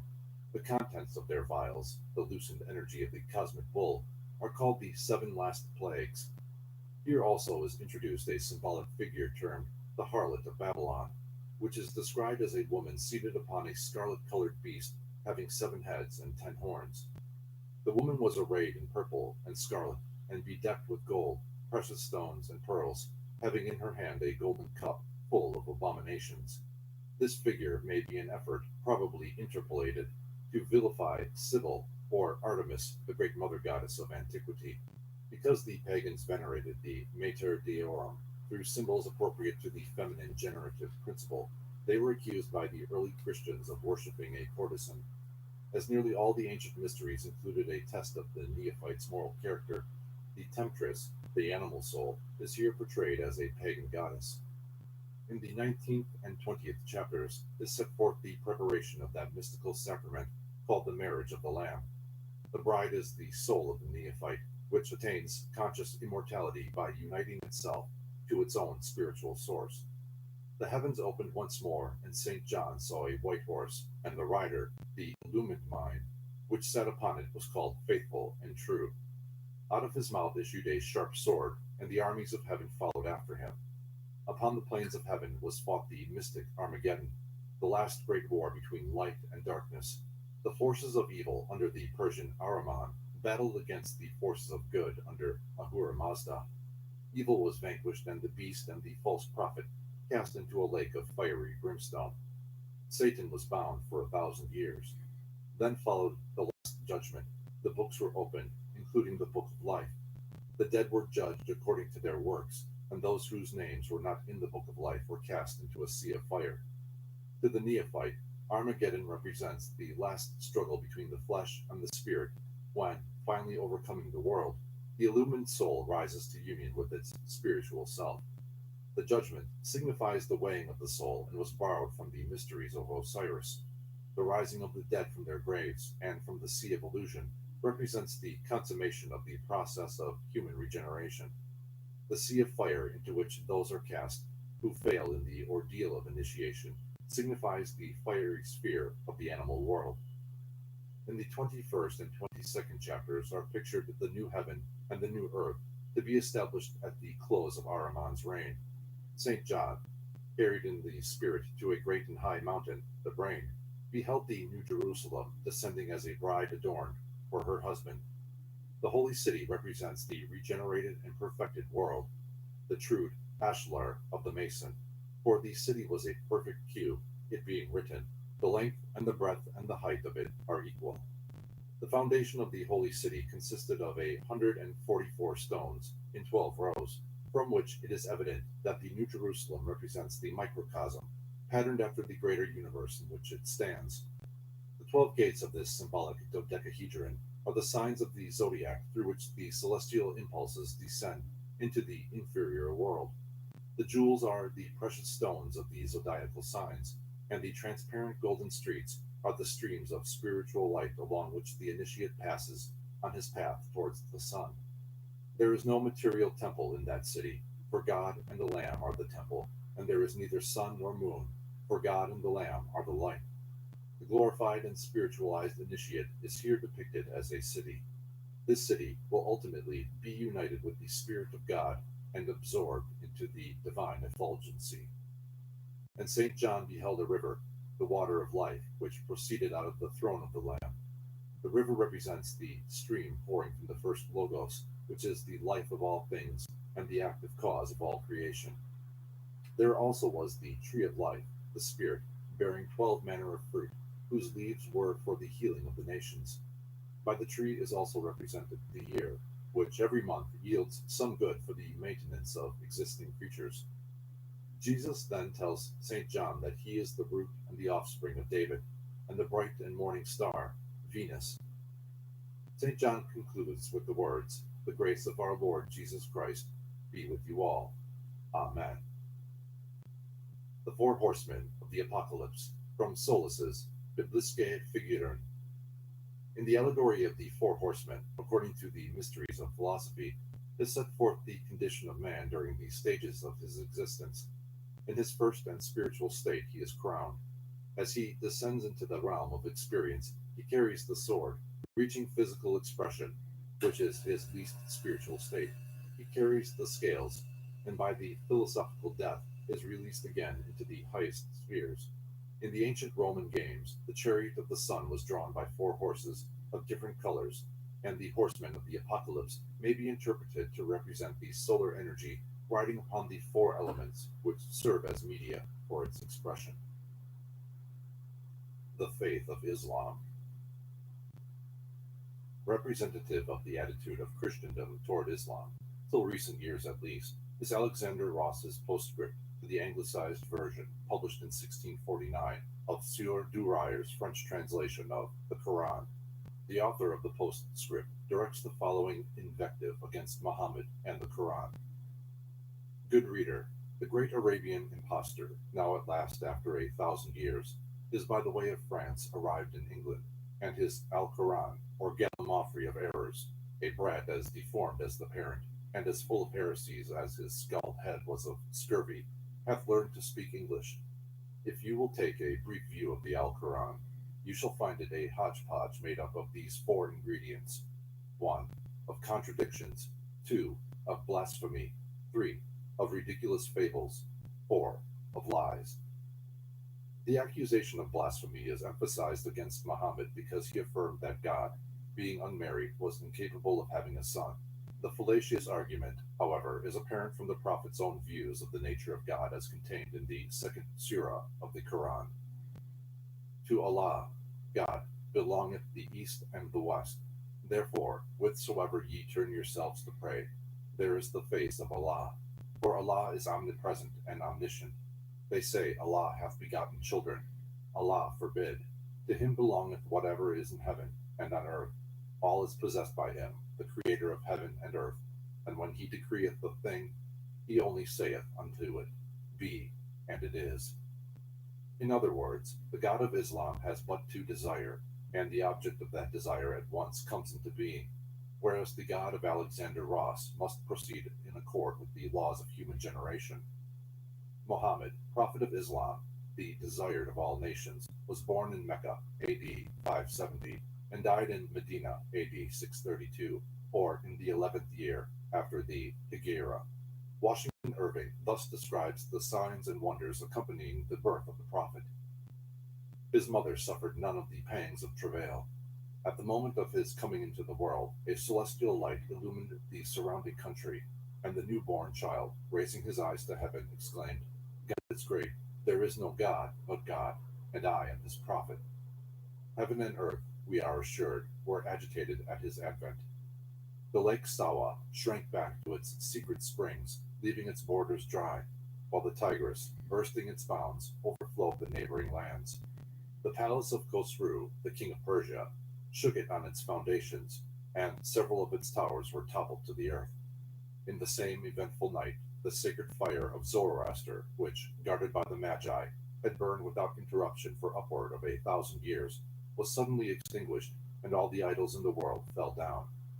See Mohammed and his successors. While the prophet was still but a toddling babe, the angel Gabriel, with 70 wings, came to him, and cutting open the child, withdrew the heart. This Gabriel, cleansed of the black drop of original sin, which is in every human heart because of the perfidy of Adam, and then returned the organ to its proper place in the prophet's body. See footnote in E. H. Palmer's translation of the Quran. In his youth, Muhammad traveled with the Meccan caravans. On one occasion, acted as armor-bearer for his uncle, and spent a considerable time among the Bedouins, from whom he learned many of the religious and philosophic traditions of ancient Arabia. While traveling with his uncle, Abu Taleb, Muhammad contacted the Nestorian Christians, having encamped on a certain night near one of their monasteries. Here, the prophet-to-be secured much of his information concerning the origin and doctrines of the Christian faith. With the passing years, Muhammad attained marked success in business, and when about 26 years old, married one of his employers, a wealthy widow nearly 15 years his senior. The widow, Khadija by name, was apparently somewhat mercenary, for, finding her young business manager most efficient, she resolved to retain him in that capacity for life. Khadija was a woman of exceptional mentality, and to her integrity and devotion must be ascribed the early success of the Islamic cause. By his marriage, Muhammad was elevated from a position of comparative poverty to one of great wealth and power, and so the exemplary was his conduct that he became known throughout Mecca as the faithful and true. Muhammad would have lived and died an honored and respected Meccan had he not unhesitatingly sacrificed both his wealth and social position in the service of the God whose voice he heard while meditating in the cavern on Mount Hira in the month of Ramadan. Year after year, Muhammad climbed the rocky and desolate slopes of Mount Hira, since called Jebel Nur, the Mountain of Light, and here in his loneliness cried out to God to reveal anew the pure religion of Adam, that spiritual doctrine lost to mankind through the dissensions of religious factions. Khadija, solicitous over her husband's ascetic practices which were impairing his physical health, sometimes accompanied him in his weary vigil, and with womanly intuition sensed the travail of his soul. At last, one night, in his 40th year, as he lay upon the floor of the cavern, enveloped in his cloak, a great light burst upon him. Overcome with a sense of perfect peace and understanding in the blessedness of the celestial presence, he lost consciousness. When he came to himself again, the angel Gabriel stood before him, exhibiting a silken shawl with mysterious characters traced upon it. From these characters, Muhammad gained the basic doctrines later embodied in the Quran. Then Gabriel spoke in a clear and wonderful voice, declaring Muhammad to be the prophet of the living God.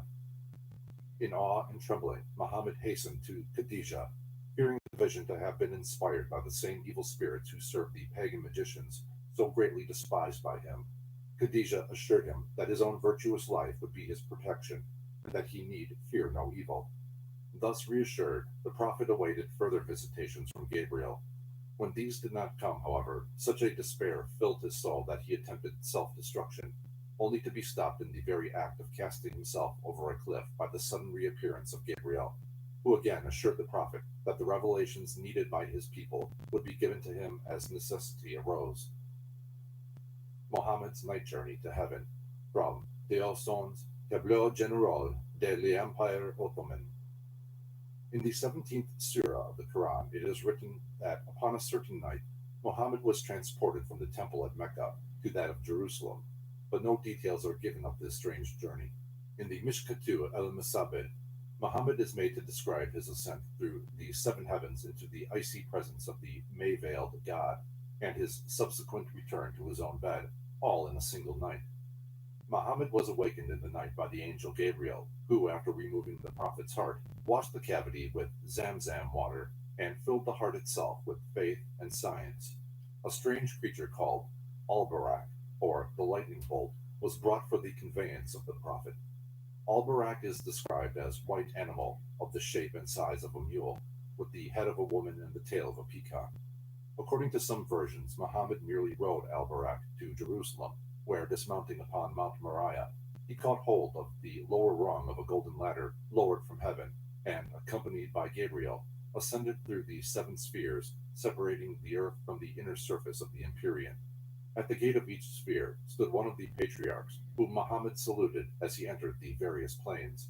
At the gate of the first heaven stood Adam, at the gate of the second, John and Jesus, sisters' sons. At the third, Joseph, at the fourth, Enoch, at the fifth, Aaron, at the sixth, Moses, and at the seventh, Abraham. Another order of the patriarchs and prophets is given which places Jesus at the gate of the seventh heaven, and upon reaching this point, Muhammad is said to have requested Jesus to intercede for him before the throne of God. Possibly as a result of his lonely periods of meditation, Muhammad seemingly was subject to ecstatic swoons. On the occasions when the various surahs of the Quran were dictated, he is said to have fallen unconscious, and regardless of the chill of the surrounding air, to have been covered with beads of perspiration. Often these attacks came without warning. At other times he would sit wrapped in a blanket to prevent a chill from the copious perspiration, and while apparently unconscious, would dictate the various passages which a small circle of trusted friends would either commit to memory or reduce to writing. On one occasion in later life, when Abu Bakr referred to the gray hairs in his beard, Muhammad, lifting the end of his beard and looking at it, declared its whiteness to be due to the physical agony attendant upon his periods of inspiration. If the writings attributed to Muhammad be considered as merely the hallucinations of an epileptic, and for that reason discounted, his Christian detractors should beware lest with the doctrines of the Prophet they also undermine the very teachings which they themselves affirm, for many of the disciples, apostles, and saints of the early church are known to have been subject to nervous disorders. Muhammad's first convert was his own wife, Khadijah, who was followed by other members of his immediate family, a circumstance which moved Sir William Muir to note. It is strongly corroborative of Muhammad's sincerity that the earliest converts to Islam were not only of upright character, but his own bosom friends and people of his household, who, intimately acquainted with his private life, could not fail otherwise to have detected those discrepancies which ever more or less exist between the professions and the hypocritical deceiver abroad and his actions at home. See the life of Muhammad. Among the first to accept the faith of Islam was Abu Bakr, who became Muhammad's closest and most faithful friend, in fact his alter ego. Abu Bakr, a man of brilliant attainments, contributed materially to the success of the Prophet's enterprise, and in accord with the express wish of the Prophet, became the leader of the faithful after Muhammad's death. Aisha, the daughter of Abu Bakr, later became the wife of Muhammad, thus still further cementing the bond of fraternity between the two men. Quietly but industriously, Muhammad promulgated his doctrines among a small circle of powerful friends. When the enthusiasm of his followers finally forced his hand and he publicly announced his mission, he was already the leader of a strong and well-organized faction. Fearing Muhammad's growing prestige, the people of Mecca, waiving the time-honored tradition that blood could not be spilt within the holy city, decided to exterminate Islam by assassinating the Prophet. All the different groups combined in this undertaking so that the guilt for the crime might thereby be more evenly distributed. Discovering the danger in time, Muhammad left his friend Ali in his bed and fled with Abu Bakr from the city, and after adroitly eluding the Meccans, joined the main body of his followers that had preceded him to Yathrib, afterwards called Medina. Upon this incident, called the Hegira, or flight, is based the Islamic chronological system. Dating from the Hegira, the power of the Prophet steadily grew until the 8th year Muhammad entered Mecca after practically a bloodless victory and established it as the spiritual center of his faith. Planting his standard to the north of Mecca, he rode into the city and after circling 7 times the sacred Kaaba, ordered the 360 images within its precincts to be hewn down. He then entered the Kaaba itself, cleansed it of its idolatrous associations, and rededicated the structure to Allah, the monotheistic God of Islam. Muhammad next granted amnesty to all his enemies for their attempts to destroy him. Under his protection, Mecca increased in power and glory, becoming the focal point of a great annual pilgrimage, which even to this day winds across the desert in the months of pilgrimage and numbers over 300,000 in its train. In the 10th year after the Hegira, Muhammad led the valedictory pilgrimage and, for the last time, rode at the head of the faithful along the sacred way, leading to Mecca and the Black Stone. As the premonition of death was strong upon him, he desired this pilgrimage to be the perfect model for all the thousands that would follow. Conscious that life was waning away within him, writes Washington Irving, Muhammad, during this last sojourn in the sacred city of his faith, sought to engrave his doctrines deeply in the minds and hearts of his followers. For this purpose, he preached frequently in the Kaaba from the pulpit, or in the open air from the back of his camel. Listen to my words, he would say, for I know not whether, after this year, we shall ever meet here again. O my hearers, I am but a man like yourselves. The angel of death may at any time appear, and I must obey his summons. While thus preaching, the very heavens are said to have opened, and the voice of God spoke, saying, This day I have perfected your religion, and accomplished in you my grace. When these words were uttered, the multitude fell down in adoration, and even Muhammad's camel knelt. See, Muhammad and his successors. Having completed the valedictory pilgrimage, Muhammad returned to Medina. In the 7th year after the Hijra, AH 7, an attempt was made at Kibar to poison the Prophet. As Muhammad took the first mouthful of the poisoned food, the evil design was revealed to him, either by the taste of the meat or, as the faithful believe, by divine intercession. He had already swallowed a small portion of the food, however, and for the remainder of his life he suffered almost constantly from the effects of the poison. In AH 11, when his final illness came upon him, Muhammad insisted that the subtle effects of the poison were the indirect cause of his approaching end. It is related that during his last sickness, he rose one night and visited a burial ground on the outskirts of Medina, evidently believing that he too would soon be numbered with the dead. At this time, he told an attendant that the choice had been offered him of continuing his physical life or going to his Lord, and that he had chosen to meet his Maker. Muhammad suffered greatly with his head and side, and also from fever, but on June 8th seemed convalescent. He joined his followers in prayer, and, seating himself in the courtyard, delivered a lecture to the faithful in a clear and powerful voice. Apparently, he overtaxed his strength, for it was necessary to assist him into the house of Aisha, which opened into the court of the mosque. Here upon a tough pallet laid on the bare floor, the Prophet of Islam spent his last 2 hours on earth. When she saw that her aged husband was suffering intense pain, Aisha, then but a girl of 20, lifting the gray head of the man she had known from infancy, and who must have seemed more like a father than a husband, supported him in her arms until the end. Feeling that death was upon him, Muhammad prayed, O Lord, I beseech thee, assist me in the agonies of death. Then almost in a whisper, he repeated 3 times, Gabriel, come close unto me. For details, consult The Life of Muhammad by Sir William Muir. In The Hero as Prophet, Thomas Carlyle writes thus of the death of Muhammad. His last words were a prayer, broken ejaculations of a heart struggling up in trembling hope towards its Maker. Muhammad was buried under the floor of the apartment in which he died. The present condition of the grave is thus described. Above the hujra is a green dome surmounted by a large gilt crescent, springing from a series of globes. Within the building are the tombs of Muhammad, Abu Bakr, and Umar, with a space reserved for the grave of our Lord Jesus Christ, who Muslims say will again visit the earth and die and be buried at Al-Madinah. The grave of Fatima, the Prophet's daughter, is supposed to be in a separate part of the building, although some say she was buried in Baqi.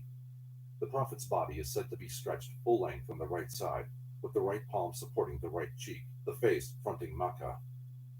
Close behind him is placed Abu Bakr, whose face fronts Muhammad's shoulder, and then Umar, who occupies the same position with respect to his predecessor. Amongst Christian historians, there is a popular story to the effect that Mohammedans believed the coffin of their prophet to be suspended in the air, which has no foundation whatever in Muslim literature, and Naibur thinks the story must have arisen from the rude pictures sold to strangers. See A Dictionary of Islam. Concerning the character of Muhammad, there have been the grossest misconceptions. No evidence exists to support the charges of extreme cruelty and licentiousness laid at his door. On the other hand, the more closely the life of Muhammad is scrutinized by dispassionate investigators, the more apparent become the finer qualities of his nature. In the words of Carlyle, Muhammad himself, after all that can be said about him, was not a sensual man. We so err widely if we consider this man as a common voluptuary, intent mainly on base enjoyments, nay, on enjoyments of any kind. His household was of the frugalest, his common diet barley, bread, and water. Sometimes for months there was not a fire once lighted on his hearth. A poor, hard-working, ill-provided man, careless of what vulgar man toiled for. They called him a prophet, you say. Why, he stood there face to face with them, there, not enshrined in any mystery, visibly clouding his own cloak, cobbling his own shoes, fighting, counseling, ordering in the midst of them. They must have seen what kind of man he was. Let him be called what you like. No emperor with his tiaras was obeyed as this man, in a cloak of his own clouding. Confused by the apparently hopeless task of reconciling the life of the prophet with the absurd statements long accepted as authentic, Washington Irving weighs him in the scales of fairness. His military triumphs awakened no pride nor vainglory, as they would have done had they been effected for selfish purposes. In the time of his greatest power, he maintained the same simplicity of manners and appearances as in the days of his adversity. It is this perfect abnegation of self, connected with this apparent heartfelt piety, running throughout the various phases of his fortune, which perplex one in forming a just estimate of Muhammad's character. When he hung over the deathbed of his infant son, Ibrahim, resignation to the will of God was exhibited in his conduct under this keenest of afflictions, and the hope of soon rejoining his child in paradise was his consolation. See Muhammad and his successors. Aisha, questioned after the death of the Prophet concerning his habits, replied that he mended his own clothes, cobbled his own shoes, and helped her in the household duties. How far removed from Western concepts of Muhammad's sanguinary character is Aisha's simple admission that he loved most of all to sew. He also accepted the invitations of slaves and sat at meals with servants, declaring himself to be a servant. Of all vices, he hated lying the most. Before his death, he freed all his slaves. He never permitted his family to use for personal ends any of the alms or tithe money given by his people. He was fond of sweetmeats and used rainwater for drinking purposes. His time he divided into three parts, namely, the first he gave to God, the second to his family, and the third to himself. The latter portion, however, he later sacrificed to the service of his people. He dressed chiefly in white, but also wore red, yellow, and green. Muhammad entered Mecca wearing a black turban and bearing a black standard. He wore only the plainest of garments, declaring that rich and conspicuous raiment did not become the pious, and did not remove his shoes at prayer. He was particularly concerned with the cleanliness of his teeth, and at the time of his death, when too weak to speak, indicated his desire for a toothpick. But forgetting something, the Prophet tied a thread to his ring. He once had a very fine gold ring, but noting that his followers had taken to wearing similar rings in emulation of him, he removed his own and threw it away, lest his followers form an evil habit. See The Life of Muhammad. The most frequent and apparently the most damaging accusation brought against Muhammad is that of polygamy. Those who sincerely believe the harem to be irreconcilable with spirituality should, with consistency, move for the expurgation of the Psalms of David and the Proverbs of Solomon from the list of inspired writings. For the harem of Islam's prophet was insignificant compared with that maintained by Israel's wisest king and the reputed favorite of the Most High. The popular conception that Muhammad taught that woman had no soul and could attain heaven only through marriage is not substantiated by the words and attitude of the prophet during his lifetime. In a paper entitled The Influence of Islam on Social Conditions, read at the World's Parliament of Religions held in Chicago in 1893, Muhammad Webb states the charge and answers it thus. It has been said that Muhammad and the Quran denied a soul to woman and ranked her with the animals. The Quran places her on a perfect and complete equality with man, and the Prophet's teachings often place her in a position superior to the male in some respects. Mr. Webb justifies his stand by quoting from the 35th verse of the 33rd surah of the Quran. The Kaaba, the holy place of Islam. Section from Panorama of Mecca in Dioson's Tableau Général de l'Empire Ottoman.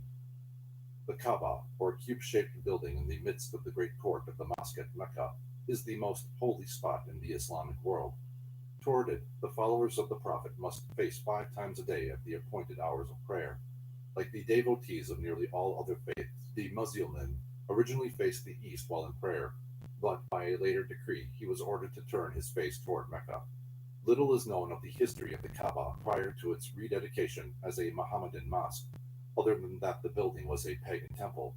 At the time the Prophet captured Mecca, the Kaaba and surrounding court contained 360 idols, which were destroyed by Muhammad before he actually gained access to the shrine itself. The ancient house, as the Kaaba is called, is an irregular cube measuring about 38 feet in length, 35 feet in height, and 30 feet in width. The length of each side wall varies slightly, and that of the end walls over a foot. In the southeast corner of the wall, at a convenient distance above the ground, about 5 feet, is embedded the sacred and mysterious black stone, or aerolite of Abraham. When first given to that patriarch by the angel Gabriel, this stone was of such strong whiteness as to be visible from every part of the earth, but later it became black because of the sins of man. This black stone, oval in shape and about 7 inches in diameter, was broken in the 7th century and is now held together by a silver mounting. According to tradition, 2,000 years before the creation of the world, the Kaaba was first constructed in heaven, where a model of it still remains. Adam erected the Kaaba on earth, exactly below the spot in heaven occupied by the original, and selected the stones from the 5 sacred mountains, Sinai, Al-Judi, Hira, Olivet, and Lebanon. 10,000 angels were appointed to guard her. At the time of the deluge, the sacred house was destroyed, but afterward was rebuilt by Abraham and his son Ishmael. For details, see a Dictionary of Islam. It is probable that the site of the Kaaba was originally occupied by a prehistoric stone altar or ring of uncut monoliths, similar to those of Stonehenge. Like the temple at Jerusalem, the Kaaba has vicissitudes, and the present structure does not antedate the 17th century of the Christian era. When Mecca was sacked in AD 930, the famous black stone was captured by the Carmathians, in whose possession it remained over 20 years, and it is a moot question whether the stone finally returned by them in exchange for a princely ransom was actually the original block or a substitute. The side of the Kaaba are the supposed graves of Hagar and Ishmael, and near the door, which is about 7 feet above the ground, is the stone upon which Abraham stood while rebuilding the Kaaba. Various coverings have always been thrown over the cube-shaped structure. The present drape, which is replaced annually, is a black brocade embroidered in gold. Small pieces of the old drape are cherished by pilgrims as holy relics. Entrance to the Kaaba is effected by a movable flight of steps. The interior is lined with vari-colored marble, silver, and gilt. Although the building is generally conceived to be windowless, this point is disputed. Access to the roof is had through a silver-plated door. In addition to the sacred books, the Kaaba contains 13 lamps. The great courtyard around the building contains a number of holy objects and is bounded by a colonnade, which originally consisted of 360 pillars. Opening into the courtyard are 19 gates, the sacred and significant number of the Metonic cycle, and also the number of stones in the inner ring of Stonehenge. 7 great minarets tower above the Kaaba, and one of the sacred ceremonials in connection with the building includes 7 circumambulations about the central Kaaba in an apparent effort to portray the motion of the celestial bodies. Verily, the Muslims of either sex, and the true believers of either sex, and the devout men and the devout women, and the men of veracity and the women of veracity, and the patient men and the patient women, and the humble men and the humble women, and the almsgivers of either sex, and the men who fast and the women who fast, and the chaste men and the chaste women, and those of either sex who remember Allah frequently. For them hath Allah prepared forgiveness and a great reward. Here the attainment of heaven is clearly set forth as a problem whose only solution is that of individual merit. On the day of his death, Muhammad told Fatima, his beloved daughter, and Safiya, his aunt, "Work ye out that which shall gain acceptance for you with the Lord, for I verily have no power with him to save you in any wise."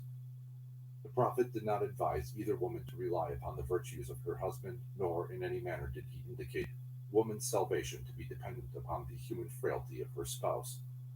Everything to the contrary notwithstanding, Muhammad is not responsible for the contradictions and inconsistencies in the Quran, for the volume was not compiled and did not assume its present form until over 20 years after his death. In its present state, the Quran is, for the major part, a jumble of hearsay through which occasionally shines forth an example of true inspiration.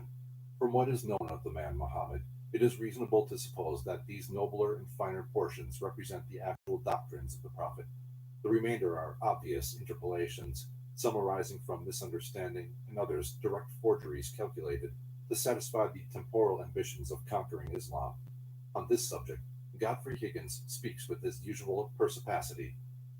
Here we have the Quran of Muhammad and the first four sincere and zealous patriarchs, and the Quran of the conquering and magnificent Saracens, puffed up with pride and vanity. The Quran of the eclectic philosopher was not likely to suit the conquerors of Asia. A new one must be grafted onto the old to find a justification for their enormities. See Anacalypsis. To the discerning few, it is evident that Muhammad had a knowledge of that secret doctrine which must needs constitute the core of every great philosophical, religious, or ethical institution. Through one of four possible avenues, Muhammad may have contacted the ancient mystery teachings. 1. Through direct contact with the great school in the invisible world. 2. Through the Nestorian Christian monks. 3. Through the mysterious holy man who appeared and disappeared at frequent intervals during the period in which the surahs of the Quran were revealed. 4. Through a decadent school already existing in Arabia, which school, in spite of its lapse into idolatry, still retained the secrets of the ancient wisdom cult. The arcana of Islam may yet be demonstrated to have been directly founded upon the ancient pagan mysteries performed at the Kaaba centuries before the birth of the Prophet. In fact, it is generally admitted that many of these ceremonials now embodied in the Islamic mysteries are survivals of pagan Arabia. The feminine principle is repeatedly emphasized in Islamic symbolism. For example, Friday, which is sacred to the planar Venus, is the Muslims' holy day. Green is the color of the Prophet, and being symbolic of verdure, is inevitably associated with the World Mother. And both the Islamic crescent and the scimitar may be interpreted to signify the crescent shape of either the moon or Venus. The famous stone of Kaaba, Kabir, or Kabir at Mecca, says Jennings, which is so devoutly kissed by the faithful, is a talisman. It is said that the figure of Venus is seen to this day engraved upon it with a crescent. This very Kaaba itself was at first an idolatrous temple, where the Arabians worshipped Al-Uzza, God, and Issa, that is, Venus. See Keneally's Enoch, the second messenger of God. The Mussulmans, writes Sir William Jones, are already a sort of heterodox Christian. They are Christians, if Locke reasons justly, because they firmly believe the Immaculate Conception, divine character, and miracles of the Messiah. But they are heterodox in denying vehemently his character of Son and his equality as God with the Father, of whose unity and attributes they entertain and express the most awful ideas, while they consider our doctrine as perfect blasphemy and insist that our copies of the Scriptures have been corrupted both by Jews and Christians. The following lines are declared by the followers of the Prophet to have been deleted from the Christian Gospels. And when Jesus, the Son of Mary, said, O children of Israel, verily I am the apostle of God sent unto you, confirming the law which was delivered before me, and bringing good tidings of an apostle who shall come after me, and who shall be named Ahmed.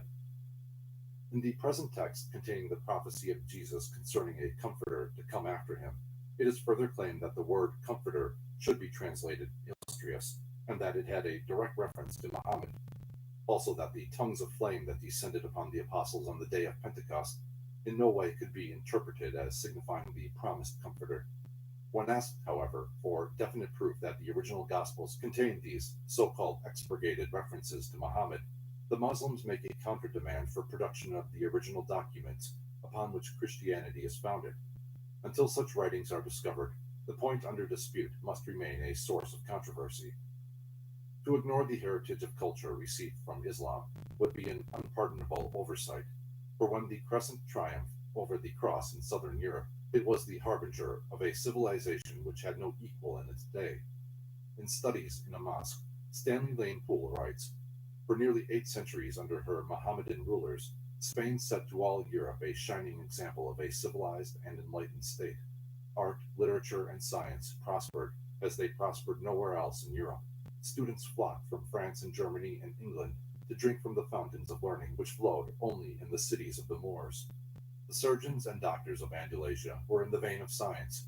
Women were encouraged to devote themselves to serious study, and a lady doctor was not unknown among the people of Cordova. Mathematics, astronomy and botany, history, philosophy and jurisprudence were to be mastered in Spain, and in Spain alone. The Library of Original Sources thus sums up the effects of Islam. The results of Mohammedanism have been greatly underestimated.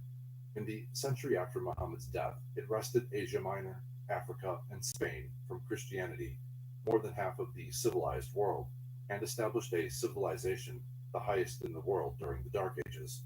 It brought the Arabian race to their highest development, raised the position of women in the East, though it retained polygamy, was intensively monotheistic, and until the Turks gained control for the most part, encouraged progress.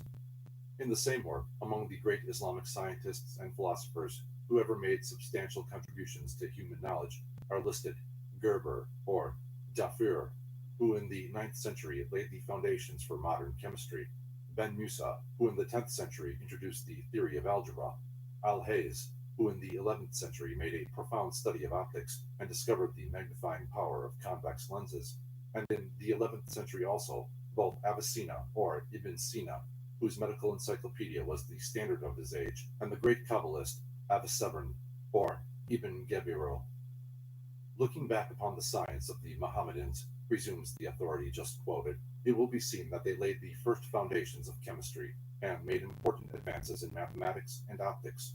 Their discoveries never had the influence they should have had upon the course of European civilization, but this was because Europe itself was not enlightened enough to grasp and make use of them.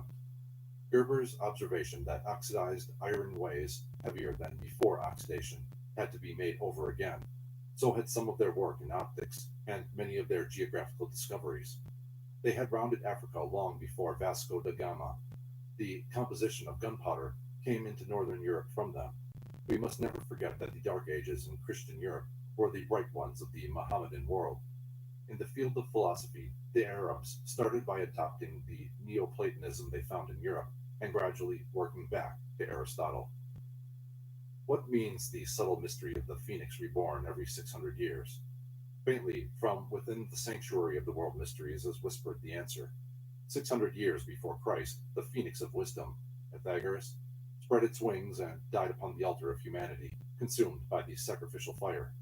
In Nazareth, the bird was again reborn from its own ashes, only to die upon the tree which had its roots in Adam's skull. In AD 600 appeared Ahmed, or Mohammed. Again the phoenix suffered, this time from the poison of kibar, and from its charred ashes rose to spread its wings across the face of Mongolia, where in the 12th century Genghis Khan established the rule of wisdom.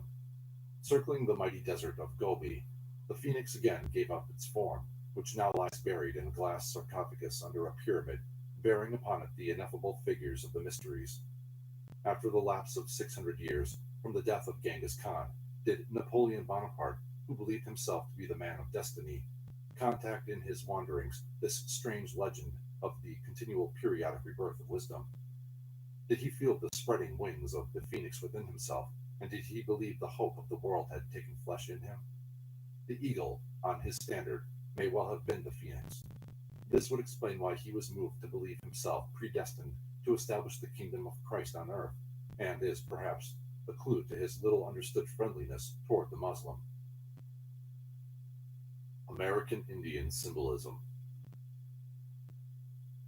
The North American Indian is by nature a symbolist, a mystic, and a philosopher.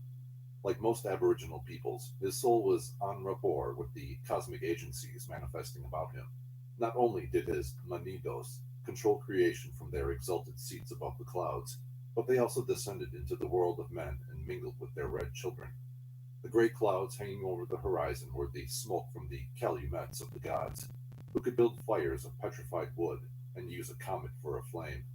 The American Indian peopled the forests, rivers, and sky with myriads of superphysical and invisible beings. There are legends of entire tribes of Indians who lived in lake bottoms, of races who were never seen in the daytime, but who, coming forth from their hidden caves, roamed the earth at night and waylaid unwary travelers. Also of bat Indians, with human bodies and bat-like wings, who lived in gloomy forests and inaccessible cliffs, and who slept hanging head downward from great branches and outcroppings of rock. The red man's philosophy of elemental creatures is apparently the outcome of his intimate contact with nature, whose inexplicable wonders became the generating cause of such metaphysical speculations. In common with the early Scandinavians, the Indians of North America considered the earth, the Great Mother, to be an intermediate plane, bounded above by a heavenly sphere, the dwelling place of the Great Spirit, and below by a dark and terrifying subterranean world, the abode of shadows and of submundane powers. Like the Chaldeans, they divided the interval between the surface of earth and heavens into various strata, one consisting of clouds, another of the paths of the heavenly bodies, and so on. The underworld was similarly divided and, like the Greek system, represented to the initiated the house of the lesser mysteries. Those creatures capable of functioning in two or more elements were considered as messengers between the spirits of these various planes. The abode of the dead was presumed to be in a distant place, in the heavens above, the earth below, the distant corners of the world, or across wide seas. Sometimes a river flows between the world of the dead and that of the living, in this respect paralleling Egyptian, Greek, and Christian theology. To the Indian, the number 4 has a peculiar sanctity, presumably because the Great Spirit created his universe in a square frame. This is suggestive of the veneration accorded the tetrad by the Pythagoreans, who held it to be a fitting symbol of the Creator. The legendary narratives of the strange adventures of intrepid heroes, who, while in the physical body, penetrated the realms of the dead, prove beyond question the presence of mystery cults among the North American red men. Wherever the mysteries were established, they were recognized as the philosophic equivalents of death, for those passing through the rituals experienced all after-death conditions while still in the physical body. At the consummation of the ritual, the initiate actually gained the ability to pass in and out of his physical body at will. This is the philosophic foundation for the allegories of adventures in the Indian Shadowland, or World of Ghosts. From coast to coast, writes Hartley Burr Alexander, the sacred calumet is the Indian's altar, and its smoke is the proper offering to heaven. See Mythology of All Places. In the notes on the same work is given the following description of the pipe ceremony. The master of ceremonies, again rising to his feet, filled and lighted the pipe of peace from his own fire. Drawing 3 whiffs, one after the other, he blew the first towards the zenith, the second towards the ground, and the third towards the sun. By the first act, he returned thanks to the Great Spirit for the preservation of his life during the past year, and for being permitted to be present at this council. By the second, he returned thanks to his mother, the earth, for her various productions which had ministered to his sustenance. And by the third, he returned thanks to the sun for his never-failing light, ever shining upon all. It was necessary for the Indian to secure the red stone for his calumet from the pipestone quarry, where in some remote past the Great Spirit had come, and, after fashioning with his own hands a great pipe, had smoked it toward the 4 corners of creation, and thus instituted this most sacred ceremony. Scores of Indian tribes, some of them traveling thousands of miles, secured the sacred stone from this single quarry, where the mandate of the Great Spirit had decreed that eternal peace should reign. The Indian does not worship the sun. He rather regards this shining orb as an appropriate symbol of the great and good spirit who forever radiates life to his red children. In Indian symbolism, the serpent, especially the great serpent, corroborates other evidence pointing to the presence of the mysteries on the North American continent. The flying serpent is the Atlantean token of the initiate. The 7-headed snake represents the 7 great Atlantean islands, the cities of Cibola, and also the 7 great prehistoric schools of esoteric philosophy. Moreover, who can doubt the presence of this secret doctrine in the Americas when he gazes upon the great serpent mound in Adams County, Ohio, where the huge reptile is represented as disgorging the egg of existence? Many American Indian tribes are reincarnationists. Some are transmigrationists. They even called their children by the names supposed to have been born by them in a former life. There is an account of an instance where a parent, by inadvertence, had given his infant the wrong name, whereupon the babe cried incessantly until the mistake had been rectified. The belief in reincarnation is also prevalent among the Eskimos. Aged Eskimos, not infrequently kill themselves in order to reincarnate in the family of some newly married loved one. The American Indians recognized the difference between the ghost and the actual soul of a dead person, a knowledge restricted to initiates of the mysteries. In common with the Platonists, they also understood the principles of an archetypal sphere wherein exist the patterns of all forms manifesting in the earth plane. The theory of group or elder souls having supervision over the animal species is also shared by them. The red man's belief in guardian spirits would have warmed the heart of Paracelsus. When they attained the importance of being protectors of entire clans or tribes, these guardians are called totems. In some tribes, impressive ceremonies mark the occasion when the young men are sent out into the forest to fast and pray, and there remain until their guardian spirit manifests to them. Whatever creature appears thereupon becomes their peculiar genius, to whom they appeal in time of trouble. Navajo Sand Painting, from an original drawing by Hastine Kla.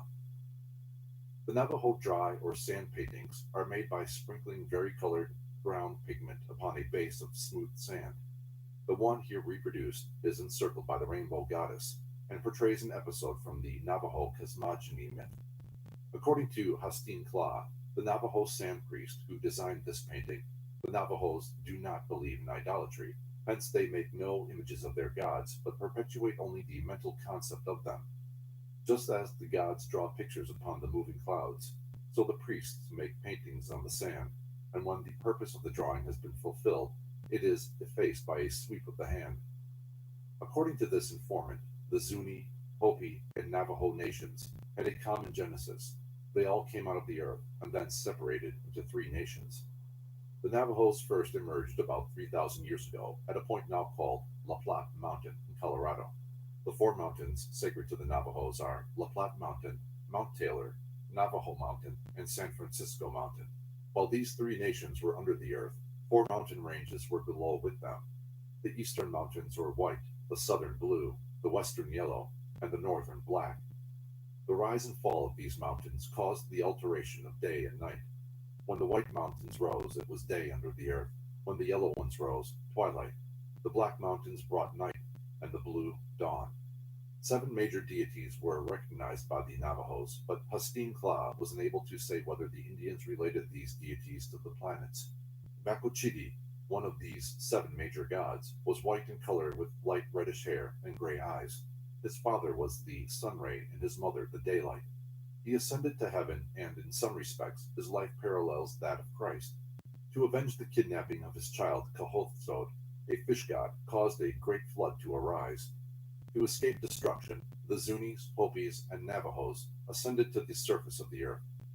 The sand painting here reproduced is part of the medicine series prepared for the healing of disease. In the healing ceremony, the patient is placed upon the drawing, which is made in a consecrated hogan, and all outsiders excluded.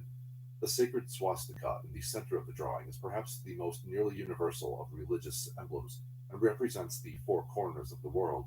The 2 hunchback gods, at the right and left, assume their appearance by reason of the great clouds borne upon their backs.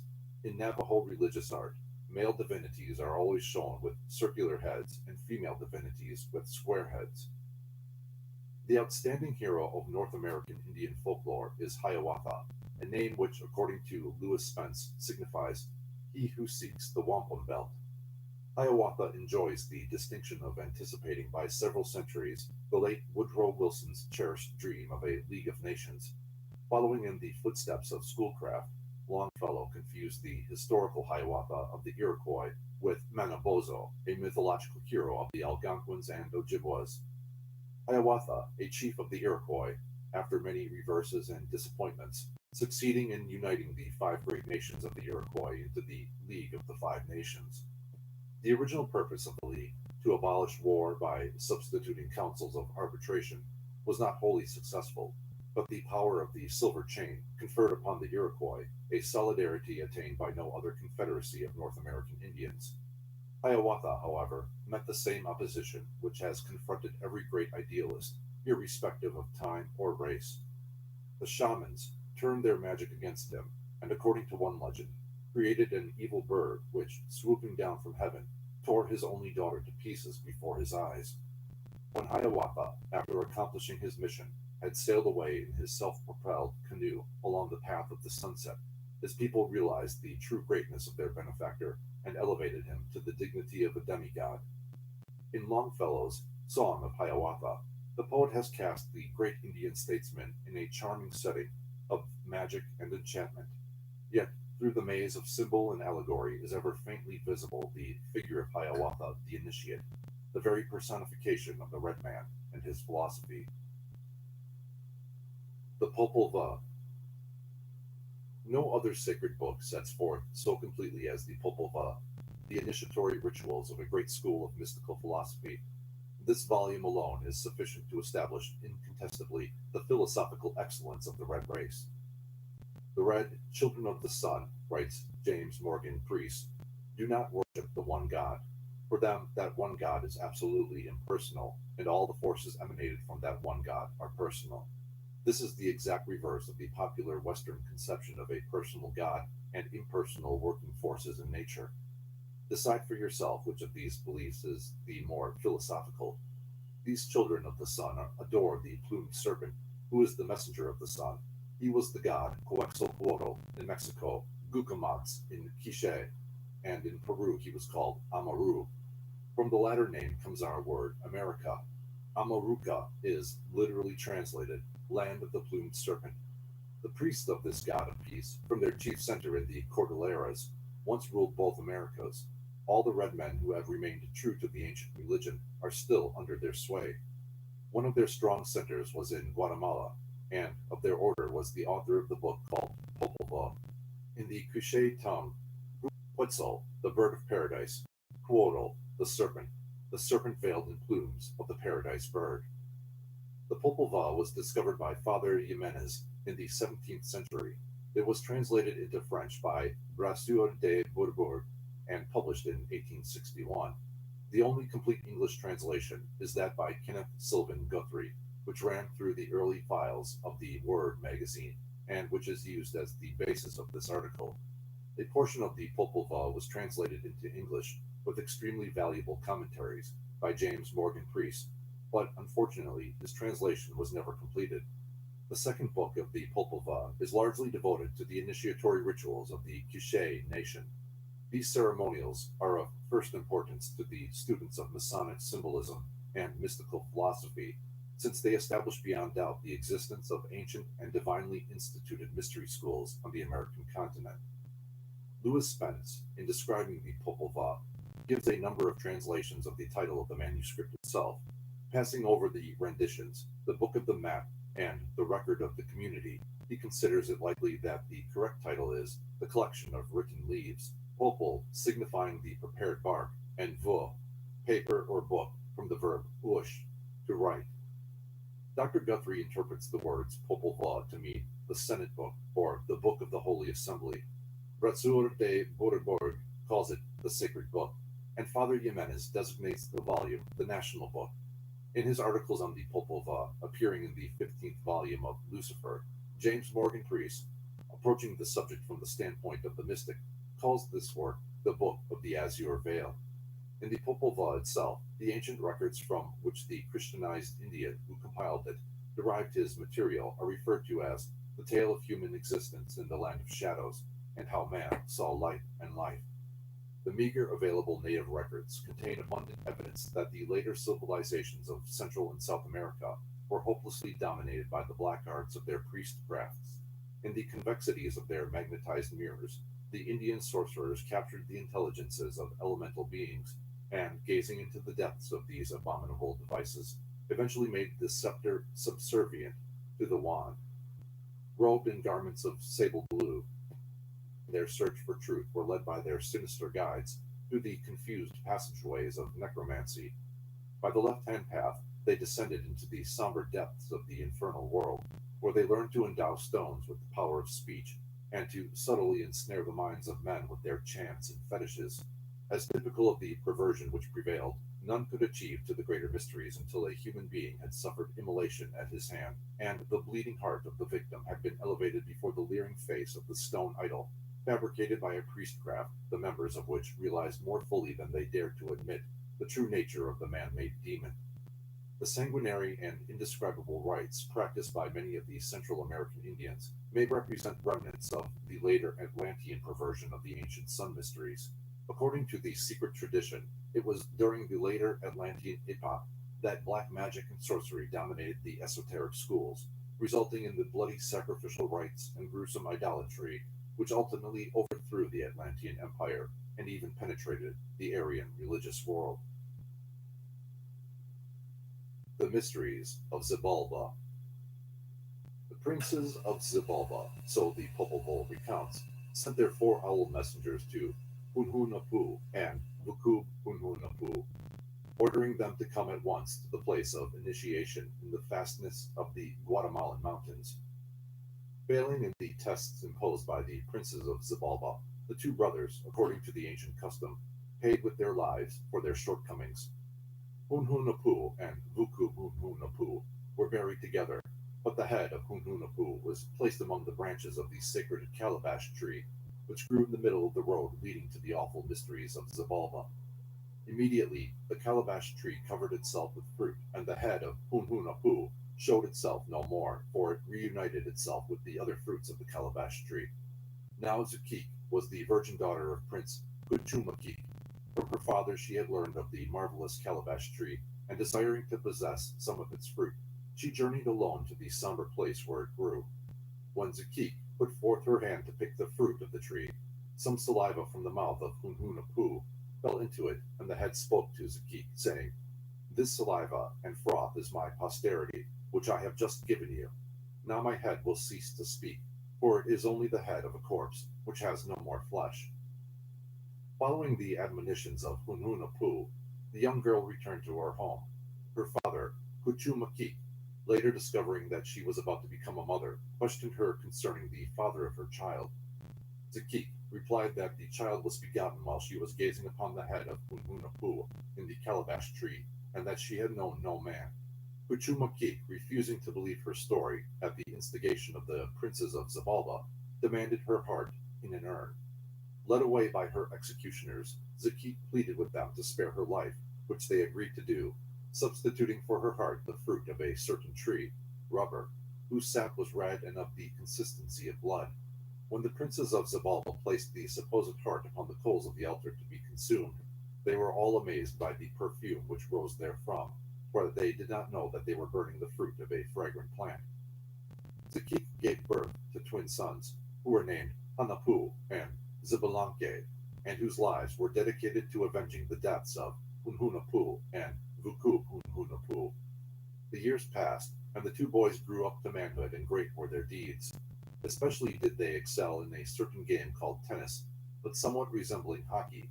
Hearing of the prowess of the youths, the princes of Xibalba asked, "Who then are those who now begin again to play over our heads, and who do not scruple to shake the earth?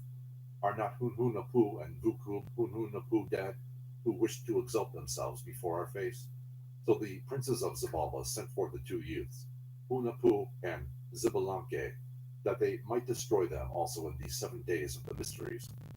Before departing, the 2 brothers bade farewell to their grandmother, each planting in their midst of the house a cane plant, saying that as long as the cane lived, she would know that they were alive.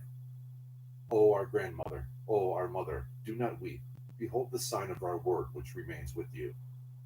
Hunapoo and Xibalanque then departed, each with his sabarkan, blowpipe, and for many days they journeyed along the perilous trail, descending through tortuous ravines and along precipitous cliffs, past strange birds and boiling springs, towards the sanctuary of Xibalba. Fragment of Indian pottery, courtesy of Alice Palmer Henderson. This curious fragment was found 4 feet under the ground beneath a trash pile of broken early Indian pottery, not far from the Casa Grande ruins in Arizona. It is significant because of its striking to the Masonic compass and square. Indian baskets, pottery, and blankets frequently bear ornamental designs of especially Masonic and philosophical interest. The actual ordeals of the Xibalbian mysteries were 7 in number. As a preliminary, the 2 adventurers crossed a river of mud and then a stream of blood, accomplishing these difficult feats by using their sabarkans as bridges. Continuing on their way, they reached a point where 4 roads converged. a black road, a white road, a red road, and a green road. Now, Hunahpu and Xbalanque knew that their first test would consist of being to discriminate between the princes of Xibalba and the wooden effigies robed to resemble them. Also, that they must call each of the princes by his correct name without having been given the information. To secure this information, Hunahpu pulled a hair from his leg, which hair then became a strange insect called Zan. Buzzing along the black road, the Zan entered the council chamber of the princes of Xibalba and stung the leg of the figure nearest the door, which it discovered to be a mannequin. By the same artifice, the second figure was proved to be of wood, but upon stinging the third, there was an immediate response. By stinging each of the 12 assembled princes in turn, the insect thus discovered each one's name, for the princes called each other by name in discussing the cause of the mysterious bites. Having secured the desired information in this novel manner, the insect then flew back to Hunahpu and Xbalanque, who, thus fortified, fearlessly approached the threshold of Xibalba and presented themselves to the 12 assembled princes. When told to adore the king, Hunahpu and Xbalanque laughed, for they knew that the figure pointed out to them was the lifeless mannequin. The young adventurers thereupon addressed the 12 princes by name thus: Hail, Hun Kem! Hail, Vuku Kem! Hail, Zakura Pat! Hail, Kuchumakik! Hail, Ahalpu! Hail, Alhalkana! Hail, Kamiabak!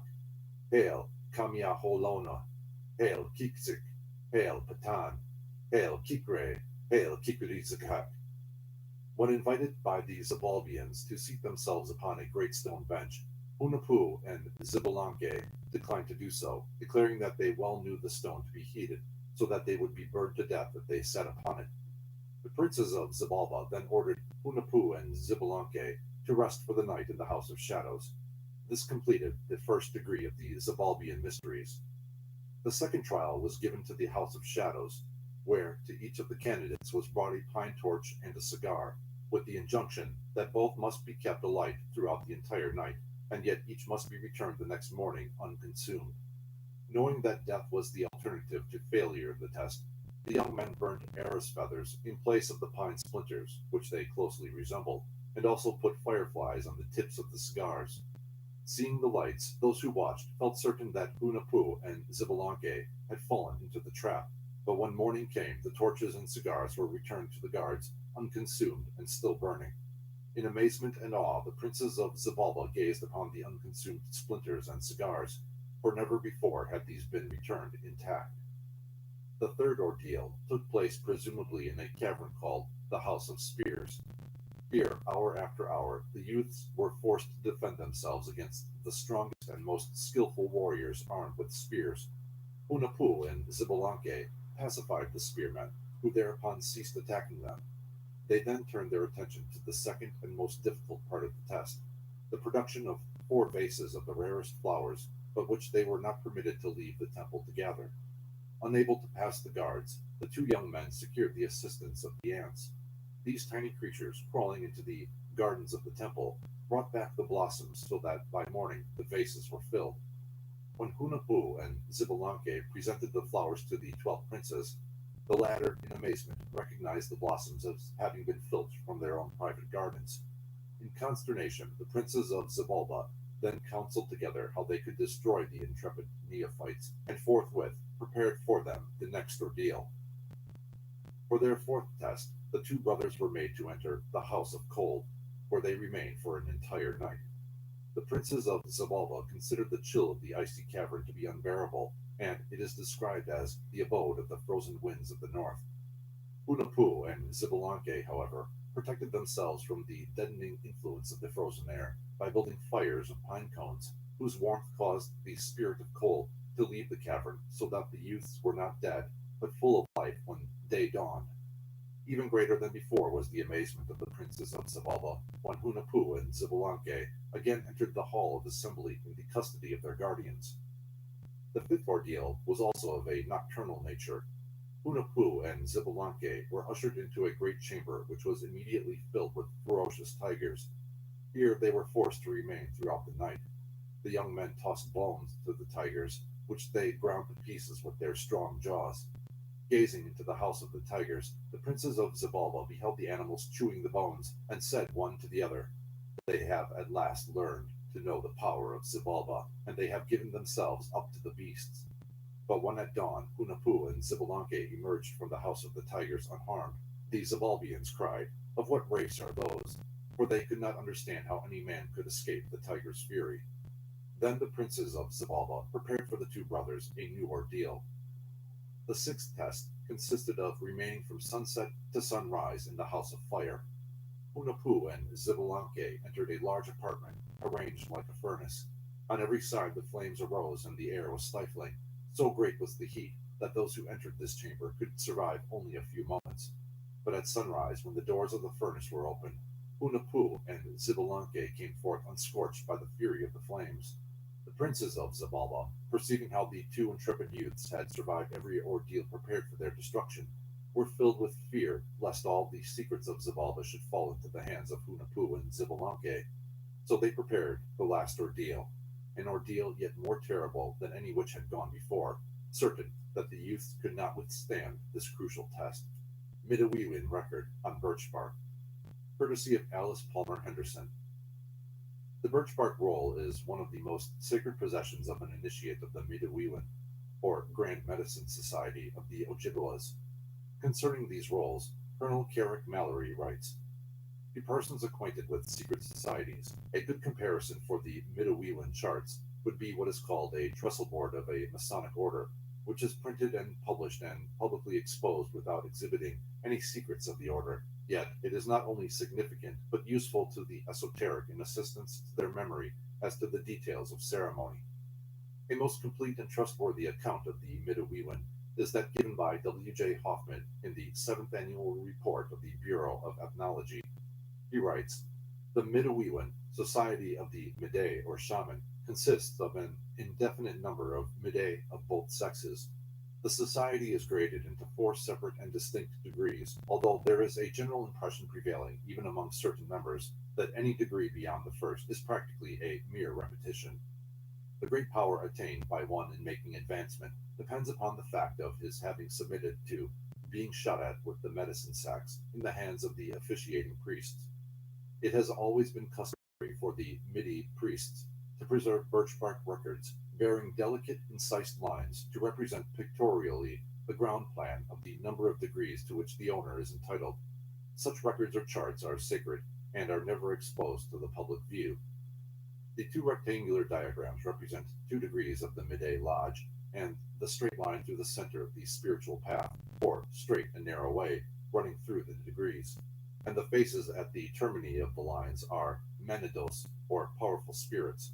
Writing of the Midewiwin schoolcraft, the great authority on the American Indian says, "In the Society of the Midewiwin, the object is to teach the higher doctrines of spiritual existence, its nature and mode of existence, and the influence it exercises among men.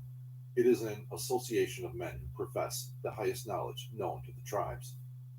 According to legend, Manabozho, the great rabbit, who was a servant of Deze Manido, the good spirit, gazing down upon the progenitors of the Ojibwas, and perceiving them to be without spiritual knowledge, instructed an otter in the mysteries of the Midewiwin.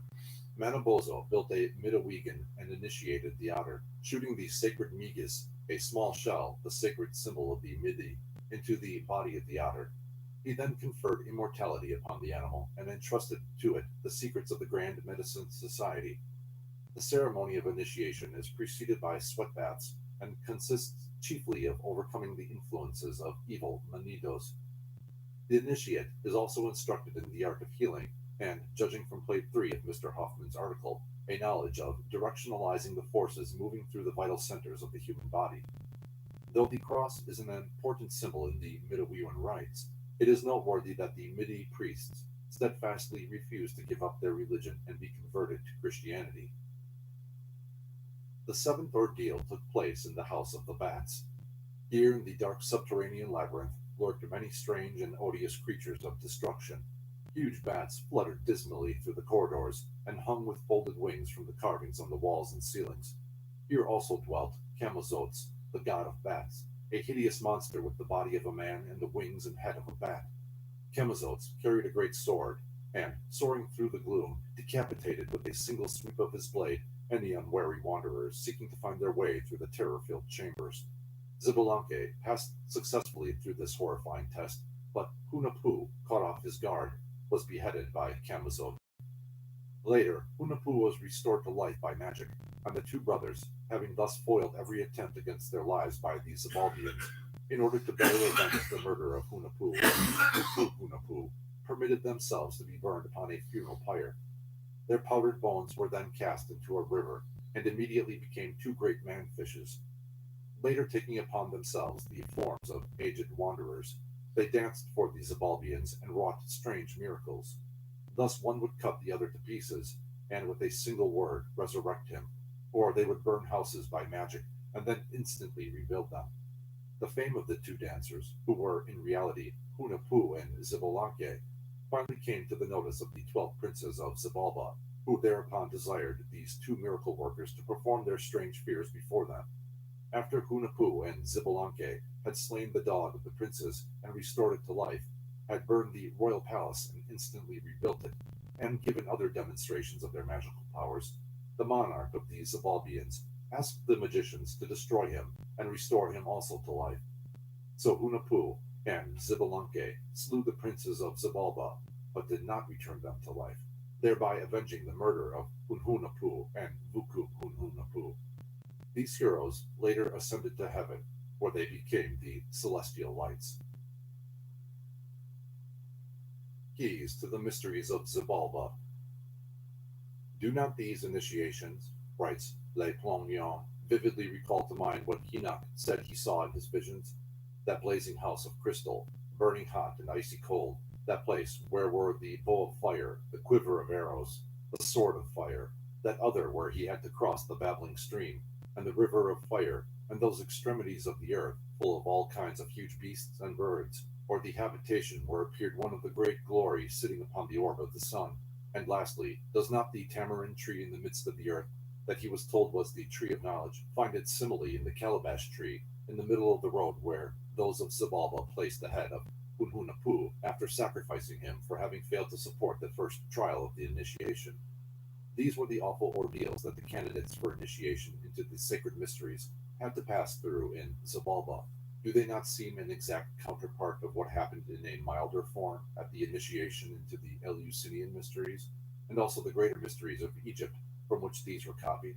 Does not the recital of what the candidates to the mysteries in Xibalba were required to know before being admitted recall to mind the wonderful similar feats said to be performed by the Mahatmas, the brothers in India, and of several passages of the book of Daniel, who had been initiated into the mysteries of the Chaldeans, or Magi, which, according to Eubulus, were divided into 3 classes or genera, the highest being the most learned? See Sacred Mysteries among the Mayas and the Quiches. Between this sacred book of the Quiches and the sacred writings of other great civilizations, in the test through which Hunahpu and Xbalanque are forced to pass, he finds the following analogy with the signs of the zodiac as employed in the mysteries of the Egyptians, Chaldeans, and Greeks. Aries, crossing the river of mud. Taurus, crossing the river of blood. Gemini, detecting the 2 dummy kings.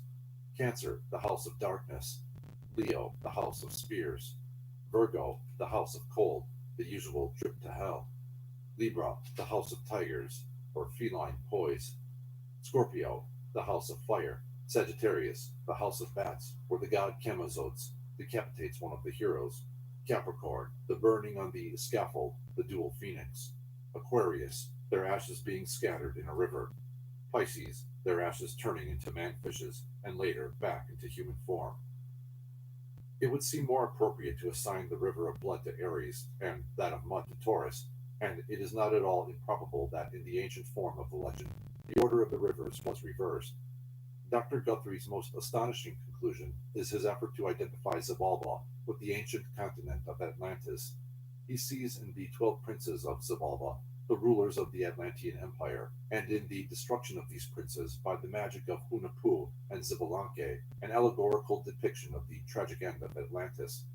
To the initiated, however, it is evident that Atlantis is simply a symbolic figure in which is set forth the mystery of origins. Concerned primarily with the problems of mystical anatomy, Mr. Priest relates the various symbols described in the Popova to the occult centers of consciousness in the human body. Accordingly, he sees in the elastic ball the pineal gland, and in Hunahpu and Xbalanque the dual electric current directed along the spinal column. Unfortunately, Mr. Priest did not translate that portion of the Popova dealing directly with the initiatory ceremonial. Xibalba he considers to be the shadowy or etheric sphere which, according to the mystery teachings, was located within the body of the planet itself. The fourth book of the Popova concludes with an account of the erection of a majestic temple, all white, where was preserved a secret black divining stone, cubical in shape. Gugamats, or Quetzalcoatl, partakes of many of the attributes of King Solomon. The account of the temple building in the Popova is a reminder of the story of Solomon's temple, and undoubtedly has a similar significance. Brasseur de Bourbourg was first attracted to the study of religious parallelisms in the Popova by the fact that the temple, together with the black stone which it contained, was named the Kaaba, a name astonishingly similar to that of the temple, or Kaaba, which contains the sacred black stone of Islam. The exploits of Hunahpu and Xbalanque take place before the actual creation of the human race, and therefore are to be considered essentially as spiritual mysteries. Xibalba doubtless signifies the inferior universe of Chaldean and Pythagorean philosophy. The princes of Xibalba are the 12 governors of the lower universe, and the two dummies or mannequins in their midst may be interpreted as the two false signs of the ancient zodiac, inserted in the heavens to make the astronomical mysteries incomprehensible to the profane. The descent of Hunahpu and Xbalanque into the subterranean kingdom of Xibalba by crossing over the rivers on bridges made from their blowguns has a subtle analogy to the descent of the spiritual nature of man into the physical body through certain superphysical channels that may be likened to the blowguns or tubes. The Savarkan is also an appropriate emblem of the spinal cord and the power resident within its tiny central opening. The two youths are invited to play the game of life with the gods of death, and only with the aid of supernatural power imparted to them by the sages can they triumph over these gloomy lords.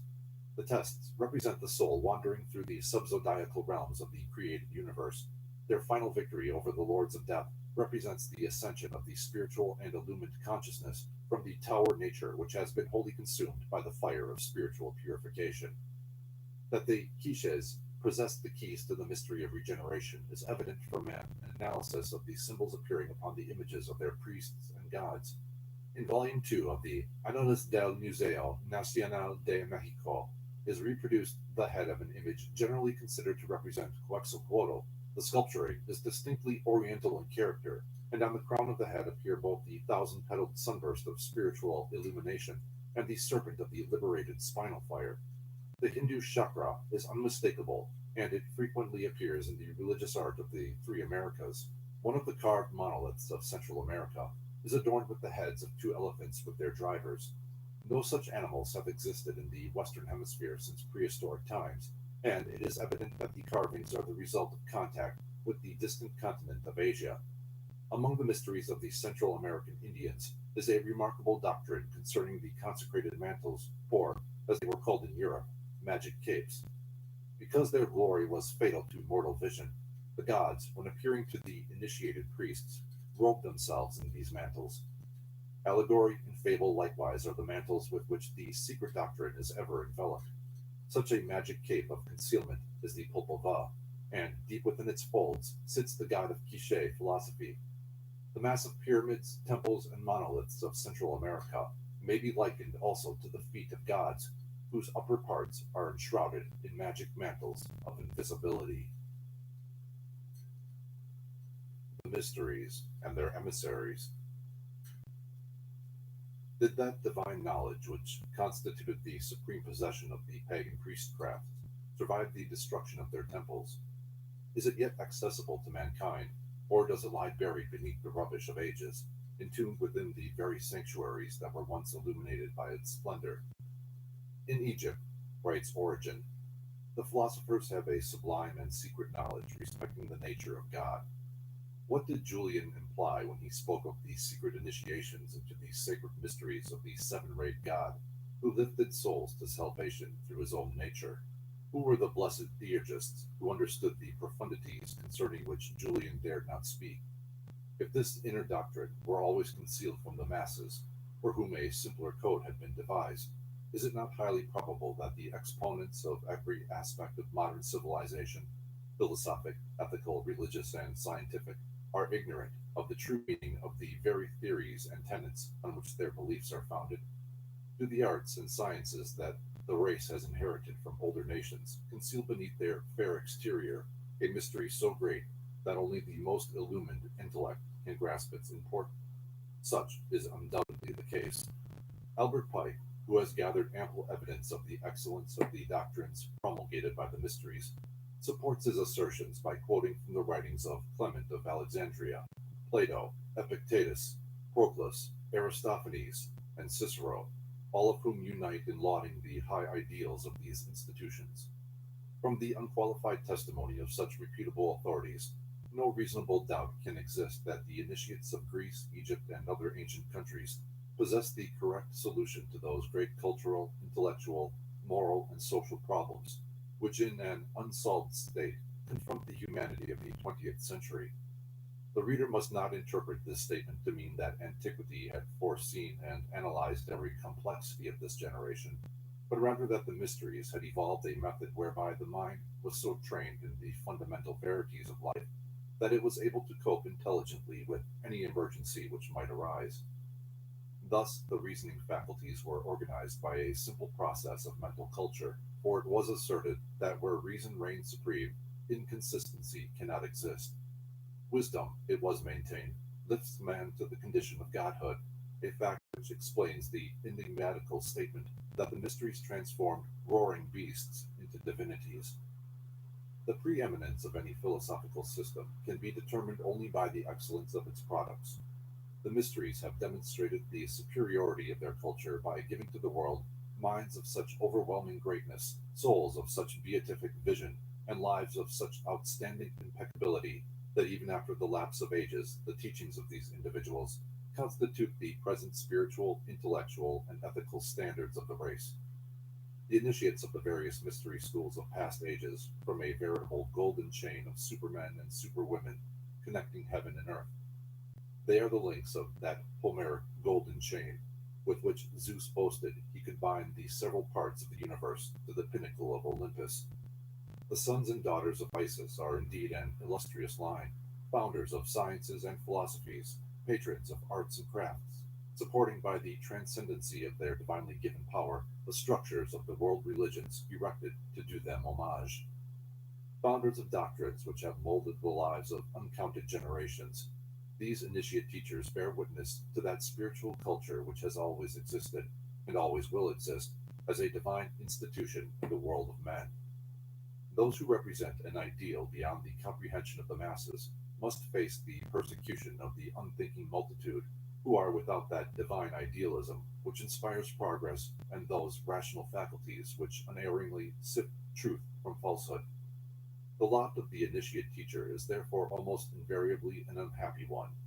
Pythagoras, crucified and his university burned; Hypatia, torn from her chariot and rended limb from limb; Jacques de Molay, whose memory survives the consuming flame; Savonarola, burned in the square of Florence; Galileo, forced to recant upon bended knee; Giordano Bruno, burned by the Inquisition; Roger Bacon, compelled to carry on his experiments in the secrecy of his cell, and leave his knowledge hidden under cipher; Dante Alighieri, dying in exile from his beloved city; Francis Bacon, patient under the burden of persecution; Cagliostro, the most vilified man of modern times. All this illustrious line bear unending witness of man's inhumanity to man. The world has ever been prone to heap plaudits upon its fools and calumny upon its thinkers. Here and there notable exceptions occur, as in the case of the Comte de Saint Germain, a philosopher who survived his inquisitors, and through the sheer transcendency of his genius, won a position of comparative immunity. But even the illustrious Comte, whose illumined intellect merited the homage of the world, could not escape being branded an impostor, a charlatan, and an adventurer. From this long list of immortal men and women who have represented the ancient wisdom before the world, 3 have been chosen as outstanding examples for more detailed consideration. The first, the most eminent woman philosopher of all ages. The second, the most maligned and persecuted man since the beginning of the Christian era. The third, the most brilliant and the most successful modern exponent of this ancient wisdom. Hypatia. Sitting in the chair of philosophy previously occupied by her father, Theon the mathematician, the immortal Hypatia was for many years the central figure in the Alexandrian school of Neoplatonism. Famed alike for the depth of her learning and the charm of her person, beloved by the city of Alexandria, and frequently consulted by the magistrates of that city, this noble woman stands out from the pages of history as the greatest of the pagan martyrs. A personal disciple of the magician Plutarch, and versed in the profundities of the Platonic school, Hypatia eclipsed in argument and public esteem every proponent of the Christian doctrines in northern Egypt. While her writings perished at the time of the burning of the Library of Alexandria by the Mohammedans, some hint of their nature may be gleaned from the statements of contemporaneous authors. Hypatia evidently wrote a commentary on the arithmetic of Diophantus, another on the astronomical canon of Ptolemy, and a third on the conics of Apollonius of Perga. Synesius, bishop of Ptolemais, her devoted friend, wrote to Hypatia for assistance in the construction of an astrolabe and a hydroscope. Recognizing the transcendency of her intellect, the learned of many nations flocked to the academy where she lectured. The Table of Cebes, from Venius's Teatro Moro della Vida Humana. This is legend to the effect that the Tablet of Cebes, a dialogue between Cebes and Gerundio, was based upon an ancient table set up in the Temple of Kronos at Athens, or Thebes, which depicted the entire progress of human life. The author of the Tablet of Cebes was a disciple of Socrates and lived about 390 BC. The world is represented as a great mountain. Out of the earth, at the base of it, come the myriads of human creatures who climb upward in search of truth and immortality. Above the clouds which conceal the summit of the mountain is the goal of human attainment, true happiness. The figures and groups are arranged as follows. 1. The door of the wall of life. 2. The genius or intelligence. 3. The seat. 4. Opinions, desires, and pleasures. 5. Fortune. 6. The strong. 7. Venery, insatiability, flattery. 8. Sorrow. 9. Sadness. 10. Misery. 11. Grief. 12. Rage or despair. 13. The house of misfortune. 14. Penitence. 15. True opinion. 16. False opinion. 17. False doctrine. 18. Poets, orators, geometers, et al. 19. Incontinence, sexual indulgence, and opinion. 20. The road of the true doctrine. 21. Continence and patience. 22. The true doctrine. 23. Truth and persuasion. 24. Science and virtues. 25. Happiness. 26. The highest, first pleasure of the wise man. 27. The lazy and the strays. A number of writers have credited the teachings of Hypatia with being Christian in spirit. In fact, she removed the veil of mystery in which the new cult had enshrouded itself, discoursing with such clarity upon its most involved principles that many newly converted to the Christian faith deserted it to become her disciples. Hypatia not only proved conclusively the pagan origin of the Christian faith, but also exposed the purported miracles then advanced by the Christians as tokens of divine preference by demonstrating the natural laws controlling the phenomena. At this time, Cyril, later to be renowned as the founder of the doctrine of the Christian Trinity and canonized for his zeal, was Bishop of Alexandria. Seeing in Hypatia a continual menace to the promulgation of the Christian faith, Cyril, indirectly at least, was the cause of her tragic end. Despite every later effort to exonerate him from the stigma of her murder, the incontrovertible fact remains that he made no effort to avert the foul and brutal crime. The only shred of excuse which might be offered in his defense is that, blinded by the spell of fanaticism, Cyril considered Hypatia to be a sorceress in league with the devil. In contrast to the otherwise general excellence of the literary works of Charles Kingsley, may be noted his puerile delineation of character of Hypatia in his book by that name. Without exception, the meager historical references to this virgin philosopher attest her virtue, integrity, and absolute devotion to the principles of truth and right. While it is true that the best minds of the Christianity of that period may readily be absolved from the charge of participis criminis, the implacable hatred of Cyril unquestionably communicated itself to the more fanatical members of his faith, particularly to a group of monks from the Nitrian desert. Led by Peter the Reader, a savage and illiterate man, they attacked Hypatia on the open street as she was passing from the academy to her home. Dragging the defenseless woman from her chariot, they took her to the Caesarean church. Tearing away her garments, they pounded her to death with clubs, after which they scraped the flesh from her bones with oyster shells and carried the mutilated remains to a place called Sindarin, where they burned them to ashes. Thus perished in AD 415 the greatest woman initiate of the ancient world, and with her also the Neoplatonic school of Alexandria. The memory of Hypatia has probably been perpetuated in the hagiolatry of the Roman Catholic Church in the person of Saint Catherine of Alexandria. The Comte di Cagliostro. The divine Cagliostro, one moment the idol of Paris, the next a lonely prisoner in a dungeon of the Inquisition, passed like a meteor across the face of France. According to his memoirs written by him during his confinement in the Bastille, Alessandro Cagliostro was born in Malta of a noble but unknown family. He was reared and educated in Arabia under the tutelage of Altotas, a man well versed in several branches of philosophy and science, and also a master of the transcendental arts. While Cagliostro's biographers generally ridiculed this account, they utterly failed to advance in its stead any logical solution for the source of his magnificent store of arcane knowledge. Branded as an impostor and a charlatan, his miracles declared to be legerdemain, and his very generosity suspected of an ulterior motive, the Comte di Cagliostro is undoubtedly the most calumniated man in modern history. The mistrust, writes W.H.K. Trowbridge, that mystery and magic always inspire, made Cagliostro, with his fantastic personality, an easy target for calumny. After having been riddled with abuse till he was unrecognizable, prejudice, the foster child of calumny, proceeded to lynch him, so to speak. For over 100 years his character has dangled on the gibbet of infamy, upon which the Sabiri of tradition has inscribed a curse on anyone who shall attempt to cut him down. His fate has been his fame. He is remembered in history not so much for anything he did, as for what was done to him. See Cagliostro, the splendor and misery of a master of magic. The divine Cagliostro. From Houdon's Bust of Cagliostro. The Comte di Cagliostro is described as a man not overly tall, but square-shouldered and deep of chest. His head, which was large, was abundantly covered with black hair combed back from his broad and noble forehead.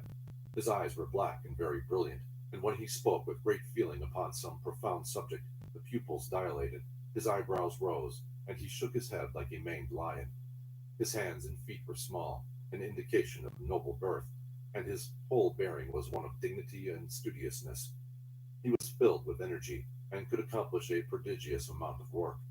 He dressed somewhat fantastically, gave so freely from an inexhaustible purse that he received the title of Father of the Poor, accepted nothing from anyone, and maintained himself in magnificence in a combined temple and palace in the Rue de la Soierie. According to his own statement, he was initiated into the mysteries by none other than the Comte de Saint-Germain. He had traveled through all parts of the world, and in the ruins of ancient Babylon and Nineveh had discovered wise men who understood all the secrets of human life. According to popular belief, Cagliostro's real name was Giuseppe Balsamo, and he was a Sicilian by birth. Within recent years, however, doubts have arisen as to whether this belief is in accord with the facts. It may yet be proved that, in part, at least, the tirades of abuse heaped upon the unfortunate Comte have been directed against the wrong man. Giuseppe Balsamo was born in 1743 of honest but humble parentage. From boyhood, he exhibited selfish, worthless, and even criminal tendencies, and after a series of escapades disappeared. Trowbridge presents ample proof that Cagliostro was not Giuseppe Balsamo, thus disposing of the worst accusation against him. After 6 months' imprisonment in the Bastille, on his trial, Cagliostro was exonerated from any implication in the theft of the famous Queen's necklace, and later the fact was established that he had actually warned Cardinal de Rohan of the intended crime. Despite the fact, however, that he was discharged as innocent by the French trial court, a deliberate effort to vilify Cagliostro was made by an artist, more talented than intelligent, who painted a picture showing him holding the fatal necklace in his hand. The trial of Cagliostro has been called the prologue of the French Revolution. The smoldering animosity against Marie Antoinette and Louis XVI engendered by this trial later burst forth as the Holocaust of the Reign of Terror. In his brochure, Cagliostro and his Egyptian Rite of Freemasonry, Henry R. Evans also ably defends this much persecuted man against the infamies so unjustly linked with his name. Sincere investigators of the facts surrounding the life and mysterious death of Cagliostro are of the opinion that the stories circulated against him may be traced to the machinations of the Inquisition, which in this manner sought to justify his persecution. The basic charge against Cagliostro was that he had attempted to found a Masonic lodge in Rome, nothing more. All other accusations are of subsequent date. For some reason, undisclosed, the Pope commuted Cagliostro's sentence of death to perpetual imprisonment. This act in itself showed the regard in which Cagliostro was held, even by his enemies. While his death is believed to have occurred several years later in an inquisitional dungeon in the castle of San Leo, it is highly improbable that such was the case. There are rumors that he escaped, and according to one very significant story, Cagliostro fled to India, where his talents received the appreciation denied them in politics-ridden Europe. After creating his Egyptian rite, Cagliostro declared that since women had been admitted into the ancient mysteries, there was no reason why they should be excluded from the modern orders.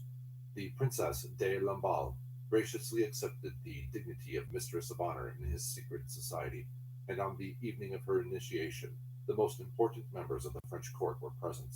The brilliance of the affair attracted the attention of the Masonic lodges in Paris. Their representatives, in a sincere desire to understand the Masonic mysteries, chose the learned Orientalist Comte de Gabellin as their spokesman and invited Comte di Cagliostro to attend a conference to assist in clearing up a number of important questions concerning Masonic philosophy. The Comte accepted the invitation. On May 10, 1785, Cagliostro attended the conference called for that purpose, and his power and simplicity immediately won for him the favorable opinion of the entire gathering. It took but a few words for the Comte de Gabellin to discover that he was talking not only to a fellow scholar, but to a man infinitely his superior. Cagliostro immediately presented an address, which was so unexpected, so totally different from anything ever heard before by those assembled, that all were speechless with amazement. Cagliostro declared the Rose Cross to be the ancient and true symbol of the mysteries, and, after a brief description of its original symbolism, branched out into a consideration of the symbolic meaning of letters, predicting to the assembly the future of France in a graphic manner that left no room for doubt that the speaker was a man of insight and supernatural power. With a curious arrangement of the letters of the alphabet, Cagliostro foretold in detail the horrors of the coming revolution and the fall of the monarchy, describing minutely the fate and the various members of the royal family. He also prophesied the advent of Napoleon and the rise of the First Empire. All this he did to demonstrate that which can be accomplished by superior knowledge. Later, when arrested and sent to the Bastille, Cagliostro wrote on the wall of his cell the following cryptic message, which, when interpreted, reads: In 1789, the besieged Bastille will, on July 14th, be pulled down by you from top to bottom. Cagliostro was the mysterious agent of the Knights Templars, the Rosicrucian initiate whose magnificent store of learning is attested by the profundity of the Egyptian rite of Freemasonry. Thus, Comte di Cagliostro remains one of the strangest characters in history, believed by his friends to have lived forever, and to have taken part in the marriage feast of Cana, and accused by his enemies of being the devil incarnate. His powers of prophecy are ably described by Alexander Dumas in The Queen's Necklace. The world he sought to serve in his own strange way received him not, but has followed with relentless persecution down through the centuries, even the very memory of this illustrious adept who, unable to accomplish the great labor at hand, stepped aside in favor of his more successful compatriot, the Comte de Saint-Germain. The Comte de Saint-Germain. During the early part of the 18th century, there appeared in the diplomatic circles of Europe the most baffling personality of history, a man whose life was so near a synonym of mystery that the enigma of his true identity was as insolvable to his contemporaries as it had been to later investigators. The Comte de Saint-Germain was recognized as the outstanding scholar and linguist of his day. His versatile accomplishments extended from chemistry and history to poetry and music. He played several musical instruments with great skill, and among his numerous compositions was a short opera. He was also an artist of rare ability, and the remarkably luminous effects are believed to have been the result of his mixing powdered mother of pearl with his pigments. He gained worldwide distinction for his ability to reproduce in his paintings the original luster of the precious stones appearing upon the costumes of his subjects. His linguistic proficiency verged on the supernatural. He spoke German, English, Italian, Portuguese, Spanish, French with a accent, Greek, Latin, Sanskrit, Arabic, and Chinese with such fluency that in every land he visited he was accepted as a native. He was ambidextrous to such a degree that he could write the same article with both hands simultaneously. When the two pieces of paper were afterwards placed together with a light behind them, the writing on one sheet exactly covered, letter for letter, the writing on the other. Prince Ragoczi of Transylvania, Comte de Saint-Germain. The great mysterious adept who termed himself the Comte de Saint-Germain is generally supposed to have been born in 1710, but while the church register at Eckernford contains a record of his death in 1784, he was seen upon several occasions subsequent to that date, having attended a Masonic conference in 1785 and in Venice in 1788. The last historical mention of Saint Germain was in 1822, at which time he was on the eve of embarking for India. As a historian, the Comte de Saint-Germain possessed uncanny knowledge of every occurrence of the preceding 2,000 years, and in his reminiscences he described in intimate detail events of previous centuries in which he had played important roles. He assisted Mesmer in developing the theory of mesmerism, and in all probability was the actual discoverer of that science. His knowledge of chemistry was so profound that he could remove flaws from diamonds and other precious stones, a feat which he actually performed at the request of Louis XV in 1757. He was also recognized as an art critic without a peer, and was often consulted regarding paintings accredited to the great masters. His claim to the possession of the fabled elixir of life was witnessed to by Madame de Pompadour, who discovered, she declared, that he had presented a lady of the court with a certain priceless liquid which had had the effect of preserving her youthful vivacity and beauty for over 25 years beyond the normal term. The startling accuracy of his prophetic utterances gained for him no small degree of fame. To Marie Antoinette he predicted the fall of the French monarchy, and he was also aware of the unhappy fate of the royal family years before the revolution actually took place. The crowning evidence, however, of the Comte's genius was his penetrating grasp of the political situation of Europe and the consummate skill with which he parried the thrusts of his diplomatic adversaries. He was employed by a number of European governments, including the French, as a secret agent, and at all times bore credentials which gave him entree to the most exclusive circles. In her excellent monograph, The Comte de Saint-Germain, The Secret of Kings, Mrs. Cooper Oakley lists the most important names under which this amazing person masqueraded between the years 1710 and 1822. During this time, she writes, we have M. de Saint-Germain as the Marquis de Montferrat, Comte Bellamare, or Ayamar at Venice, Chevalier Schoning at Pisa, Chevalier Weldon at Milan and Leipzig, Comte Soltikoff at Genoa and Leghorn, Graf Zargi at Schwalbach and Treisdorf, Prince Ragazzi at Dresden, and Comte de Saint-Germain at Paris, The Hague, London, and St. Petersburg. It is evident that M. de Saint-Germain adopted these various names in the interests of the political secret service work which historians have presumed to be the major mission of his life. The Comte de Saint-Germain has been described as of medium height, well proportioned in body and of regular and pleasing features. His complexion was somewhat swarthy, and his hair dark, though often shown powdered. He dressed simply, usually in black, but his clothes were well fitting and of the best quality. He had apparently a mania for diamonds, which he wore not only in rings, but also in his watch and chain, his snuff box, and upon his buckles. A jeweler once estimated the value of his shoe buckles at 20,000 francs. The Comte is generally depicted as a man in middle life, entirely devoid of wrinkles and free from any physical infirmity. He ate no meat and drank no wine, in fact, seldom dined in the presence of any second person.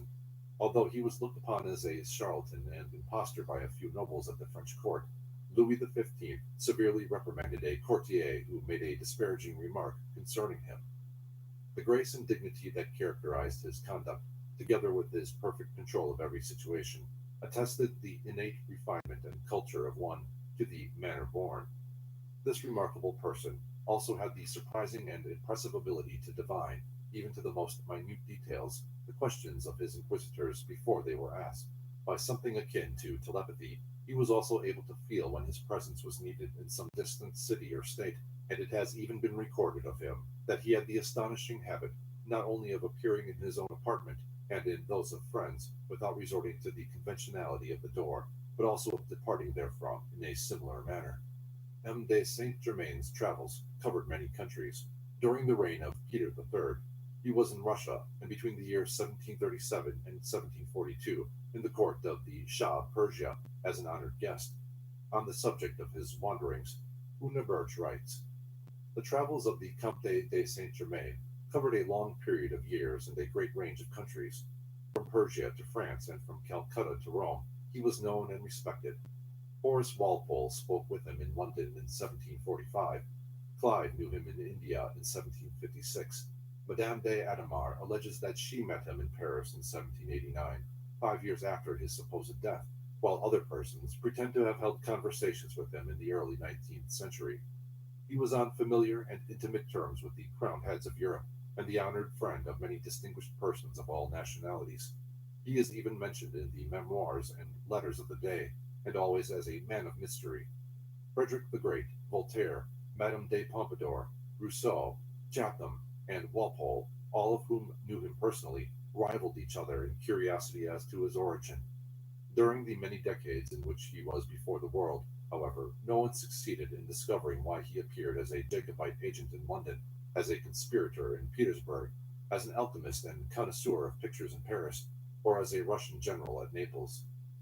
Now and again, the curtain which shrouds his actions is drawn aside, and we are permitted to see him fiddling in the music room at Versailles, gossiping with Horace Walpole in London, sitting in Frederick the Great's library at Berlin, or conducting illuminist meetings in caverns by the Rhine. See the 19th century, January 1908. The Comte de Saint Germain has been generally regarded as an important figure in early activities of the Freemasons. Repeated efforts, however, probably with an ulterior motive, have been made to discredit his Masonic affiliations. An example of this is the account appearing in The Secret Tradition in Freemasonry by Arthur Edward Waite. This author, after making several rather disparaging remarks on the subject, amplifies his article by reproducing an engraving of the wrong Comte de Saint Germain, apparently being unable to distinguish between the great Illuminist and the French general. It will yet be established beyond all doubt that the Comte de Saint Germain was both a Mason and a Templar. In fact, the memoirs of Cagliostro contain a direct statement of his initiation into the order of the Knights Templars at the hands of Saint Germain. Many of the illustrious personages with whom the Comte de Saint Germain associated were High Masons, and sufficient memoranda has been preserved concerning the discussions which they held to prove that he was a master of Freemasonic lore. It is also reasonably certain that he was connected with the Rosicrucians, possibly having been the actual head of that order. The Comte de Saint Germain was thoroughly conversant with the principles of Oriental esotericism. He practiced the Eastern system of meditation and concentration, upon several occasions having been seated with his feet crossed and hands folded in the posture of a Hindu Buddha. He had a retreat in the heart of the Himalayas to which he retired periodically from the world. On one occasion, he declared that he would remain in India for 85 years and then would return to the scene of his European labors. At various times, he admitted that he was obeying the orders of a power higher and greater than himself. What he did not say was that this superior power was the mystery school which had sent him into the world to accomplish a definite mission.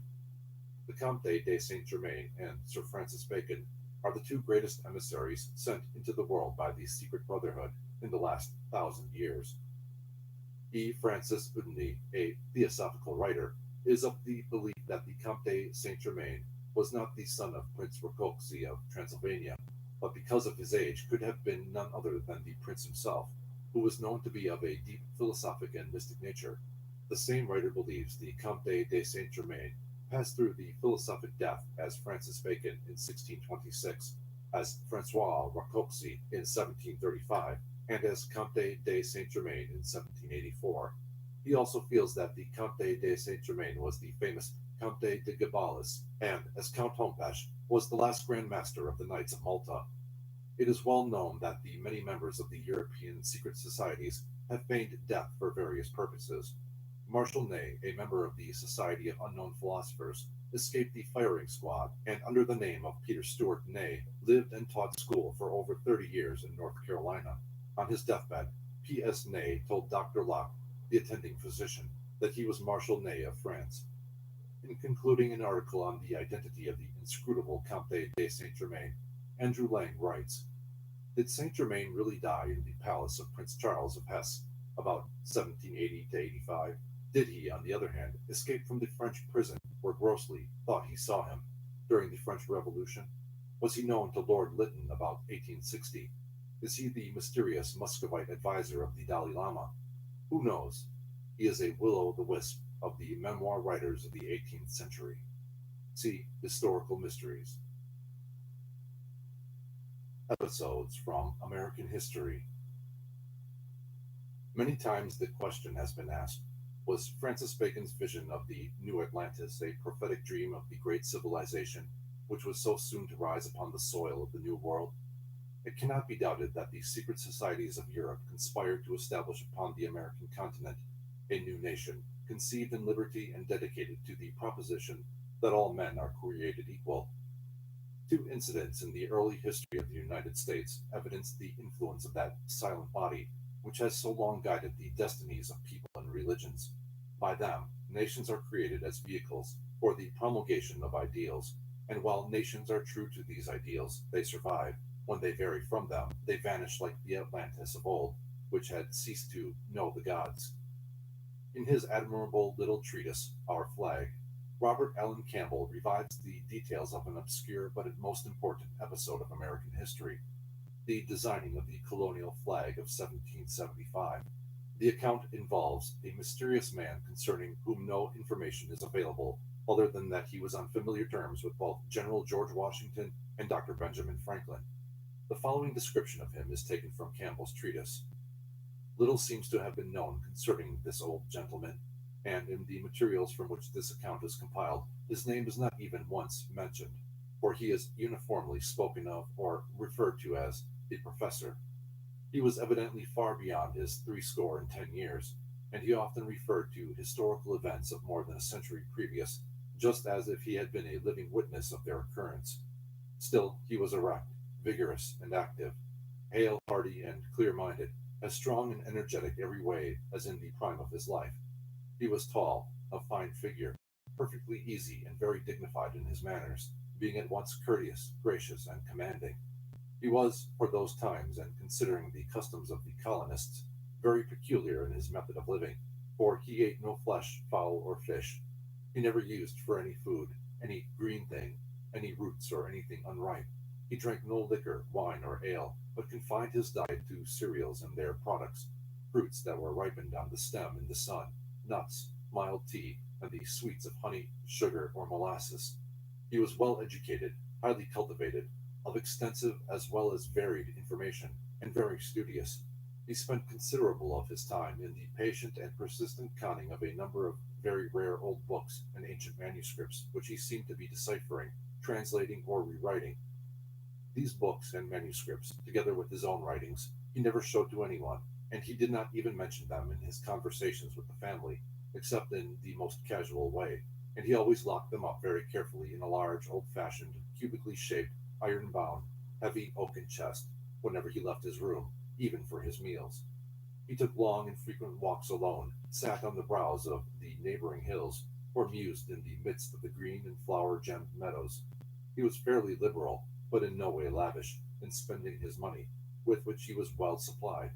He was a quiet, though very genial and very interesting member of the family, and he was seemingly at home upon any and every topic coming up in conversation.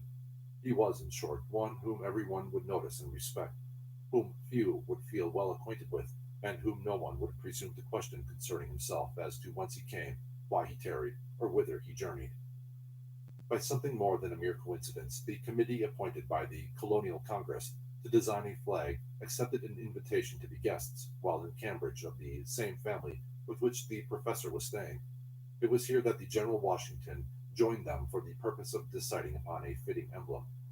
By the signs which passed between them, it was evident that both General Washington and Dr. Franklin recognized the professor, and by unanimous approval he was invited to become an active member of the committee.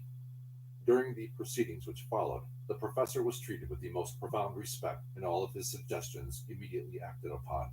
He submitted a pattern which he considered symbolically appropriate for the new flag, and this was unhesitatingly accepted by the other 6 members of the committee, who voted that the arrangement suggested by the professor be forthwith adopted.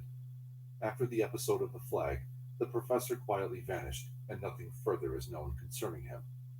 Did General Washington and Dr. Franklin recognize the professor as an emissary of the mystery school which had so long controlled the political destinies of this planet?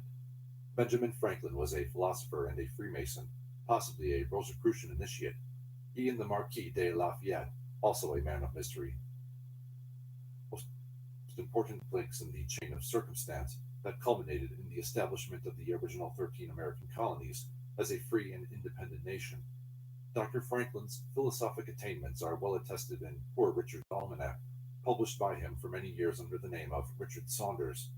His interest in the cause of Freemasonry is also known by his republication of Anderson's Constitutions of Freemasonry, a rare and much disputed work on the subject.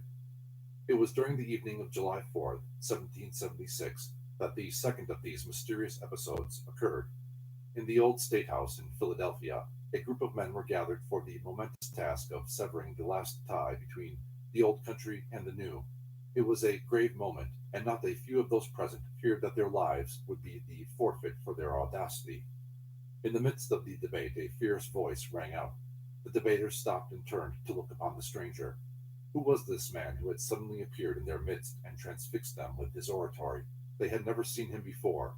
None knew him when he had entered, but his tall form and pale face filled them with awe. His voice, ringing with a holy zeal, the stranger stirred them to their very souls. His closing words rang through the building. God has given America to be free. As the stranger sank in a chair exhausted, a wild enthusiasm burst forth. Name after name was placed upon the parchment. The Declaration of Independence was signed. But where was the man who had precipitated the accomplishment of this immortal task, who had lifted for a moment the veil from the eyes of the assemblage and revealed to them a part at least of the great purpose for which the new nation was conceived? He had disappeared, nor was he ever seen again or his identity established. This episode parallels others of a similar kind, recorded by ancient historians attendant upon the founding of every new nation. Are they coincidences, or do they demonstrate that the divine wisdom of the ancient mysteries still is present in the world, serving mankind as it did of old? Conclusion. Philip, king of Macedon, ambitious to obtain the teacher who would be the most capable of imparting the higher branches of learning to his 14-year-old son Alexander, and wishing the prince to have for his mentor the most famous and learned of the great philosophers, decided to communicate with Aristotle. He dispatched the following letter to the Greek sage. Philip, to Aristotle, health. Know that I have a son. I render the gods many thanks, not so much for his birth, as that he was born in your time, for I hope that being educated and instructed by you, he will become worthy of us both and the kingdom which he shall inherit. Accepting Philip's invitation, Aristotle journeyed to Macedon in the 4th year of the 108th Olympiad, and remained for 8 years as the tutor of Alexander. The young prince's affection for his instructor became as great as that which he felt for his father. He said that his father had given him being, but that Aristotle had given him well-being. The basic principles of the ancient wisdom were imparted to Alexander the Great by Aristotle, and at the philosopher's feet, the Macedonian youth came to realize the transcendency of Greek learning as it was personified in Plato's immortal disciple.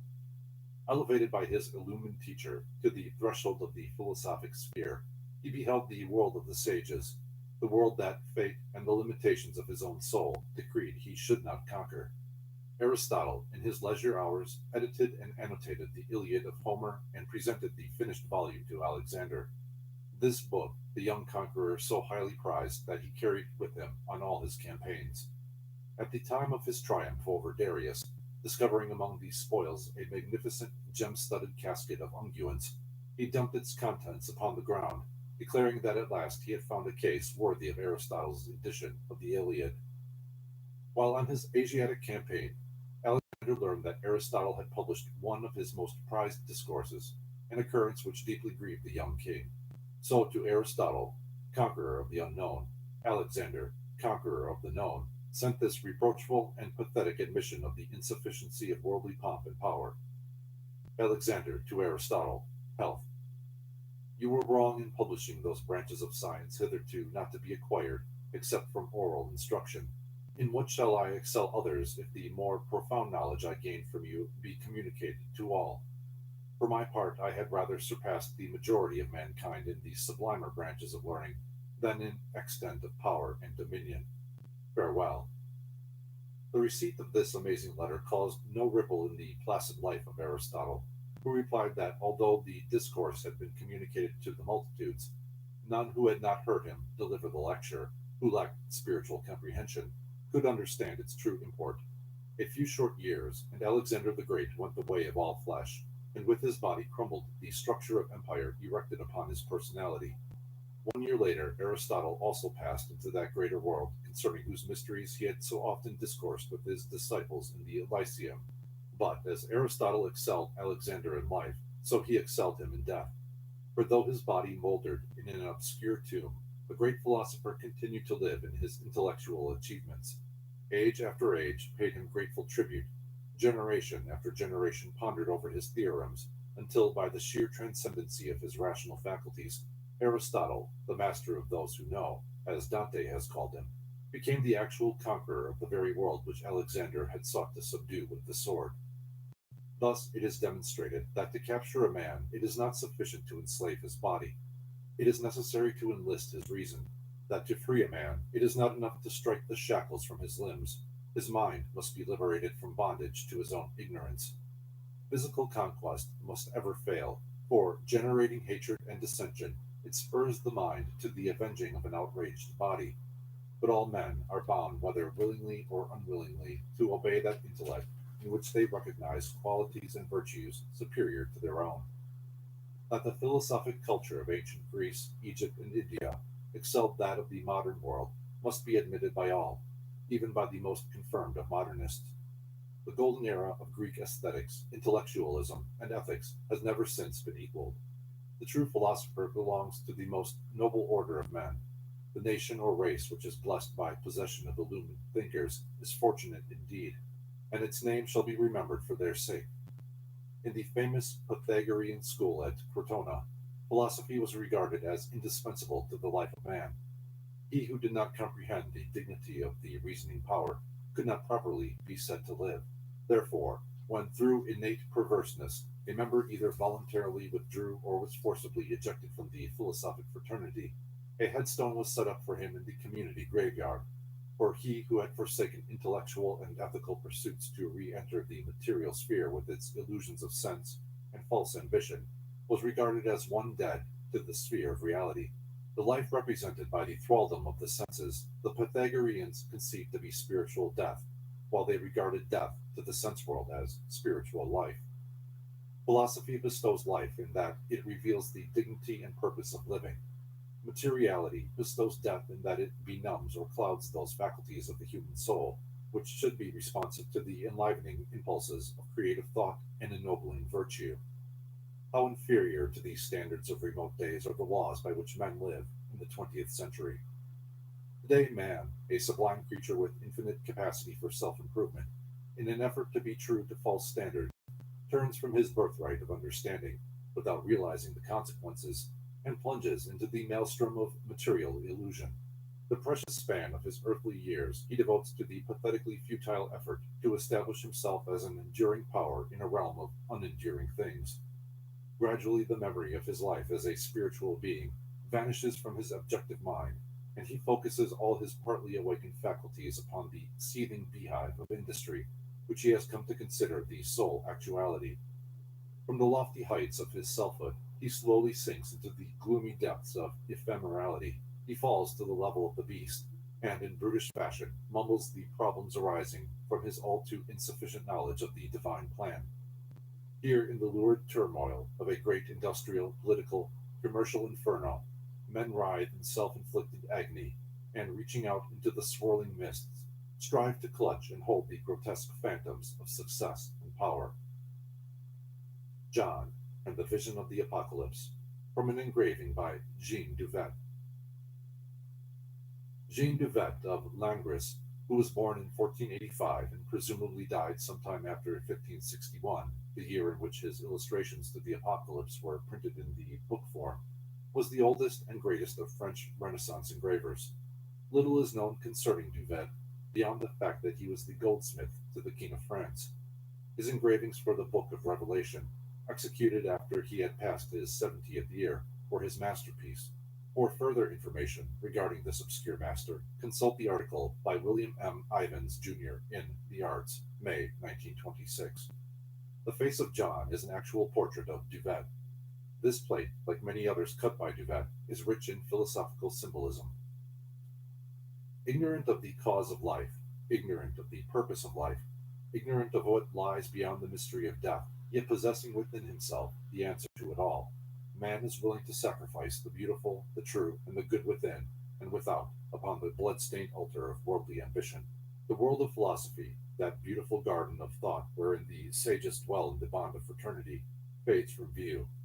In its place rises an empire of stone, steel, smoke, and hate, a world in which millions of creatures, potentially human, scurry to and fro in the desperate effort to exist at the same time, maintain the vast institution which they have erected, and which, like some mighty juggernaut, is rumbling inevitably towards an unknown end. In this physical empire, which man erects in the vain belief that he can outshine the kingdom of the celestials, everything is changed to stone. Fascinated by the glitter of gain, man gazes at the Medusa-like face of greed and stands petrified. In this commercial age, science is concerned solely with the classification of physical knowledge and investigation of the temporal and illusionary parts of nature. Its so-called practical discoveries bind man but more tightly with the bonds of physical limitation. Religion, too, has become materialistic. The beauty and dignity of faith is measured by huge piles of masonry, by tracts of real estate, or by the balance sheet. Philosophy, which connects heaven and earth like a mighty ladder, up the rungs of which the illumined of all ages have climbed into the living presence of reality, even philosophy has become a prosaic and heterogeneous mass of conflicting notions. Its beauty, its dignity, its transcendency are no more. Like other branches of human thought, it has been made materialistic, practical, and its activities so directionalized that they may also contribute their part to the erection of this modern world of stone and steel. In the ranks of the so-called learned, there is rising up a new order of thinkers, which may best be termed the school of the worldly wise man. After arriving at the astounding conclusion that they are the intellectual salt of the earth, these gentlemen of letters have appointed themselves the final judges of all knowledge, both human and divine. This group affirms that all mystics must have been epileptic, and most of the saints neurotic. It declares God to be a fabrication of primitive superstition, the universe to be intended for no particular purpose, immortality to be a figment of the imagination, and an outstanding individuality to be but a fortuitous combination of cells. Pythagoras is asserted to have suffered from a bean complex. Socrates was a notorious inebriate. St. Paul was subject to fits. Paracelsus was an infamous quack. The Comte di Cagliostro, a mountebank, and the Comte de Saint-Germain, the outstanding crook of history. What do the lofty concepts of the world's illumined saviors and sages have in common with these stunted, distorted products of the realism of this century? All over the world, men and women ground down by the soulless cultural systems of today are crying out for the return of the vanished age of beauty and enlightenment, for something practical in the highest sense of the word. A few are beginning to realize that so-called civilization in its present form is at the vanishing point, that coldness, heartlessness, commercialism, and material efficiency are impractical, and only that which offers opportunity for the expression of love and ideality is truly worthwhile. All the world is seeking happiness, but knows not in what direction to search. Men must learn that happiness crowns the soul's quest for understanding. Only through the realization of infinite goodness and infinite accomplishment can the peace of the inner self be assured. In spite of man's geocentrism, there is something in the human mind that is reaching out to philosophy, not to this or that philosophic code, but simply to philosophy in the broadest and fullest sense. The great philosophic institutions of the past must rise again, for these alone can tend the veil which divides the world of causes from that of effects. Only the mysteries, those sacred colleges of wisdom, can reveal to struggling humanity the greater and more glorious universe, which is the true home of the spiritual being called man. Modern philosophy has failed in that it has come to regard thinking as simply an intellectual process. Materialistic thought is as hopeless a code of life as commercialism itself. The power to think true is the savior of humanity. The mythological and historical redeemers of every age were all personifications of that power. He who has a little more rationality than his neighbor is a little better than his neighbor. He who functions on a higher plane of rationality than the rest of the world is termed the greatest thinker. He who functions on a lower plane is regarded as a barbarian. Thus, comparative rational development is the true gauge of the individual's evolutionary status. Briefly stated, the true purpose of ancient philosophy was to discover a method whereby development of the rational nature could be accelerated instead of awaiting the slower processes of nature. This supreme source of power, this attainment of knowledge, this unfolding of the God within, is concealed under the epigrammatic statement of the philosophical life. This was the key to the great work, the mystery of the philosopher's stone, for it meant that alchemical transmutation had been accomplished. Thus, ancient philosophy was primarily the living of a life, secondarily, an intellectual method. He alone can become a philosopher in the highest sense, who lives the philosophic life. What man lives, he comes to know. Consequently, a great philosopher is one whose threefold life, physical, mental, and spiritual, is wholly devoted to and completely permeated by his rationality. Man's physical, emotional, and mental natures provide environments of reciprocal benefit or detriment to each other. Since the physical nature is the immediate environment of the mental, only that mind is capable of rational thinking, which is enthroned in a harmonious and highly refined material constitution. Hence, right action, right feeling, and right thinking are prerequisites of right knowing, and the attainment of philosophic power is possible only to such as have harmonized their thinking with their living. The wise have therefore declared that none can attain to the highest in the science of knowing until first he has attained to the highest in the science of living.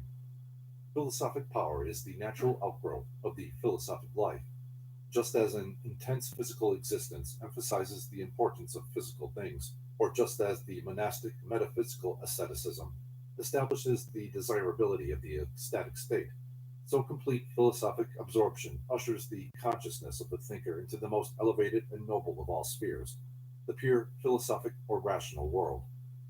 In a civilization primarily concerned with the accomplishment of the extremes of temporal activity, the philosopher represents an equilibrating intellect incapable of estimating and guiding the cultural growth. The establishment of the philosophic rhythm in the nature of an individual ordinarily requires from 15 to 20 years. During that entire period, the disciples of old were constantly subjected to the most severe discipline. Every activity of life was gradually disengaged from other interests and focalized upon the reasoning part. In the ancient world, there was another and most vital factor which entered into the production of rational intellects, and which is entirely beyond the comprehension of modern thinkers, namely, initiation into the philosophic mysteries. A man who had demonstrated his peculiar mental and spiritual fitness was accepted into the body of the learned, and to him was revealed that priceless heritage of arcane lore preserved from generation to generation. This heritage of philosophic truth is the matchless treasure of all ages, and each discipline admitted into these brotherhoods of the wise made, in turn, his individual contribution to this store of classified knowledge. The one hope of the world is philosophy, for all the sorrows of modern life result from the lack of a proper philosophic code. Those who sense, even in part, the dignity of life cannot but realize the shallowness apparent in the activities of this age. Well has it been said that no individual can succeed until he has developed his philosophy of life. Neither can a race or nation attain true greatness until it has formulated an adequate philosophy and has dedicated its existence to a policy consistent with that philosophy. During the World War, when so-called civilization hurled one half of itself against the other in a frenzy of hate, men ruthlessly destroyed something more precious even than human life. They obliterated those records of human thought by which life can be intelligently directionalized. Truly did Mohammed declare the ink of philosophers to be more precious than the blood of martyrs. Priceless documents, invaluable records of achievement, knowledge founded on ages of patient observation and experimentation by the elect of the earth, all were destroyed with scarcely a qualm of regret. What was knowledge? What was truth? Beauty, love, idealism, philosophy, or religion, when compared to man's desire to control an infinitesimal spot in the fields of cosmos for an inestimably minute fragment of time? Merely to satisfy some whim or urge of ambition, man would uproot the universe, though well he knows that in a few short years he must depart, leaving all that he has seized to posterity as an old cause for fresh contention. War, the irrefutable evidence of irrationality, still smolders in the hearts of men. It cannot die until human selfishness is overcome. Armed with multifarious inventions and destructive agencies, civilization will continue its fratricidal strife through future ages. But upon the mind of man there is dawning a great fear, the fear that eventually civilization will destroy itself in one great cataclysmic struggle. Then must be reenacted the eternal drama of reconstruction. Out of the ruins of the civilization which died when its idealism died, some primitive people yet in the womb of destiny must build a new world. Foreseeing the needs of that day, the philosophers of the ages have desired that into the structure of this new world shall be incorporated the truest and finest of all that has gone before. It is a divine law that the sum of previous accomplishment shall be the foundation of each new order of things. The great philosophic treasures of humanity must be preserved. That which is superficial may be allowed to perish. That which is fundamental and essential must remain, regardless of cost. The entrance to the House of the Mysteries, from Kunrath's Amphitheatrum Sapiente, etc. This symbolic figure, representing the way to everlasting life, is described by Kunrath in substance as follows. This is the portal of the amphitheater, of the only true and eternal wisdom, a narrow one, indeed, but sufficiently august and consecrated to Jehovah. To this portal, ascent is made by a mystic, indisputably apologetic flight of steps set before it as shown in the picture. It consists of 7 theosophic, or rather philosophic steps of the doctrine of the faithful sons. After ascending the steps, the path is along the way of God the Father, either directly by inspiration or by various immediate means. According to the 7 oracular laws shining at the portal, those who are inspired divinely have the power to enter, and with the keys of the body and of the mind, of seeing, contemplating, and investigating in a Christiano-Kabbalistic, divino-magical, physico-chemical manner the nature of the wisdom, goodness, and power of the Creator, to the end that they die not sophistically, but live theosophically, and that the orthodox philosophers so created may with sincere philosophy expound the works of the Lord, and worthily praise God, who has thus blessed these friends of God. The above figure and description constitute one of the most remarkable expositions ever made of the appearance of the wise man's house, and the way by which it must be entered. 2 fundamental forms of ignorance were recognized by the Platonists: simple ignorance and complex ignorance. Simple ignorance is merely lack of knowledge, and is common to all creatures existing posterior to the first cause, which alone has perfection of knowledge. Simple ignorance is an ever-active agent, urging the soul onward to the acquisition of knowledge. From this virginal state of unawareness grows the desire to become aware with its resultant improvement in the mental condition. The human intellect is ever surrounded by forms of existence beyond the estimation of its partly developed faculties.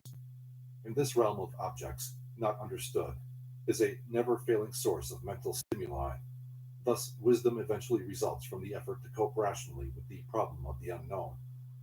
In the last analysis, the ultimate cause alone can be denominated wise. In simpler words, only God is good. Socrates declared knowledge, virtue, and utility to be one with the innate nature of good. Knowledge is a condition of knowing, virtue a condition of being, utility a condition of doing. Considering wisdom as synonymous with mental completeness, it is evident that such a state can exist only in the whole, for that which is less than the whole cannot possess the fullness of the all. No part of creation is complete, hence each part is imperfect to the extent that it falls short of entirety. Where incompleteness is, it also follows that ignorance must be coexistent, for every part, while capable of knowing its own self, cannot become aware of the self in the other parts. Philosophically considered, growth from the standpoint of human evolution is a process proceeding from heterogeneity to homogeneity. In time, therefore, the isolated consciousness of the individual fragments is reunited to become the complete consciousness of the whole. Then, and only then, is the condition of all knowing in absolute reality. Thus, all creatures are relatively ignorant, yet relatively wise, comparatively nothing, yet comparatively all. The microscope reveals to man his significance, the telescope his insignificance.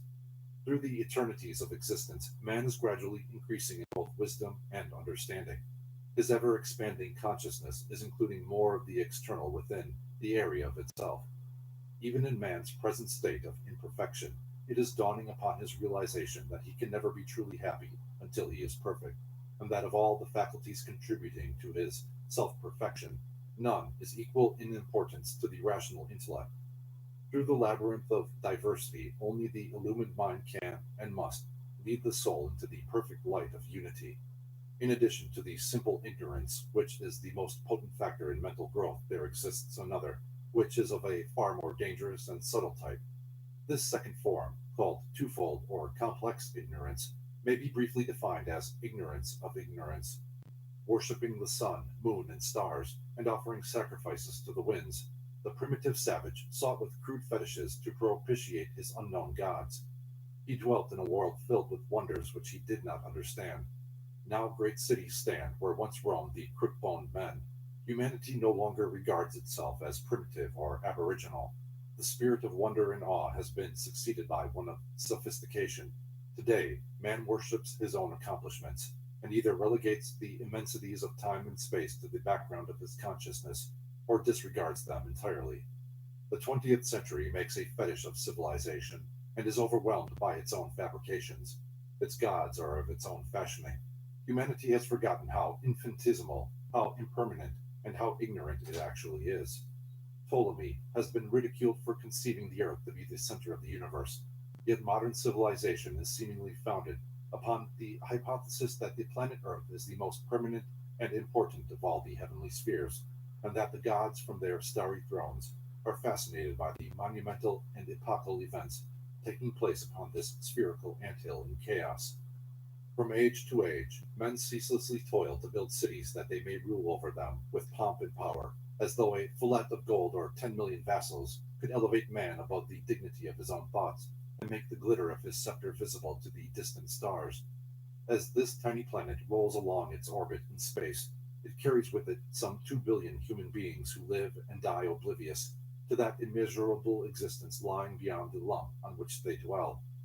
Measured by the infinities of time and space, what are the captains of industry or the lords of finance? If one of these plutocrats should rise until he ruled the earth itself, what would he be but a petty despot, seated on a grain of cosmic dust? Philosophy reveals to man his kinship with the all. It shows him that he is a brother to the suns which dot the firmament. It lifts him from a taxpayer on a whirling atom to a citizen of cosmos. It teaches him that while physically bound to earth, of which his blood and bones are part, there is nevertheless within him a spiritual power, a diviner self, through which he is one with the symphony of the whole. Ignorance of ignorance, then, is that self-satisfied state of unawareness in which man, knowing nothing outside the limited area of his physical senses, bumptiously declares that there is nothing more to know. He who knows no life save the physical is merely ignorant, but he who declares physical life to be the all-important and elevates it to the position of supreme reality, such a one is ignorant of his own ignorance. If the infinite had not desired man to become wise, he would not have bestowed upon him the faculty of knowing. If he had not intended man to become virtuous, he would not have sown within the human heart the seeds of virtue. If he had predestined man to be limited to his narrow physical life, he would not have equipped him with the perceptions and sensibilities capable of grasping, in part at least, the immensity of the outer universe. The criers of philosophy call all men to a comradeship of the spirit, to a fraternity of thought, to a convocation of selves. Philosophy invites man out of the vainness of selfishness, out of the sorrow of ignorance and the despair of worldliness, out of the travesty of ambition and the cruel clutches of greed, out of the red hell of hate and the cold tomb of dead idealism. Philosophy would lead all men into the broad, calm vistas of truth, for the world of philosophy is a land of peace, where those finer qualities pent up within each human soul are given opportunity for expression. Here men are taught the wonders of the blades of grass.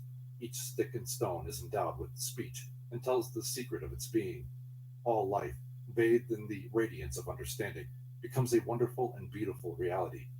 From the four corners of creation swells a mighty anthem of rejoicing, for here in the light of philosophy is revealed the purpose of existence.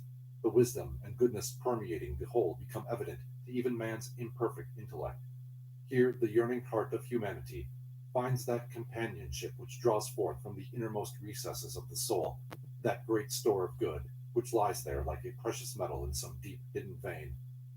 Following the path pointed out by the wise, the seeker after truth ultimately attains to the summit of wisdom's mount, and gazing down, beholds the panorama of life spread out before him. The cities of the plains are but tiny specks, and the horizon on every hand is obscured by the gray haze of the unknown. Then the soul realizes that wisdom lies in the breadth of vision, that it increases in comparison to the vista. Then as man's thoughts lift him heavenward, streets are lost in cities, cities in nations, nations in continents, continents in the earth in space, and space in an infinite eternity, until at last but two things remain, the self and the goodness of God. While man's physical body resides with him and mingles with the heedless throng, it is difficult to conceive of man as actually inhabiting a world of his own, a world which he has discovered by lifting himself into communion with the profundities of his own internal nature. Man may live two lives. One is a struggle from the womb to the tomb. Its span is measured by man's own creation, time. Well may it be called the unheeding life. The other life is from realization to infinity. It begins with understanding. Its duration is forever, and upon the plane of eternity it is consummated. This is called the philosophic life. Philosophers are not born, nor do they die, for once having achieved the realization of immortality, they are immortal. Having once communed with self, they realize that within there is an immortal foundation that will not pass away. Upon this living, vibrant base, self, they erect a civilization which will endure after the sun, the moon, and the stars have ceased to be. The fool lives but for today. The philosopher lives forever. When once the rational consciousness of man rolls away the stone and comes forth from its sepulchre, it dies no more. For to this second or philosophic birth there is no dissolution. By this should not be inferred physical immortality, but rather that the philosopher has learned that his physical body is no more his true self than the physical earth is his true world. In the realization that he and his body are dissimilar, that though the form must perish, the life will not fail, he achieves conscious immortality. This was the immortality to which Socrates referred when he said, Anytus and Meletus may indeed put me to death, but they cannot injure me. To the wise, physical existence is but the outer room of the hall of life. Swinging open doors of this antechamber, the illumined pass into the greater and more perfect existence. The ignorant dwell in a world bounded by time and space. To those, however, who grasp the import and dignity of being, these are but phantom shapes, illusions of the senses, arbitrary limits imposed by man's ignorance upon the duration of deity. The philosopher lives and thrills with the realization of this duration. For to him this infinite period has been designed by the all-wise cause as the time of all accomplishment. Man is not the insignificant creature that he appears to be. His physical body is not the true measure of his real self. The invisible nature of man is as vast as his comprehension and as measureless as his thoughts. The fingers of his mind reach out and grasp the stars. His spirit mingles with the throbbing life of cosmos itself. He who has attained to the state of understanding thereby has so increased his capacity to know that he gradually incorporates within himself the various elements of the universe. The unknown is merely that which is yet to be included within the consciousness of the seeker. Philosophy assists man to develop the sense of appreciation, for as it reveals the glory and sufficiency of knowledge, it also unfolds those latent powers and faculties whereby man is enabled to master the secrets of the seven spheres. From the world of physical pursuits, the initiates of old called their disciples into the life of the mind and the spirit. Throughout the ages, the mysteries have stood at the threshold of reality, that hypothetical spot between noumenon and phenomenon, the substance and the shadow. The gates of the mysteries stand ever ajar, and those who will may pass through into the spacious domicile of spirit. The world of philosophy lies neither to the right nor to the left, neither above nor below. Like a subtle essence permeating all space and all substance, it is everywhere. It penetrates the innermost and the outermost parts of all being.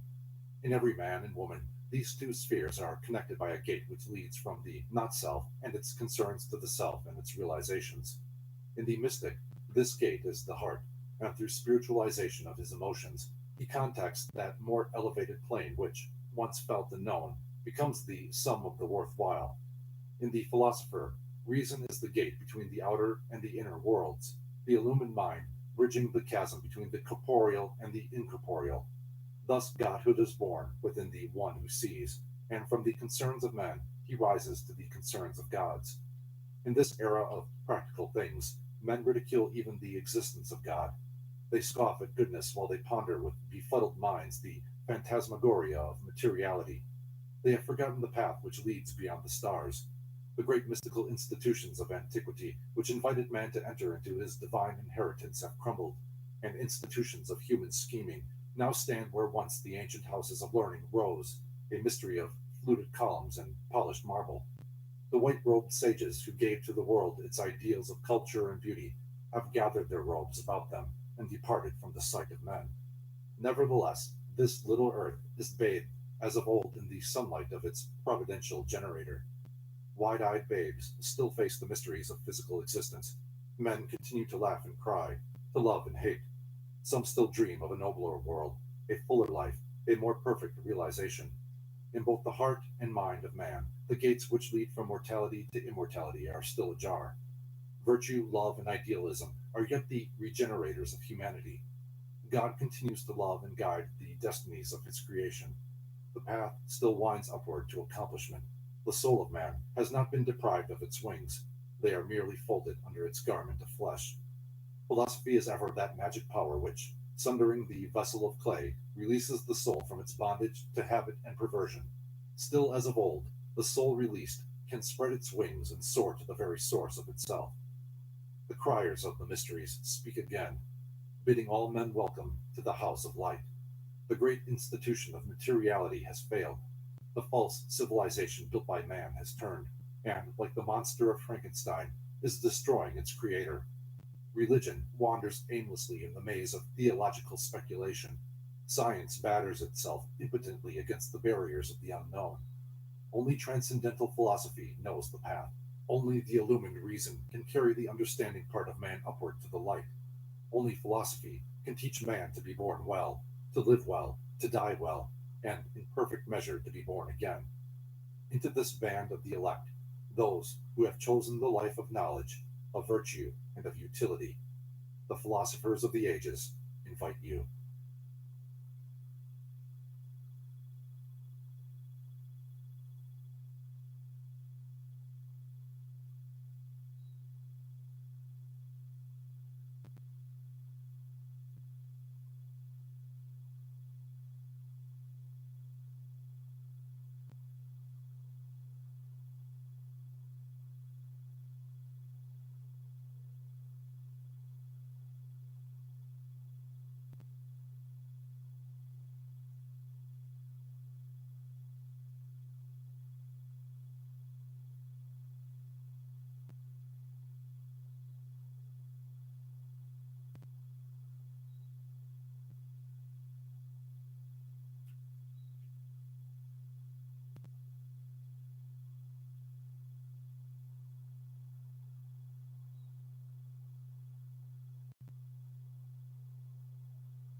This evening, we begin a new series of discussions, and our general subject is the orientation of Hermetic philosophy.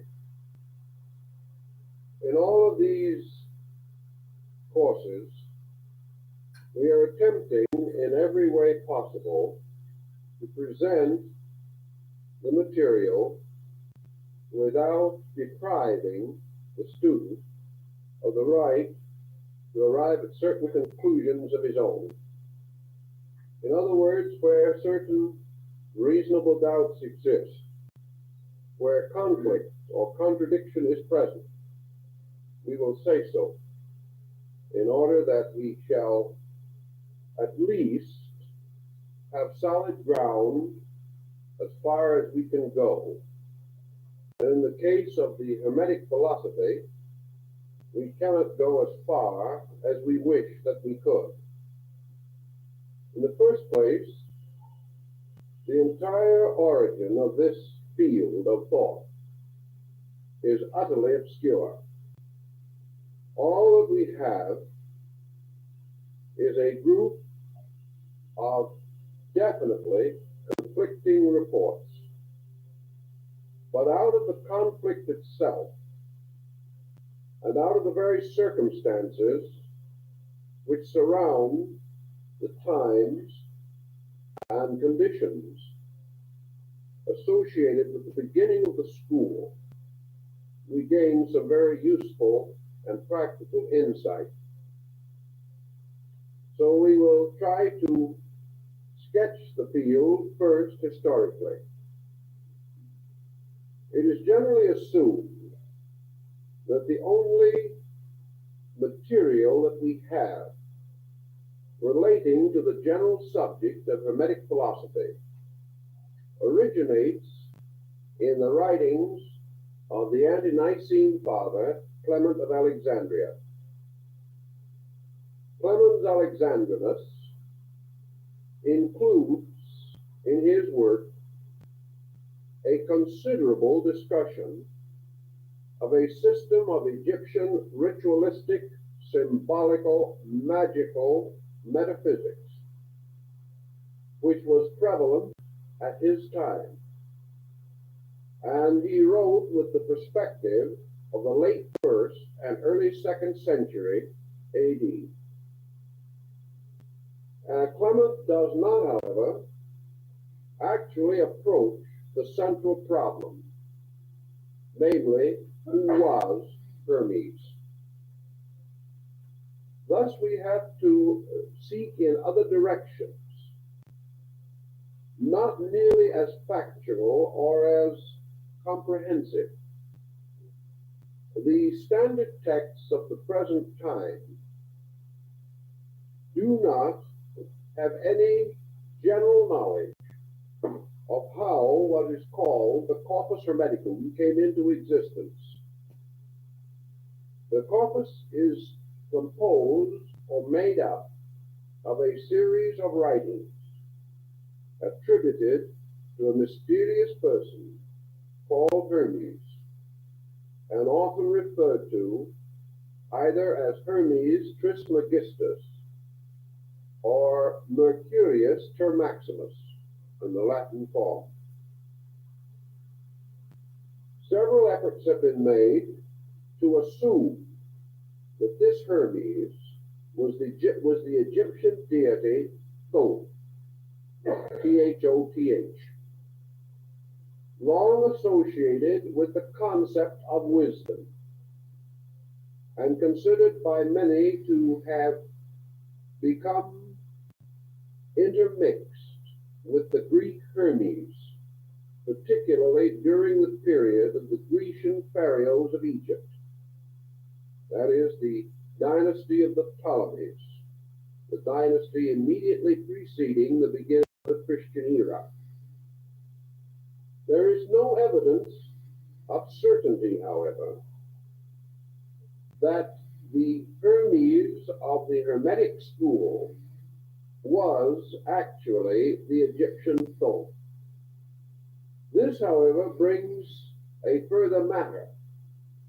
Thoth as a deity was worshipped in Egypt for a very long time. It would be safe to say at least for 3,000 years before the beginning of the Christian era. The question naturally arises then, was this deity a deified human being? Did a being or creature by the name of Thoth actually exist at some remote age? The tendency now has been to suggest or suspect that many so-called deities were originally persons, and that through long periods of veneration and infallibility, a kind of deification was given to them by popular esteem. Plato declares that there were at least 5 persons by the name of Hermes in the Greek system. Therefore, that somewhere along the descent of this name, it was bestowed upon persons. Now, 2 possibilities present themselves under this thinking. The first is that the original concept of Thoth as one of the 5 elder deities of Egypt was that he was a god, and like Osiris, was originally a divine being, the basis of a general worship, at least in certain provinces and areas of Egypt. But later, this name was bestowed upon certain human beings as a title of honor or distinction. They were given names to indicate that they were Thoth-like or Hermes-like. Also, there is something to recommend the idea that early writers, recognizing Hermes as the deity of universal mind, took the position that mind is the author of all works. Therefore, that behind the human author of every product is the universal mind, who might well, therefore, be regarded as the genuine compiler, writer, or editor of the work. Thus, a work could be dedicated to the universal mind as its true author. Thus, persons in many ages could attribute their own productions, particularly those of vision and inspiration, to a deity long honored and regarded. It might then well occur that, as in other religions and in other systems, both inspired teachers were said to have arisen, becoming the embodiments or incarnations of the principle of wisdom, therefore entitled to bear this name.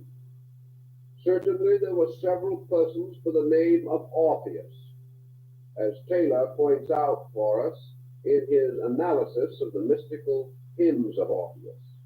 There was certainly more than one person in the course of time known as Zoroaster or Zarathustra. And it is quite possible that the last of the Zoroasters, who is said to have been personally known by Pythagoras, was by no means the first of these fire prophets, but was a distinguished philosopher or mystic or illuminata who had received this name as an honorary title.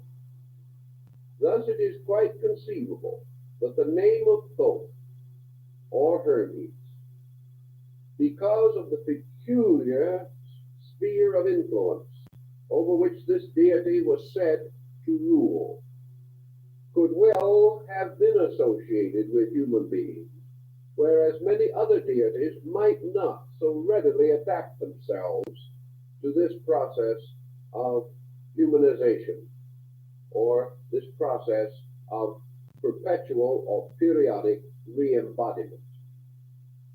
We then have another thought which is rather daring, has not perhaps received too much consideration, but might be worth a second glance. Namely, that Hermes, or both Hermes, the final person with whom we are concerned, was actually a ritualistic personification. In other words, that this so-called person was the symbolic impersonation of an idea, and that with the gradual passing of time, this person became real, although no one seemed to know where he came from, who he was, or how he departed from this life. If he was a person in a sacred drama, a character in ritualism, a hero signifying universal mind, or even human mind in its noblest and broadest sense, this person could become identified with a story.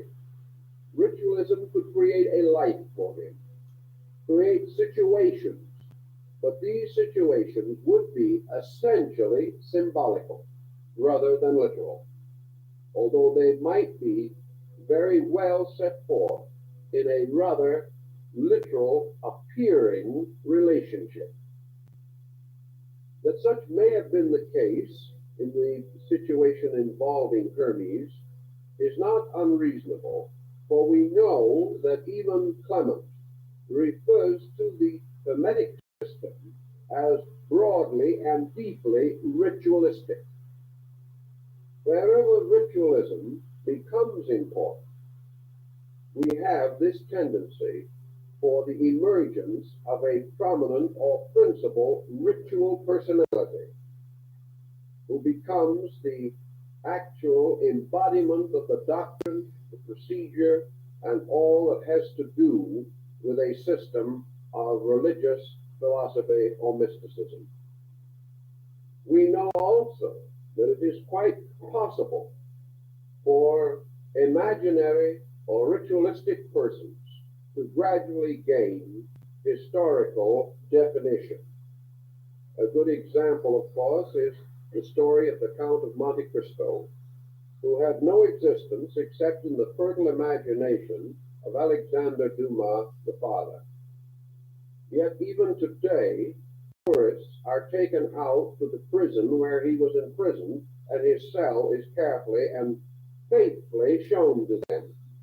The fact that he never existed is of no particular importance anymore. Now, there have been a number of instances in which imaginary persons have so taken the public fancy that we prefer to accept them as factual. Now, this is on a secular level. If we add to this the aura of divinity, creating a mystery and framing within this mystery a transcendent being, there is every reason to assume that it might be perpetuated as an historical person. So we have, in summary, about three broad possibilities here.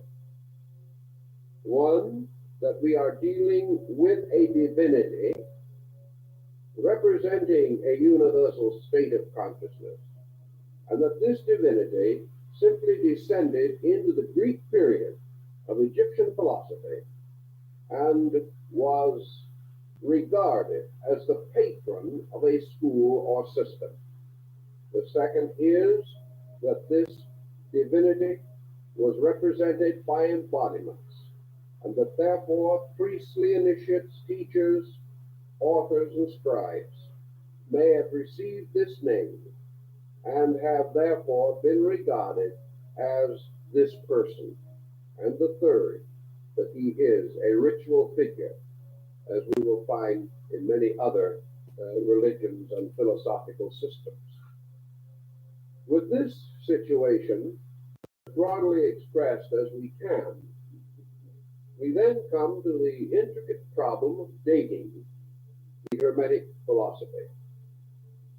Nearly always we must date a subject particularly an unknown work, by context, by a study of the structure, by a study of the internal ideas presented. It is nice to assume that ideas can be born out of time, or that they can appear full-born and full-grown like Minerva from the head of Zeus. But actually, this is very rarely, if ever, the case. Every idea of man is set into a framework of time and place. The average person, and even the average highly informed person, cannot be totally unhistorical. He cannot have attitudes that are totally unknown to the world in which he lives. Nor can he develop an idiom or a form of expressing himself that is completely outside of the language structure of his own time. Thus, through idiom, through structure, and through various colloquialisms, forms in grammar, and other instruments, it is nearly always possible to historically establish a work within a very few years. An example of this, of course, a good example, is the early Rosicrucian manifestos. The Famous and Confessio Fraternitatis and the Chemical Marriage of Christian Rosenkreutz. These books are supposed to have been written much earlier than their date of publication. Actually, however, by studying them, we discover that no matter when they were written or how they were written, they could not have been written before the rise of Martin Luther, because there are certain ideas incorporated into them in certain patterns which did not exist or were not known before that date. Thus, the earlier dating must be regarded as largely mythological. So, in the study of the Hermetic writings, as they are preserved for us, we are in the presence of certain elements or factors that cannot be denied. The first is that they do not represent the philosophy of the ancient Egyptians. They are not a bona fide perpetuation of the ancient Amonistic doctrine of the principal Egyptian systems. They are not grounded or set in the Osirian cycle or the great restoration of Egyptian religion, nor can we clearly find them oriented into the temporary reforms of Akhenaten. That these teachings are not classical Egyptian, we must finally accept, because our gradually increasing knowledge of Egyptian literature and a number of recent discoveries on the dramatic and ritualistic and mystical writings of the Egyptians, apart from their funereal texts, all these prove conclusively that the Thoth of ancient Egypt is not actually the Thoth Hermes of the Hermetic philosophy. We must come down to a more recent time in order to find the inspiration behind Hermeticism as we know it. There is every reason to assume from the text in the study that the works could not have been written earlier than the time of the rise of the golden age of Greek philosophy. Therefore, that the writings could not, in their surviving structure, be earlier than the 3rd or 4th century BC. Also, there are other elements involved.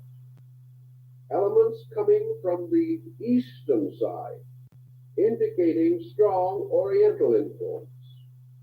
And this Oriental influence is of a type which could not be any earlier than the golden period of Grecian thought, the so-called Age of Pericles.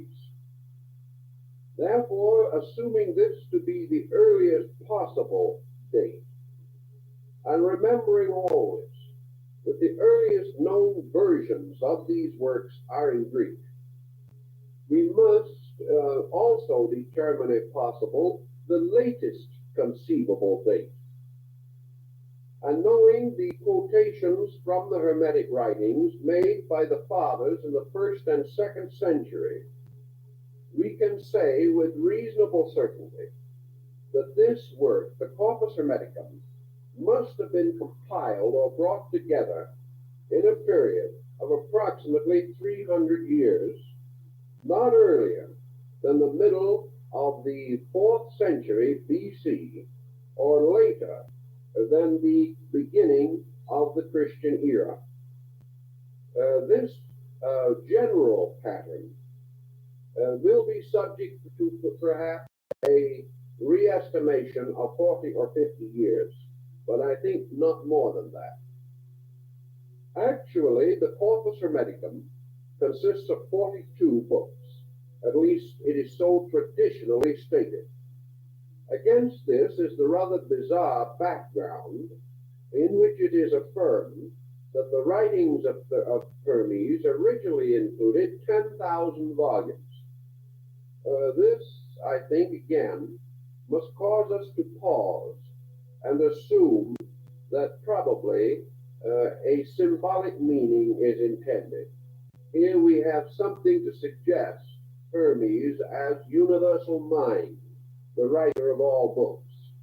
Even on this point, however, we must have a cautious attitude, because we know in listing the books of Plotinus, who came in a little later in North Africa, that the term book was not used then just as we use it today. It was used with a bit of the Soroyan quality, which was not so well known to antiquity, because some of the books of Plotinus do not contain over 1,000 words. They're comparatively short tracts, but they are still called books. Thus, we are not sure how much actual writing might be involved in the so-called mythological library of the size mentioned. The next point is that the number 42, to refer to the so-called authentic works, is a highly significant number. It is the number of the Egyptian assessors of the dead, the jury that try the soul in the field of Amentet. It is also the number of the provinces of Egypt. There were 42 nomes, or provinces, and that is why there were 42 assessors, one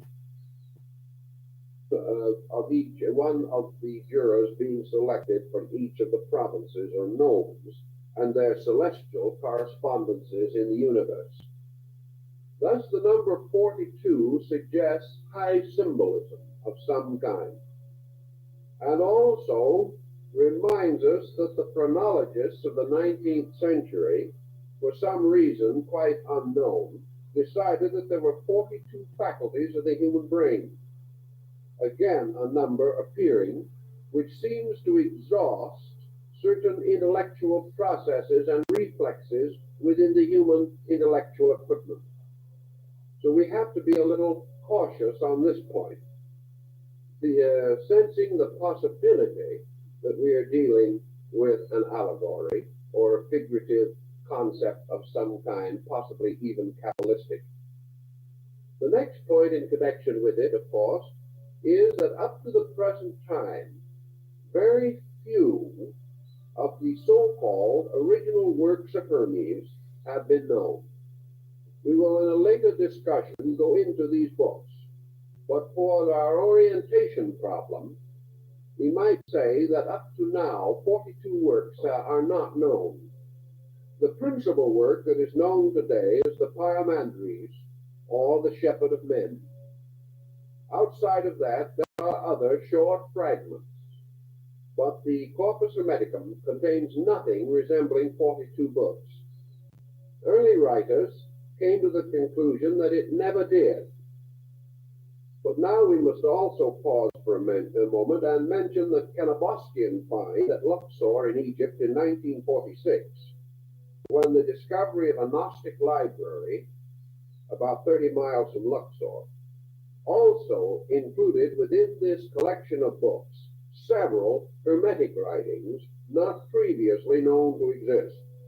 This opens the door for the speculation that it is possible that 42 works did exist at one time, that there was a reason for this selection, that it was not entirely arbitrary, or if it was arbitrary, it was a division set up within a group of writings in order to indicate some important sequence or symbolism involved in the work itself. Today, the term Hermetic is perhaps more loosely used than any other in the field of philosophy. We may say that after about the 2nd or 3rd century AD, this term became gradually the synonym of secret. Anything that was completely sealed, completely hidden, completely locked, was regarded as hermetically contained in some way, and we still use the term to signify a sealed vessel or retort. Actually, as time went on, the term was used in connection with practically every system of unorthodox thinking that developed in the Mediterranean and European theaters from the 3rd century to the 17th. Now that is a long period of time. The word was thrown around and variously applied and misapplied for nearly 1,400 years. During this time, it certainly wandered far afield.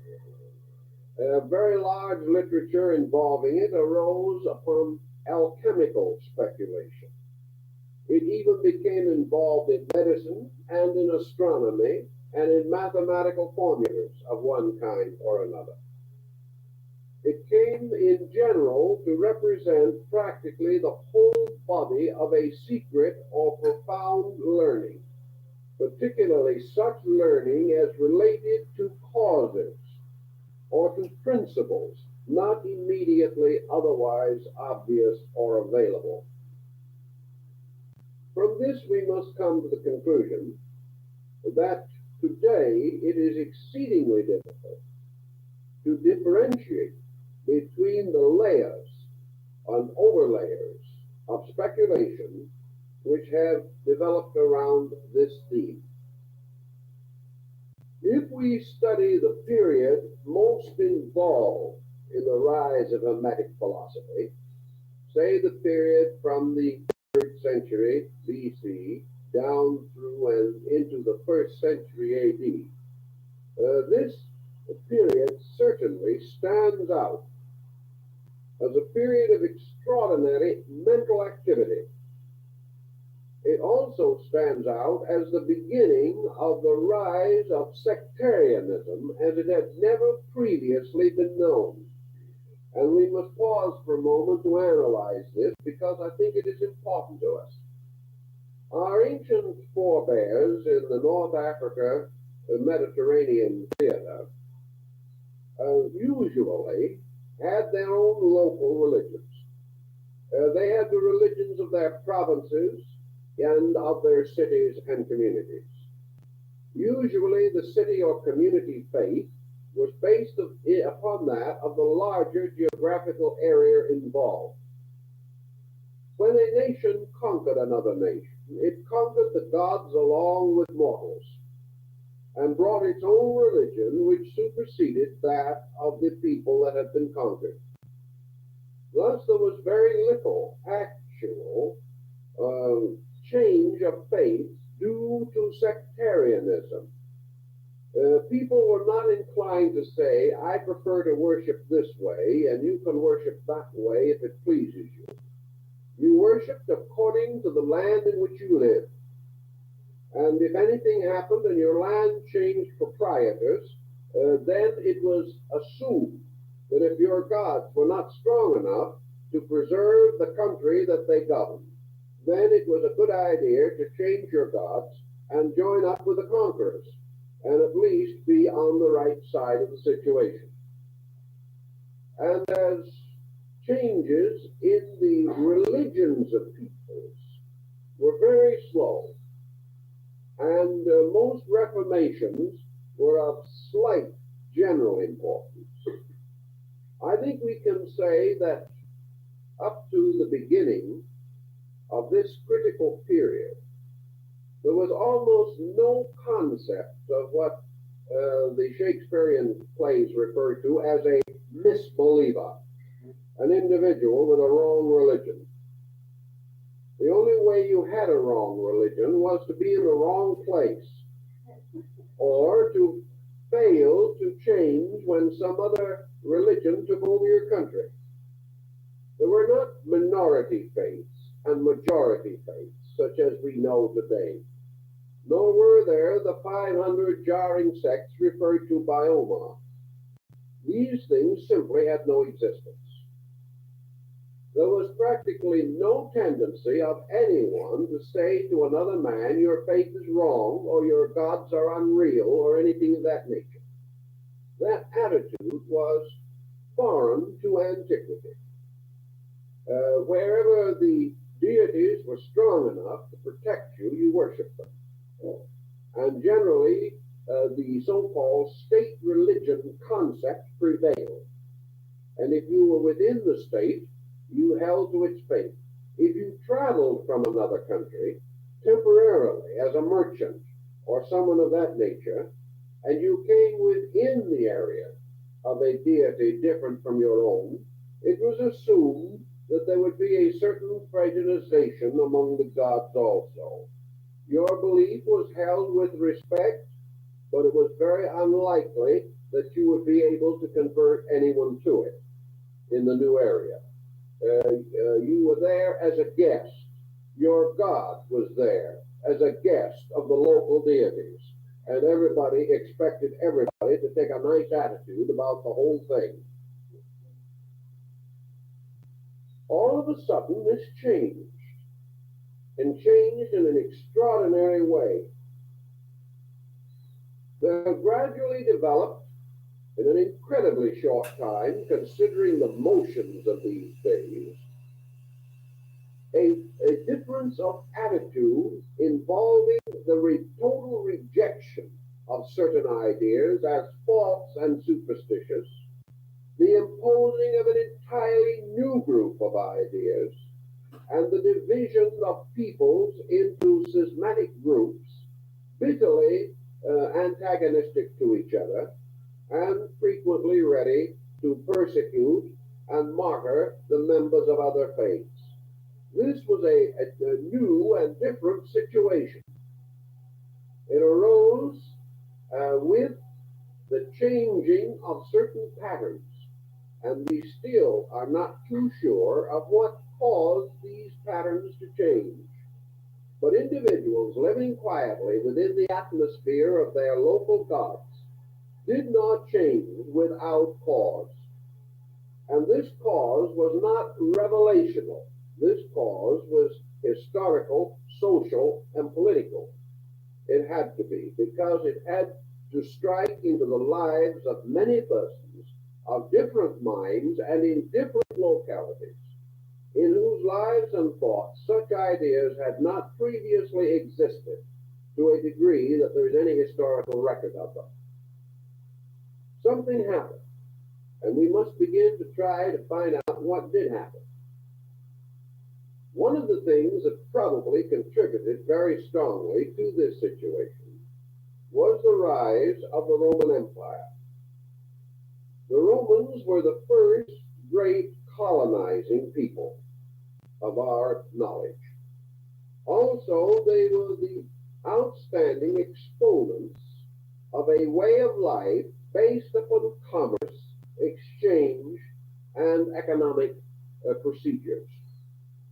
The Roman actually carried his religious philosophy more lightly than any other recorded ancient people.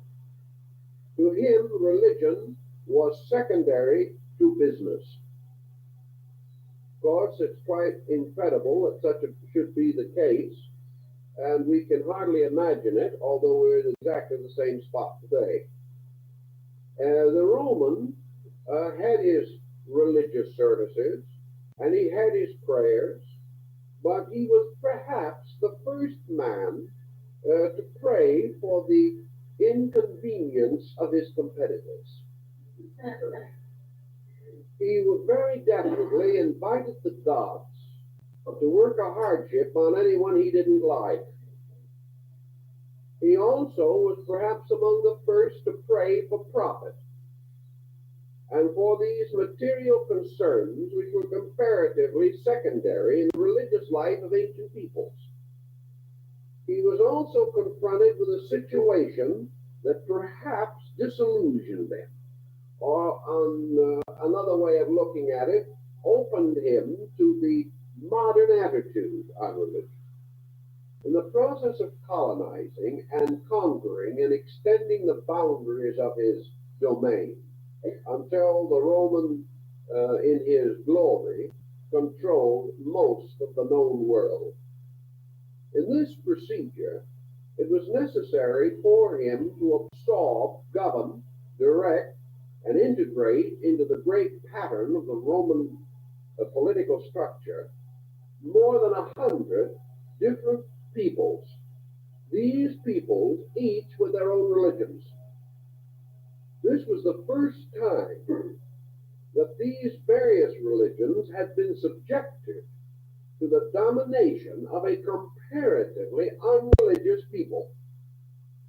Here we have an interesting situation, because we can no longer assume that the gods of Rome simply won the battle. The Romans took much more faith in their phalanx and in their trained military power and in their machines of war than they did in divine intercession. The peoples conquered did not find it, therefore, possible to simply worship the gods of Rome. Even the Romans could not tell them how to do so. Other than state festivals and certain broad concepts, the Romans had no religious substitute for the type of spiritual value which existed among the peoples that were conquered. At no time, for example, did the Roman have a religious philosophy as deep as that of the British Druids, although he conquered Britain. He never had a religion or philosophy as great, noble, or profound as the philosophies and religions of Greece, yet he became temporal master of Greece. Step by step, therefore, the world was bound together without benefit of the gods.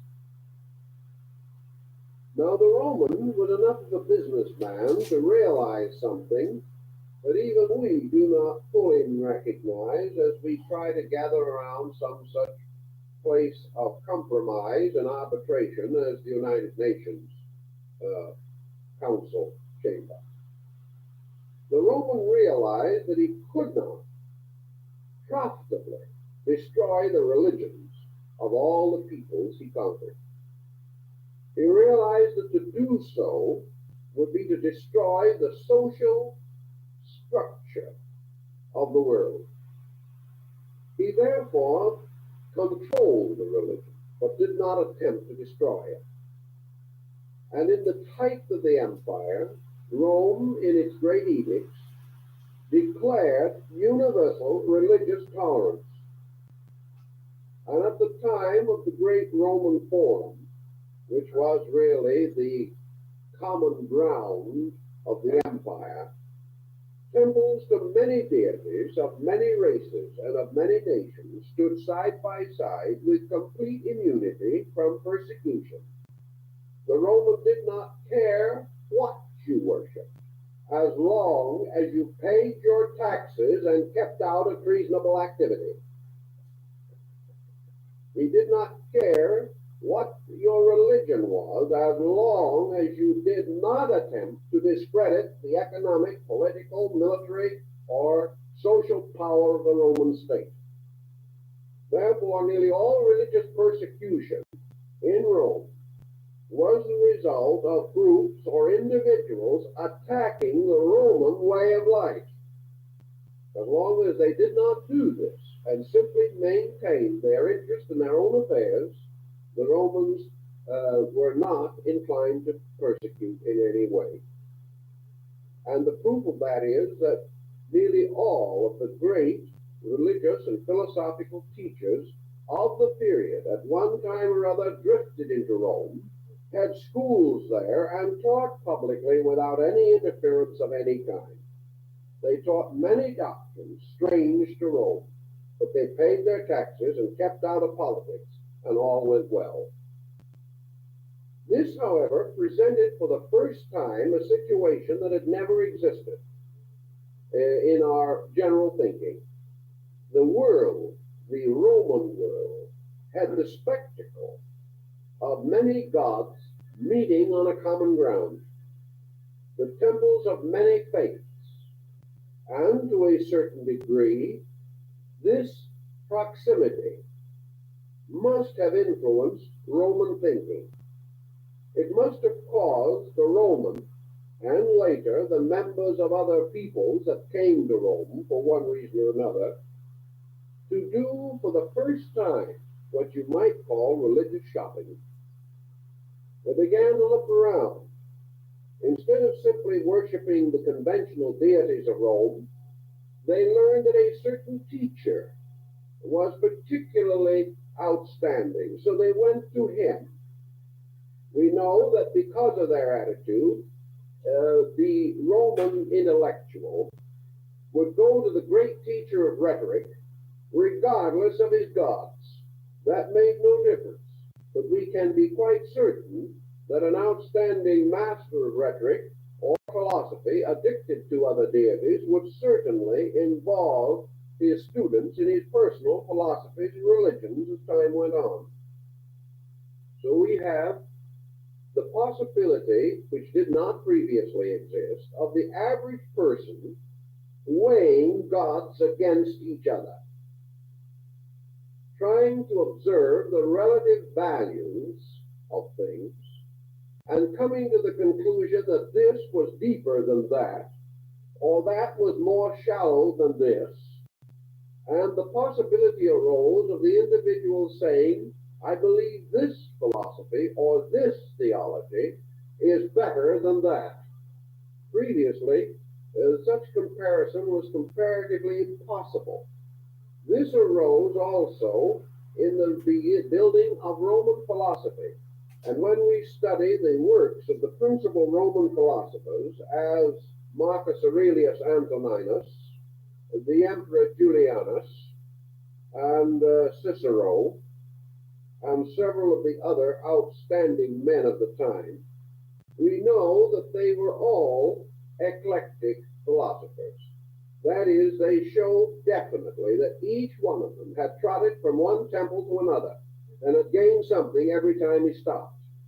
And out of this religious circumambulation of the forum, he had come to a new kind of philosophy with a bit of Egyptian, a bit of Greek, a bit of Persian, and perhaps a few vestiges of old Roman lore, and a kindly thought for the Druids, or the Mithraic teachings, which became the principal religion of the Roman legions.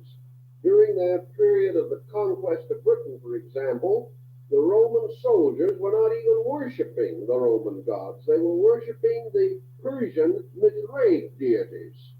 The image of Mithras slaying the ox was the principal symbol, and the Roman soldiers left it in England by a little stream, and because of this statue, it was later called Oxford, and there the great University of Oxford was built, being built upon a monument or in relation to a monument of a Persian god placed there by Orthodox Roman legionnaires.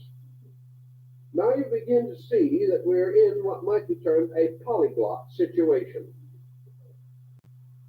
Rome made possible, in fact made inevitable, that discriminating persons who who previously probably had never visited far from their own lands, were now able within Rome itself, or in Alexandria under Roman control, or in Athens under Roman control, or in Antioch under Roman control, or Ephesus, all of these great polyglot centers being then Romanized politically, that they could go to these centers or living in them could enjoy extraordinary educational and cultural opportunities. That in any one of these cities, a dozen great teachers might be flourishing together, not as in Greece, divided by their arts and sciences primarily, but now divided in the total religion, philosophy, and idealism which dominated their systems. There is no doubt that without such a situation, Gnosticism, a polyglot belief, could not have come into existence. Neoplatonism could not have arisen to the condition of general recognition which it enjoyed. There would have been very little possibility of the ascent of Manichaeanism, which was another one of these polyglot beliefs, nor would we probably have had Hermetic philosophy. They all seem to be more or less involved in this pattern. We also find rising in areas under general broad Roman influence, such as Judea, the rise of the Essenian cult, later the Kabbalists, and in North Africa, the Jewish sect of the Therapeutae. We find men like Philo Judaeus arising in this pattern for the first time, writing a work on religion in terms of comparative religion, in which instead of deriving his total message from his own faith, he immediately began to use other faiths as means of explaining his own. This situation may be said to have broadly existed just at the critical period that most interests us. Nor can we overlook the fact that Christianity rose at precisely the same time, and that Christianity, as a structural faith, bore witness within itself again of a highly complicated intellectual, moral, aesthetic background, a background in which from the very beginning Christianity stood out against, for instance, the background of Orthodox Judaism. Here we have a faith emerging by a strenuous reform.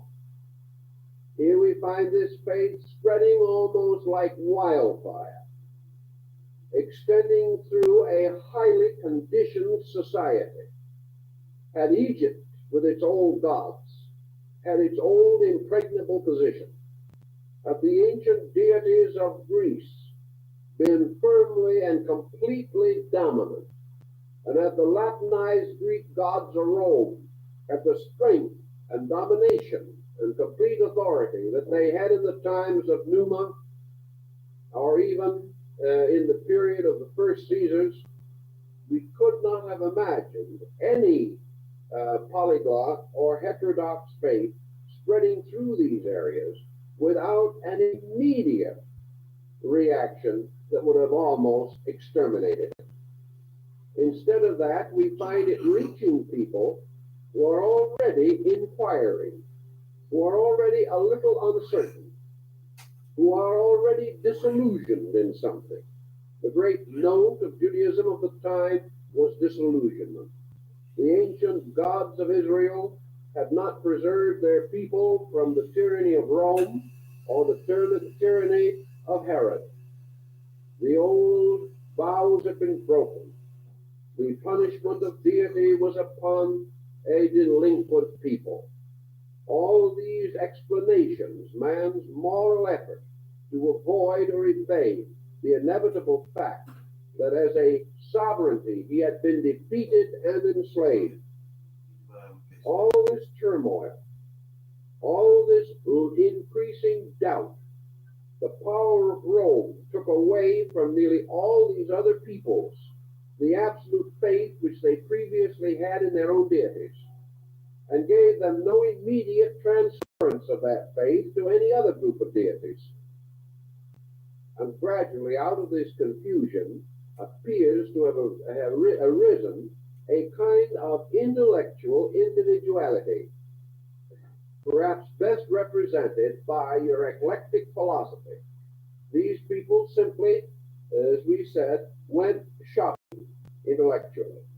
And they bought a little from this store and a little from that mart or shop. And they built together a philosophy based upon experience, justified by personal favor, and perhaps containing a beautiful assortment of partly digested inconsistencies, as in the very beautiful but not maturely organized meditations of Marcus Aurelius. This perhaps is the answer, by a rather long roundabout road, but one that almost has to be covered, to the rise of the Corpus Hermeticum. It represents a natural instinct on the part of man, an instinct that we are feeling today, the instinct for the need for a substantial religious philosophy of life, an instinct that is pressed on by disillusionments, an instinct which is somewhat embittered, an instinct which has no longer the open-minded faith of a small child, but rather the disillusioned attitude of maturity. No longer this willingness, this readiness to believe all good things, but a certain suspicion, a fear that all pretenses conceal ulterior motives, or perhaps the continual fear of being hurt again, a further disillusionment involved in spiritual conviction. We know from the writings of Boethius and others that this disillusionment was strong in these early formative years of our modern religious life. If this can be regarded as valid, and we assume, as we must, that all old faiths did not die in their tracks. In other words, in these critical periods, the curtain didn't fall over the religions of the world, and all the old ways simply ceased by magic. It was reported that great Pan died, but we have no proof that this actually happened. We only know that he was no longer to be seen playing on his pipes by the side of the river. Actually, Egyptian philosophy did not die. Greek philosophy did not die. The Druids did not die.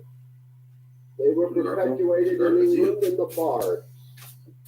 They were perpetuated in all the later mythology and lore, such as the Arthurian cycle and the legend of Teleason. All the old ways lived on, but they lived on with certain modifications and changes. And in many instances, they flow together to form new combinations which live. And the original patterns were no longer entirely distinguishable. We know, for example, that before the end of the 6th century, Egyptian philosophy in Egypt was virtually dead. By that time, Moslemism was beginning to come in, and in a short time, the land of the pharaohs would no longer be Egypt. It would be an Arabic state in which perhaps only a few of the old top Christians held any real link to the past. Therefore, if Egyptian religion survived at all in Egypt, it survived in Coptic Christianity. It's true, though there is much evidence of the survival of Egyptian religion in the Greek Orthodox, the Russian Orthodox, and the Armenian Orthodox churches. So things disappeared into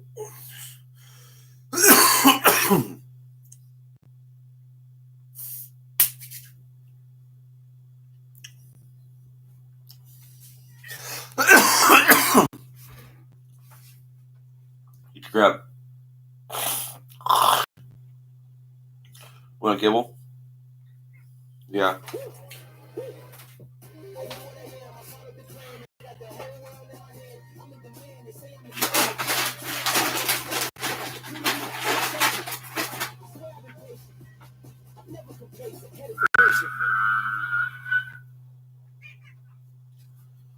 He's a Building kitty. your online business? He's a kitty. Go to Wix. Hungry kitty. And set up your store on a Want single some integrated food? platform. That's delicious. Add products. Showcase them dynamically. And seamlessly track your inventory. Accept multiple secure payments. And design your storefront down to the very last detail. Get all the tools you need. Drive more sales with customizable gift cards and flexible product subscriptions. Retain customers with a point-based loyalty program, email automations, and reach millions with sales channel integrations. Complete your setup with a personalized analytics dashboard. Make smart business decisions and shape the next phase of your business. Right. Build, manage, and grow from one place. Go to Wix and launch your online business today. All right.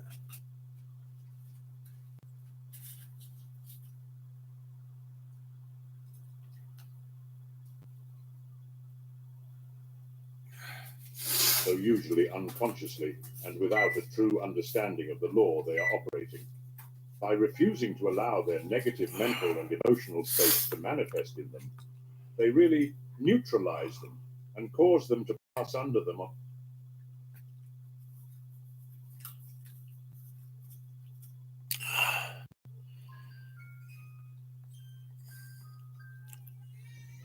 Big ideas don't come easy. But when you get one, and the enigmatic forces that govern our universe. At the heart of their doctrine lies a profound revelation, 7 cosmic principles that pulse through the very fabric of existence, from the grandest galaxies to the tiniest atoms. Imagine these principles as invisible threads, weaving the intricate fabric of the cosmos. They are the keys to understanding the secrets of life and the universe, guiding the rhythms of nature, the cycles of time, and believe it or not, your everyday actions. We humans, like us, fellow mystics. Humans must obey the laws of the universe, just like everything else in the universe.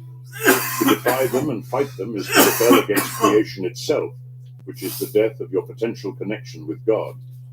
Therefore, in absorbing this powerful knowledge, I ask of you to embrace humbleness and live in accordance with them. For that